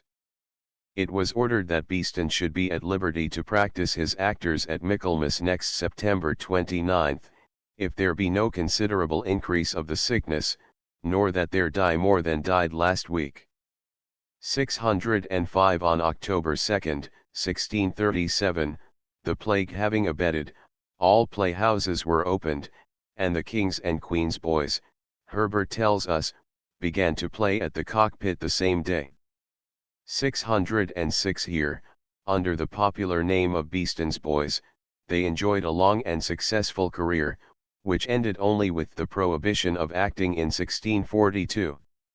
In 1639 Christopher Beeston died, and the position of Governor of the Boys was conferred upon his son, William Beeston, who had long been associated in the management of the company. 607 and who, if we may believe Francis Kirkman, was admirably qualified for the position.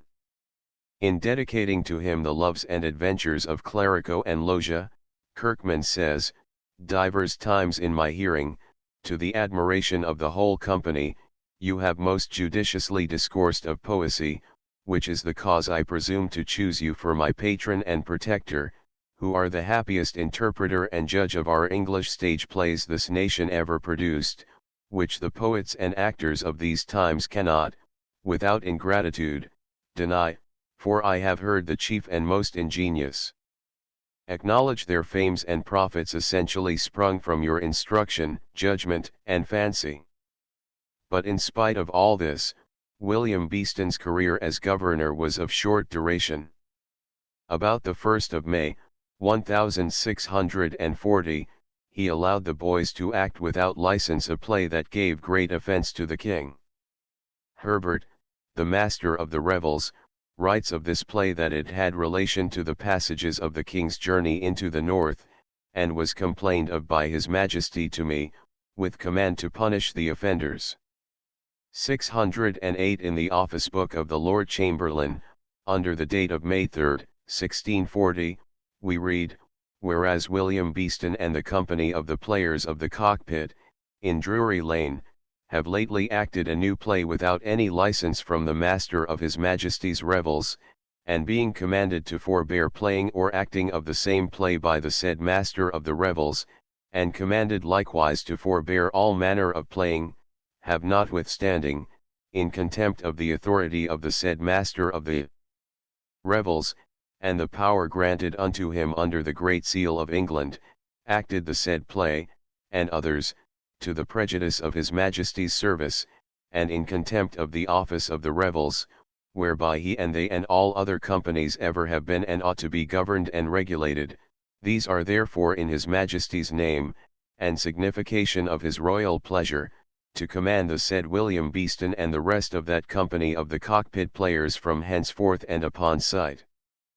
hereof, to forbear to act any plays whatsoever until they shall be restored by the said master of the revels unto their former liberty.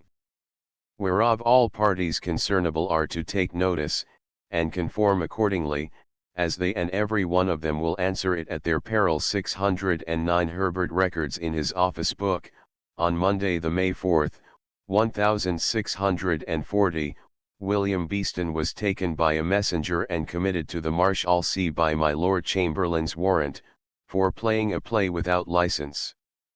The same day the company at the Cockpit was commanded by my Lord Chamberlain's warrant to forbear playing, for playing when they were forbidden by me, and for other disobedience, and lay still Monday, Tuesday, and Wednesday.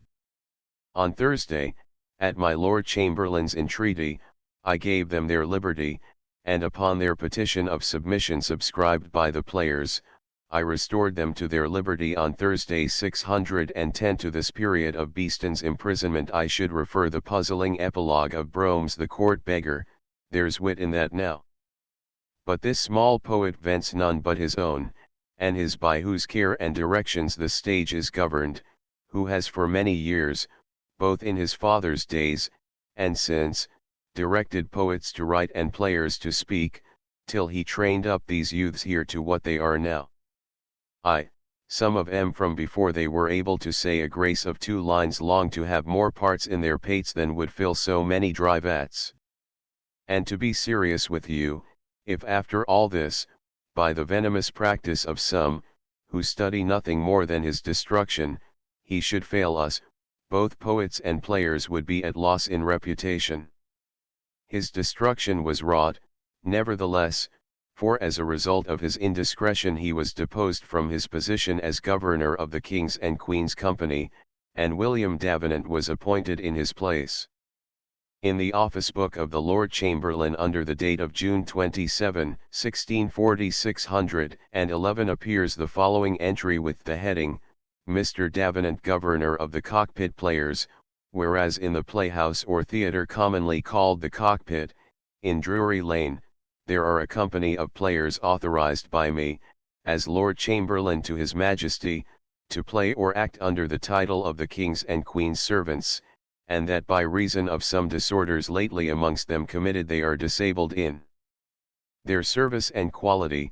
These are therefore to signify that by the same authority I do authorize and appoint William Davenant, Gent, one of Her Majesty's servants, for me and in my name to take into his government and care the said company of players, to govern, order, and dispose of them for action and presentments, and all their affairs in the said house, as in his discretion shall seem best to conduce to his Majesty's service in that quality.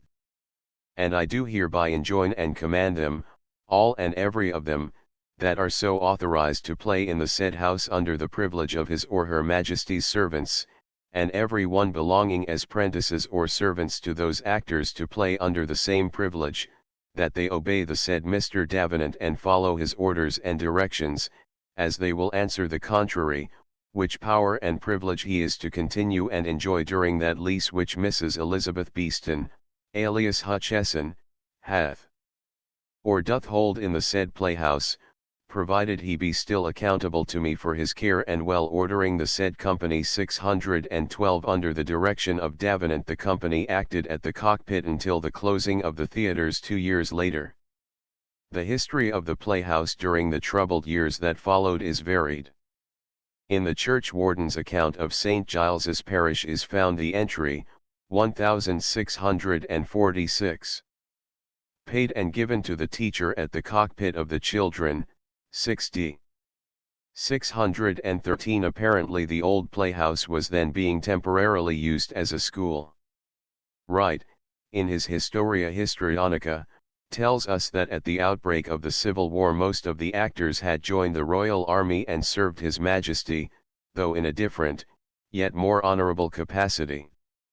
Some were killed, many won distinction, and when the wars were over, and the Royalists totally subdued, most of them who were left alive gathered to London, and for a subsistence endeavoured to revive their old trade privately. They made up one company out of all the scattered members of several, and in the winter before the King's murder, 1648, they ventured to act some plays, with as much caution and privacy as could be, at the Cockpit. John Evelyn records in his diary, under the date of February 5, 1648, saw a tragicomedy acted in the Cockpit after there had been none of these diversions for many years during the war. Trouble, however, was brewing for these daring actors. As Wright records, they continued undisturbed for 3 or 4 days, but at last, as they were presenting the tragedy of the Bloody Brother, in which Lowen acted O'Barry, Taylor, Rollo, Pollard, the cook, Bird, Latterch, and, I think, Hart, Otto, a party of foot soldiers beset the house, surprised them about the middle of the play, and carried them away in their habits, not admitting them to shift, to Hatton House, then a prison, where, having detained them some time, they plundered them of their clothes, and let them loose again. 614. In 1649 the interior of the building was sacked, if we may trust the manuscript note entered in the Phillips copy of Stowe's Annals, 1631. The playhouse in Salisbury Court, in Fleet Street, was pulled down by a company of soldiers set on by the sectaries of these sad times, on Saturday the 24th day of March, 1649.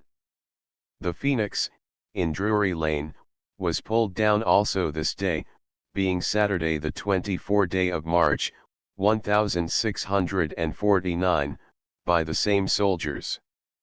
615. In the passage quoted, pulled down merely means that the stage and its equipment, and possibly a part of the galleries and the seats, were wrecked, not that the walls of the building itself were thrown down. In 1656 Sir William Davenant undertook to create a form of dramatic entertainment which would be tolerated by the authorities. The Lord Protector was known to be a lover of music. Sir William, therefore, applied for permission to give operatic entertainments, after the manner of the Anti-Ants, the story sung in recitative music, and the representation made by the art of perspective in scenes. To such entertainments, he thought, no one could object. He was wise enough to give his first performances at Rutland House, but in 1658 he moved to the Cockpit, where, says Aubrey, were acted very well, stylo recitativo, Sir Francis Drake and the Siege of Rhodes, first and 2d parts. It did affect the eye and ear extremely. This first brought scenes in fashion in England, before at plays was only a hanging. Thus the Cockpit had the distinction of being the first English playhouse in which scenery was employed, and, one should add, the first English home of the opera's 616. Later in the same year, 1658, Davenant exhibited at the Cockpit The Cruelty of the Spaniards in Peru, but this performance excited the suspicion of the authorities, who on December 23 sent for the poet and the actors to explain by what authority the same is exposed to public view.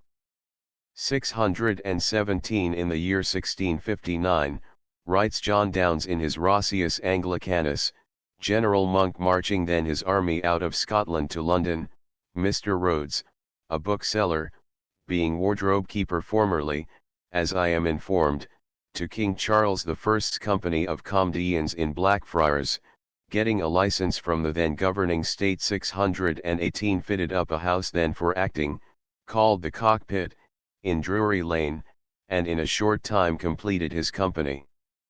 If this statement is correct, the time must have been early in the year 1659–60, and the company must have attempted at first to play without a proper license.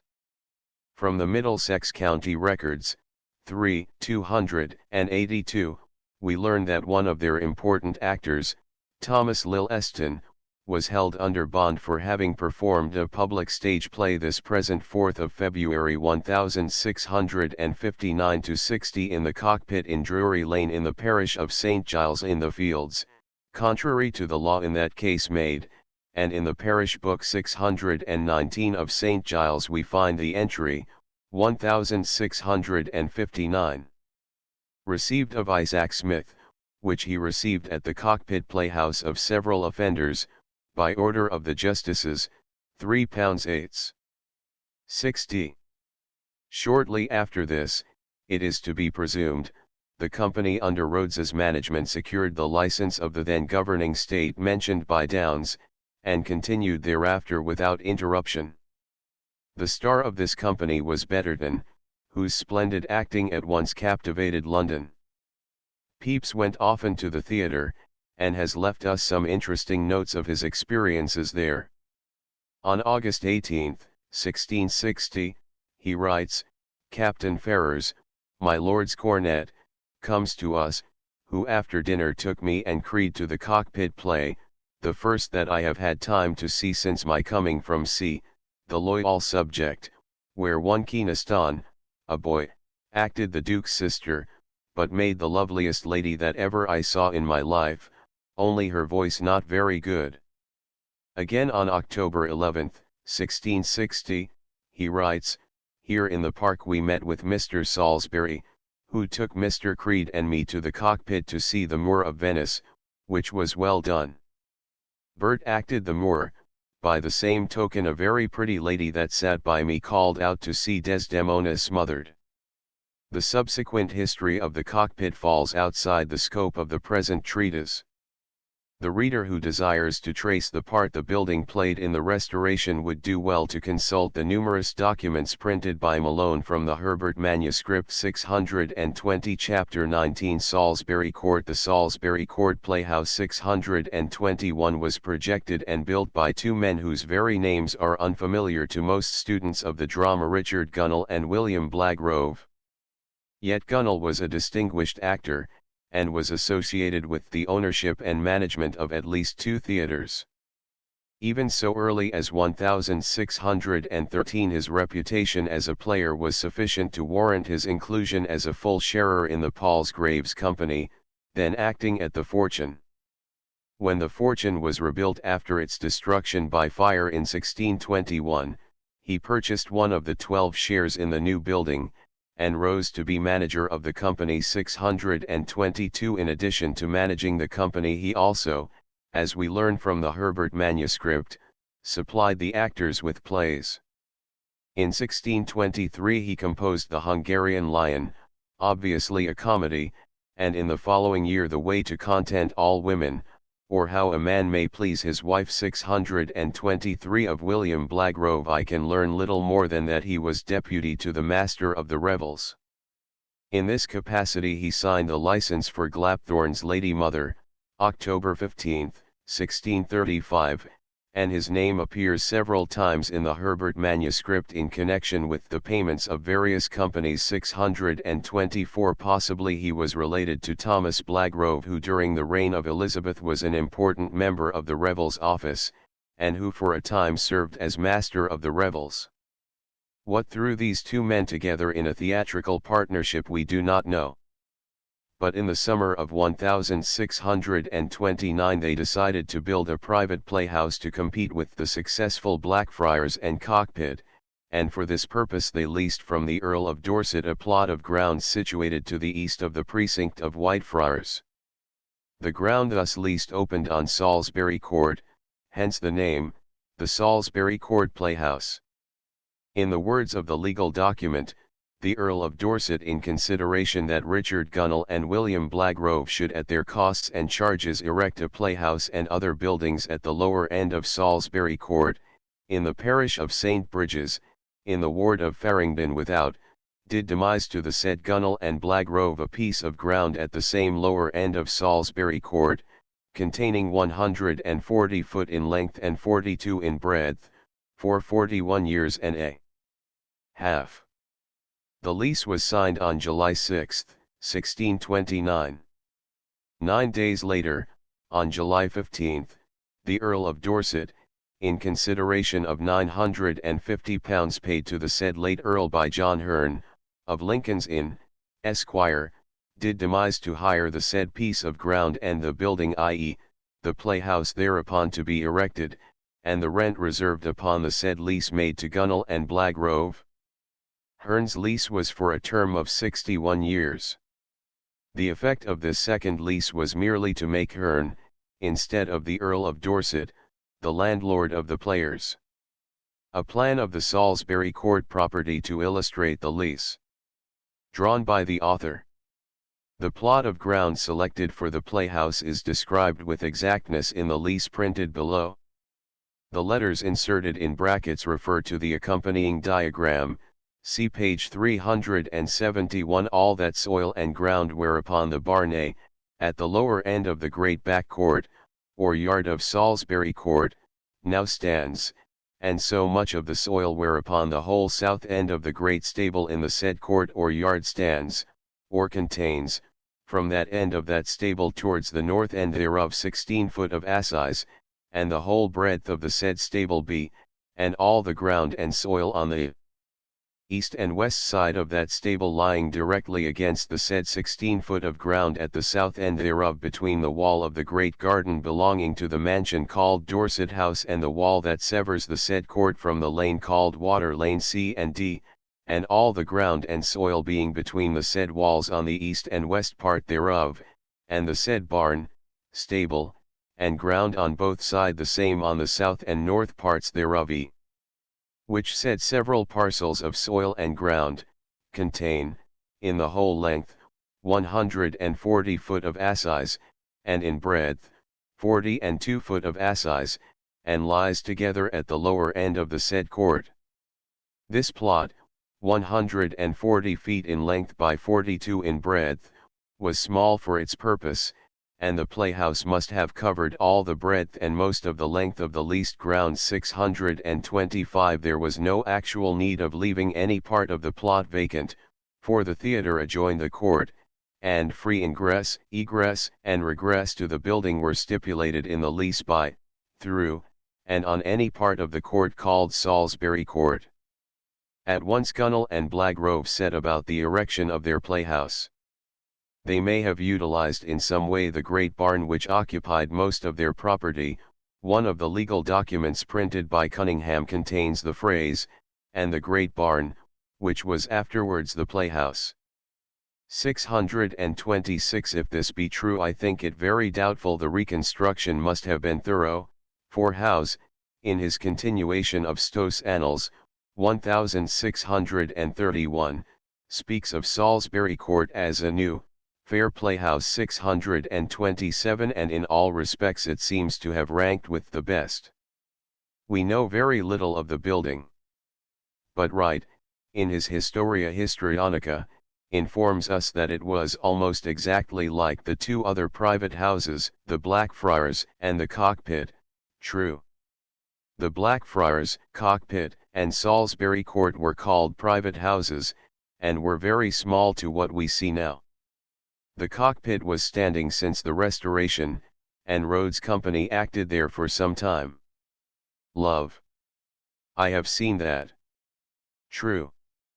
Then you have seen the other two in effect, for they were all three built almost exactly alike for form and bigness. 628. In spite of what Wright says, however, there is some reason for believing that Salisbury Court was smaller than the other two private houses. The epilogue to Tottenham Court refers to it as my little house, and the epistle affixed to the second edition of Sir Giles Goscap is said to convey the same impression of smallness. 629. According to Malone, Sir Henry Herbert, the master of the revels, was one of the proprietors of the house, and held a 9th share in the profits. 630. This, however, is not strictly accurate. Sir Henry, by virtue of his power to license playhouses, demanded from each organization of players an annual fee. The King's men gave him 2 benefit performances a year. Christopher Beeston, on behalf of the Cockpit in Drury Lane, paid him £60 a year. As for the rest, Herbert tells us that he had a share paid by the Fortune players, and a share by the Bull players, and a share by the Salisbury Court players.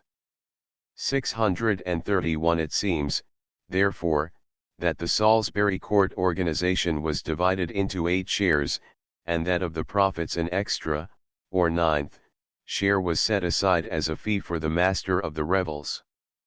The playhouse was ready for use in all probability in the autumn of 1629, and to occupy it a new company of actors was organized, known as the King's Revels. The chief members of this company were George Stuteville, John Young, William Cartwright, William Wilbraham, and Christopher Goad. Gunnell and Blagrove probably acted as managers. In the books of the Lord Chamberlain we find a warrant for the payment of £30 to William Blagrove and the rest of his company for 3 plays acted by the children of the revels, at Whitehall, 1631. 632. The children continued at Salisbury Court until about December, 1631, when they abandoned the playhouse in favour of the much larger Fortune, surrendered by the Palsgrave's men. The Palsgrave's men, who for many years had occupied the Fortune, seem to have fallen on bad times and to have disbanded. They were reorganized, however, possibly by their old manager, Richard Gunnell, and established in Salisbury Court. The Earl of Dorset, who took a special interest in Salisbury Court, obtained for the troupe a patent to play under the name of the infant Prince Charles, then little more than a year old. 633. The patent bears the date of December 7, 1631, and the servants of the high and mighty Prince Charles opened at Salisbury Court very soon after. 634. With a play by Marmion entitled Holland's Leaguer. The prologue refers to the going of the King's revels to the Fortune, and the coming of the new troupe to Salisbury Court. Gentle spectators, that with graceful eye come to behold the Muses' colony new planted in the soil, forsook of late by the inhabitants, since made fortunate. The prologue closes thus, that on our branches now new poets sing, and when with joy he shall see this resort Phoebus shall not disdain to still tee his court. But the audiences at Salisbury Court were not large. For 6 performances of the play, says Malone, Sir Henry Herbert received but £1.19, in virtue of the 9th share which he possessed as one of the proprietors of the house. 635. Of the new poets referred to by the prologue, one, of course, was Marmion himself. Another, I venture to say, was James Shirley, who, as I think, had been engaged to write the company's second play. This was The Changes, brought out at Salisbury Court on January 10. The prologue is full of allusions to the company, its recent misfortunes, and its present attempt to establish itself in its new quarters, that Muse, whose song Within Another Sphere 636 hath pleased some, and of the best, whose ear is able to distinguish strains that are clear and Phoebean from the popular and sinful dregs of the adulterate brain, by me salutes your candour once again, and begs this noble favour, that this place, and weak performances, may not disgrace his fresh Thalias 637. Loss, our poet knows we have no name, a torrent overflows our little island 638 miserable we do every day play our own tragedy. But 'tis more noble to create than kill, he says, and if but with his flame, your will would join, we may obtain some warmth, and prove next them that now do surfeit with your love. Encourage our beginning. Nothing grew famous at first. And, gentlemen, if you smile on this barren mountain, soon it will become both fruitful and the Muses' hill. The similarity of this to the prologue of Holland's Leaguer is striking, and the epilogue is written in the same vein. Opinion comes hither but on crutches yet, the sun hath lent no beam to warm us. If this play proceed more fortunate, we shall bless the day and love that brought you hither. 'Tis in you to make a little sprig of laurel grow, and spread into a grove. All scholars who have written on the subject Collier, Fleay, Gregg, Murray, etc. have contended that the King's Revels Company did not leave Salisbury Court until after January 10, 1632, because Herbert licensed Shirley's The Changes on that date 639, and the title page of the only edition of The Changes states that it was acted at Salisbury Court by His Majesty's Revels. But Herbert records payments for 6 representations of Marmion's Leaguer by Prince Charles's men at Salisbury Court in December, 1631. 640. This latter date must be correct, for on January 26 Holland's Leaguer was entered on the Stationers' Register, as it hath been lately and often acted with great applause, at the private house in Salisbury Court. According to the generally accepted theory, however, the King's men were still at Salisbury Court, and actually bringing out a new play there so late as January 10. This error has led to much confusion, and to no little difficulty for historians of the stage. For example, Mr. Murray is forced to suppose that 2 royal patents were granted to Prince Charles's Company 641. It seems to me likely that the title page of The Changes is incorrect in stating that the play was acted by the King's Revels.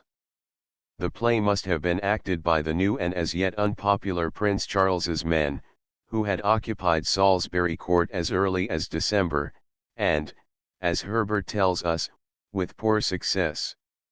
The various dates cited clearly indicate this, and the prologue and the epilogue are both wholly unsuited for utterance by the successful Revels Company which had just been made fortunate, but are quite in keeping with the condition of the newly organized and struggling Prince Charles's men, who might naturally ask the public to encourage our beginning. Whether Prince Charles's men ultimately succeeded in winning the favor of the public we do not know. Presumably they did, for at some date before 1635 they moved to the large Red Bull Playhouse.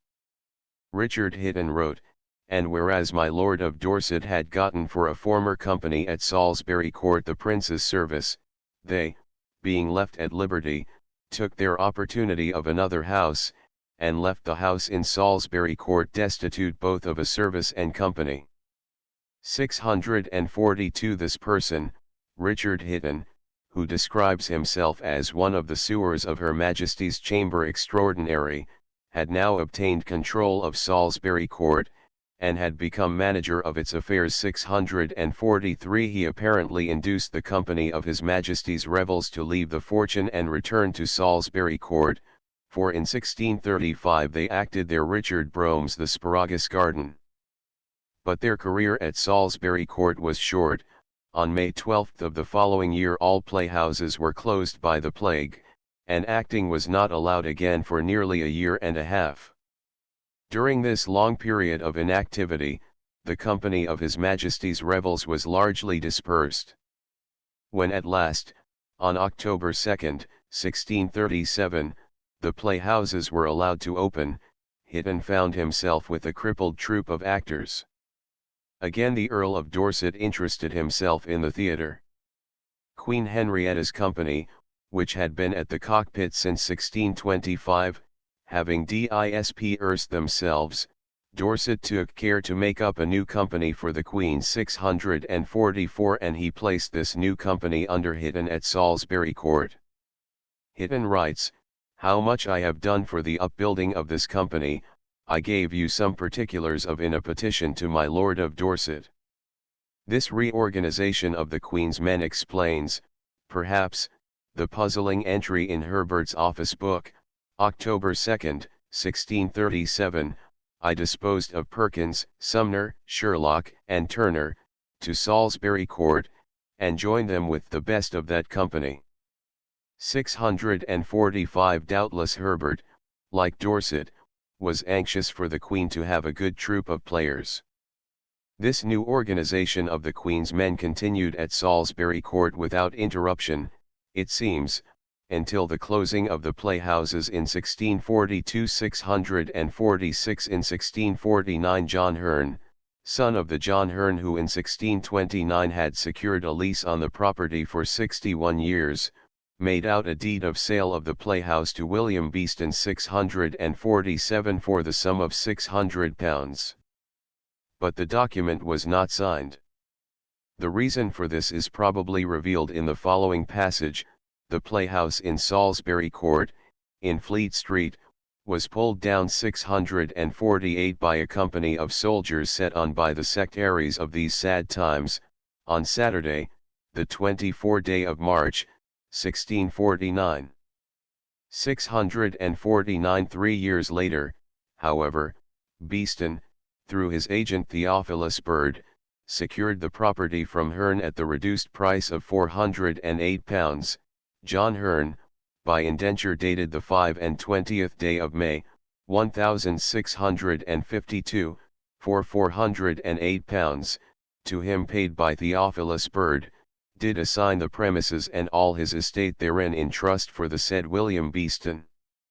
650. Early in 1660 Beeston, anticipating the return of King Charles, and the re-establishment of the drama, decided to put his building back into condition to serve as a playhouse, and he secured from Herbert, the master of the revels, a license to do so. 651. On April 5, 1660, he contracted with 2 carpenters, Fisher and Silver, for the rebuilding the premises, and to secure them he mortgaged the property.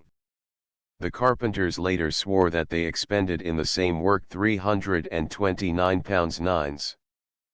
4d. 652. The reconstructed playhouse was opened in 1660, probably as early as June, with a performance of the Rump, by Tatham. It was engaged by Sir William Davenant for his company of actors until his new theatre with scenes could be erected in Lincoln's Inn Fields. 653. The ubiquitous Pepys often went thither, and in his diary gives us some interesting accounts of the performances he saw there. On March 2, 1661, he witnessed a revival of Thomas Heywood's Love's Mistress, or The Queen's Mask before a large audience. After dinner I went to the theatre, i.e., Killigrew's Playhouse, where I found so few people, which is strange, and the reason I did not know, that I went out again, and so to Salisbury Court, where the house as full as could be, and it seems it was a new play, The Queen's Mask, wherein are some good humours, among others a good jeer to the old story of the siege of Troy, making it to be a common country tale. But above all it was strange to see so little a boy as that was to act Cupid, which is one of the greatest parts in it. Again, on March 26, he found Salisbury Court crowded.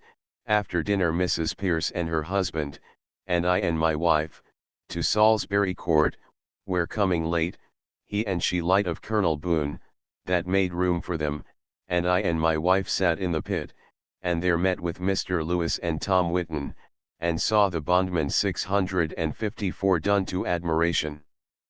The history of the playhouse during these years falls outside the scope of this volume. Suffice it to say that before Beeston finished paying the carpenters for their work of reconstruction, the Great Fire of 1666 swept the building out of existence. As Fisher and Silver declared, the mortgaged premises by the late dreadful fire in London were totally burned down and consumed. 655 Chapter XX The Cockpitting Court, or Theatre Royal at Whitehall on birthdays, holidays, and festive occasions in general. The sovereigns of England and the members of the royal family were wont to summon the professional actors to present plays at court. For the accommodation of the players and of the audience, the larger halls at Hampton, Windsor, Greenwich, St. James, Whitehall, or wherever the sovereign happened to be at the time, were specially fitted up, often at great expense. At one end of the hall was erected a temporary stage equipped with a music room, players' houses of canvas, painted properties, and such other things as were necessary to the actors. In the center of the hall, on an elevated dais, were provided seats for the royal family, and around and behind the dais, stools for the more distinguished guests. A large part of the audience was allowed to stand on platforms raised in tiers at the rear of the room. Since the plays were almost invariably given at night, the stage was illuminated by special branches hung on wires overhead, and carrying many lights. In the accounts of the office of the revels one may find interesting records of plays presented in this manner, with the miscellaneous items of expense for making the halls ready. Usually the court performances, like the masques, were important, almost official occasions, and many guests, including the members of the diplomatic corps, were invited. To provide accommodation for so numerous an audience, a large room was needed. Hampton Court possessed a splendid room for the purpose in the great banqueting hall, 106 feet in length and 40 feet in breadth. But the palace at Whitehall for many years had no room of a similar character. For the performance of a masque there in 1559 the Queen erected a temporary banqueting house. Again, in 1572, to entertain the Duke of Montmorency, ambassador from France, she had a large banqueting house made at Whitehall, covered with canvas and decorated with ivy and flowers gathered fresh from the fields. An account of the structure may be found in the records of the Office of the Revels. Perhaps, however, the most elaborate and substantial of these banqueting houses was that erected in 1581, to entertain the ambassadors from France who came to treat of a marriage between Elizabeth and the Duc d'Anjou. The structure is thus described by Holinshed in his Chronicle 656 this year: against the coming of certain commissioners out of France into England, by Her Majesty's appointment, on the 6th and 20th day of March, in the morning, being Easter Day, a banqueting house was begun at Westminster, on the southwest side of Her Majesty's Palace of Whitehall, made in manner and form of a long square, 330 and 2 foot in measure, about 30 principals made of great masts, being 40 foot in length apiece, standing upright, between every one of these masts 10 foot asunder and more.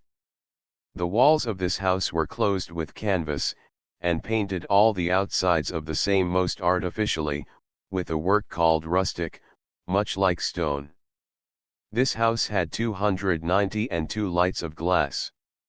The sides within the same house was made with 10 heights of degrees for people to stand upon, and in the top of this house was wrought most cunningly upon canvas works of ivy and holly, with pendants made of wicker rods, garnished with bay, rue, and all manner of strange flowers garnished with spangles of gold, as also beautified with hanging tosaeans made of holly and ivy, with all manner of strange fruits, as pomegranates, oranges, pompions, cucumbers, grapes, carrots, with such other like, spangled with gold, and most richly hanged.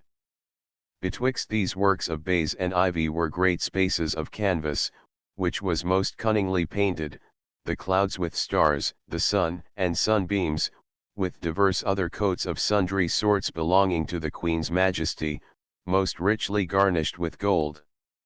There were of all manner of persons working on this house to the number of 375, 2 men had mischances, the one broke his leg, and so did the other. This house was made in 3 weeks and 3 days, and was ended the 18th day of April, and cost 1,740 and £4, 19 shillings, and od money, as I was credibly informed by the worshipful Master Thomas Grave, surveyor unto Her Majesty's works, who served and gave order for the same. Although built in such a short time, and of such flimsy material, this expensive banqueting house seems to have been allowed to stand, and to have been used thereafter for masques and plays. Thus, when King James came to the throne, he ordered plays to be given there in November, 1604. We find the following entry in the Treasurer's accounts, for making ready the banqueting house at Whitehall for the King's Majesty against the plays, by the space of 4 days. 78 And the accounts of the Revels Office inform us, Hallowmas Day, being the 1st of November, a play in the banqueting house at Whitehall, called the Moor of Venice. Apparently, however, the king was not pleased with the banqueting house as a place for dramatic performances, for he promptly ordered the great hall of the palace, a room approximately 90 feet in length and 40 feet in breadth, 657, to be made ready for the next play, for making ready the great chamber at Whitehall for the King's Majesty to see the play, by the space of 2 days. 39 The work was completed with dispatch, for on the Sunday following the performance of Othello in the banqueting house, The Merry Wives of Windsor was acted in the Great Hall. The next play to be given at court was also presented in the same room, on St. Stephen's night, in the hall, a play called Measure for Measure. And from this time on the Great Hall was the usual place for court performances. The abandonment of the banqueting house was probably due to the facts that the hall was smaller in size, could be more easily heated in the winter, and was in general better adapted to dramatic performances. Possibly the change was due also to the decayed condition of the old structure and to preparations for its removal. Stowe, in his Annals under the date of 1607, writes, "The last year the king pulled down the old, rotten, slight-builded banqueting house at Whitehall, and new builded the same this year very strong and stately, being every way larger than the first 658. This new banqueting house was completed in the early part of 1608. John Chamberlain writes to Sir Dudley Carleton on January 5, 1608, "The masque goes forward at court for 12th day, though I doubt the new room will be scant ready." 659. Thereafter the banqueting house, every way larger than the first, was regularly used for the presentation of masques. But it was rarely if ever used for plays. Throughout the reign of James, the ordinary place for dramatic performances, as has been observed, was the Great Hall. On January 12, 1619, as a result of negligence during the preparations for a masque, the banqueting house caught fire and was burned to the ground. The Reverend Thomas Lorcan writes to Sir Thomas Puckering on January 19, 1619, "The unhappy accident that chanced at Whitehall last week by fire you cannot but have heard of, but haply not the manner how, which was this. A joiner was appointed to mend some things that were out of order in the device of the masque, which the king meant to have repeated at Shrovetide, who, having kindled a fire upon a false hearth to heat his glue pot, the force thereof pierced soon, it seems, the single brick, and in a short time that he absented himself upon some occasion, fastened upon the basis, which was of dry deal board, underneath, which suddenly conceiving flame, gave fire to the device of the masque, all of oiled paper, and dry fur, etc. And so, in a moment, disposed itself among the rest of that combustible matter that it was past any man's approach before it was almost discovered." 2 hours begun and ended that woeful sight. The cockpit probably as built by Henry VIII. From Faithorne's Map of London, 1658. The Whitehall district is represented as it was many years earlier, compare Augus's map, 1560. Enlarge Inigo Jones, who had dreamed of a magnificent palace at Whitehall, and who had drawn elaborate plans for a royal residence which should surpass anything in Europe, now took charge of building a new banqueting house as a first step in the realization of his scheme. The noble structure which he erected is today one of his chief monuments, and the sole relic of the once famous royal palace. It was completed in the spring of 1622, but, as in the case of its predecessor, it was not commonly used for dramatic entertainments. Though masques might be given there, the regular place for plays continued to be the Great Hall.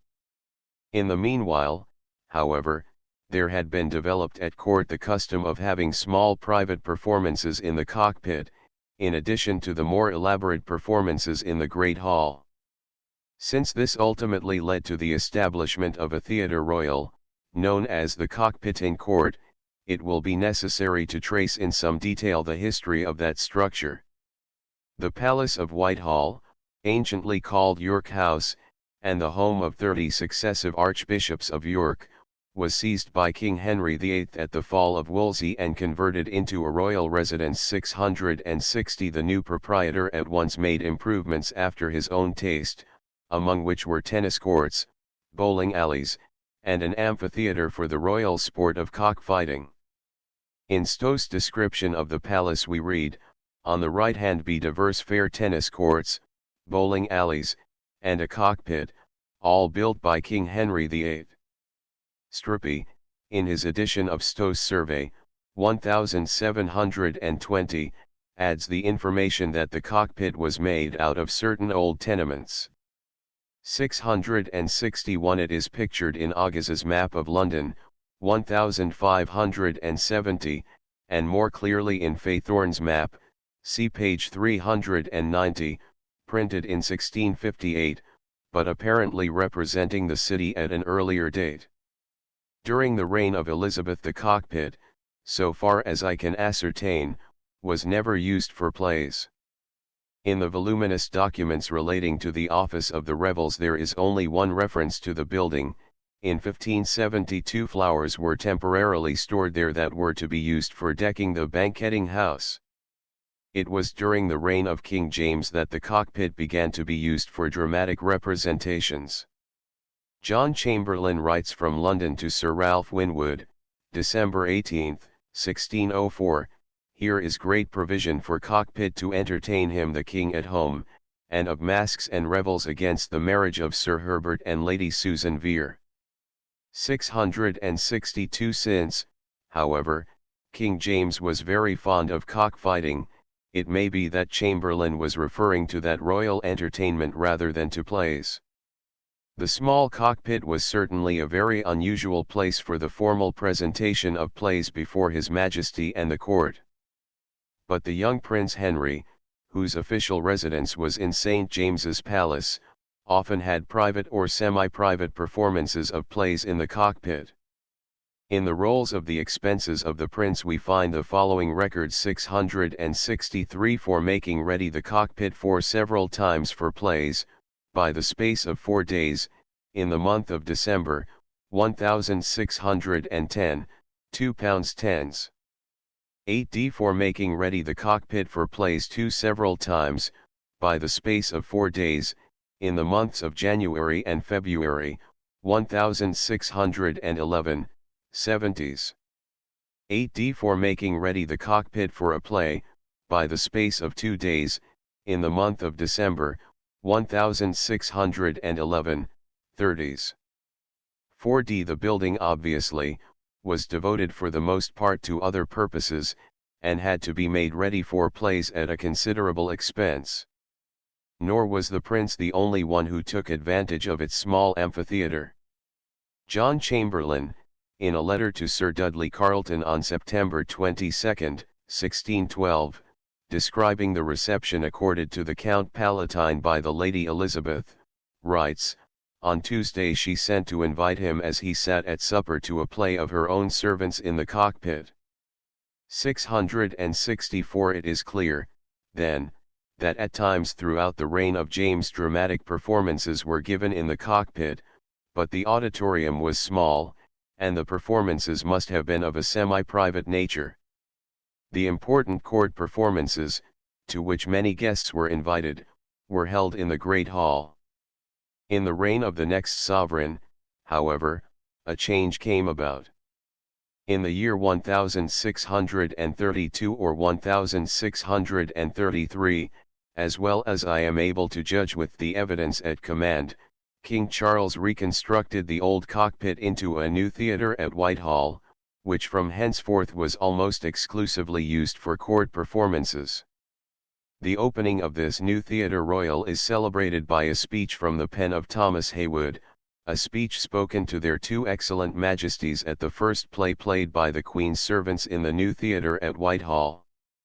When Greece, the chief priority might claim for arts and arms, and held the eminent name of monarchy, they erected divers places, some to the Muses, others to the Graces, where actors strove, and poets did devise, with tongue and pen to please the ears and eyes of princely auditors. The time was, when to hear the rapture of one poet's pen a theatre hath been built. By the fate's doom, when th empire was removed from thence to Rome, the potent Caesars had their Circe, and large amphitheatres, in which might stand and sit full 80,000, all in view and touch of voice. This great Augustus knew, nay Rome its wealth and potency enjoyed, till by the barbarous Goths these were destroyed. But may this structure last, and you be seen here a spectator, with your princely queen, in your old age, as in your flourishing prime, to outstrip Augustus both in fame and time. The exact date of this speech is not given, but it was printed 665 in 1637 along with the prologue to the famous tragedy of the Rich Jew of Malta, as it was played before the King and Queen in His Majesty's Theatre at Whitehall, and this prologue Heywood had already published with the play itself in 1633. He dedicated the play to Mr. Thomas Hammond, saying, "I had no better a New Year's gift to present you with." Apparently, then, the play had been acted at court shortly before New Year's, 1633, and this sets a forward date to Heywood's speech. Other evidence combines with this to show that His Majesty's Theatre at Whitehall was new at the Christmas season of 1632-33. In erecting this, the first Theatre Royal, King Charles would naturally call for the aid of the great court architect Inigo Jones 666, and by good luck we have preserved for us Jones's original sketches for the little playhouse, see page 396. These were discovered a few years ago by Mr. Hamilton Bell in the library of Worcester College, where many valuable relics of the great architect are stored, and printed in the Architectural Record of New York, March, 1913. Mr. Bell accompanied the plans with a valuable discussion, but he was unable to discover their purpose.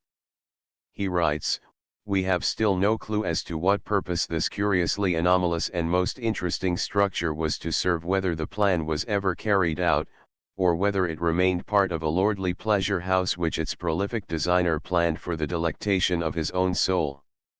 That the plan actually was carried out, at least in part, is shown by a sketch of the Whitehall buildings made by John Fisher at some date before 1670, and engraved by Virtue in 1747, see page 398.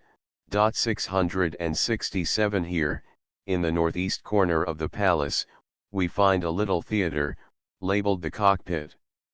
Its identity with the building sketched by Inigo Jones is obvious at a glance. Even the exterior measurements, which are ascertainable from the scales of feet given on the two plans, are the same. Inigo Jones's plans for the cockpit in court, now preserved in the Worcester College Library at Oxford, discovered by Mr. Hamilton Bell, and reproduced in the Architectural Record, of New York, 1913. Fisher's survey of Whitehall showing the cockpit in Court A section from Virtue's engraving, 1747, of a survey of Whitehall made by John Fisher, 1660 to 1670. Compare the cockpit with Inigo Jones's plans. Enlarge the Teatro Olimpico at Vicenza, which probably inspired Inigo Jones's plans for the cockpit in court. Mr. Bell describes the plan he discovered as follows: 668. It represents within a square building, windowed on three sides and on one seemingly attached to another building, an auditorium occupying 5 sides of an octagon, on the floor of which are shown the benches of a pit, or the steps, 5 in number, on which they could be set. These are curiously arranged at an angle of 45 degrees on either side of a central aisle, so that the spectators occupying them could never have directly faced the stage. Surrounding this pit on 5 sides is a balcony 10 feet deep, with, it would seem, 2 rows of benches on 4 of its sides, the 5th side in the center, directly opposite the stage, being partitioned off into a room or box, in the middle of which is indicated a platform about 5 feet by 7, presumably for the royal state. 3 steps descend from this box to the center aisle of the pit. To the left of and behind this royal box appears another enclosure or box, partitioned off from the rest of the balcony. The staircases of access to this auditorium are clearly indicated, one small door at the rear of the salle with its own private stairway, communicating with the adjoining building, opens directly into the royal box, as in the Royal Opera House in Berlin today. There is another door, with a triangular lobby, into the rear of the left-hand balcony. 2 windows are shown on each side of the house, opening directly into the theater from the outer air. The stage runs clear across the width of the pit, about 35 feet, projecting in an apron or avant-scene 5 feet beyond the proscenium wall, and is surrounded on the 3 outward sides by a low railing of classic design about 18 inches in height, just as in many Elizabethan playhouses. If one may trust an elevation of the stage, drawn on the same sheet to twice the scale of the general plan, the stage was 4 feet 6 inches above the floor of the pit. This elevation exhibits the surprising feature of a classic facade, Palladian in treatment, on the stage of what so far we have regarded as a late modification of a playhouse of Shakespeare's day. Evidently Inigo Jones contemplated the erection of a permanent architectural proscenium, as the ancients called it, of the type, though far more modest, both in scale and ornamentation, of Palladio's Teatro Olimpico at Vicenza, which we know he visited in about 1600, some 20 years after its erection. This proscenium, given in plan and elevation, shows a semicircular structure with a radius of 15 feet, 2 stories in height, of the Corinthian or composite order. In the lower story are 5 doorways, the center of which is a large archway flanked by pedestals, on which are inscribed in Greek characters, Melpomenatholia. Over these and over the smaller doors are tablets. The second story contains between its lighter engaged columns, over the 4 side doors, niches with corbels below, destined to carry statues as their inscribed bases indicate. So far as these inscriptions are legible, the clearest reading focals, probably Sophocles. These were to represent Greek dramatists, most likely Aeschylus, Euripides, Sophocles and Aristophanes. The curved pediment of the central archway runs up into the story and is broken in the middle by a tablet bearing the inscription Prod Seet Delectere, which is flanked by 2 reclining genii holding garlands. Above these are 2 busts on brackets, Thespes and Epicurus, or possibly Epicharmus. The space directly above this pediment is occupied by a window-like opening 5 by 4 feet, the traditional Elizabethan music room, in all probability, which, Mr. W. J. Lawrence has shown us, occupied this position both in Shakespeare's day and for some time after the Restoration, an arrangement which was revived by Mr. Steele Mackay in the Madison Square Theatre, and originally in the First Little Lyceum, New York, both now pulled down. The pyramidal pediment above this opening projects above the upper cornice into a coved ceiling, which would appear from the rendering of the drawing to form an apse above the semicircular stage. Behind the proscenium is a large space with staircases of approach, 2 windows at the rear, and apparently a fireplace for the comfort of the waiting players. Communication with the front of the house is provided by a door in the proscenium wall opening into the stage door lobby, whence the outside of the building may be reached.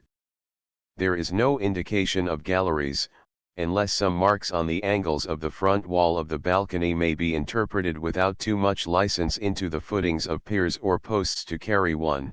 The total interior height shown in the elevation from what I have assumed to be the floor of the pit to the ceiling being only 28 feet, there would hardly have been room for more than one.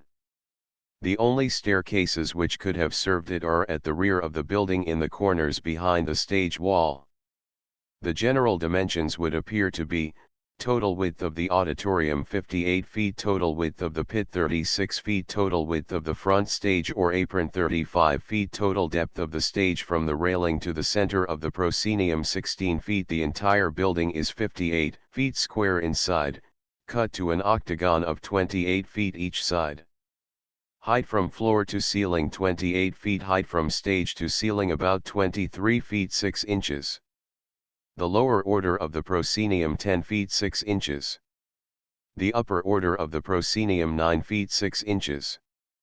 The scale on the drawing may not be absolutely correct, as measured by it the side doors of the proscenium are only 5 feet high and 2 feet 9 inches wide.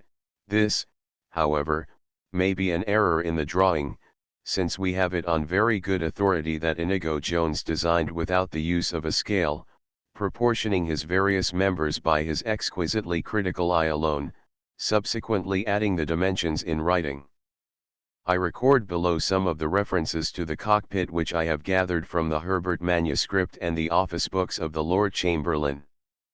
The earliest payment for plays there, it will be observed, is dated March 16, 1633. Abundant evidence shows that the actors gave their performance in the cockpit at night without interfering with their regular afternoon performance at their playhouses, and for their pains received the sum of £10. If, however, for any reason they lost their day at their house, they were paid £20. 1633 March 16. Warrant to pay £270 to John Lowen, Joseph Taylor, and Eilard Swanston, His Majesty's comedians, 4 plays by them acted before His Majesty, viz. £20 for the rehearsal of one at the cockpit, by which means they lost their afternoon at their house, 669 1634. Bussy d'Amboise was played by the King's Players on Easter Monday night, at the cockpit in court 671 1634. The Pastoral was played by the King's Players on Easter Tuesday night, at the cockpit in court 671 1635. May 10. A warrant for £30 unto Mons. Josias Floridor, for himself and the rest of the French players for 3 plays acted by them at the cockpit 672 1635. 10 December a warrant for £100 to the Prince's comedians, viz. £60 for 3 plays acted at Hampton Court, at £20 for each play in September and October, 1634. And £40 for 4 plays at Whitehall and Quarry at the cockpit in January, February, and May following, at £10 for each play 673 1636. The first and second part of Arviragus and Felicia were acted at the cockpit before the King and Queen, the Prince and Prince Elector, the 18 and April 19, 1636, being Monday and Tuesday in Easter week. 674 other similar allusions to performance in the cockpit might be cited from the court records. One more will suffice, the most interesting of all, since it shows how frequently the little theatre was employed for the entertainment of the royal family. It is a bill presented by the Blackfriars Company, the King's Men, for court performances during the year 1637. This bill was discovered and reproduced in facsimile by George R. Wright, FSA, in the Journal of the British Archaeological Association for 1860, but it was wholly misunderstood by its discoverer, who regarded it as drawn up by the company of players that performed at the cockpit in Drury Lane. He was indeed somewhat puzzled by the reference to the Blackfriars Playhouse, but met the difficulty by saying, there can be little doubt that the last-named theatre was lent for the occasion to the cockpit company, although he suggests no reason for this strange borrowing of a theatre by a troupe that possessed a house of its own, and much nearer the court, too. It did not even occur to him, it seems, to inquire how the cockpit company secured the plays which we know belonged to Shakespeare's old company. Because of these obvious difficulties, scholars have looked upon the document with suspicion, and apparently have treated it as a forgery. 675 But that it is genuine is indicated by the history of the cockpit in court as sketched above, and is proved beyond any question by the fact that the office book of the Lord Chamberlain shows that the bill was paid, March 12, 1638 9. Forasmuch as His Majesty's servants, the company at the Blackfriars, have by special command, at divers times within the space of this present year 1638, acted 24 plays before His Majesty, 6 whereof have been performed at Hampton Court and Richmond, by means whereof they were not only at the loss of their day at home, but at extraordinary charges by travelling and carriage of their goods, in consideration whereof they are to have £20 apiece for those plays, and £10 apiece for the other 18 acted at Whitehall, which in the whole amounted to the sum of £300. These are therefore to pray and require you out of His Majesty's treasure in your charge to pay. 676 A photographic facsimile of this interesting document may be seen in the Journal of the British Archaeological Association, already referred to, but for the convenience of those who do not read Elizabethan script with ease, I have reproduced it in type facsimile on page 404. Transcriber's note: the text of the above facsimile is given in the box below. Before the King and Queen this year of our Lord 1638 at the cockpit the 26th of March, the Lost Lady at the cockpit the 27th of March, Domboys at the cockpit the 3d of April, Agra at the Blackfriars the 23 of April for the Queen, the Vinfortunate Louis Rs at the cockpit the 29th of May, the Prince's birthnight, Old Castle at the cockpit the last of May, again the Vinfortunate Louis at Somerset House the 10th of July, and Our Day Lost at Our House. M.R. Carlyle's play the first part of the Passionate Louis at Hampton Court the 30th of September, the Vinfortunate Louis at Richmount the 6th of November for the Lady Mary's birthnight, and the Day Lost at Our House, the Mary Deville of Edmonton at the cockpit the 8th of November, the Fox at the cockpit the 13th of November, Caesar at the cockpit the 15th of November, the Merry Wives of Windsor at the cockpit the 20th of November, the Fair Favorite at the cockpit the 22th of November, Chances at the cockpit the 27th of November, the Costume of the Sea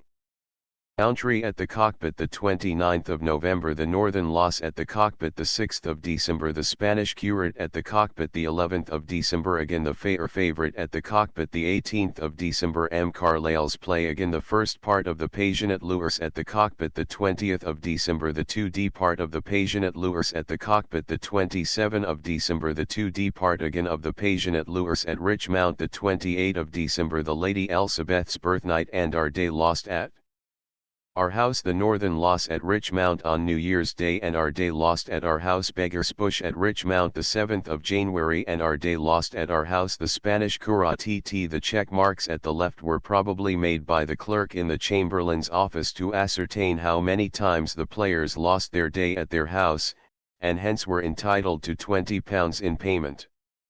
For the play given at the Blackfriars the 23 of April for the Queen, presumably the general public was excluded, only the usual £10 was allowed. With the approach of the Civil War, the Cockpit, like the public theatres, suffered an eclipse. Sir Henry Herbert writes, on Twelfth Night, 1642, the Prince had a play called The Scornful Lady at the Cockpit, but the King and Queen were not there, and it was the only play acted at court in the whole Christmas. 677 During the dark days that followed we hear nothing of plays in the Cockpit. Later Cromwell himself occupied the section of the palace, and naturally saw to it that no dramatic exhibitions were held there. But at the Restoration the Prince, now become the King, could have his plays again, and he did not wait long. On November 20, 1660, Edward Gower wrote to Sir Richard Leveson, "Yesternight the King, Queen, Princess, etc., supped at the Duke d'Albemarle's, where they had the Silent Woman acted in the Cockpit." 678 From this time on the Theatre Royal was in constant use for the entertainment of the court. Samuel Pepys, as he rose in the world, became a frequent visitor there. 679 In the absence of other descriptions of the building, I subjoin a few of the entries from his diary. Under the date of October 2, 1662, he writes, "At night by coach towards Whitehall, took up Mr. Moore and set him at my lord's, and myself, hearing that there was a play at the Cockpit, and my Lord Sandwich, who came to town last night, at it, I do go thither, and by very great fortune did follow 4 or 5 gentlemen who were carried to a little private door in a wall, and so crept through a narrow place and come into one of the boxes next the King's, but so as I could not see the King or Queen, but many of the fine ladies, who yet are really not so handsome generally as I used to take them to be, but that they are finely dressed. Here we saw the Cardinal. 680 A tragedy I had never seen before, nor is there any great matter in it. The company that came in with me into the box were all Frenchmen that could speak no English, but Lord, what sport they made to ask a pretty lady that they got among them that understood both French and English to make her tell them what the actors said." The next time he went to the Cockpit, on November 17, 1662, he did not have to creep in by stealth. He writes, "At Whitehall by appointment, Mr. Crewe carried my wife and I to the Cockpit, and we had excellent places, and saw the King, Queen, Duke of Monmouth, his son, and my Lady Castlemaine, and all the fine ladies, and the Scornful Lady, well performed. They had done by 11 o'clock. The fine ladies, as usual, made a deep impression on him, as did the greatness and gallantry of the audience." On December 1, 1662, he writes, "This done we broke up, and I to the Cockpit, with much crowding and waiting, where I saw the valiant Cid 681 acted, a play I have read with great delight, but is a most dull thing acted, which I never understood before, there being no pleasure in it, though done by Betterton and by Ianthe 682 and another fine wench that is come in the room of Roxalana, nor did the King or Queen once smile all the whole play, nor any of the company seem to take any pleasure but what was in the greatness and gallantry of the company. Thence, home, and got thither by 12 o'clock, knocked up my boy, and put myself to bed." The Cockpit in Court from an engraving by Mazel in Pennance, London. Mr. W. L. Spears, who reproduces this engraving in the London Topographical Record, 1903, says that it is undated, but probably copied from a contemporary drawing of the 17th century. 2 entries, from an entirely different source, must suffice for this history of the Cockpit. In the paper office Chalmers discovered a record of the following payments, made in 1667, to the keeper of the theatre at Whitehall, £30. To the same for keeping clean that place, P and pound 683, and in the Lord Chamberlain's accounts is preserved the following warrant, 1674, March 27. Warrant to deliver to Monsieur Gravieux, or to such as he shall appoint, such of the scenes remaining in the theatre at Whitehall as shall be useful for the French opera at the theatre in Bridges Street, and the said Monsieur to return them again safely after 14 days' time to the theatre at Whitehall. 684. What became of the theatre at Whitehall I have not been able to ascertain. 685. Presumably, after the fire of January, 1698, which destroyed the greater part of the palace and drove the royal family to seek quarters elsewhere, the building along with the rest of the cockpit section was made over into the Privy Council offices. Chapter XXI Miscellaneous I Wolf's Theatre in Nightingale Lane, near East Smithfield in Jefferson's Middlesex County Records, I. 260, we find the following entry, dated April 1, 1600, April 1, 42 Elizabeth Recognizance, taken before Sir John Peyton Knight, Lieutenant of the Tower of London, and Thomas Fowler, Tobias Wood, Edward Vaughan, and Henry Thoresby Esques, Justices of the Peace, of John Wolfe, of East Smithfield, Comid, Stationer, in the sum of £40, the condition of the recognizance being that, whereas the above bounden John Wolfe hath begun to erect and build a playhouse in Nightingale Lane near East Smithfield aforesaid, contrary to Her Majesty's proclamation and orders set down in Her Highness's Court of Star Chamber. If therefore the said John Wolfe do not proceed any further in building or erecting of the same playhouse, unless he shall procure sufficient warrant from the RT Honourable the Lords of Her Majesty's Most Honourable Privy Council for further, then this recognizance to be void, or else to remain in full force. The only stationer in London named John Wolfe was the printer and publisher who at this time had his shop in Pope's Head Alley, Lombard Street. For several reasons he is well known to bibliographers, and his strong personality and tireless energy might easily have led him into the field of the theatre. For many years he was a member of the Fishmongers' Company, to which also, in all probability, his father had belonged. After a 10 years' apprenticeship with the eminent printer, John Day, he spent several years abroad gadding from country to country, but learning the printing trade from the best establishments on the continent. His longest stay was in Italy, where he was connected with the printing office of the Giunti, and also, it seems, of Gabriel Giolito. In 1576 he printed 2 rappresentazioni, ad instantia di Giovanni Vulfio, Inglese. About the year 1579 he established himself in London, where he was dubbed by his fellows Machiavel, and began an energetic warfare on the monopolies secured by certain favoured printers. The fact that he was for a time committed to the clink failed to deter him. We are told that he affirmed openly in the Stationers' Hall that it was lawful for all men to print all lawful books, what commandment soever Her Majesty gave to the contrary. And being admonished that he, being but one, so mean a man, should not presume to contrary Her Highness government, tush, said he, Luther was but one man, and reformed all the world for religion, and I am that one man that must and will reform the government in this trade. The courage and energy here revealed characterized his entire life. In 1583 he was admitted a freeman of the Company of Stationers.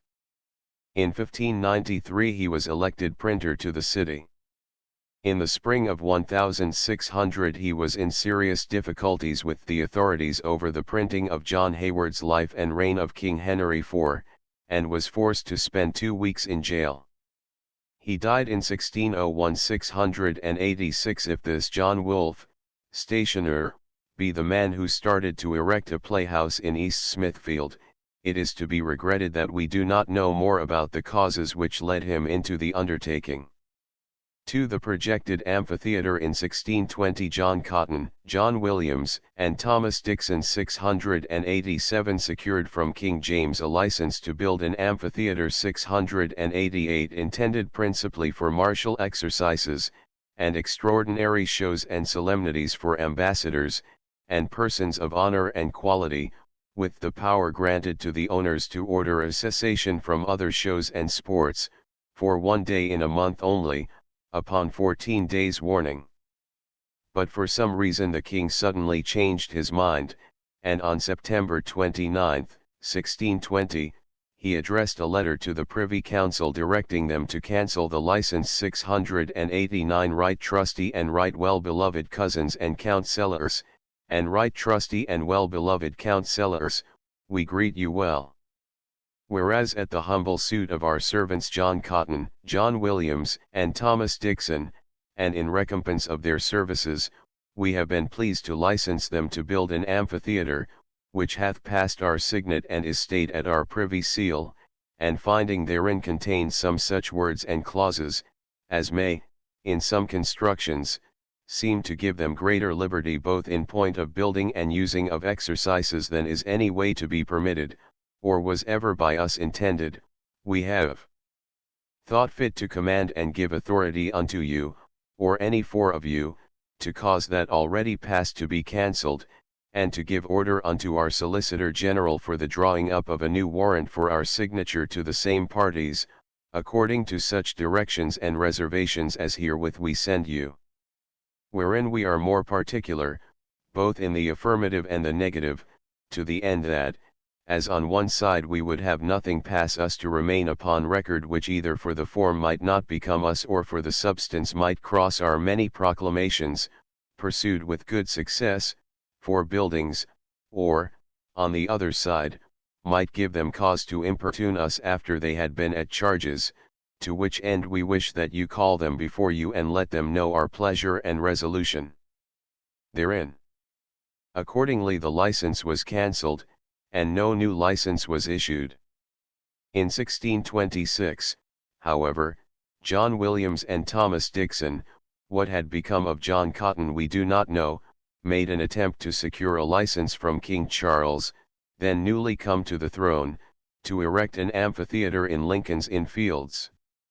Apparently they so worded the proposed grant as to authorize them to present in their amphitheatre not only spectacles, but dramatic performances and animal baitings as well, with the power to restrain all other places of amusement for 1 day in each week, on giving 2 days' warning.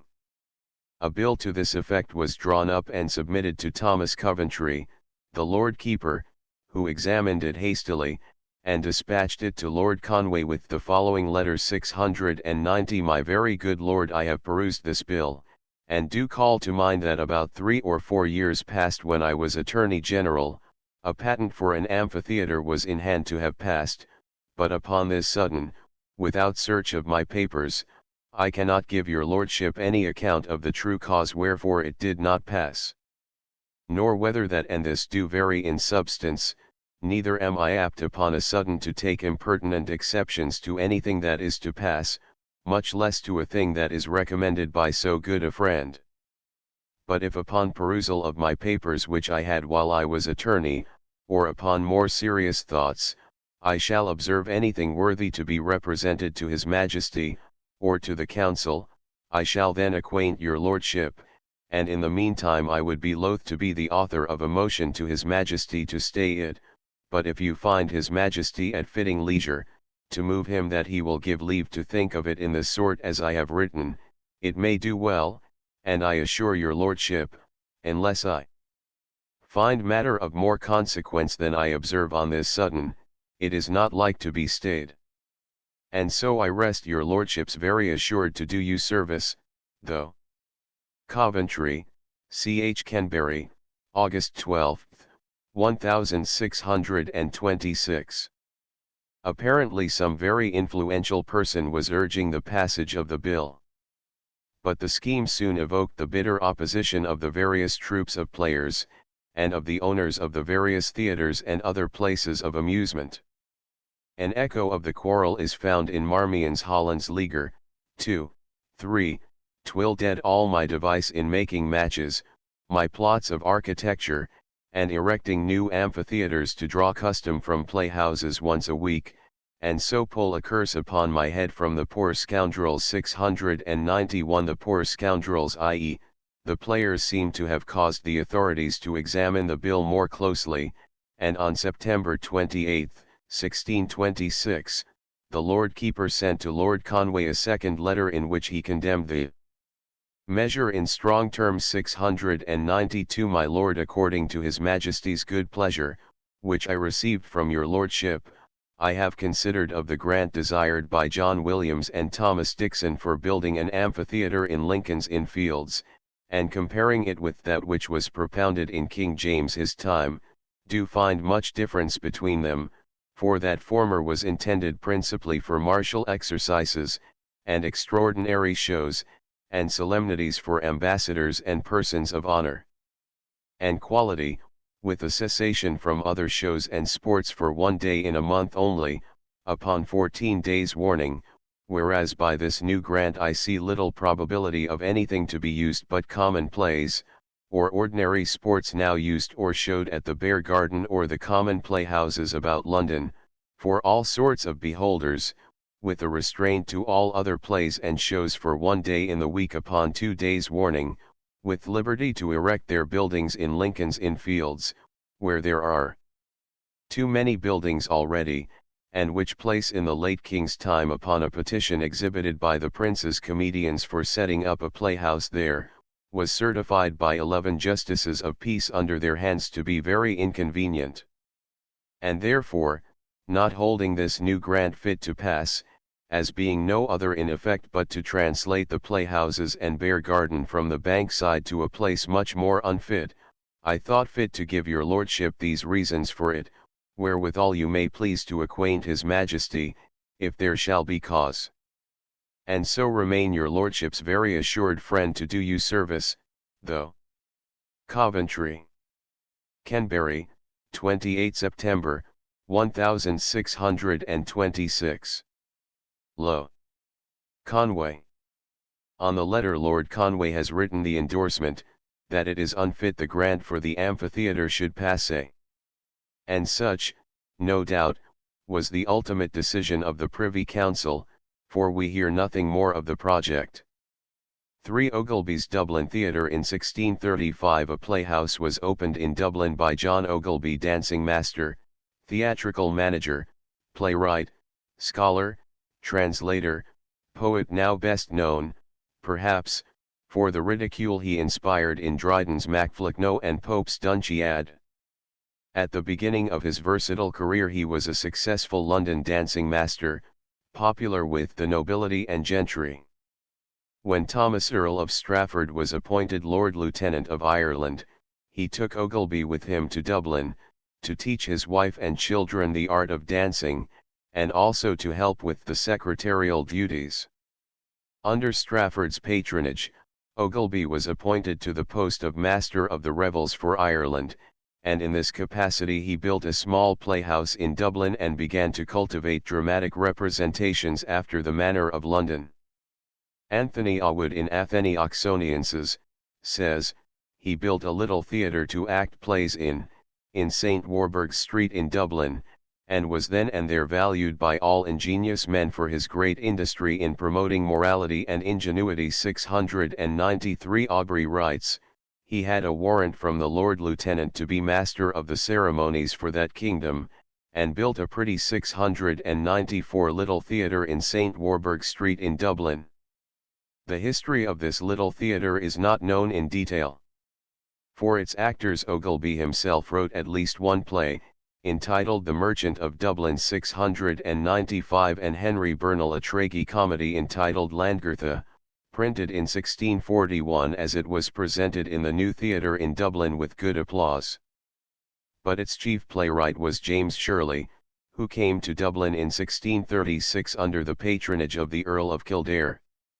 For the Irish stage he wrote The Royal Master, published in 1638 as acted in the new theatre in Dublin, Rosania, or Love's Victory, now known as The Doubtful Heir, under which title it was later printed, St. Patrick for Ireland 696, and in all probability the Constant made 697. The actors, however, had little need to buy original plays, for they were free, no doubt, to take any of the numerous London successes. From Shirley's poems we learn that they were presenting Jonson's Alchemist, Middleton's No Wit, 2 of Fletcher's plays, unnamed, and 2 anonymous plays entitled The Toy and the General, and we may fairly assume that they honored several of Shirley's early plays in the same way. The theatre came to a sudden end with the outbreak of the rebellion in 1641. In October the Lords Justices prohibited playing there, and shortly after, we are told, the building was ruined and spoiled, and a cowhouse made of the stage. 698 for the French Players' Temporary Theatre in Drury Lane in February, 1635, a company of French players, under the leadership of the eminent actor, Josias de Solas, better known by his stage name of Floridor 699, appeared in London, and won such favour at court that they were ultimately allowed to fit up a house in Drury Lane for a temporary theatre. The history of these players is mainly found in the records of the Master of the Revels and of the Lord Chamberlain.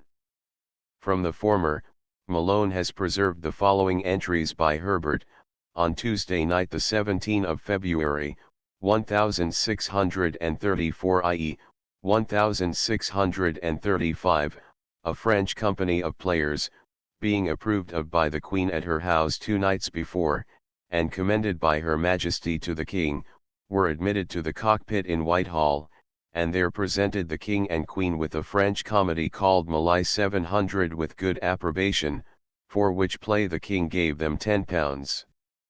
This day being Friday, and the 20th of the same month, the King told me his pleasure, and commanded me to give order that this French company should play the 2 sermon days in the week during their time of playing in Lent, i.e., Wednesdays and Fridays, on which days during Lent the English companies were not allowed to play, and in the house of Drury Lane, i.e., the cockpit playhouse, where the Queen's players usually play. The King's pleasure I signified to Mr. Beeston, the manager of the cockpit, the same day, who obeyed readily. The housekeepers are to give them by promise the benefit of their interest 701 for the 2 days of the first week. They had the benefit of playing on the sermon days, and got £200 at least, besides many rich clothes were given them. They had freely to themselves the whole week before Easter 702, which I obtained of the King for them.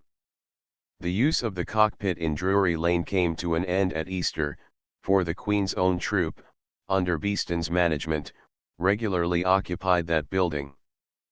But the King summoned the French players to act at court on several occasions. Thus Herbert records, the April 4th, on Easter Monday 703 they played the Trompe Puny 704 with better approbation than the other. On Wednesday night, the 16th April 705 1635, the French played Alcimder 706 with good approbation 707. Clearly these actors were in high favour at court. Sir Henry, who did not as a rule show any hesitancy in accepting fees, notes in the margin of his book, "The French offered me a present of £10, but I refused it, and did them many other courtesies gratis to render the Queen my mistress an acceptable service." In view of this royal favour, it is not surprising to find that, after they were driven from the cockpit, they received permission to fit up a temporary playhouse in the manage, or riding school, of 1 Mle February, in Drury Lane. The Lord Chamberlain's office book contains the following entry on the subject: April 18, 1635, His Majesty hath commanded me to signify his royal pleasure that the French comedians, having agreed with Mons Le Febure, may erect a stage, scaffolds, and seats, and all other accommodations which shall be convenient, and act and present interludes and stage plays at his house and manage 708 in Drury Lane, during his Majesty's pleasure, without any disturbance, hindrance, or interruption.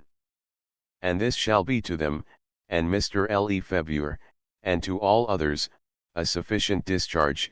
And c. 709. Apparently the players lost little time in fitting up the building, for we read in Herbert's office book. A warrant granted to Josias d'Onaï 710 Her Fries de Lau, and others, for to act plays at a new house in Drury Lane, during pleasure, the May 5th, 1635. The King was pleased to command my Lord Chamberlain to direct his warrant to Monsieur Lefebvre, to give him a power to contract with the Frenchman for to build a playhouse in the manage house, which was done accordingly by my advice and allowance. 711 In Glapthorns the Lady's Privilege is a good-natured allusion to the French company and their vivacious style of acting. 712 Law. But, Adorni, what think you of the French? Ater. Very airy people, who participate more fire than earth, yet generally good, and nobly dispositioned, something inclining to overweening fancy. This lady tells my remembrance of a comic scene I once saw in their theatre. Bone. Add it to your former courtesies, and express it. Whereupon, according to the stage direction, Adorni acts furiously. In the margin of his office book Sir Henry Herbert writes complacently, "These Frenchmen were commended unto me by the Queen, and have passed through my hands gratis." This was indeed a rare favour from Herbert, but they did not so easily escape his deputy, William Blagrove, who accepted from them the sum of £3 for his pains. How long the French actors occupied their temporary playhouse in Drury Lane is not clear. In the Lord Chamberlain's book we find an entry showing that they presented a play at court in December, 1635, warrant to pay £10 to Josias Florida for himself and the rest of the French players for a tragedy by them played before His Majesty December last. 713 The entry is dated January 8, 1636, and, so far as I can discover, this is the last reference to the French players in London. We may suppose that shortly after this they returned to Paris. V. Davenant's projected theatre in Fleet Street on March 26, 1639, William Davenant, who had succeeded Ben Jonson as Poet Laureate, secured from King Charles a royal patent under the Great Seal of England to erect a playhouse in Fleet Street, to be used not only for regular plays, but also for musical entertainments and scenic representations. Davenant, as we know, was especially interested in the art of perspective in scenes, and also in the Italian opera musicale. The royal patent, unusually verbose even for a patent, is printed in full in Reimer's Foedera, XX, 377, I cite below all the essential passages, the building. Know ye, that we, of our especial grace, certain knowledge, and mere motion, and upon the humble petition of our servant William Davenant, gentleman, have given and granted, and by these presents, for us, our heirs, and successors, do give and grant unto the said William Davenant, his heirs, executors, administrators, and assigns, full power, license, and authority, to frame, new build, and set up, a theatre or playhouse, with necessary tiring and retiring rooms, and other places convenient, containing in the whole 40 yards square at the most 714, wherein plays, musical entertainments, scenes, or other like presentments may be presented, so as the outwalls of the said theatre or playhouse, tiring or retiring rooms, be made or built of brick or stone, according to the tenor of our proclamations in that behalf. Its location. Upon a parcel of ground lying near unto or behind the Three Kings Ordinary in Fleet Street, in the parishes of St. Dunstan's in the west, London, or in St. Bride's, London, or in either of them, or in any other ground in or about that place, or in the whole street aforesaid, already allotted to him for that use, or in any other place that is or hereafter shall be assigned or allotted out to the said William Davenant by our right trusty and right well beloved cousin and counsellor Thomas, Earl of Arundel and Surrey, Earl Marshal of England, or any other of our commissioners for building for that time being in that behalf. Its uses. And we do hereby, for us, our heirs, and successors, grant to the said William Davenant, his heirs, executors, administrators, and assigns, that it shall and may be lawful to and for him, the said William Davenant, his heirs, executors, administrators, and assigns, from time to time to gather together, entertain, govern, privilege, and keep, such and so many players and persons, to exercise action, musical presentments, scenes, dancing, and the like, as he, the said William Davenant, his heirs, executors, administrators, and assigns shall think fit and approve for the said house, and such persons to permit and continue at and during the pleasure of the said William Davenant, his heirs, executors, administrators, and assigns, from time to act plays in such house so to be by him or them erected, and exercise music, musical presentments, scenes, dancing, or other the like, at the same, or other, hours, or times, or after plays are ended 715 peaceably and quietly, without the impeachment or impediment of any person or persons whatsoever, for the honest recreation of such as shall desire to see the same. And that it shall and may be lawful to and for the said William Davenant, his heirs, executors, administrators, and assigns, to take and receive of such our subjects as shall resort to see or hear any such plays, scenes, and entertainments whatsoever, such sum or sums of money as is, are, or hereafter from time to time shall be accustomed to be given or taken in other playhouses and places for the like plays, scenes, presentments, and entertainments. The novelty of the scheme and the great size of the proposed building must have alarmed the owners of playhouses. That the established theatrical proprietors were hostile is clearly indicated by the attitude of Richard Hitton, one of the sewers of the chamber to Queen Henrietta, and at the time manager of the Salisbury Court Playhouse. In September, 1639, he wrote out a document entitled Instructions for my Patent, in which he advanced reasons why he should receive the sole power to elect the members of the Queen's Company of Players. He observes that under the existing arrangement the company was free to leave the Salisbury Court Playhouse at their pleasure, as in 1 year and a half of their being here they have many times threatened, and he concludes by adding, and one now of the chief fellows i.e., sharers of the company, an agent for one William Davenant that hath got a grant from the King for the building of a new playhouse which was intended to be in Fleet Street, which no man can judge that a fellow of our company, and a well-wisher to those that own the house, would ever be an actor in. 716 Doubtless the owners of other houses had the same sentiments, and exercised what influence they possessed against the scheme. But the most serious opposition in all probability came from the citizens and merchants living in the neighborhood. We know how bitterly they complained about the coaches that brought playgoers to the small Blackfriars Theatre, and how strenuously from year to year they sought the expulsion of the King's men from the precinct. 717 They certainly would not have regarded with complacency the erection in their midst of a still larger theatre.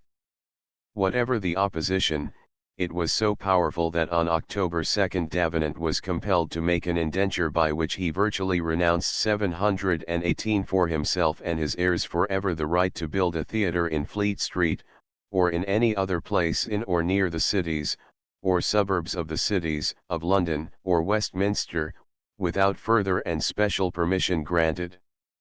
This document, first printed by Chalmers in his supplemental apology, is as follows.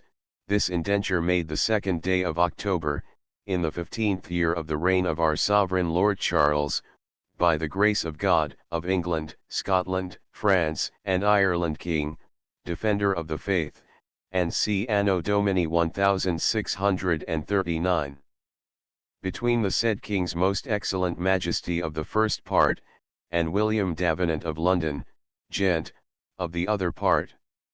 Whereas the said King's Most Excellent Majesty, by his Highness's letters patents under the Great Seal of England bearing date the 26th day of March last past before the date of these presents, did give and grant unto the said William Davenant, his heirs, executors, administrators, and assigns full power, license, and authority that he, they, and every of them, by him, and themselves and by all and every such person or persons as he or they shall depute or appoint, and his and their laborers, servants, and workmen, shall and may lawfully, quietly, and peaceably frame, erect, new build, and set up upon a parcel of ground lying near unto or behind the Three Kings Ordinary in Fleet Street in the parish of St. Dunstan's in the West, London, or in St. Bride's, London, or in either of them, or in any other ground in or about that place, or in the whole street aforesaid, already allotted to him for that use, or in any other place that is or hereafter shall be assigned and allotted. Out to the said William Davenant by the Right Honourable Thomas, Earl of Arundel and Surrey, Earl Marshal of England, or any other His Majesty's Commissioners for building, for the time being in that behalf, a theatre or playhouse with necessary tiring and retiring rooms and other places convenient, containing in the whole 40 yards square at the most, wherein plays, musical entertainments, scenes, or other the like presentments may be presented by and under certain provisos or conditions in the same contained, as in and by the said letters patents, whereunto relation being had more fully and at large, it doth and may appear. Now this indenture witnesseth, and the said William Davenant doth by these presents declare, His Majesty's intent, meaning at and upon the granting of the said license was and is that he, the said William Davenant, his heirs, executors, administrators nor assigns should not frame, build, or set up the said theatre or playhouse in any place inconvenient, and that the said parcel of ground lying near unto or behind the Three Kings Ordinary in Fleet Street in the said parish of St. Dunstan's in the West, London, or in St. Bride's, London, or in either of them, or in any other ground in or about that place, or in the whole street aforesaid, and is sithence found inconvenient and unfit for that purpose, therefore the said William Davenant doth for himself his heirs, executors, administrators, and assigns, and every of them, covenant, promise, and agree to and with our said Sovereign Lord the King, his heirs and successors, that he, the said William Davenant, his heirs, executors, administrators, nor assigns shall not, nor will not, by virtue of the said license and authority to him granted as aforesaid, frame, erect, new build, or set up upon the said parcel of ground in Fleet Street aforesaid, or in any other part of Fleet Street, a theatre or playhouse, nor will not frame, erect, new build, or set up upon any other parcel of ground lying in or near the cities, or suburbs of the cities, of London, or Westminster any theatre or playhouse, unless the said place shall be first approved and allowed by warrant under His Majesty's sign manual, or by writing under the hand and seal of the said Right Honourable Thomas, Earl of Arundel and Surrey. In witness whereof to the one part of this indenture the said William Davenant hath set his hand and seal the day and year first above written. William Davenant. L.S. signed, sealed and delivered in the presence of E.D.W. Penruddox. Michael Baker. Possibly as a recompense for the surrender of his rights, Davenant was made governor of the King's and Queen's servants at the Cockpit in June of the following year, and from this time until the suppression of acting in 1642, he expended his energies in managing the affairs of this important playhouse. Bibliography. In the following list are included the books and articles constituting the main authorities upon which the present study is based. The list is not intended to be an exhaustive bibliography, though from the nature of the case it is fairly complete. For the guidance of scholars, the more important titles are marked with asterisks. It will be seen that not all the works are included which are cited in the text, or referred to in footnotes. The list, in fact, is strictly confined to works bearing upon the history of the pre-Restoration playhouses. Considerations of space have led to the omission of a large number of books dealing with the topography of London, and of the counties of Middlesex and Surrey, although a knowledge of these is essential to any thorough study of the playhouses. Furthermore, titles of contemporary plays, pamphlets, and treatises are excluded, except a few of unusual and general value. Finally, discussions of the structure of the early stage, of the manner of dramatic performances in the time of Shakespeare, and of the travels of English actors on the continent are omitted, except when these contain also material important for the study of the theatres. At the close is appended a select list of early maps and views of London. Transcriber's note: in the original book, the numbers of the entries below are at the end of the entry at the right margin, preceded by a single square bracket. For the sake of clarity, in this e-book the entries below are numbered at the left margin without the bracket. Asterisk 1.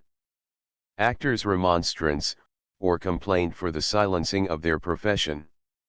London, 1643. Reprinted in W. C. Hazlitt's The English Drama and Stage, and in E. W. Ashby's facsimile reprints, asterisk 2. Adams, J.Q. The conventual buildings of Blackfriars, London, and the playhouses constructed therein. The University of North Carolina Studies in Philology, 1464. 3. The four pictorial representations of the Elizabethan stage. The Journal of English and Germanic Philology, X, 329. Asterisk 4. The dramatic records of Sir Henry Herbert, Master of the Revels 1623–1673. New Haven, 1917. 5. Lord Inga, alias Lodowick, Barry. Modern Philology, 9, 567. C. No. 189. 6. Albrecht, H. A. Das Englische Kindertheater. Halle, 1883. 7. Archer, T. The Highway of Letters. London, 1893. Chap 15, Whitefriars and the Playhouses. 8. Archer, W. The Fortune Theatre. The London Tribune, October 12, 1907, reprinted in New Shakespeareana, October, 1908, and in the Shakespeare Jar Book, Sliv, 159. See also NOS 8, 38, 61, 129. 9. A 16th-century playhouse. The Universal Review, June, 1888, p. 281. Deals with the De Witt drawing of the Swan. 10. Ehrenstein, P. Die Organisation des Englischen Schauspiels im Zeitalter Shakespeares. Germanis Romanesque Minutschrift, 2, 165, 216. 11. Audi Alteram Partum. Cunningham's Extracts from the Revels Books. The Athenaeum, 1911, 2, 101, 130, 421, 1912, I, 469, 654, 2, 143. See NOS 80, 179, 180, 183. 12. Baker, G.P. The Children of Powell's. The Harvard Monthly, May, 1891. 13. The Development of Shakespeare as a Dramatist. New York, 1907.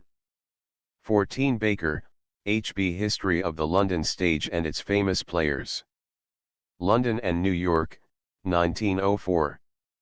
A new and rewritten edition of the London Stage 2 volumes London, 1889. 15 are old actors. 2 volumes London, 1881.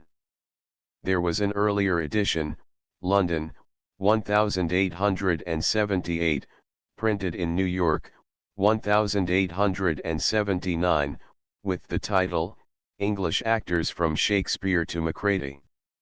16 Bapst, CGSA sur l'histoire du théâtre. Paris, 1893.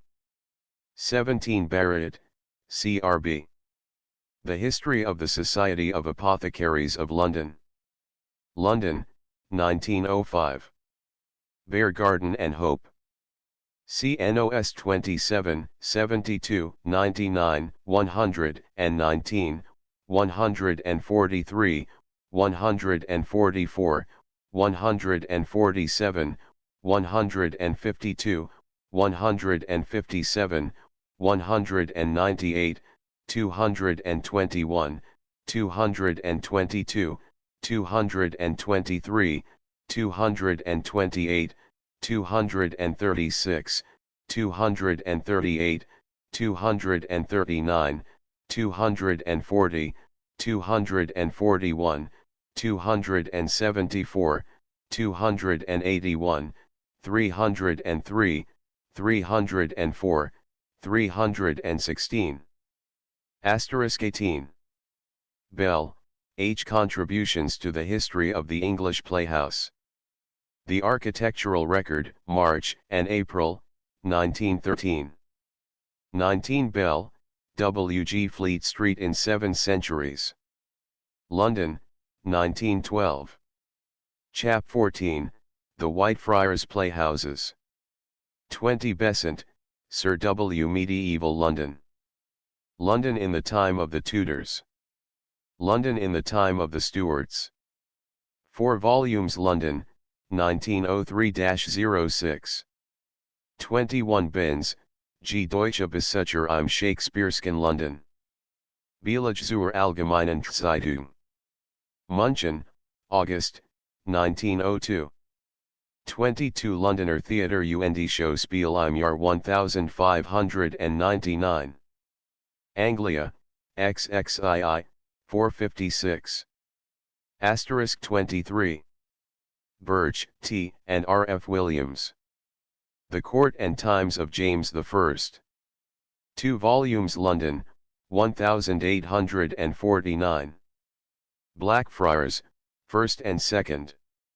CNOS 2, 6, 17, 20, 26, 34, 41, 42, 43, 59, 61, 72, 90, 97, 100, 101, 105, 106, 108, 119, 136, 137, 146, 150, 163, 178, 179, 191, 196, 201, 214, 218, 223, 244, 248, 287, 288, 289, 293, 296, 297, 298. 24 Blanche, W. H. Dulwich College and Edward Alleyn. London, 1877. 25 Bolingbroke, L. G. Pre-Elizabethan Plays and Players in Norfolk. Norfolk Archaeology, 11, 336. 26 Bond, R. W. The Complete Works of John Lely. 3 volumes Oxford, 1902. 27 Bolton, W. B. The Amusements of Old London. 2 volumes London, 1901. Asterisk 28.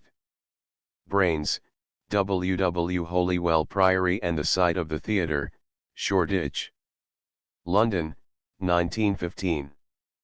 Parts lying of indications of houses of historical interest in London, issued by the London County Council. Brand, J. See number 157. 29 Brandes, G. William Shakespeare. Translated by William Archer. 2 volumes London, 1898. 30 Brayley, E.W. Historical and Descriptive Accounts of the Theatres of London. London, 1826. Brief Notice of the Cockpit in Drury Lane, relates chiefly to Restoration theatres. 31 Brereton, J. Leg de Witt at the Swan. A Book of Homage to Shakespeare. Oxford, 1916, p. 204. 32 Bruce, J. Who was Will, my Lord of Leicester's jesting player. The Shakespeare Society's Papers, I. 88. 33 Bullen, G. The Cockpit or Phoenix Theatre in 1660. The Athenaeum, May 21, 1881, p. 699, *34. Bulow, G. Vaughan and W. Powell. Diary of the Journey of Philip Julius, Duke of Stettin Pomerania, through England in the year 1602. Transactions of the Royal Historical Society, New Series, 6. See No. 146, *35. Calendar of State Papers, Domestic Series, 1547 to 1660. London, 1856-. See also No. 192. 36 Calendar of the Patent Rolls. London, 1891 to 1908. 37 Calmore, A.C. Fact and Fiction about Shakespeare, with some account of the playhouses, players, and playwrights of his period. Stratford-on-Avon, 1894. 38 A Catalogue of Models and of Stage Sets in the Dramatic Museum of Columbia University. New York, 1916. See also NOS 129, 211, *39. Chalmers, George. An Apology for the Believers in the Shakespeare Papers. London, 1797. *40. A Supplemental Apology. London, 1799. *41. Chambers, E.K. Commissions for the Chapel. The Malone Society's Collections, I. 357. *42. Court Performances before Queen Elizabeth. The Modern Language Review, 2, 1. *43. Court Performances under James I. Ibid, 4, 153, *44. Dramatic Records from the Lansdowne Manuscripts. The Malone Society's Collections, I. 143. 45 The Elizabethan Lords Chamberlain. Ibid, I. 31. 46 Review of Henslow's Diary, edited by Walter W. Gregg. The Modern Language Review, 4, 407, 511. *47. A Jotting by John Aubrey. The Malone Society's Collections, I. 341. Concerns Beeston and the Cockpit in Drury Lane. *48. The Medieval Stage. Oxford, 1903. 49 Nathaniel Field and Joseph Taylor. The Modern Language Review, 4, 395. 50 Notes on the History of the Revels Office under the Tudors. London, 1906. 51 The Stage of the Globe. The Works of William Shakespeare. Stratford Town Edition.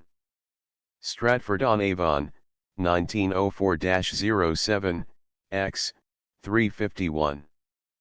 52 Two early player lists. The Malone Society's Collections, I. 348. 53 William Kemp. The Modern Language Review, 4, 88. Asterisk 54. Chambers, E.K., and W. W. Gregg. Dramatic Records from the Privy Council Register, 1603-1642. The Malone Society's Collections, I. 370. For the records prior to 1603, see number 87. Cf. also No. 260, asterisk 55. Dramatic Records of the City of London. The Remembrancia. The Malone Society's Collections, I. 43. See also No. 224, asterisk 56. Royal Patents for Players. The Malone Society's Collections, I. 260. 57 Charlan, L'influence française en Angleterre au XVIIe siècle, Le Théâtre et la Critique. Paris, 1906.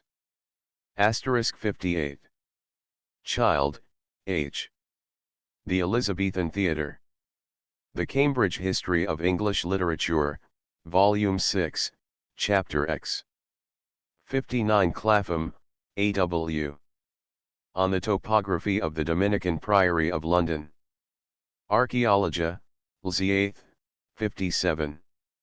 See also NOS 2, 61, asterisk 60. The Topography of the Carmelite Priory of London. The Journal of the British Archaeological Association, New Series, 16, 15. See also No. 61. 61 Clapham, A.W. and W. H. Godfrey. Some Famous Buildings and Their Story. Westminster, 1913.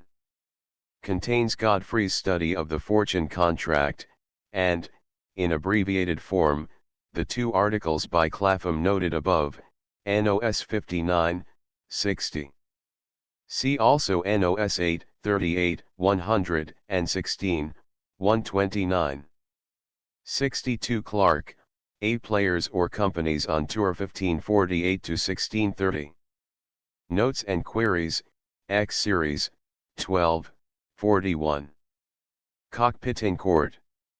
See NOS 18, 80, 81, 82, 83, 89, 99, 180, 181, 182, 183, 184, 197, 228, 250, 253, 305, 313. Cockpit in Drury Lane. See NOS 4, 30, 33, 47, 72, 88, 91, 99, 119, 138, 139, 142, 147, 159, 197, 223, 227, 228, 303. Asterisk 63. Collier, J.P. The Alline Papers. London. Printed for the Shakespeare Society, 1843. See No. 161. 64 The Diary of Philip Henslowe. London. Printed for the Shakespeare Society, 1845. See No. 143, asterisk 65. The History of English Dramatic Poetry.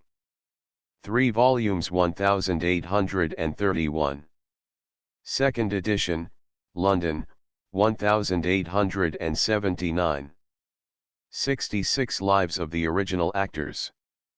See No. 68, asterisk 67. Memoirs of Edward Alleyn. London. Printed for the Shakespeare Society, 1841. See No. 316.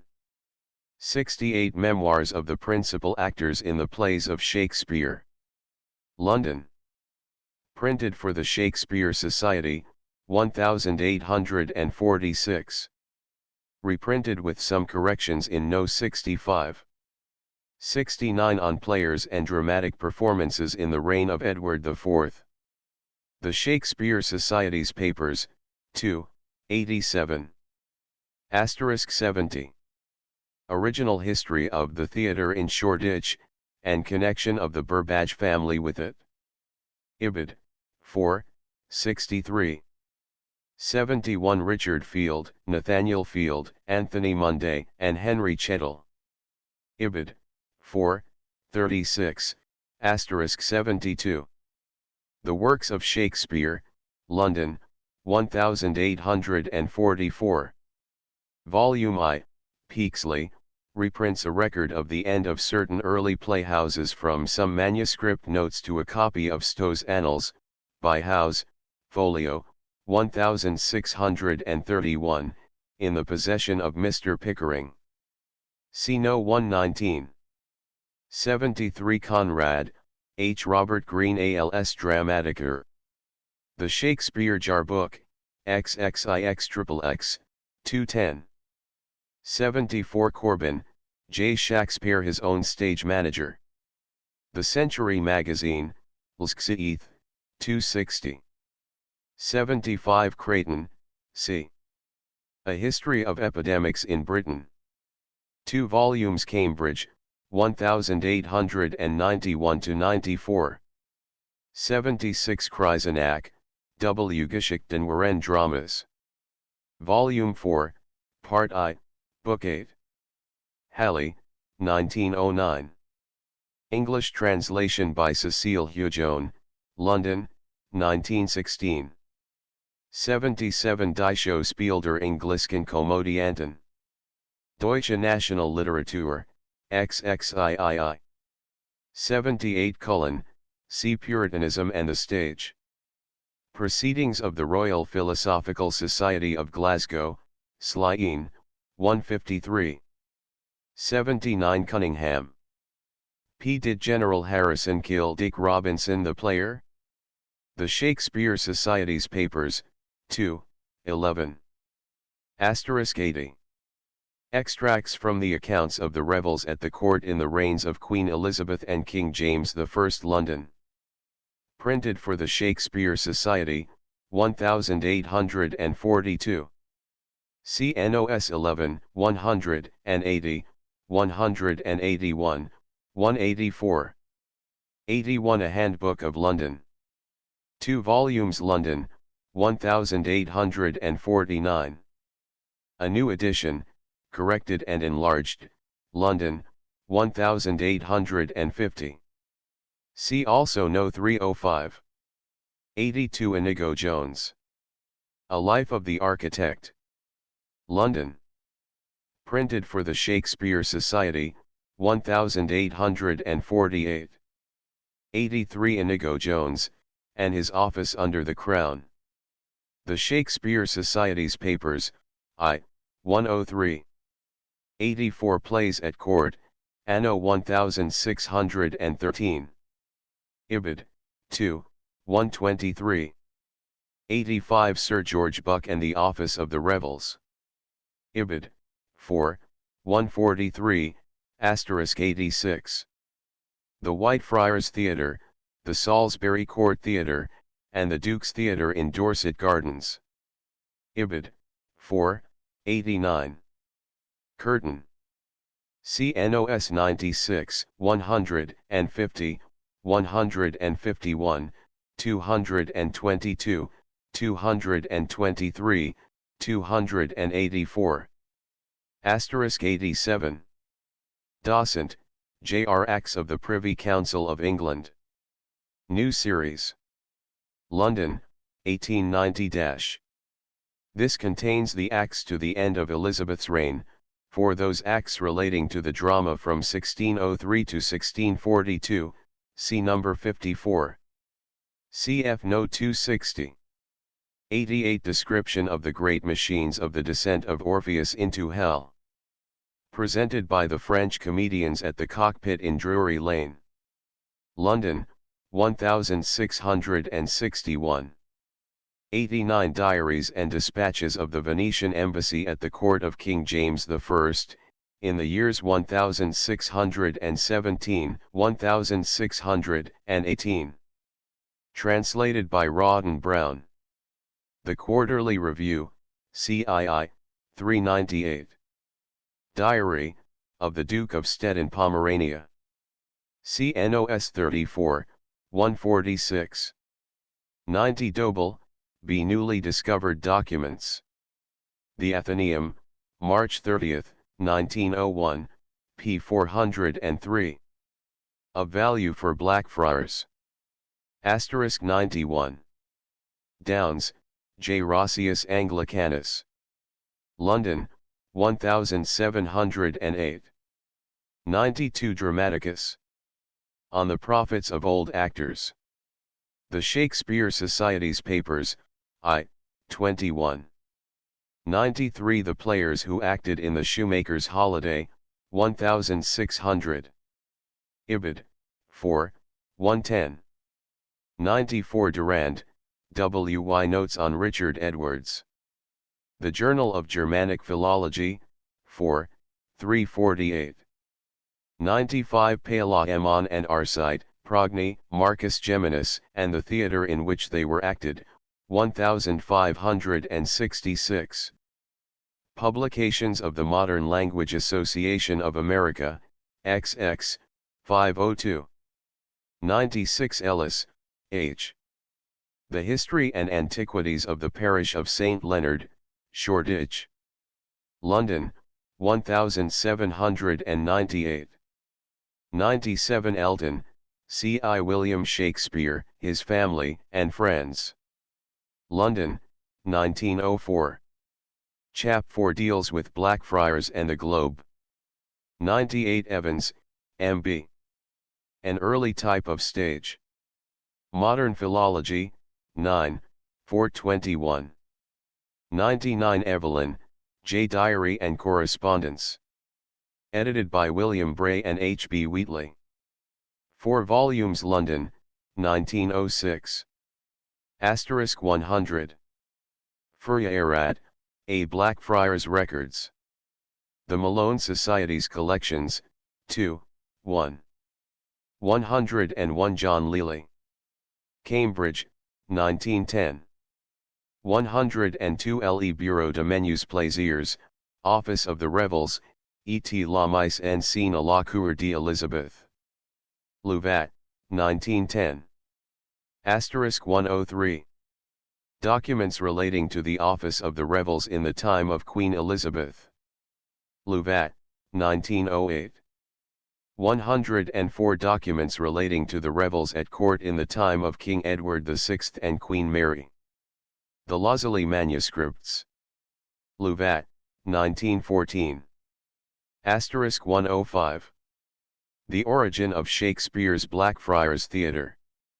The Shakespeare Jar Book, Slay 8th, 81. 106 Shakespeare's Blackfriars. The London Daily Chronicle, December 22,